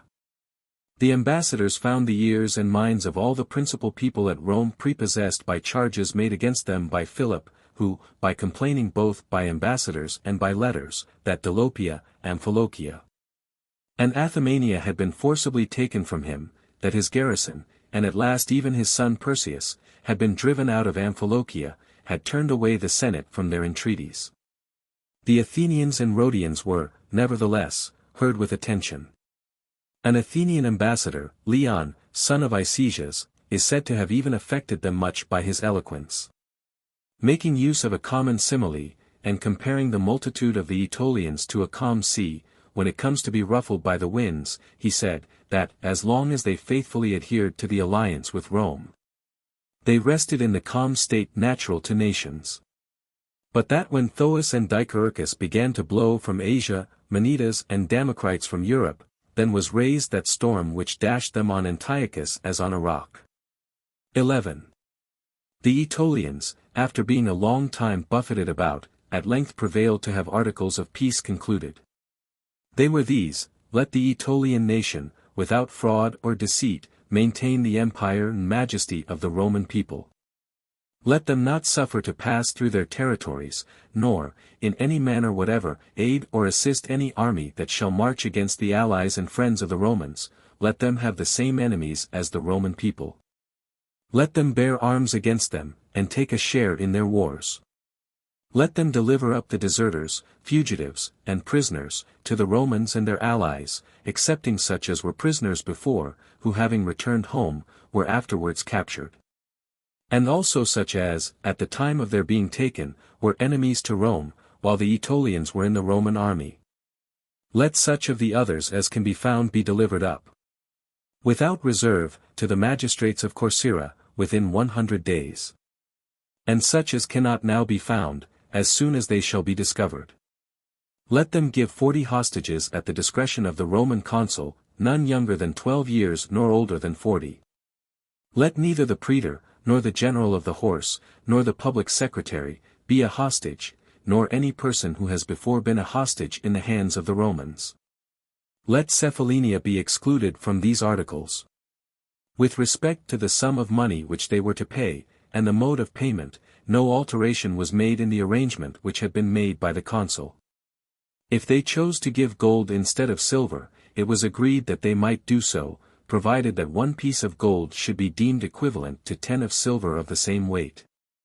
Whatever cities, whatever lands, whatever men have been formerly under the jurisdiction of the Aetolians, and have, either in the consulate of Titus Quintius and Publius Aelius, or since their consulate, been subdued by the arms of the Roman people, or have made a voluntary submission to them, the Aetolians are not to reclaim. The Aenians, with their city and lands, are to belong to the Acarnanians. On these conditions was the treaty concluded with the Aetolians. 12. Not only in the same summer, but almost at the very time in which these acts were performed by Marcus Fulvius the consul in Aetolia, the other consul, Gnaeus Manlius, carried on war in Galligraecia, the progress of which I shall now relate. In the beginning of spring the consul came to Ephesus, and having received the command of the army from Lucius Scipio, and reviewed the troops, he made an harangue to the soldiers, in which, having praised their bravery and having completely conquered Antiochus in a single battle, he encouraged them to undertake a new war against the Gauls, who had supported Antiochus with auxiliaries, and were, besides, of such untractable tempers, that Antiochus was to no purpose removed beyond the range of Mount Taurus, unless the power of the Gauls was broken. He then spoke briefly of himself, in terms neither ill-grounded nor extravagant. The delighted soldiers heard the consul with frequent bursts of applause, considering the Gauls as having been a part of the strength of Antiochus. And that, since that king had been vanquished, there would be no power in the forces of the Gauls, by themselves. The consul judged that Eumenes was absent at an unseasonable time. He was then at Rome, as he was well acquainted with the nature of the country and of the inhabitants, and as it was his interest that the power of the Gauls should be broken. He therefore sends for his brother Attalus, from Pergamus, and having exhorted him to undertake the war in conjunction with him, he sends him away to make preparations, after promising his own exertions and those of his countrymen. A few days after, Attalus with 1,000 foot and 200 horse, having ordered his brother Athenius to follow with the rest of the troops, and committed the care of Pergamus to persons whom he knew to be faithful to his brother and to his government, met the consul, who had marched from Ephesus to Magnesia. The consul, after highly commending the young prince, having advanced with all his forces, encamped on the bank of the Meander, for as that river could not be forded, it was necessary to collect shipping for carrying over the army. 13. Having passed the Meander, they came to Hiera. 261. In this place there is a magnificent temple, an oracle of Apollo. The priests are said to deliver their responses in verses by no means inelegant. Hence, in 2 days' march they reached the river Harpasus, whither came ambassadors from Alabandi, entreating the consul, either by his authority or his arms, to compel a fort, which had lately revolted from it, to return to its former allegiance. To the same place came Athenius the brother of Eumenes, and Attalus, with Lusus, a Cretan, and Caragos, a Macedonian commander. They brought with them 1,000 foot and 300 horse, composed of various nations. The consul, having sent a military tribune with a small party, took the fort by assault, and restored it to the Alabandians. He himself, not deviating from his route, pitched his camp at Antioch on the Meander.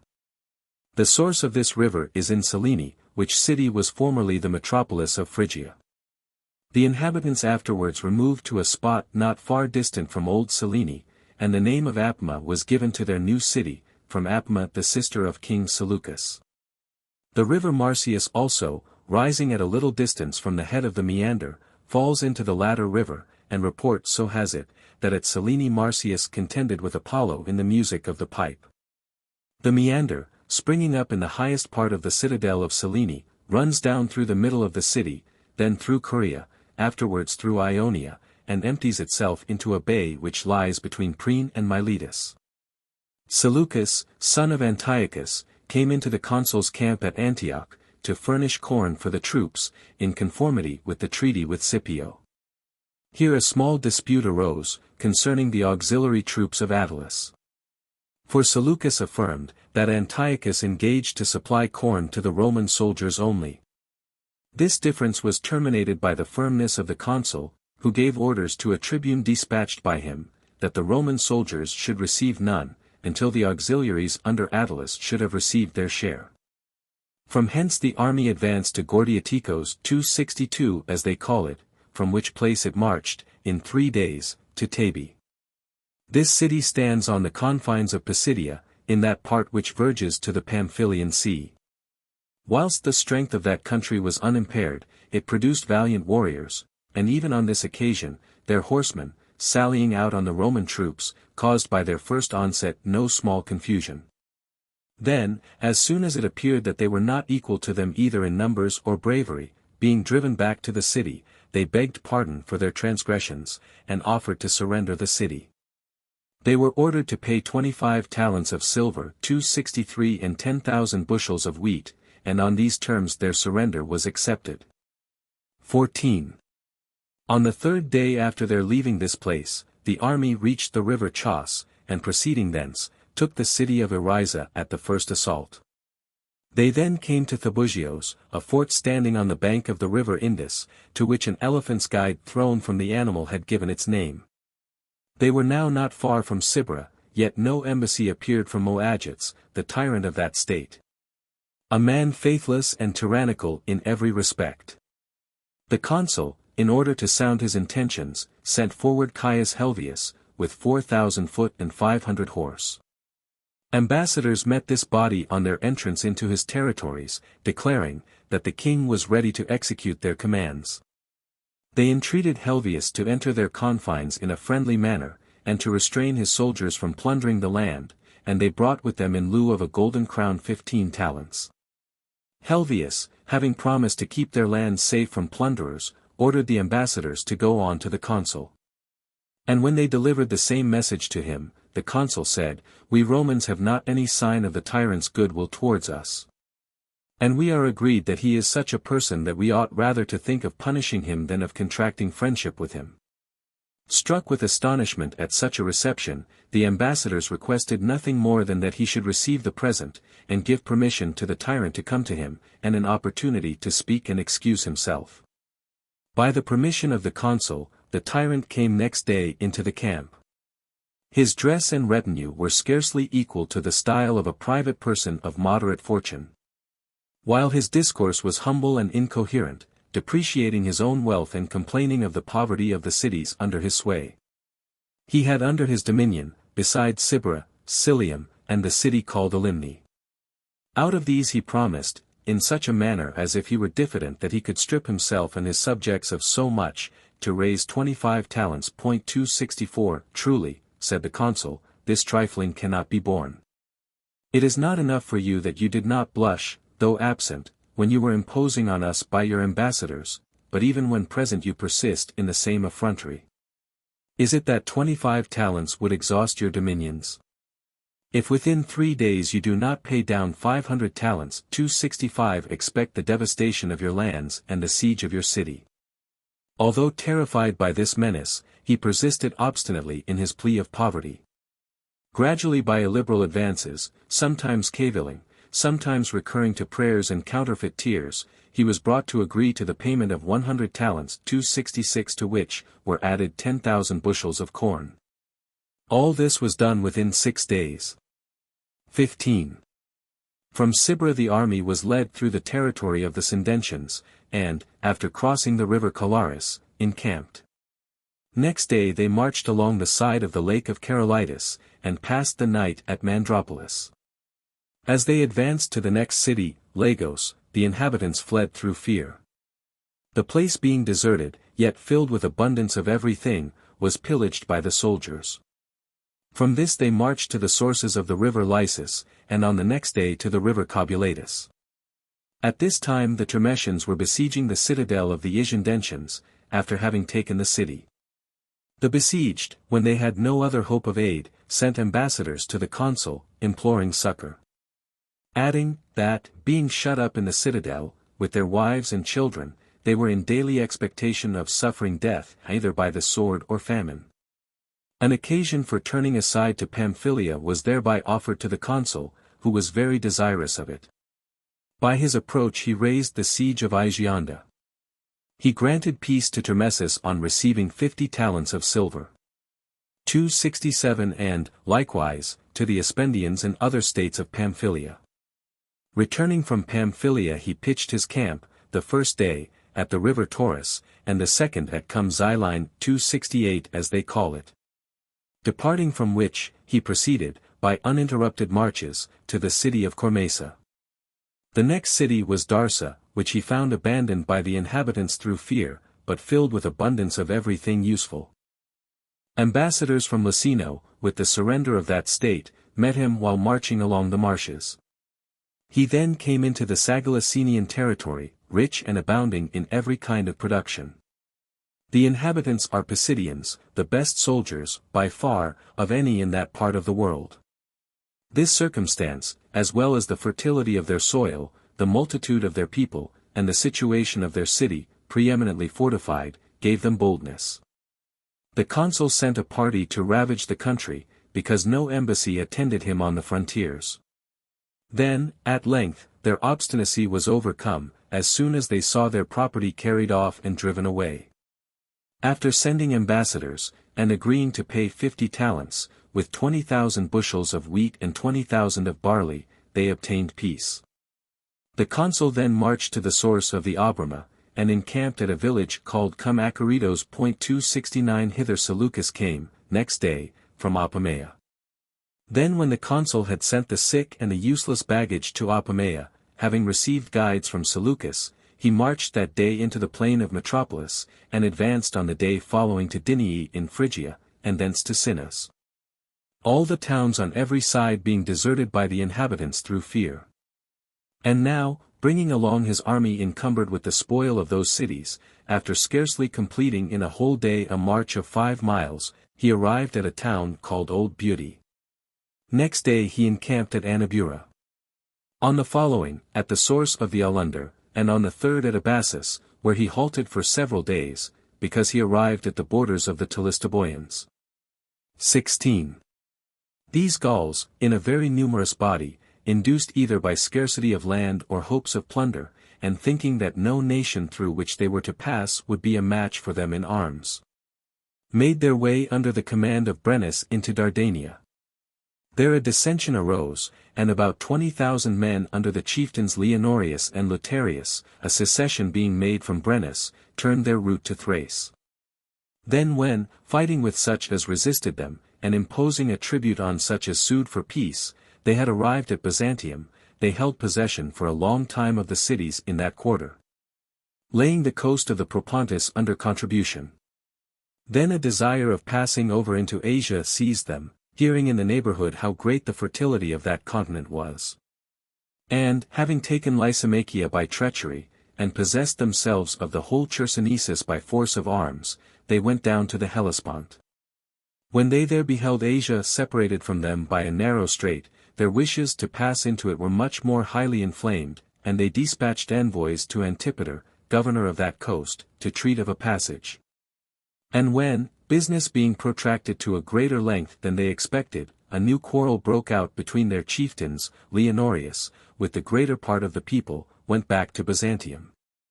Whence they came, Lotarius takes 2 decked ships and 3 barks from some Macedonians, sent by Antipater, under the pretext of an embassy, to act as spies. By carrying over in these galleys detachment after detachment, day and night, he transported all his troops within a few days. Not long after, Leonorius, with the assistance of Nicomedes, king of Bithynia, passed over from Byzantium. The Gauls then reunited their forces, and assisted Nicomedes in a war which he was carrying on against Zyboeta, who held possession of a part of Bithynia. By their assistance chiefly Zyboeta was subdued, and the whole of Bithynia reduced under the dominion of Nicomedes. Then leaving Bithynia, they advanced into Asia. And although, of their 20,000 men, not more than 10,000 carried arms, yet such a degree of terror did they strike into all the natives, dwelling on this side of Taurus, that those which they visited, and those which they did not visit, the most remote as well as the nearest, submitted to their authority. At length, as there were 3 tribes of them, the Telistoboians, the Trachmians, and the Tectosagians, they made a division of Asia into 3 provinces, according to which it was made tributary to each of their states. The coast of the Hellespont was assigned to the Trachmians, the Telistoboians obtained of the allotment Aeolia and Ionia, the Tectosagians received the inland parts of Asia. They levied tribute throughout every part of Asia on this side Mount Taurus, but chose their own residence on the banks of the river Halys, and so great was the terror of their name, their numbers, too, increasing by a rapid population, that at last even the kings of Syria did not refuse to pay them tribute. The first of all the inhabitants of Asia who refused, was Attalus, the father of King Eumenes, and beyond the expectation of all, fortune favored his bold resolution, and he defeated them in a pitched battle. Yet he did not so effectually break their spirits, as to make them give up their pretensions to empire. Their power continued the same until the war between Antiochus and the Romans. And, even then, after Antiochus was expelled the country, they still entertained a hope, that, as they lived remote from the sea, the Roman army would not come so far. 17. As the troops were about to act against this enemy, so terrible to all in that part of the world, the consul, in an assembly, addressed the soldiers for the most part to this effect: "It does not escape me, that of all the nations inhabiting Asia, the Gauls are preeminent for military fame. A fierce nation, after overrunning the face of the earth with its arms, has fixed its abode in the midst of a race of men the gentlest in the world. Their tall persons, their long red hair, their vast shields, and swords of enormous length.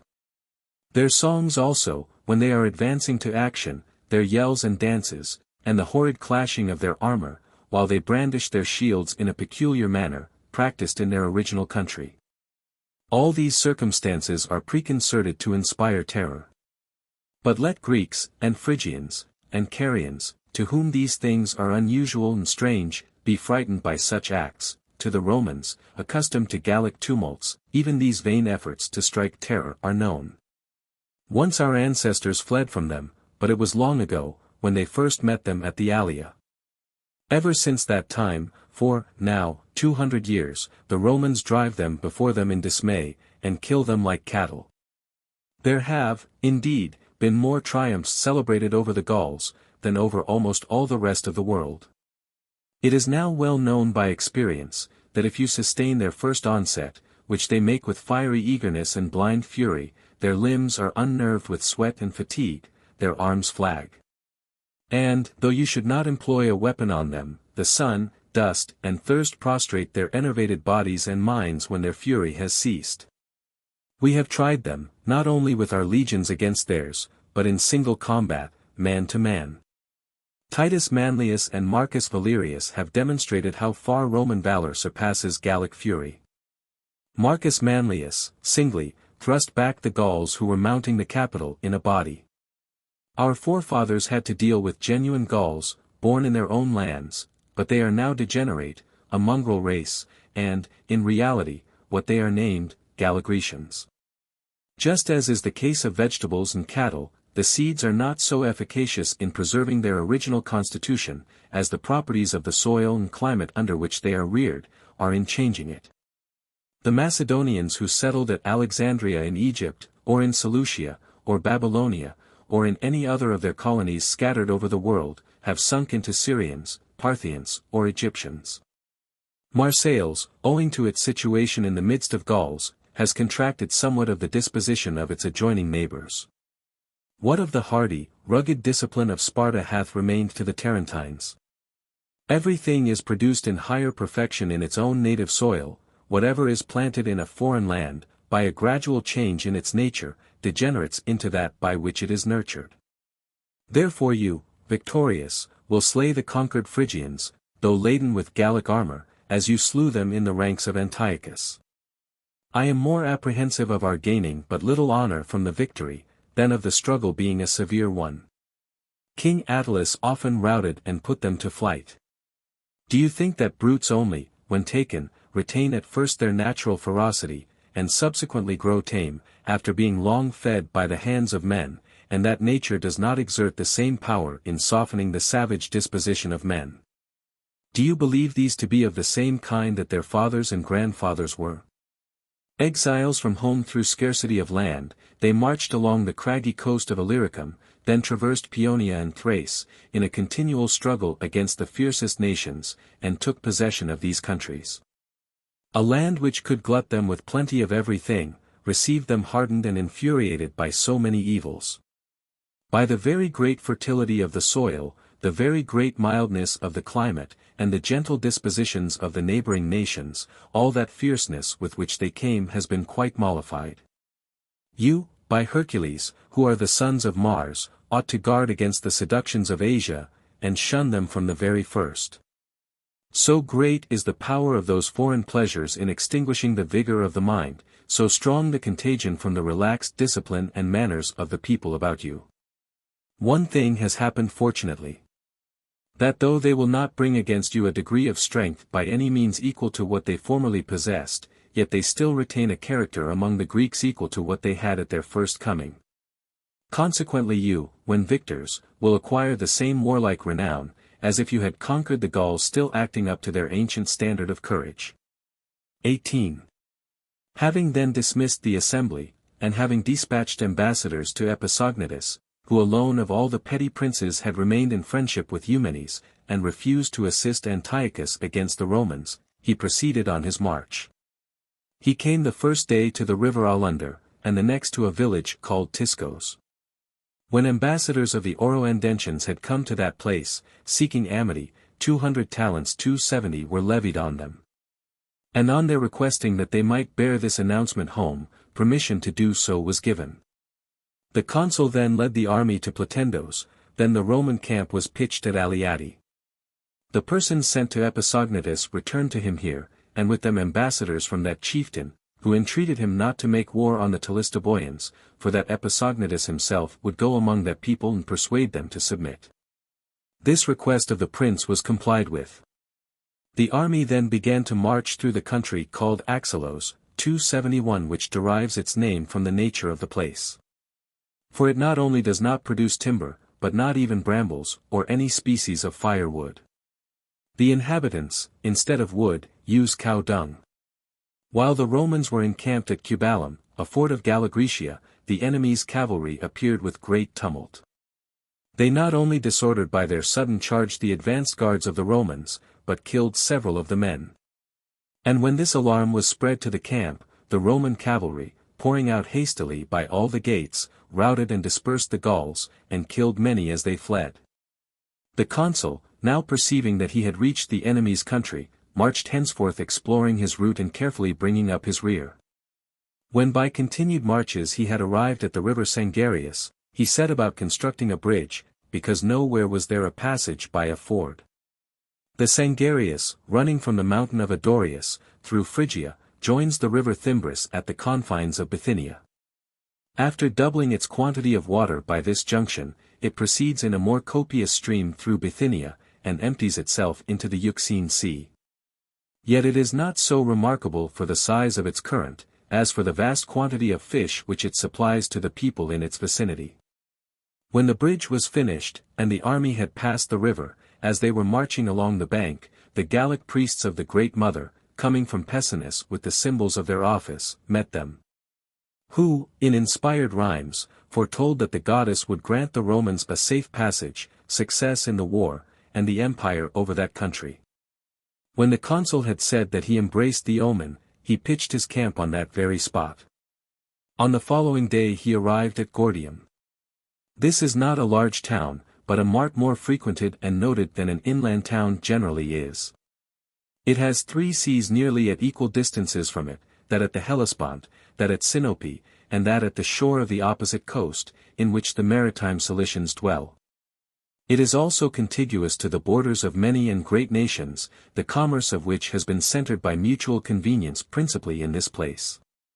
The Romans found the town deserted owing to the flight of the inhabitants, yet at the same time filled with plenty of everything. While they halted here, ambassadors came from Episognatus, with information that he had applied to the petty princes of the Gauls, and had been unable to bring them to reason. That they were removing in crowds from the villages and lands in the open country. And, with their wives and children, carrying and driving whatever could be carried or driven, were going to Mount Olympus, that there they might defend themselves by their arms and the nature of the ground. 19. Deputies from the Oroandentians afterwards brought more particular intelligence, that the state of the Telistoboians had seized Mount Olympus, but that the Tectosagians, taking a different route, were gone to another mountain called Megaba. And that the Trachmians, leaving their wives and children in charge with the Tectosagians, had resolved to carry their armed force to the assistance of the Telistoboians. The chieftains of the 3 states were at that time, Ortigon, Combulomerus, and Galotus. And this was their reason in particular for choosing this mode of warfare, because as they had possession of the highest mountains in that part of the world, and had conveyed thither stores of every kind, sufficient for their consumption during the time, although long, they thought that they would weary out the enemy by the tediousness of the enterprise, for neither would they dare to climb over places so steep and uneven. And if they should attempt it, they could be prevented and driven down, even by a small band, nor would they, sitting in inactivity at the foot of the frosty mountains, endure cold and hunger. Although the height of their posts was in itself a strong defense, yet they drew, besides, a trench and other fortifications round the summits which they occupied. The least part of their care was employed in providing a stock of missile weapons. For they trusted that the rocky ground itself would furnish stones in abundance. 20. The consul, as he had foreseen that the fight would not be hand to hand, but at a distance, in the attack of the enemy's post, had prepared an immense quantity of javelins, light infantry, spears, arrows, balls of lead, and small stones, fit to be thrown with slings. Furnished with this stock of missile weapons, he marched towards Mount Olympus, and encamped within 5 miles of it. On the next day, as he was advancing with 400 horse, and Attalus, to examine the nature of the mountain and situation of the camp of the Gauls, a party of the enemy's cavalry, double in number to his, sallying from the camp, forced him to take to flight. A few of his soldiers were killed in the flight, and several wounded. On the 3rd day, marching to explore the ground at the head of all his cavalry, as none of the enemy advanced beyond their fortifications, he rode round the mountain with safety, and saw that on the south side the hills were composed of earth, and rose to a certain height, with a gentle slope, but that on the north there was nothing but steep and almost perpendicular cliffs. And that there were but 3 practicable ways, almost all the others being impassable, one at the middle of the mountain, where the ground was earthy, and 2 others, both very difficult, one on the southeast, and the other on the northwest. After taking a full view of all these places, he pitched his camp that day close to the foot of the mountain.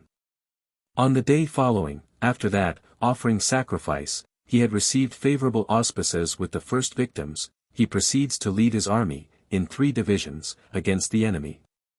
He himself, with the greatest part of the forces, marched up where the mountain afforded the easiest ascent. He ordered his brother, Lucius Manlius, to ascend on the southeast side, as far as the ground allowed him to do so with safety.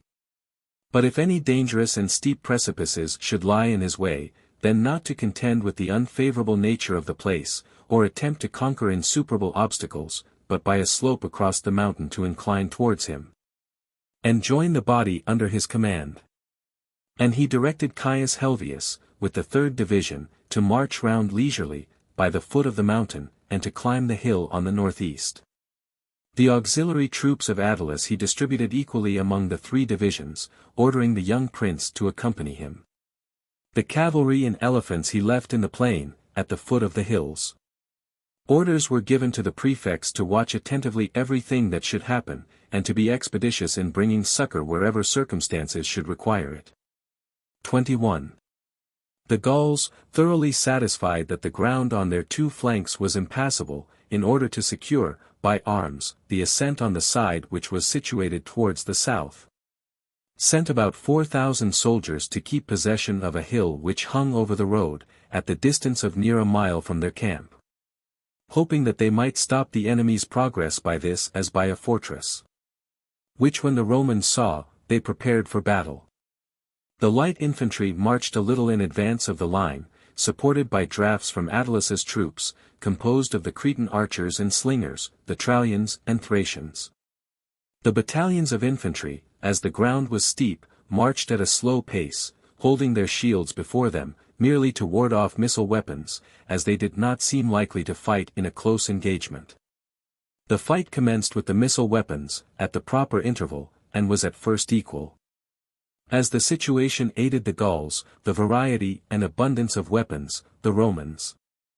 But, as the contest advanced, there was no longer any equality, their shields, long, but too narrow for the breadth of their bodies, and besides being flat, ill-protected the Gauls.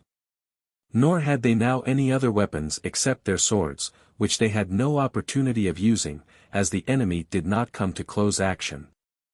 They used stones, and these not of a proper size, as they had not previously laid them up, but whatever came to the hand of each in his haste and confusion, as persons unaccustomed generally do, aiding the blow neither by skill nor strength. Incautiously exposing themselves, they were transfixed on all sides by arrows, leaden balls, and darts. Nor did they know what to do, their minds being paralyzed by rage and fear. And they were engaged in a kind of fight for which they were least of all qualified. For, as in a close encounter, where they can receive and give wounds in turn, rage inflames their courage. So when they are wounded at a distance, with light weapons from unknown hands, and have no object on which they can rush in their blind fury, they rush forward at random, like wounded wild beasts, often upon their own party. Their wounds were more conspicuous because they always fight naked, and their bodies are large and white, since they are never stripped except in battle. Thus more blood was poured from their large persons, and the cuts appeared the more shocking, while the whiteness of their skins offered a stronger contrast to the black blood. But they were not much moved by open wounds. Sometimes they even cut off the skin, when the wound was more broad than deep, thinking that in this condition they fought with the greater glory.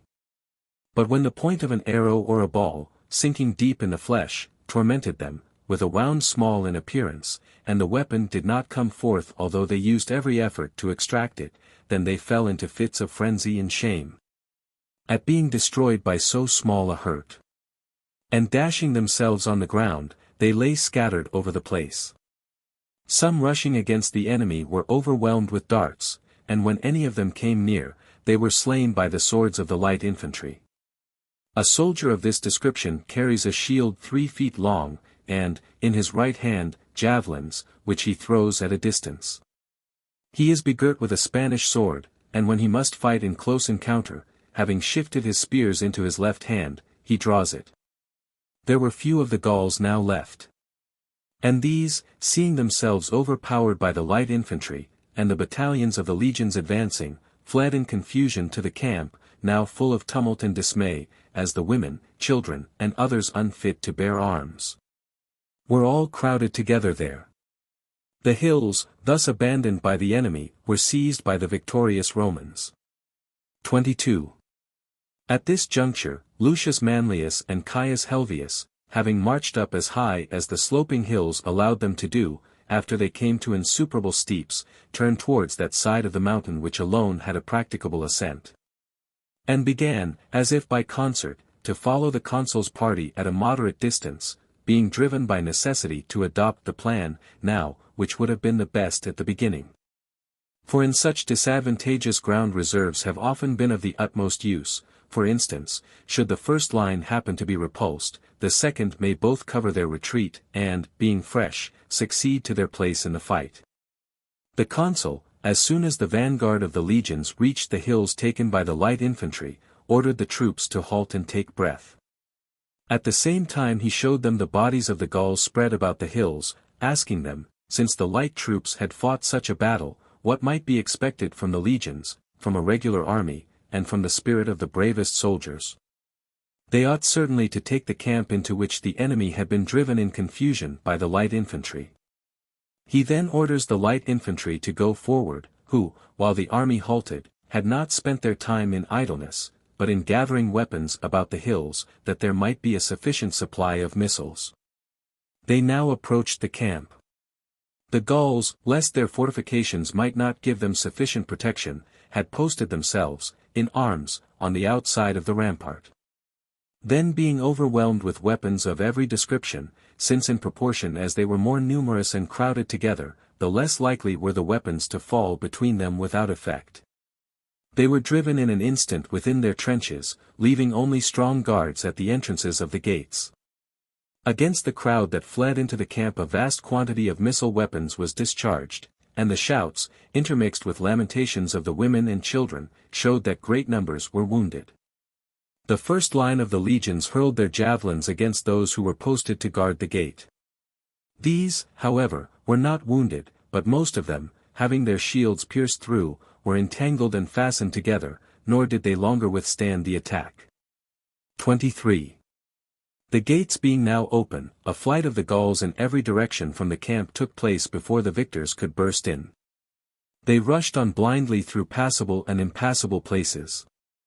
No craggy cliffs, nor even perpendicular rocks, stopped them, they feared nothing but the enemy. Great numbers, therefore, falling down precipices of vast height, were either maimed or killed. The consul, taking possession of the camp, restrained the soldiers from plunder and booty. He orders everyone to pursue with his utmost speed, to press on the enemy, and to increase their panic while they were in dismay. The other party, under Lucius Manlius, now came up. These he did not suffer to enter the camp, but sent them forward in the pursuit, and followed shortly in person, after committing the guard of the prisoners to some military tribunes, for he thought that the war would be finished. If in that consternation the greatest possible number should be slain or taken prisoners. After the consul's departure, Caius Helvius arrived, with the 3rd division. He was not able to prevent their sacking the camp, and, by a most unjust dispensation, the booty fell into the hands of men who had not had any concern in the action. The cavalry stood for a long time ignorant of the fight, and of the success of their army. At last, they also, as far as they could ascend the hills on horseback, pursuing the Gauls, who were now dispersed round the foot of the mountain, either killed or made prisoners of them. The number of the slain could not easily be ascertained because the flight and slaughter were widely extended through all the windings of the mountains, and a great number fell from impassable cliffs into cavities of prodigious depth. Others were killed in the woods and thickets. Claudius, who mentions 2 battles on Mount Olympus, asserts that 40,000 fell in them. Yet Valerius Antius, who is generally addicted to great exaggeration on the point of numbers, says, not more than 10,000. The number of prisoners undoubtedly amounted to 40,000, because the Gauls had dragged along with them a crowd of people of all descriptions and of all ages, like men removing to another country, rather than going out to war. The consul, having burnt the arms of the enemy collected in one heap, then ordered all to bring together the rest of the booty, and either sold that portion which was to be applied to the use of the public, or distributed the remainder among the soldiers, taking care that the shares should be as just as possible. They were all praised in a public assembly, and presented with gifts each according to his merit. Attalus was distinguished above all, with the general approbation of the rest. For not only were the courage and activity of that young prince conspicuous in undergoing dangers and fatigue, but also the modesty of his deportment. 24. The war with the Tectosagians remained still in its original state. The consul, marching against them, arrived, on the third day, at Ancyra, a city remarkable in those parts, from which the enemy were but a little more than 10 miles distant. While his camp lay there, a memorable action was performed by a female. Among many other captives, the wife of the Gallic chieftain Ortigon, a woman of exquisite beauty, was strictly guarded, and a centurion, possessing the lust and avarice usual among military men, commanded this guard. He, first, endeavored to learn her sentiments, but, finding that she abhorred the thought of voluntary prostitution, he offered violence to her person, which by the decree of fortune was his slave. Afterwards, in order to soothe her indignation at the insult, he gives the lady hope of a return to her friends, and not even that gratuitously, like a lover. He stipulated for a certain weight of gold, but, being unwilling to have any of his countrymen privy to it, he gave her leave to send any one of the prisoners, whom she chose, as a messenger to her friends. He appointed a spot near the river, to which 2 of this woman's friends, and not more, were to come with the gold in the night following, to receive her. It happened that among the prisoners under the same guard was a servant of the lady. The centurion, as soon as it grew dark, conveyed this messenger beyond the advanced posts. Her friends came to the place at the appointed time, likewise the centurion with his prisoner. Here, on their producing the gold, which mounted to an Attic talent, for he had stipulated for that sum, the lady in her own language ordered them to draw their swords, and kill the centurion, while he was weighing the gold. She herself, bearing wrapped up in her garment the head of the slain centurion, detached from the trunk, reached her husband Ortigon, who had fled home from Olympus. And before she would embrace him, she threw down the centurion's head at his feet. And on his asking, with astonishment, whose head it was, and what was the meaning of such a proceeding, so unaccountable in a female, she acknowledged to her husband the injury committed on her person, and the vengeance she had taken for the forcible violation of her chastity. She maintained to the last, as it is said, by the purity and strictness of the rest of her life, the glory of this achievement, so honorable to her sex. 25. Envoys from the Tectosagians met the consul at Ancyra, entreating him not to decamp until he had held a conference with their kings, that any conditions of peace were in their opinion preferable to war. The time fixed was the next day, and the place that which seemed the most central between the camp of the Gauls and Ancyra. The consul came thither at the appointed hour, with a guard of 500 horse, but seeing none of the Gauls there, returned into his camp, after which the same envoys came again, with an apology, that their kings could not come, since religious feelings deterred them, but that the principal men of the nation would attend, and that the business might be as well transacted by them. To which the consul answered, that he would send Attalus on his part. To this meeting both parties came. When Attalus had brought with him as an escort 300 horse, the terms of peace were proposed. As there could not be a conclusion to the affair in the absence of the leaders, it was agreed, that the consul and the kings should meet in the same place on the following day. The delay of the Gauls had the following objects: first, to waste time, that they might remove their effects, which they were unwilling to risk, and also their wives and children, to the other side of the river Halys. And, secondly, because they were framing a plot against the consul, who took no precautions against treachery in the conference. They chose for this purpose, out of all their number, 1,000 horsemen of approved intrepidity. And their treachery would have taken effect, had not fortune exerted herself in favor of the law of nations, in violation of which their plan was laid. The Roman parties, who went out for forage and wood, were led towards that quarter where the conference was to be held. For the tribunes judged that to be the safest course, as they would have the consul's escort, and himself, as a guard opposed to the enemy. However, they posted another guard of their own, of 600 horse, nearer to the camp. The consul, being assured by Attalus that the kings would come, and that the business might be concluded, having set out from his camp with the same attendants as before, when he had advanced about 5 miles, and was not far from the place appointed, he saw, on a sudden, the Gauls coming on with hostile fury, and with their horses at full gallop. He halted, and ordering his horsemen to make ready their arms, and recall their courage, received the enemy's first charge with firmness, nor gave way. At length, when their numbers were overpowering him, he began to retreat leisurely, without disturbing the order of the troops, but at last, when there was more danger in delay than protection in keeping their ranks, they all fled in hurry and disorder.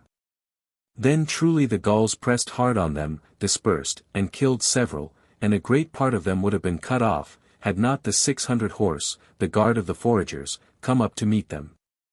These, on hearing, at a distance, the shout of dismay raised by their friends, made ready their weapons and horses, and, being quite fresh, renewed the fight after it was almost over. The fortune of the battle, therefore, was instantly reversed, and dismay recoiled from the conquered on the conquerors. At the first charge the Gauls were routed. At the same time the foragers from the fields ran together towards the spot, and an enemy was on every side of the Gauls in such a manner that they could not have an easy or safe retreat, especially as the Romans pursued on fresh horses, while theirs were fatigued. Few therefore escaped, yet not one was taken, by far the greater part paid their lives as a forfeit for having violated the faith of a conference. The whole army of the Romans, with minds burning with rage, marched up, next day, close to the enemy. 26. The consul, that no particular should escape his knowledge, spent 2 days in examining the nature of the mountain with his own eyes. On the 3rd day, after taking the auspices, and then offering sacrifice, he formed his troops in 4 divisions, that he might lead 2 up the middle of the mountain, and direct the other 2, 1 on each side, against the wings of the Gauls. The main strength of the enemy, the Tectosagians and Trachmians, amounting to 50,000 men, formed the center of their line. They dismounted their cavalry, in number 10,000 men, because horsemen could not act among the uneven rocks, and placed them on the right wing. The Cappadocians of Ariarathes, with the auxiliary troops of Morzas, on the left, made up almost 4,000. The consul, having placed his light troops in the van, as he had done before at Mount Olympus, took care that they should have ready at hand the same abundance of weapons of every sort. When they approached the enemy, all circumstances, on both sides, were the same as in the former battle, excepting their spirits, those of the victors being elated by their success, and those of the Gauls depressed. Because, though they themselves had not been defeated, yet they considered as their own, the overthrow of people of their own race. The battle, therefore, commencing under similar circumstances, had the same issue. The cloud, as it were, of light weapons that were thrown, overwhelmed the army of the Gauls. And, as none of them dared to charge forward from their ranks, for fear of exposing all parts of their bodies to the blows, so while they stood still, the closer they were together the more wounds they received. As the assailants directed their weapons as if at a mark, the consul now judged, that if he should once show the standards of the legions to them already disordered, they would instantly turn about and fly. Receiving, therefore, the light infantry, and the rest of the auxiliaries, between the ranks, he ordered the line to advance. 27. The Gauls, discouraged by the memory of the defeat of the Telistoboians, and carrying weapons sticking in their flesh, fatigued also by long standing and wounds, were not able to support even the first shout and onset of the Romans. Their flight was directed towards their camp, only a few of them entered the trenches, the greater part, passing by, on the right and left, fled whichever way each man's giddy haste carried him. The conquerors, following them to the camp, cut off their rear, but then, through greediness for booty, they stopped in the camp, and not one of them continued the pursuit. The Gauls in the wings stood some time longer, because the Romans reached them at a later period. But they did not endure even the first discharge of weapons. The consul, as he could not draw off the men who had got into the camp for plunder, sent forward those, who had been in the wings, to pursue the enemy. They, accordingly, followed them a considerable way. Yet, in the pursuit, for there was no fight, they killed not more than 8,000 men, the rest crossed the river Halys. A great part of the Romans lodged that night in the enemy's camp, the consul led back the rest to his own. Next day, he took a review of the prisoners, and of the booty, the quantity of which was as great as a nation most greedy of rapine could amass, after holding possession, by force of arms, of all the country on this side Mount Taurus, during a space of many years. The Gauls, after this scattered and confused flight, reassembled in one place, a great part of them being wounded or unarmed, and as all were destitute of every kind of property, they sent deputies to the consul, to supplicate for peace. Manlius ordered them to attend him at Ephesus, and, being in haste to quit those cold regions, in the vicinity of Mount Taurus, as it was now the middle of autumn, he led back his victorious army into winter quarters on the sea coast. 28. During the time of those transactions in Asia, affairs were tranquil in the other provinces. At Rome, the censors, Titus Quintius Flamininus and Marcus Claudius Marcellus, read over the roll of the Senate. Publius Scipio Africanus was, a third time, declared prince of the Senate, and only 4 members were struck out, none of whom had held any curule office. In their review of the knights, also, their censorship was very mild.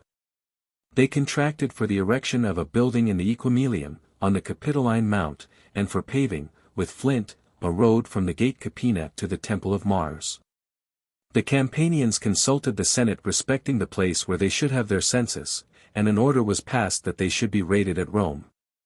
Extraordinary quantities of rain fell this year. 12 times the Tiber overflowed the field of Mars and the lower parts of the city. The war with the Gauls in Asia having been brought to a conclusion by the consul Gnaeus Manlius, the other consul, Marcus Fulvius, as the Aetolians were now completely reduced, passed over to Cephallenia, and sent messengers round the states of the island, to inquire whether they chose to submit to the Romans, or to try the fortune of war. Fear prevailed so strongly on them all, that they did not refuse to surrender. They gave the number of hostages demanded, which was proportioned to the abilities of a weak people, the Nesians, Cranians, Pellenians, and Samians, giving 20 each. An unhoped for peace had now shone on Cephallenia, when one state, the Samians, suddenly revolted, from some motive not yet ascertained. They said, that as their city was commodiously situated, they were afraid that the Romans would compel them to remove from it. But whether, they conceived this in their own minds, and, under the impulse of a groundless fear, disturbed the general quiet, or whether, such a project had been mentioned in conversation among the Romans, and reported to them. Nothing is ascertained, unless that after having given hostages they suddenly shut their gates, and would not relinquish their design, even for the prayers of their friends, whom the consul sent to the walls, to try how far they might be influenced by compassion for their parents and countrymen. When no pacific answer was given, the city began to be besieged.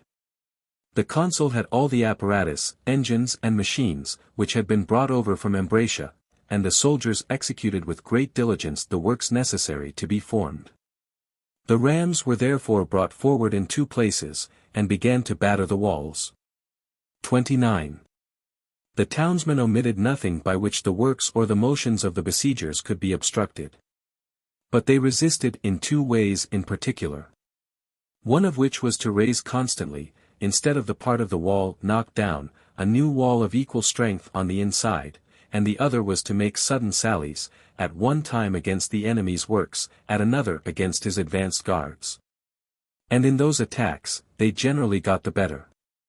The only plan that was invented to confine them within the walls, though ineffectual, deserves to be recorded. 100 slingers were brought from Aegium, Patras, and Dyme. These men, according to the customary practice of that nation, were exercised from their childhood in throwing with a sling, into the open sea, the round pebbles, with which, mixed with sand, the shores were generally strewn. Therefore they cast weapons of that sort to a greater distance, with surer aim, and more powerful effect, than even the Balearian slingers. Besides, their sling does not consist merely of a single strap, like the Balearic and that of other nations, but the thong of the sling is threefold, and made firm by several seams, that the bullet may not, by the yielding of the strap in the act of throwing, be let fly at random, but after sticking fast while whirled about, it may be discharged as if sent from the string of a bow. Being accustomed to drive their bullets through circular marks of small circumference, placed at a great distance, they not only hit the enemy's heads, but any part of their face that they aimed at. These slings checked the Samians from sallying either so frequently or so boldly, insomuch that they would, sometimes, from the walls, beseech the Achaeans to retire for a while, and be quiet spectators of their fight with the Roman guards. Same supported a siege of 4 months. When some of their small number were daily killed or wounded, and the survivors were, through continual fatigues, greatly reduced both in strength and spirits, the Romans, one night scaling the wall of the citadel, which they call Sciatides. For the city sloping towards the sea verges towards the west, made their way into the forum. The Samians, on discovering that a part of the city was taken, fled, with their wives and children, into the greater citadel, but submitting next day, they were all sold as slaves, their city being plundered. 30. As soon as he had settled the affairs of Cephallenia, the consul, leaving a garrison in Same, sailed over to Peloponnesus, where the Aegeans and Lacedaemonians, chiefly, solicited his presence for a long time. From the first institution of the Achaean council, the assemblies of the nation had been held at Aegium, whether that was conceded to the dignity of the city, or the commodiousness of its situation. This usage Philopoemen first attempted to subvert in that year, and determined to introduce an ordinance, that these should be held in rotation in every one of the cities, which were members of the Achaean Union. And a little before the arrival of the consul, when the demiurguses, who are the chief magistrates in the states, summoned the representatives to Aegium, Philopoemen, then praetor, by proclamation, appointed their meeting at Argos. To which place when it was apparent that all would come, the consul likewise, though he favored the cause of the Aegeans, went to Argos, but, after there had been a debate, and he saw the scale turning against the Aegeans, he desisted from his undertaking. The Lacedaemonians then drew his attention to their disputes. The exiles especially kept that state in alarm, of whom great numbers resided in the maritime forts on the coast of Laconia, all which had been taken from the Lacedaemonians. At this the Lacedaemonians were deeply chagrined, and in order that they might have somewhere a free access to the sea, if they should have occasion to send ambassadors to Rome, or any other place, and at the same time possess some mart and repository for foreign merchandise, for their necessary demands, attacked in the night a maritime village called Las, and seized it by surprise. The inhabitants, and the exiles residing in the place, were terrified, at first, by the sudden assault, but afterwards collecting in a body before day, after a slight contest, they drove back the Lacedaemonians. A general alarm, nevertheless, spread over the whole coast, and all the forts and villages, with the exiles whose homes were there, united in sending a common embassy to the Achaeans. 31. The praetor, Philopoemen, who, from the beginning, had ever been a friend to the cause of the exiles, and had always advised the Achaeans to reduce the power and influence of the Lacedaemonians, gave an audience of the council to the ambassadors while making their complaints. There, on a motion made by him, a decree was passed, that, whereas Titus Quintius and the Romans had committed their forts and villages, on the coast of Laconia, to the protection and guardianship of the Achaeans, and whereas the Lacedaemonians, according to the treaty, ought to leave them unmolested, notwithstanding which, the village of Las has been attacked by them and bloodshed committed therein. Therefore, unless the authors and abettors of this outrage were delivered up to the Achaeans, the treaty would be considered as violated. To demand those persons, ambassadors were instantly dispatched to Lacedaemon. This authoritative injunction appeared to the Lacedaemonians so haughty and insolent, that if their state had been in its ancient condition, they would undoubtedly have taken to arms. But they were principally alarmed by apprehensions, lest, if by obeying the first mandates they once received the yoke, Philopoemen should put the exiles in possession of Lacedaemon, a design which he had been a long time planning.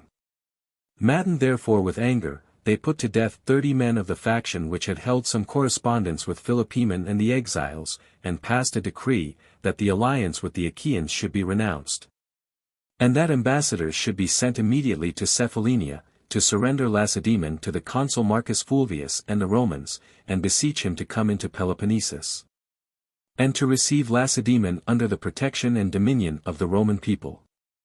32.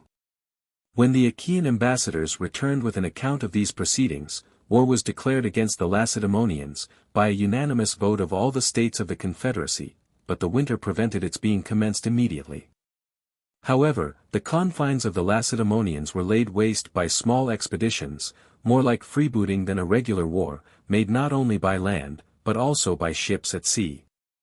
This commotion brought the consul into Peloponnesus, and, by his order, a council being summoned at Elis, the Lacedaemonians were called on to plead their own cause.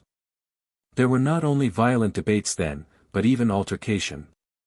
To which, the consul, although his answer had been indecisive in other respects, since he encouraged both parties through a very eager desire to please, put an end, by one decisive order, that they should desist from hostilities. Until they sent ambassadors to Rome, to the Senate. An embassy was dispatched by both parties to Rome. The Lacedaemonian exiles entrusted their cause and embassy to the Achaeans. Diophanes and Lycordas, both of them megalopolitans, were at the head of the Achaean embassy, who, being at variance in their own republic, there also delivered speeches by no means in unison.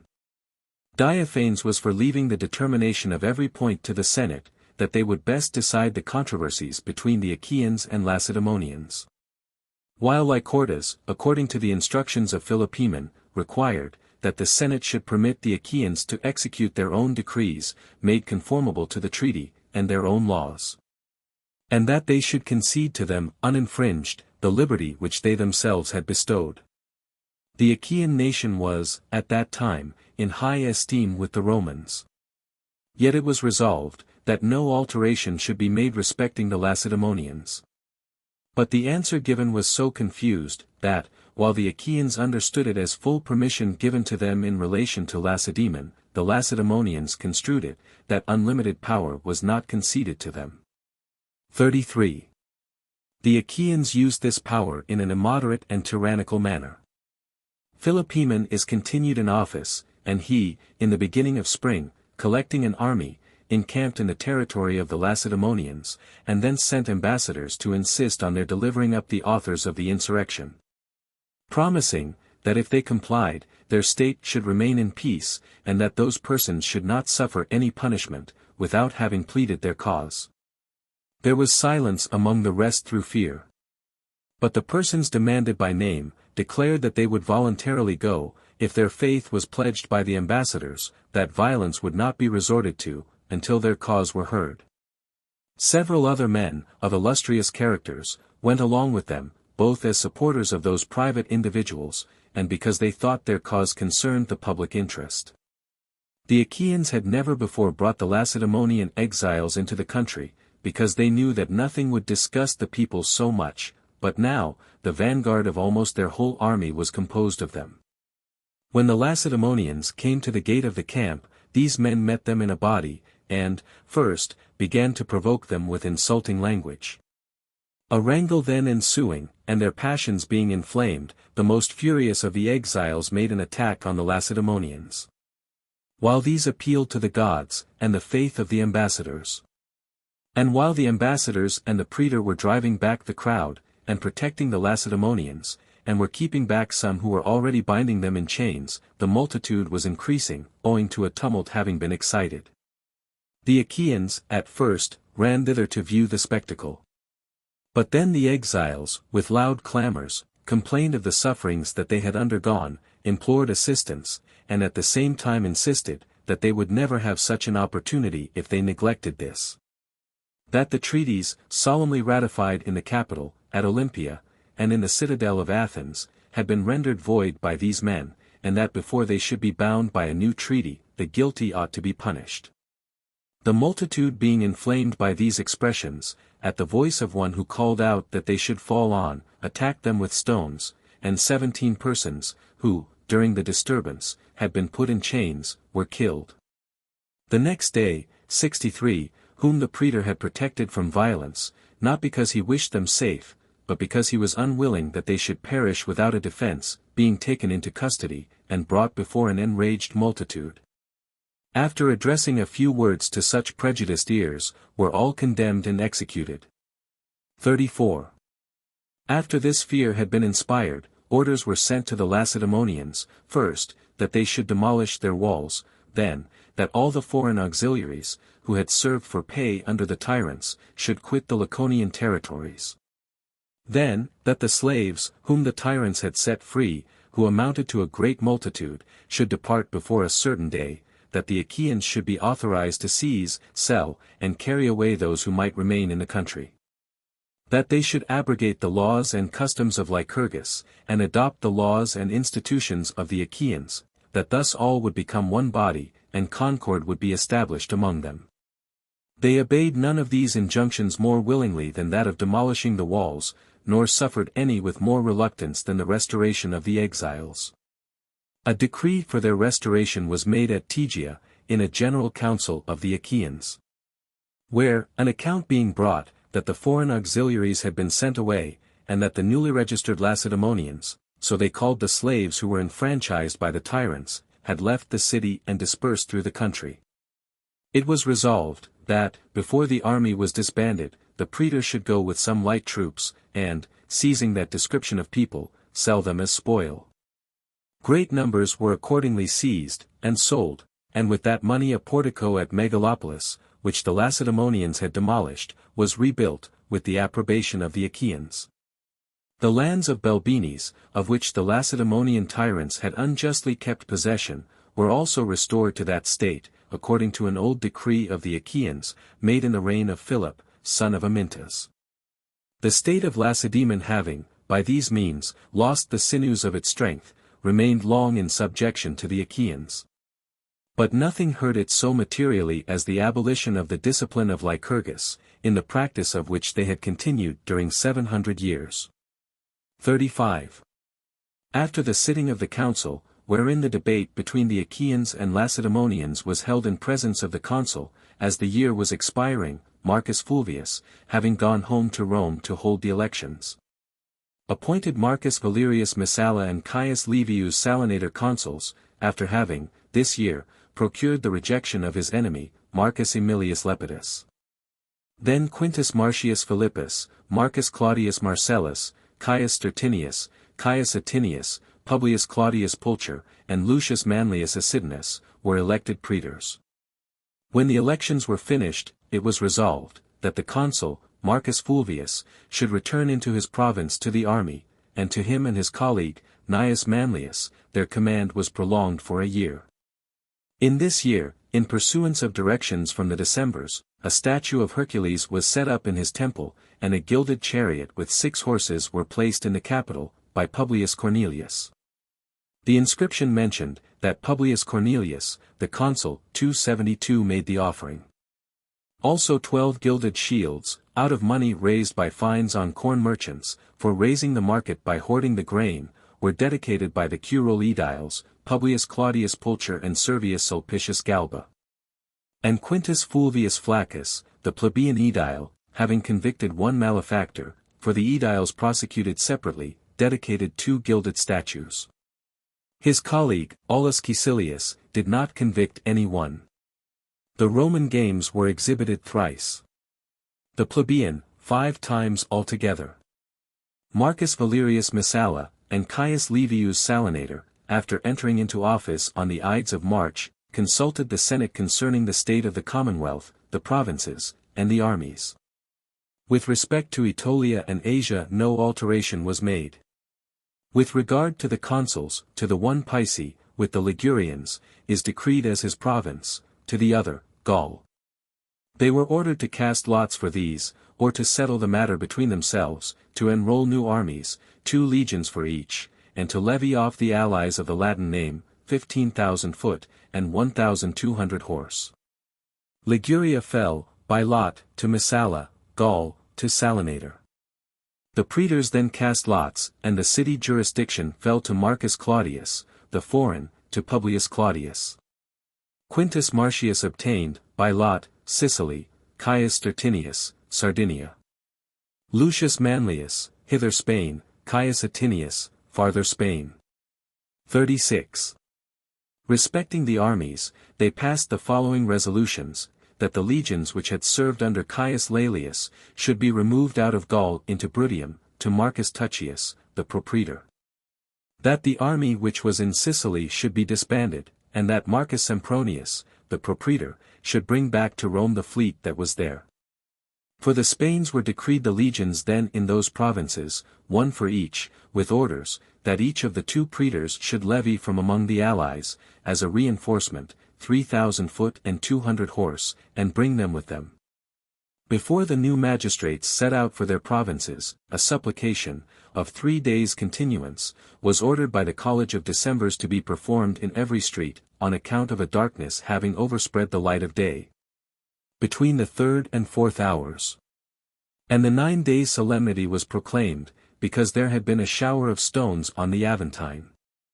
The Campanians, as the censors obliged them, pursuant to the decree of the Senate, made last year, to pass the general survey at Rome, for before that, it had not been fixed where they should be surveyed, petitioned that they might be allowed to take in marriage women who were citizens of Rome, and that any who had, heretofore, married such, might retain them. And, likewise, that children born of such marriages, before that day, might be legitimate, and entitled to inherit, both which requests were obtained. Caius Valerius Tappus, a tribune of the commons, proposed an order of the people concerning the citizens of the free towns of Formii, Fundi, and Arpinum, that they should be invested with the right of voting. For hitherto they had had the rights of citizenship without the privilege of voting.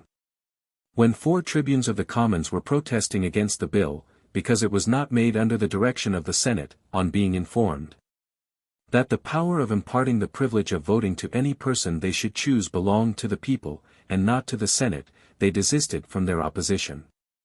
An order was passed, that the Formians and Fundans should vote in the Aemilian tribe, and the Arpinians in the Cornelian.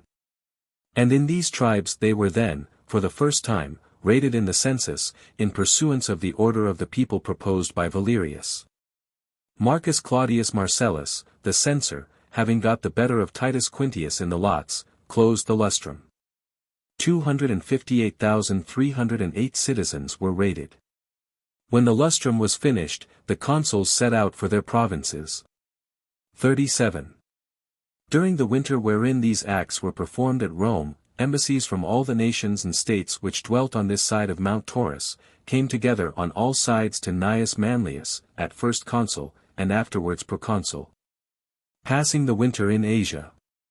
And although the conquest of Antiochus was more splendid and glorious to the Romans than that of the Gauls, yet the latter gave greater joy to the allies than the former. Subjection to the king had been more tolerable to them than the savage nature of those wild barbarians, and the daily alarm, with the uncertainty of the direction in which the storm would, as it were, drift them in their desolating path. Therefore, since to them liberty was given by the expulsion of Antiochus, and permanent peace by the conquest of the Gauls, they brought, not only congratulations, but also golden crowns, in proportion to the ability of each. Ambassadors also came from Antiochus, and from the Gauls themselves, that the conditions of peace might be dictated to them. And from Ariarathes, king of Cappadocia, to solicit pardon, and make atonement, by money, for his crime in assisting Antiochus with troops. 600 talents of silver are levied off him. Answer was made to the Gauls, that when King Eumenes arrived, he would settle the conditions. The embassies of the several states were dismissed with kind answers, much happier than when they arrived. The ambassadors of Antiochus were ordered to bring the money and the corn, according to the treaty concluded with Lucius Scipio, into Pamphylia, whither the consul intended to go with his forces. In the beginning of the next spring, after purifying the army, he began his march, and on the 8th day arrived at Apamea. Having halted there during 3 days, he, on the 3rd day after his departure from that place, arrived in Pamphylia, to which place he had ordered the king's ambassadors to bring together the money and corn. 2,500 talents 273 of silver, being received by him, were conveyed to Apamea, the corn was distributed among the army. Thence he marched to Perga, the only place in the country still held by a garrison of the king's troops. On his approach, the governor of the town met him, and requested 30 days' time, that he might consult Antiochus about the surrender of the city. The time being granted, on the appointed day the garrison evacuated the city. From Perga, he detached his brother, Lucius Manlius, with 4,000 men, to Oroanda, to exact from that town the remainder of the money which they had promised. And, having ordered the ambassadors of Antiochus to follow, he led back his army to Apamea, because he heard that King Eumenes, and the 10 ambassadors from Rome, were arrived at Ephesus. 38. Then, with the concurrence of the 10 ambassadors, a treaty was concluded with Antiochus, in nearly the following words: "Let there be friendship between King Antiochus and the Roman people. On the following terms and conditions, let not the king suffer any army, intended to act against the Roman people, or their allies, to pass through the territories of his own realm, or of any state under his dominion, nor supply it with provisions, or with any other assistance. Let the Romans and their allies observe the same conduct toward Antiochus, and those under his government. Let there not be to Antiochus the right of carrying on war with the inhabitants of the islands, or of passing over into Europe. Let him evacuate the cities, lands, villages, and forts on this side of Mount Taurus, as far as the river Halys, and from the foot of Mount Taurus to the summit, where it verges upon Lycaonia. Let him not remove any arms out of those towns, lands, or forts which he may evacuate. If he hath removed any, let him honorably replace what he ought to make good, and in the place that he ought. Let him not receive any soldier, or other person, from the kingdom of Eumenes. If any natives of those cities, which are hereby separated from his kingdom, are now with Antiochus, or within the bounds of his realms, let them all return to Apamea, before a certain day. Let such of the natives of Antiochus's kingdom, as are now with the Romans and their allies, have liberty to depart or to stay. Let him deliver to the Romans and their allies, all their slaves, whether fugitives or taken in war, likewise whatever freeborn person may be a prisoner or deserter. Let him give up all his elephants, and not procure others. Let him also surrender his ships of war, and their stores. Let him not keep more than 10 light trading vessels, none of which are to be worked with more than 30 oars, nor a galley of 1 tier of oars, for the purpose of an offensive war. Let him not ail on this side of the promontories, Chalcodnus and Sarpedon, except in a ship which will carry money, tribute, ambassadors, or hostages. Let there not be to King Antiochus the right of hiring soldiers out of those nations which are under the dominion of the Roman people, nor of receiving volunteers. Whatever houses and buildings, within the limits of Antiochus's kingdom, belong to the Rhodians and their allies, let them belong to the Rhodians and allies on the same footing as they did before the war. If any sums of money are due to them, let them have a right to enforce payment. Likewise, if any of their property has been taken away, let them have a right to search for, discover, and reclaim it. If any persons, to whom Antiochus hath given the cities which ought to be surrendered, still hold them, let him remove the garrisons, and take care that they may be properly surrendered. Let him pay, within 12 years, by equal annual payments, 12,000 Attic talents of silver, 270 for the talent to weigh not less than 80 Roman pounds, and 540,000 pecks of wheat. He shall pay to King Eumenes, within 5 years, 350 talents, 275 and, for the corn due, the sum which arises from his own valuation, 127 talents. 276 Let him deliver to the Romans 20 hostages, and change them every 3rd year, none of which are to be younger than 18, or older than 45 years. If any of the allies of the Roman people shall make war on Antiochus, let him have liberty to repel force by force, provided he does not keep possession of any city, either by right of arms, or by admitting it into a treaty of amity. Let them decide the controversies among themselves by equity in arbitration, or, if it shall be the choice of both parties, by arms. A clause was added to this treaty also, about delivering up Hannibal the Carthaginian, Thoas the Aetolian, Nasamachus the Acarnanian, and the Chalcidians Euballidas and Philo. And another, that if it should afterwards please the parties that any thing should be added, cancelled, or altered, that it might be done without invalidating the treaty. 39. The consul swore to the observance of this treaty. Quintus Minucius Thermus and Lucius Manlius, who happened to return just at that time from Oroanda, went to require the oath of the king. At the same time he wrote to Quintus Fabius Labio, commander of the fleet, to sail, without delay, to Patara, to break up and burn the king's ships that lay there. Sailing, accordingly, from Ephesus, he broke up or burned 50 decked ships. And, in the same voyage, took Telmessus, the inhabitants being terrified by his sudden appearance. Then having ordered those who were left at Ephesus to follow him, he passed onward from Lycia, through the islands to Greece. At Athens, after waiting a few days, until the ships from Ephesus came to Piraeus, he then brought home the whole fleet to Italy. Gnaeus Manlius, when he had, among other matters to be given up by Antiochus, received his elephants, and given them all as a present to Eumenes, then examined the causes of the several states. Since many had been thrown into confusion amid the violent changes.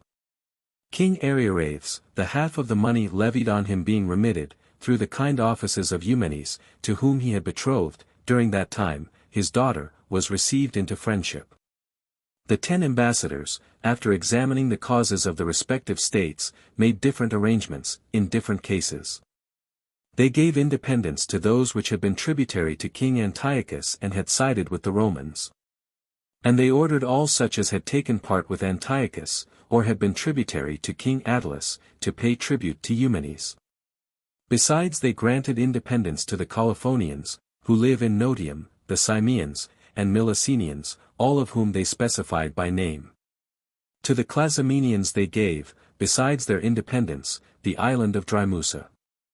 To the Milesians they restored what was called the Sacred Lands. They added to the territory of the Trojans, Rhetium and Gergithus, not so much in consideration of any recent merits of theirs, as out of respect to their own origin. The same motive was the reason of their liberating Dardanum. They gifted the Chians, also the Smyrnians and Erythraeans, with lands, in consideration of the singular fidelity which they displayed during the war, and treated them with every distinguished honor. To the Phocians, the territory which they had enjoyed before the war was restored, and permission was given them to use their ancient laws. They confirmed to the Rhodians the grants which were mentioned in the former decree. Lycia and Curia were assigned to them as far as the river Meander, excepting Telmessus. To King Eumenes they gave, in Europe, the Chersonese and Lysimachia, with the forts, towns, and lands thereof, with the same frontier as Antiochus had held them. And, in Asia, both the Phrygias, the one on the Hellespont, and the other called the Greater, and restored to him Mysia, which had been taken by King Prusias, and also gave to him Lycaonia, and Milias, and Lydia, and, by express mention, the cities of Tralles, and Ephesus, and Telmessus. When a dispute had arisen between Eumenes and Antiochus's ambassadors, concerning Pamphylia, because part of it lay on the hither side, and part on the further side of Taurus, the matter was referred wholly to the Senate. 40. When these treaties and grants were concluded, Manlius, with the 10 ambassadors, and all his army, marched to the Hellespont, and dictated to the chiefs of the Gauls, whom he had summoned thither, terms on which they should maintain peace with Eumenes, and warned them to put an end to the practice of straggling in arms, and to confine themselves within the bounds of their own territories. Then, having collected ships from all parts of the coast, and Eumenes' fleet also being brought thither from Elea by Athenius, that king's brother, he transported all his forces into Europe. Then leading slowly through the Chersonese, by short marches, the army heavily encumbered with booty of every sort, he halted at Lysimachia. In order that he might enter Thrace, the march through which they in general dreaded, with the beasts of burden as fresh and vigorous as possible. On the day in which he set out from Lysimachia, he came to the river which they call Melas 277 and thence, next day, to Cypsela.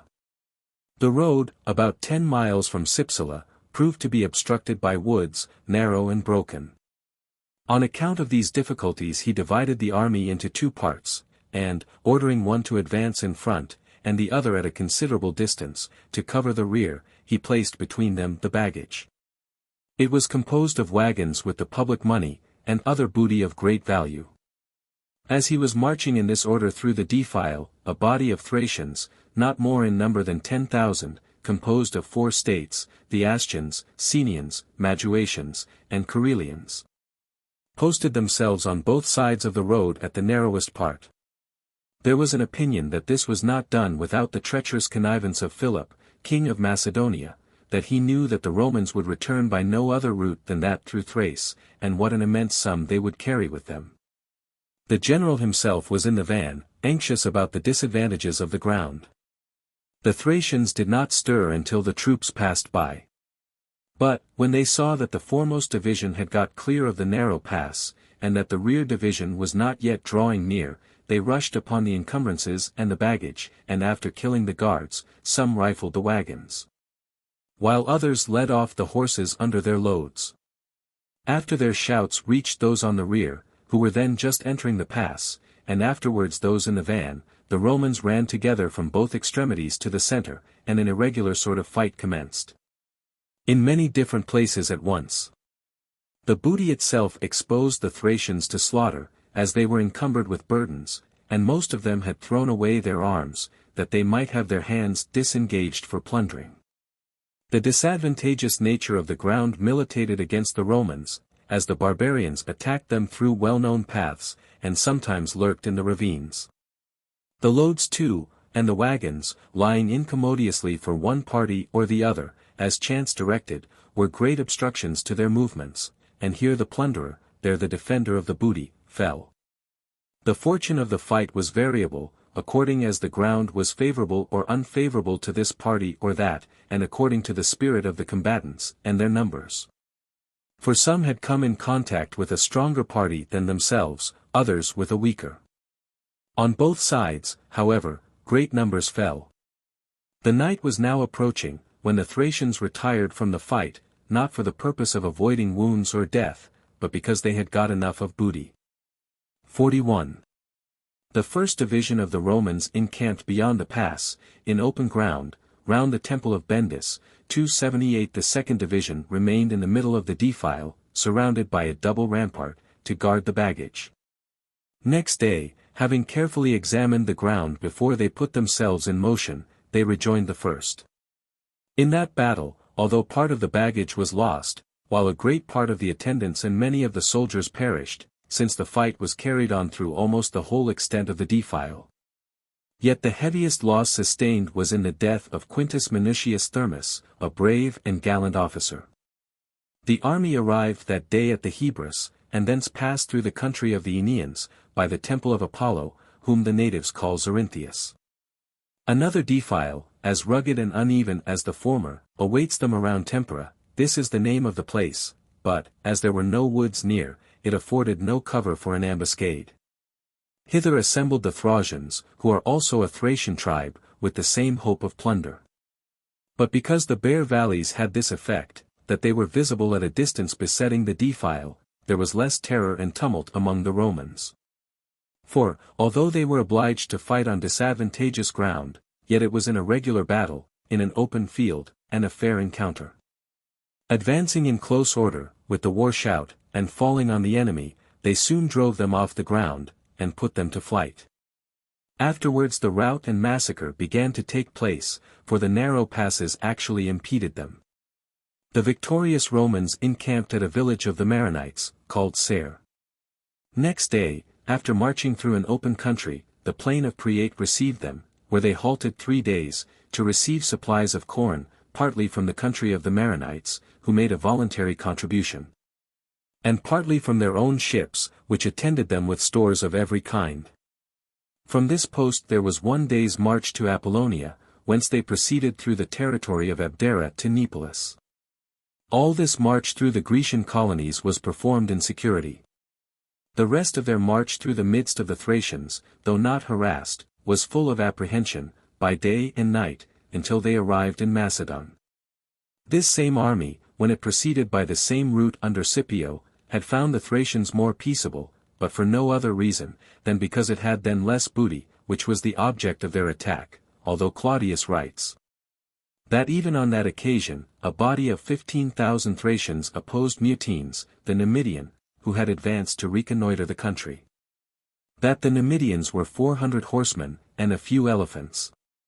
That the son of Mutenes, with 150 chosen horsemen, broke through the middle of the enemy. And that the same individual, presently, when Mutenes, placing his elephants in the center, and the horse on the wings, had begun to engage the enemy, cast terror into them by an attack on their rear.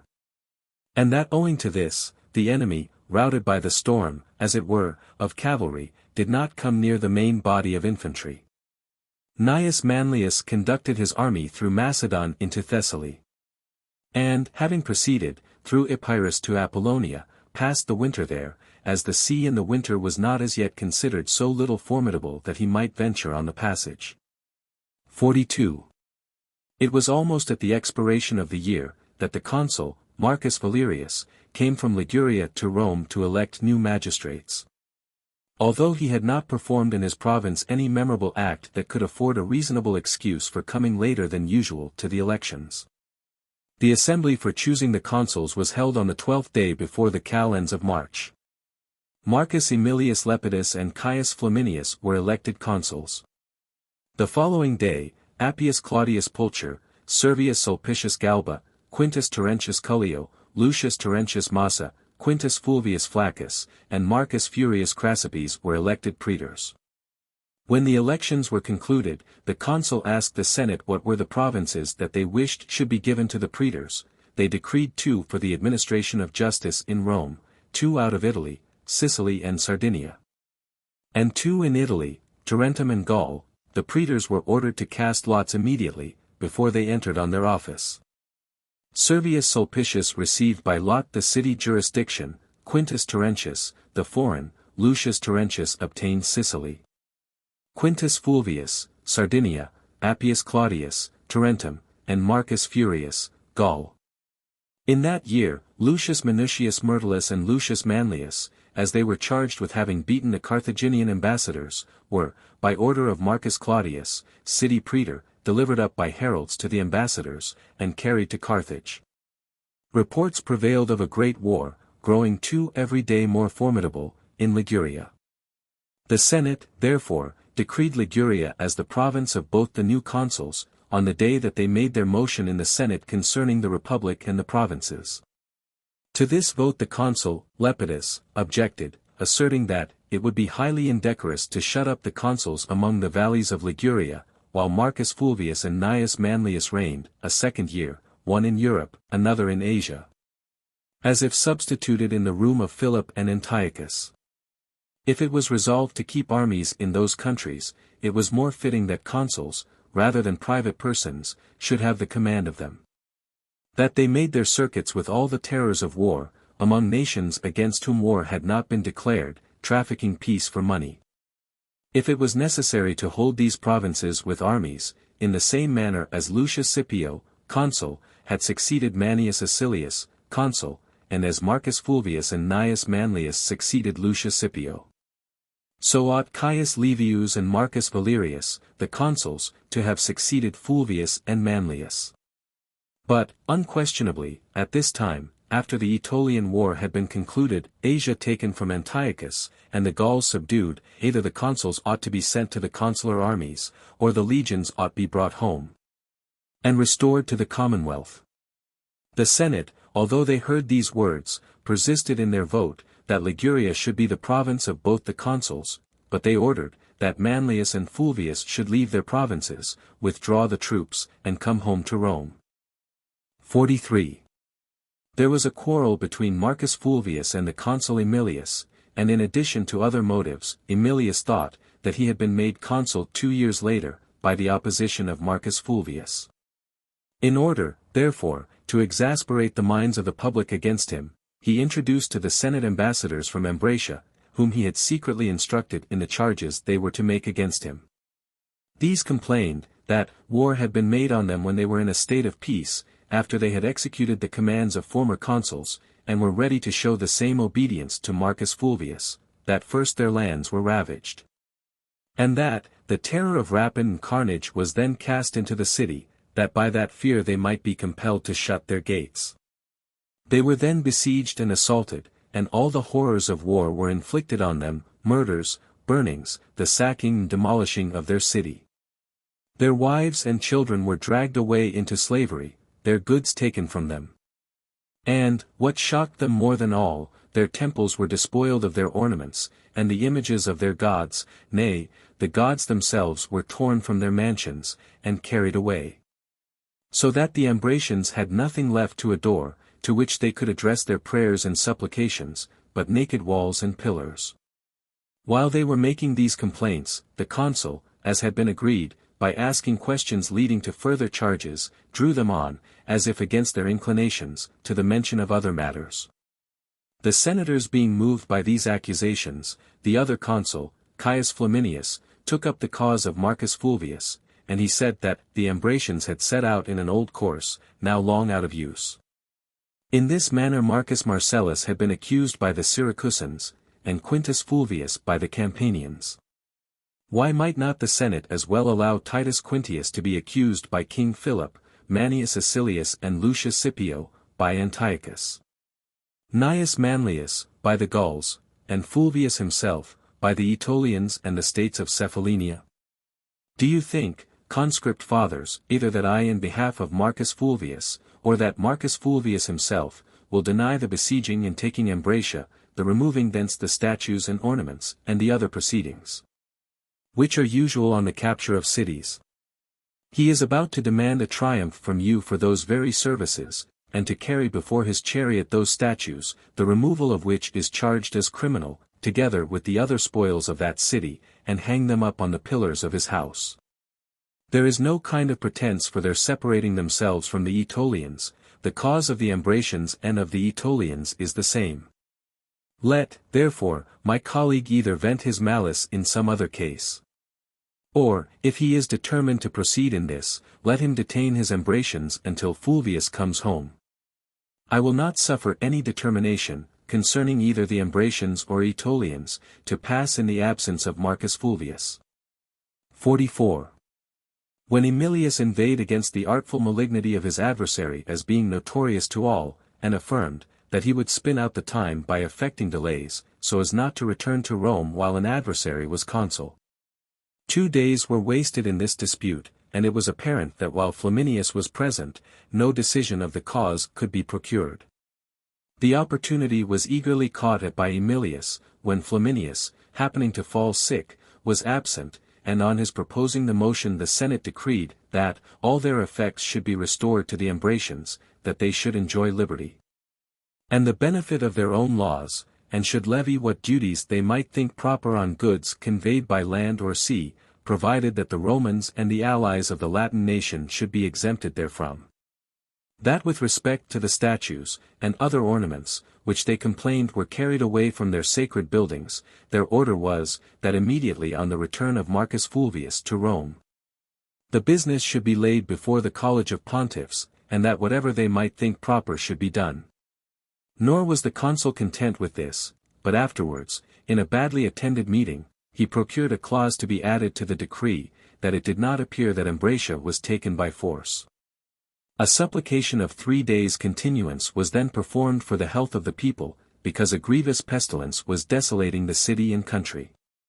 The Latin festival was afterward celebrated, when the consuls, being relieved from these religious duties, and having finished their levies, for both of them chose to employ new soldiers, set out for their provinces, where they disbanded all the old troops. Shortly after the departure of the consuls, Gnaeus Manlius, the proconsul, arrived at Rome.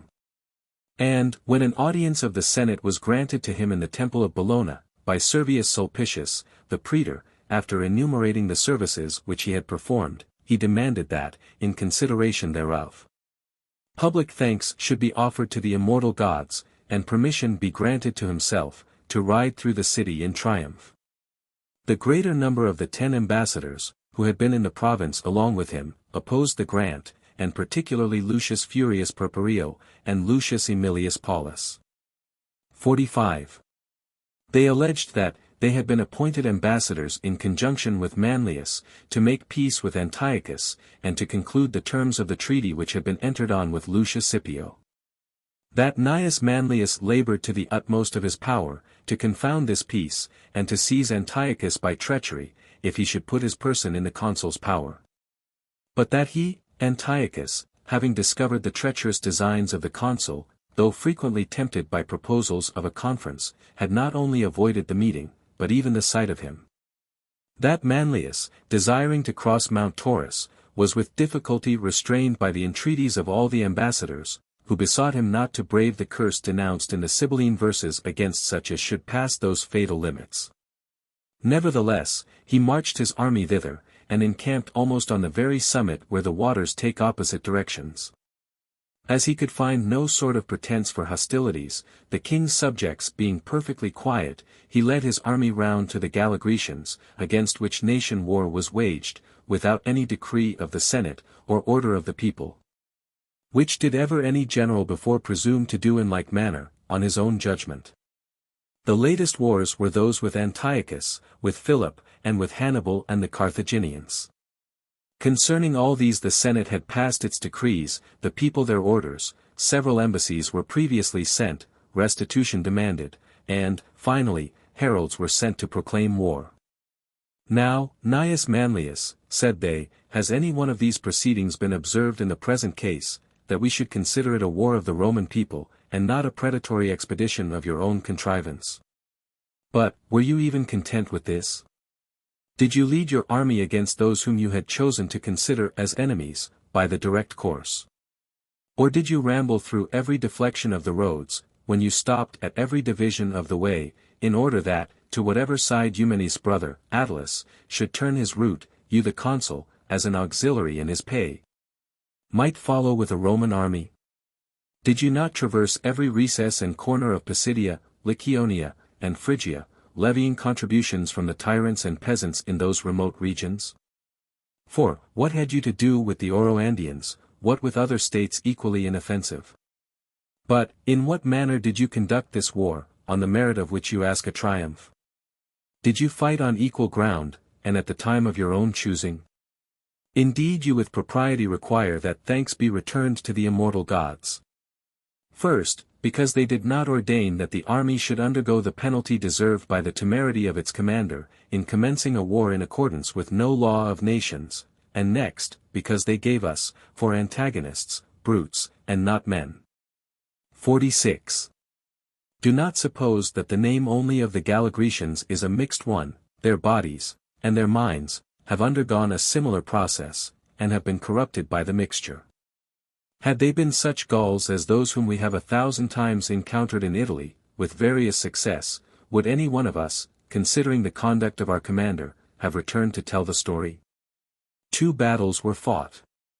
Twice he sustained the disadvantages of position, and, at the bottom of a valley, almost placed his army under the feet of the enemy. So that they were able to overwhelm us, even though they did not cast their weapons from the higher ground, but merely threw themselves on us without arms. What, then, was the consequence? Great is the fortune of the Roman people. Great and terrible its name. By the recent downfall of Hannibal, Philip, and Antiochus, the Gauls were, in a manner, thunderstruck. Bulky as their bodies were, they were dismayed, and put to flight, by slings and arrows. Not a sword was stained in battle during the Gallic war. Like flocks of birds, they flew away at the very sound of our missiles. But, indeed, when we, the same army, were on our return, and happened to fall in with a party of Thracian robbers, as if fortune meant to teach us what the issue would have been, if we had met an enemy, we were beaten, routed, and stripped of our baggage. Among many other brave soldiers fell Quintus Minucius Thermus, whose death was a much greater loss, than if Gnaeus Manlius, to whose rashness the misfortune had happened, had perished. An army, carrying home the spoils of King Antiochus, was dispersed in 3 places, and with the vanguard in one place, the rear in another, and the baggage in a third, hid itself for a night among bushes, in the dens of wild beasts. Is a triumph demanded for such exploits as these? Although no disaster and disgrace had been suffered in Thrace, over what enemies would you triumph? Over those, I suppose, whom the Roman Senate or people had assigned to you as your enemies. On these grounds, indeed, a triumph was granted to Lucius Scipio, to Manius Acilius, over King Antiochus, to Titus Quintius, over King Philip, and to Publius Africanus, over Hannibal, the Carthaginians, and Syphax. Now, after the Senate had voted a declaration of war, the following unimportant matters were inquired into: to whom the declaration ought to be made, whether to the kings in person, or whether making it at some of their garrisons were sufficient. Do you wish, then, that all these rights should be disregarded and profaned? That the laws of the heralds be abrogated? That there should be no heralds. Let religion, the gods pardon the expression, be thrown aside. Let forgetfulness of the gods occupy your minds. Do you, also, judge it fit that the Senate should not be consulted concerning war? That the people should not be asked, whether they choose and order war to be made on the Gauls? On a late occasion, the consuls, certainly, wished for the provinces of Greece and Asia, yet, when you persisted in assigning Liguria as their province, they obeyed your commands. They will, therefore, if the war should be successfully carried on, justly demand a triumph from you, conscript fathers, under whose authority they carried it on. 47. Such were the arguments of Furius and Aemilius. We have heard that Mallius replied in nearly the following manner: Conscript fathers, formerly the tribunes of the people were accustomed to oppose generals demanding a triumph. I am thankful to the present tribunes because they have conceded so much either to me, or to the greatness of my services, as not only to show, by their silence, their approbation of my pretensions to that honor, but likewise their readiness, if there were occasion, to make a motion to that purpose. I have, since it is the pleasure of the gods, as my opponent some of the 10 ambassadors, the actual council which our ancestors assigned to generals for the purpose of arranging their conquests and gracing their victories. Lucius Furius and Lucius Aemilius forbid me to mount the triumphal chariot, and pluck from my head the crown of glory, the persons whom, if the tribunes had opposed triumph, I should have cited as witnesses to bear testimony to my services. Conscript fathers, I envy no man's honors, but, on a late occasion, you yourselves deterred by your authority the tribunes of the people, brave and active men, from impeding the triumph of Quintus Fabius Labio.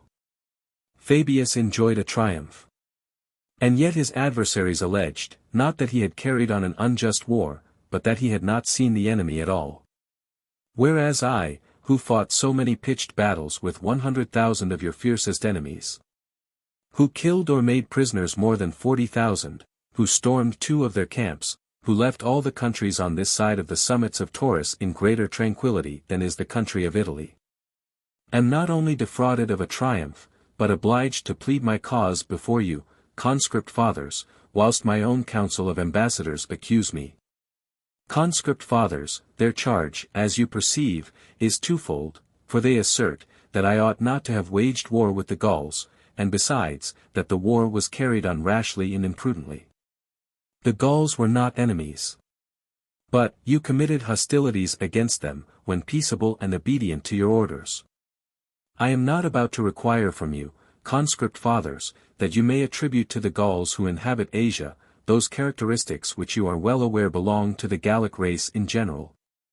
Savage fierceness and most inveterate hatred to the name of Rome. Excluding the infamous and odious character of the whole nation, judge of these Gauls by themselves. I wish King Eumenes, I wish all the states of Asia were present, and that you heard their complaints, rather than my charges against them. Send ambassadors round all the cities of Asia, and ask whether they were relieved from more grievous servitude by the removal of Antiochus beyond the summits of Taurus, or by the conquest of the Gauls.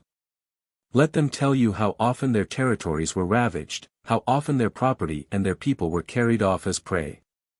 While they had scarcely ever an opportunity of ransoming any prisoners, they heard of nothing but human victims slain, and their children offered up in sacrifice. Be assured that your allies paid tribute to these Gauls, and, though delivered now by you from the yoke of Antiochus, must still have continued to pay it, if I had been inactive. The farther Antiochus was removed, the more tyrannically would the Gauls have domineered in Asia. And all the countries on this side of Taurus you would have annexed to their empire, not to your own. 48. But, allowing all this to be so, the Gauls formerly sacked Delphi, the common oracle to which all mankind resort, and the central point of the globe of the earth, yet the Roman people did not, on that account, proclaim or wage war against them.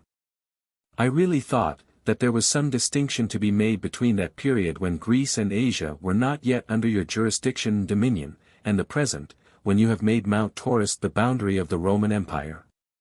When you grant liberty and independence to the states of that country, when you augment the territories of some, immerse others in a part of their lands, impose tribute, add to, diminish, give, and take away kingdoms, and deem it your business to take care that they may enjoy peace both on land and sea.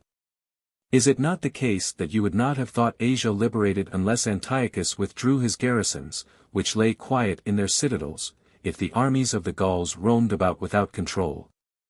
Would the grants which you made to King Eumenes be secure, or the liberty of the states entire? But why do I reason thus? As if I had not found the Gauls enemies, but made them such. I appeal to you, Lucius Scipio, whose bravery and good fortune alike I suppliantly sought, and not in vain, from the immortal gods, when I succeeded you in the command. And to you, Publius Scipio, who held, both with your brother the consul, and with the army, the commission of a lieutenant general and the dignity of a colleague, did you ascertain that legions of the Gauls were in the army of Antiochus? Did you see them in his line of battle, posted in both wings, for there was his main strength? Did you fight with them as declared enemies? Did you kill them? Did you carry off their spoils? Yet the Senate had decreed, and the people ordered, war against Antiochus, not against the Gauls. But as I judge, they had at the same time decreed and ordered that war should be with all those who should be reckoned among his troops. So that, excepting Antiochus, with whom Scipio had negotiated a peace, and with whom, specifying him by name, you had directed a treaty to be concluded, every one who had borne arms on the side of Antiochus against us, were our enemies. And although the Gauls had been conspicuous in that cause, and several petty princes and tyrants also, nevertheless, I made peace with the rest, after compelling them to atone for their transgressions, as the dignity of your empire required. I made trial, at the same time, of the temper of the Gauls, whether they could be reclaimed from their natural ferocity, but, perceiving them untractable and implacable, I then judged it necessary to chastise them by force of arms. 49. Now, since the charge respecting the undertaking of the war has been fully refuted, I must account for my conduct in the prosecution of it. In which, indeed, I should perfectly confide in the merits of my cause, though I were pleading, not before a Roman, but before a Carthaginian Senate, by whom their commanders are said to be crucified, if they act on wrong plans, even with success. But in such a state as this, which, in the commencement and progress of every undertaking, makes application to the gods on this account, because it subjects to no malicious cavilling those plans of which the gods have approved. And which, in the established form, when it decrees a supplication or triumph, uses these words, for having conducted the business of the public successfully and fortunately. If I should be unwilling, if I should think it presumptuous and arrogant to boast of my own bravery, and if I should demand, in consideration of my own good fortune, and that of my army, in having vanquished so great a nation, without any loss of men, that thanks should be given to the immortal gods, and that I should ascend the Capitol in triumph, from whence I took my departure, with vows duly offered. Would you refuse this to me, and the immortal gods? Yes, for I fought on unfavorable ground. Tell me, then, on what more favorable ground could I have fought, when the enemy had seized on a mountain, and kept themselves in a strong post? Surely, if I wished to conquer them, I must go where they were. What if they had a town on the same spot, and kept within the walls? Surely they must be attacked. Did Manlius Acilius fight with Antiochus, at Thermopylae on favorable ground? Did not Titus Quintius dislodge Philip when he was posted in the same manner, on the tops of mountains, over the river Anio? Truly I cannot yet discover what sort of an enemy they may represent to themselves, or in what light they may wish them to appear to you. If as being degenerate and softened by the pleasures of Asia, what danger was there in advancing against them even on unfavorable ground? If formidable, both for fierceness of courage and strength of body, do you refuse a triumph to victories so honorable? Conscript fathers, envy is blind, and only capable of depreciating merit, and poisoning its honors and rewards. Pardon me, I beseech you, conscript fathers, on these conditions, if it be the case that the necessary reply to the accusation, and not my desire of boasting of my exploits, hath made my speech too long. Whether could I, in my march through Thrace, create open glades out of narrow defile, and level plains out of steep precipices, and fields out of woods? And ensure that the Thracian plunderers should not lurk anywhere in those concealments which they were acquainted with. That none of our packages should be snatched away, none of our loaded horses, out of so large a train, led off, that no one should be wounded, and that the brave and active Lucius Minucius should not die of his wound. On this mischance, by which we unfortunately lost so valuable a citizen, those men declaim profusely. That the enemy attacked us in a dangerous pass, where every advantage of ground was against us. That our two divisions, the front and the rear, surrounded by a combined movement the army of the barbarians, while they were employed about our baggage, that they killed and took prisoners many thousands on that day. And, in a few days after, many more. Do they imagine that you would not ascertain this, even if they passed it over in silence, when the whole army can testify the truth of what I assert? If I had never drawn a sword in Asia, if I had never seen an enemy there, yet, by the 2 battles fought in Thrace, I had merited a triumph, as proconsul. But I have said enough, and shall only request, and, I should hope, obtain, your pardon, conscript fathers, for having troubled you longer than I could have wished to do. 50. The accusations that day would have been more powerful than the defense, had they not prolonged the debate to a late hour, for the Senate adjourned in a mood likely to refuse the triumph. Next day the relations and friends of Gnaeus Manlius exerted their utmost efforts in his behalf. And the opinion of the elder senators prevailed, who asserted, that there was no instance on record of a commander who had subdued the enemy, completed the business of his province, and brought home his army, entering the city as a private citizen, without honors, and without the chariot and laurel. This feeling of shame overcame their prejudices against him, and a great majority voted for his triumph. A greater contest which was set on foot against a greater and more illustrious personage, suppressed all mention and memory of this struggle.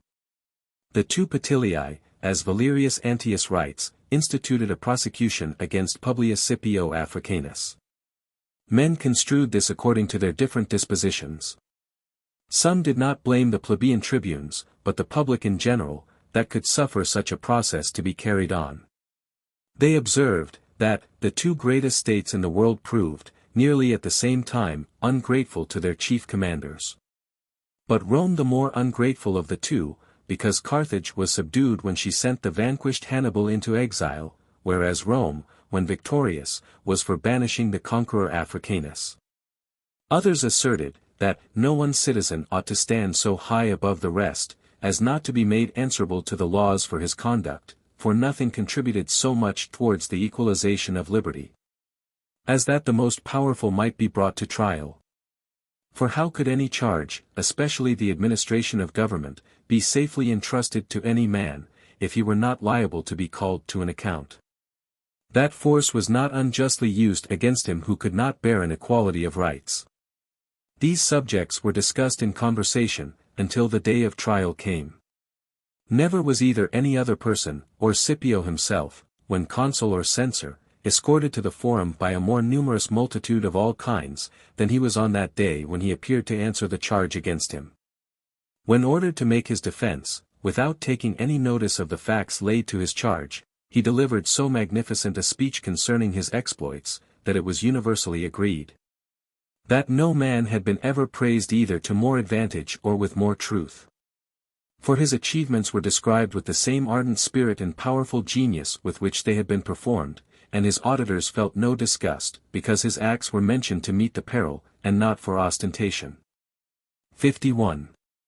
The plebeian tribunes, in order to procure credit to their present accusations, introduced the old imputations of his luxurious style of living in his winter quarters at Syracuse, and the tumult raised by Flaminius at Locri. They then brought forward against him the charge of receiving money, grounded on suspicion, not on proof. They alleged, that his son, being taken prisoner, was restored without ransom. And that, in every other instance, Scipio was courted by Antiochus, as if peace and war with Rome were at his sole disposal. He had acted towards the consul, in his province, as dictator, not as lieutenant general. Nor had he gone thither with any other view than that this might appear to Greece and Asia, and all the kings and nations eastward, which had been long since the settled conviction of Spain, Gaul, Sicily, and Africa. That he alone was the head and pillar of the Roman Empire. That a state which was mistress of the world, lay sheltered under the shade of Scipio, and that his nods were equivalent to decrees of the Senate, and orders of the people. They attack by envy, as much as they can, him out of the reach of dishonor. The pleading having lasted till night, the trial was adjourned to another day. When that came, the tribunes took their seat in the rostrum at the dawn of day. The accused being summoned, came, with a numerous train of friends and dependents, through the middle of the assembly, to the rostrum. And, silence being made, he said, Tribunes of the people, and you, Romans, on the anniversary of this day I fought a pitched battle in Africa, with Hannibal and the Carthaginians, with good fortune and success.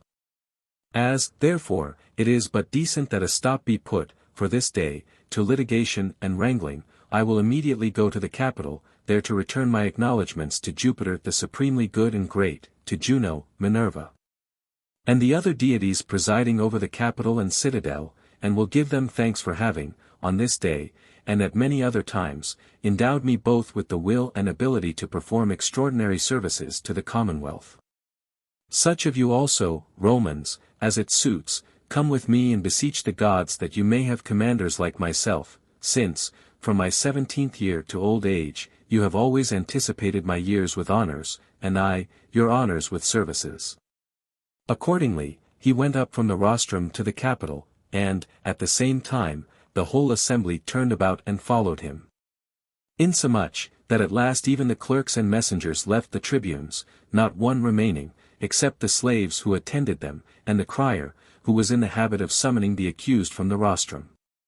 Scipio, attended by the whole body of the Roman people, went round all the temples of the gods, not only in the Capitol, but throughout the whole city. This day was almost more famous owing to the favor of the Romans towards him, and their high estimation of his real greatness, than that on which he rode through Rome in triumph over King Syphax and the Carthaginians. 52. It was, however, the last day that shone with luster on Publius Scipio. For, as he could foresee nothing but the prosecutions of envy, and continual disputes with the tribunes, the trial being adjourned to a future day, he retired to the territory of Laternum, with a fixed determination not to attend the trial. His spirit was by nature too lofty, and habituated to such an elevated course of fortune, that he did not know how to act the part of an accused person, or stoop to the humble deportment of men pleading their cause. When the day came, and he began to be summoned in his absence, Lucius Scipio pleaded in his excuse that sickness was the reason of his absence.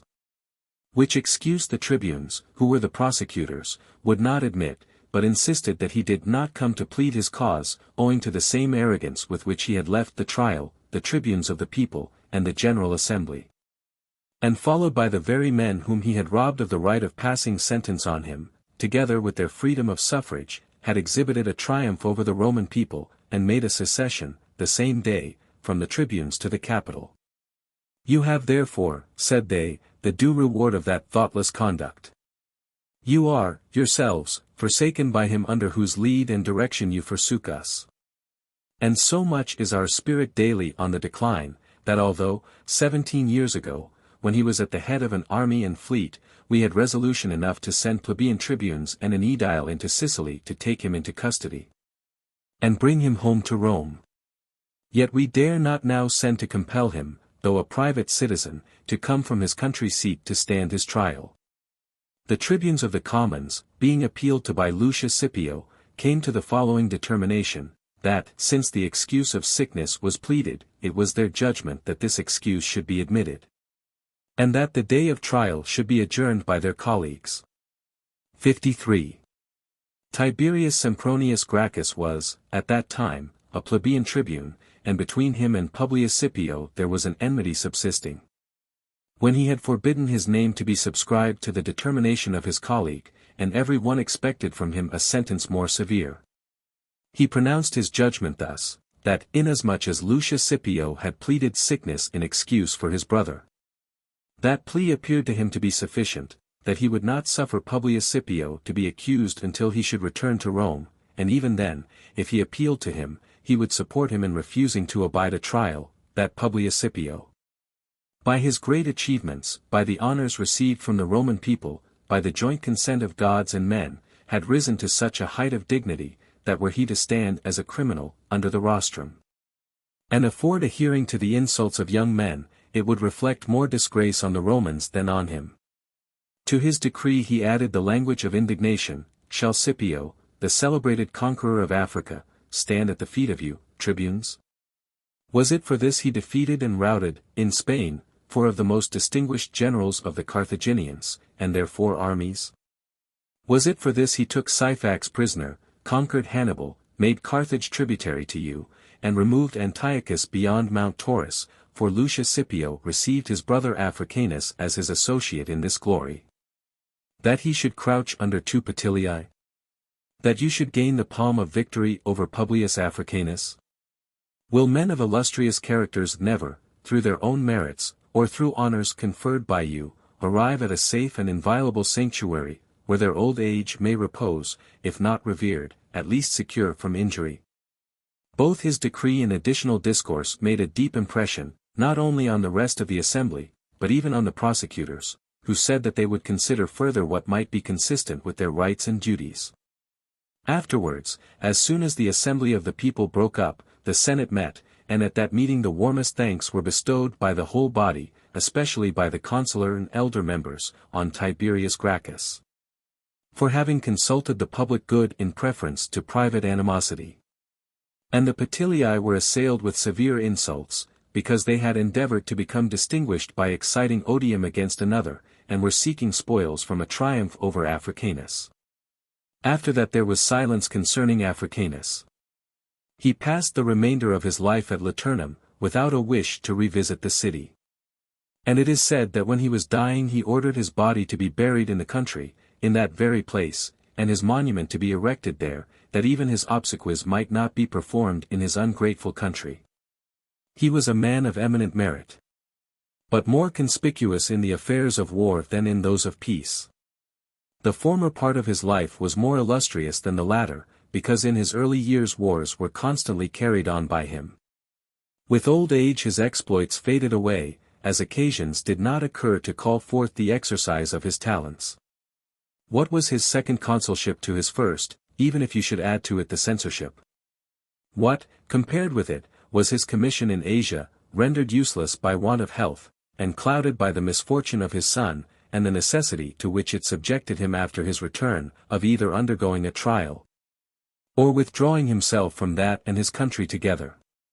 However, he enjoyed alone the distinguished honor of putting an end to the Carthaginian War, which was by far the most difficult and dangerous war in which the Roman state was ever engaged. 54. The death of Africanus increased the courage of his enemies, the chief of whom was Marcus Porcius Cato, who, even during his life, was accustomed to sneer at his splendid character. The Petilii are supposed, both to have commenced the prosecution against Africanus at his instigation while he was alive, and on his death to have proposed a bill against him.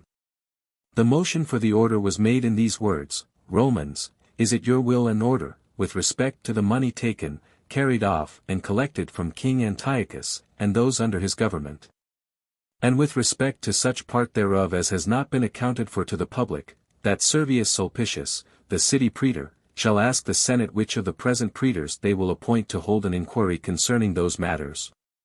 Quintus and Lucius Mummius at first objected to this motion. They thought it proper that, according to the practice always hitherto observed, the Senate should make the inquiry concerning such money as had not been brought into the public treasury. The Petilii represented the great influence, the sovereign power which the Scipios possessed in the Senate. Lucius Furius Purpurio, a senator of consular rank, who had been one of the 10 ambassadors in Asia, was of opinion that the inquiry ought to be carried to a wider extent, not only as to the money taken from Antiochus, but to what had been taken from other kings and nations, attacking his enemy Gnaeus Manlius. Lucius Scipio, who, it was evident, was arguing rather in favor of himself than against the order, stood forward to oppose it. He complained heavily of such a motion being brought on after the death of his brother, Publius Africanus, the bravest and most illustrious of men. For it had not been deemed sufficient that Publius Africanus was not eulogized from the rostrum after his death, unless he should be also the subject of accusation. The Carthaginians had been content with the banishment of Hannibal, but the Roman people would not be satisfied even with the death of Publius Scipio, unless, after he was laid in his grave, his character were mangled. And his brother also sacrificed, another victim to envy. Marcus Cato supported the motion in a speech on the money of King Antiochus, which is still extant, and, by his influence, deterred the Mummiae, the two tribunes, from their opposition to the order. On their withdrawing their intended protest, every one of the tribes voted in favor of the motion. 55.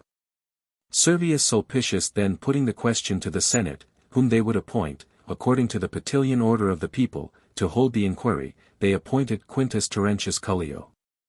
Before this praetor, so warmly attached to the Cornelian family, that those writers, who say that Publius Scipio died and was buried at Rome, for that too is asserted, have left on record. That he walked at his funeral before the bier with a cap of liberty on his head, as he had done before at his triumph. And that, at the Capuan gate, he gave wine and honey to those who attended the obsequies, to show his gratitude for having been recovered by Scipio, among other captives, out of the hands of the enemy in Africa, or so great an enemy to that family. That on account of his known animosity, he was selected in particular by the faction that supported the proceedings against the Scipios, to hold the inquiry. However that may be, before this praetor, whether too favorable or too much the contrary, Lucius Scipio was immediately arraigned. At the same time charges were presented and received against his lieutenants general, the two Hostilius Catos, Aulus and Lucius. And his quaestor, Caius Furius Aculio, and, that all things might appear infected with the contagion of peculation, against his two secretaries and crier, Lucius Hostilius. The secretaries and the crier were acquitted before Scipio was tried. Scipio and Aulus Hostilius, his lieutenant general, and Caius Furius, were convicted on the following charges, that, as bribes, for granting more favorable terms of peace to Antiochus, Scipio had received. Over and above what he brought into the treasury, 6,000 pounds weight of gold, and 480 of silver.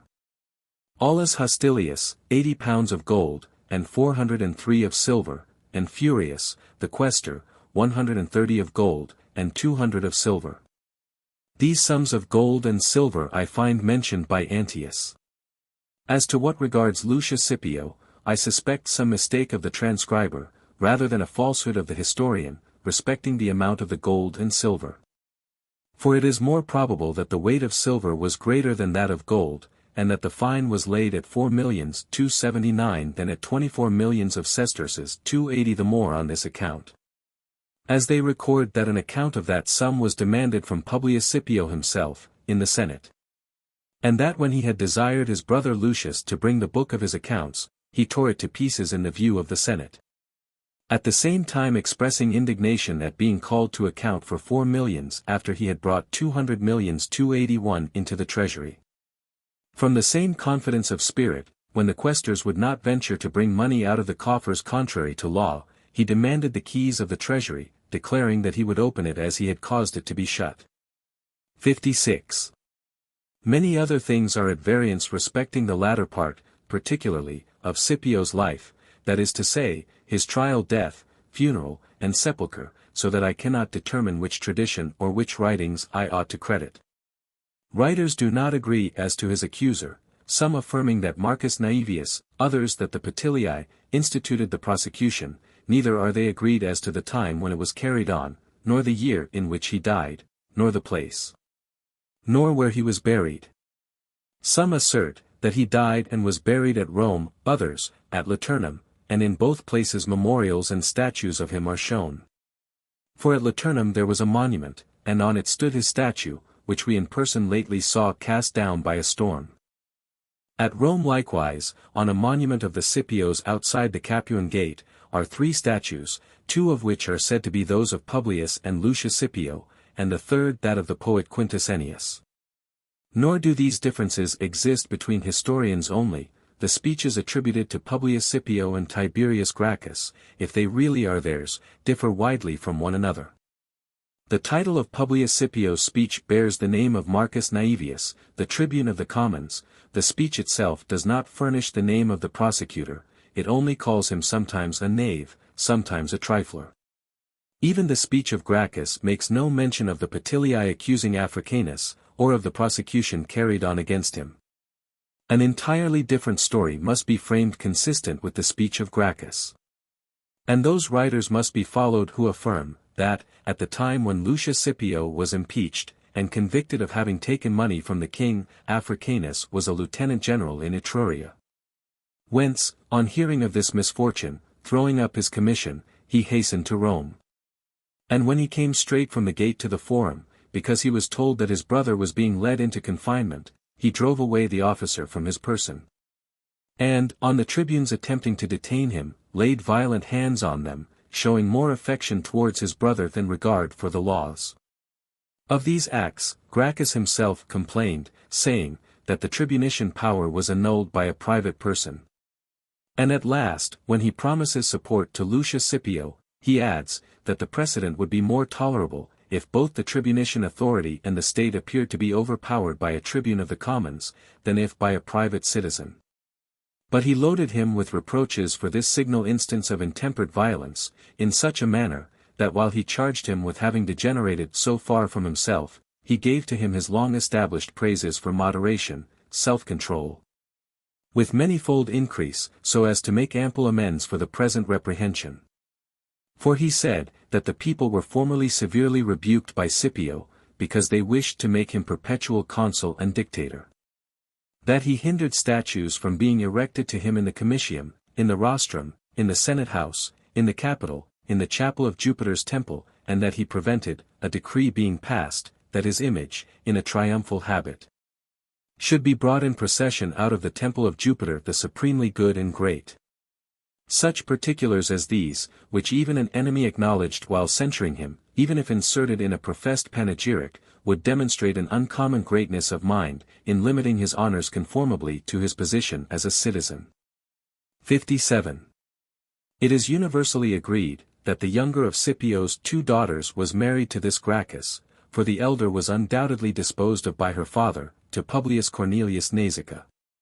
But it is not so certain, whether she was both betrothed and married after her father's death, or whether the accounts are true, that Gracchus, when Lucius Scipio was being led to prison, and no other of the tribunes interfered to protect him, swore, that, the same enmity which he had entertained against the Scipios still subsisted, and that he did not perform any act for the sake of gaining their favor, but that, having seen Publius Africanus leading the kings and generals of enemies to prison, he would never suffer his brother to be led to the same place.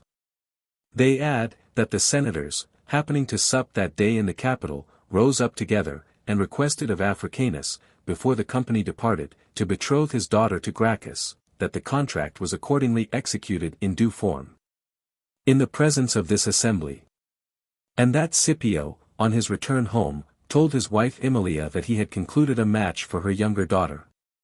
That she, feeling her female pride hurt, expressing some resentment on not having been consulted in the disposal of their common child, added, that, even were he giving her to Tiberius Gracchus, her mother ought not to be kept in ignorance of his intention.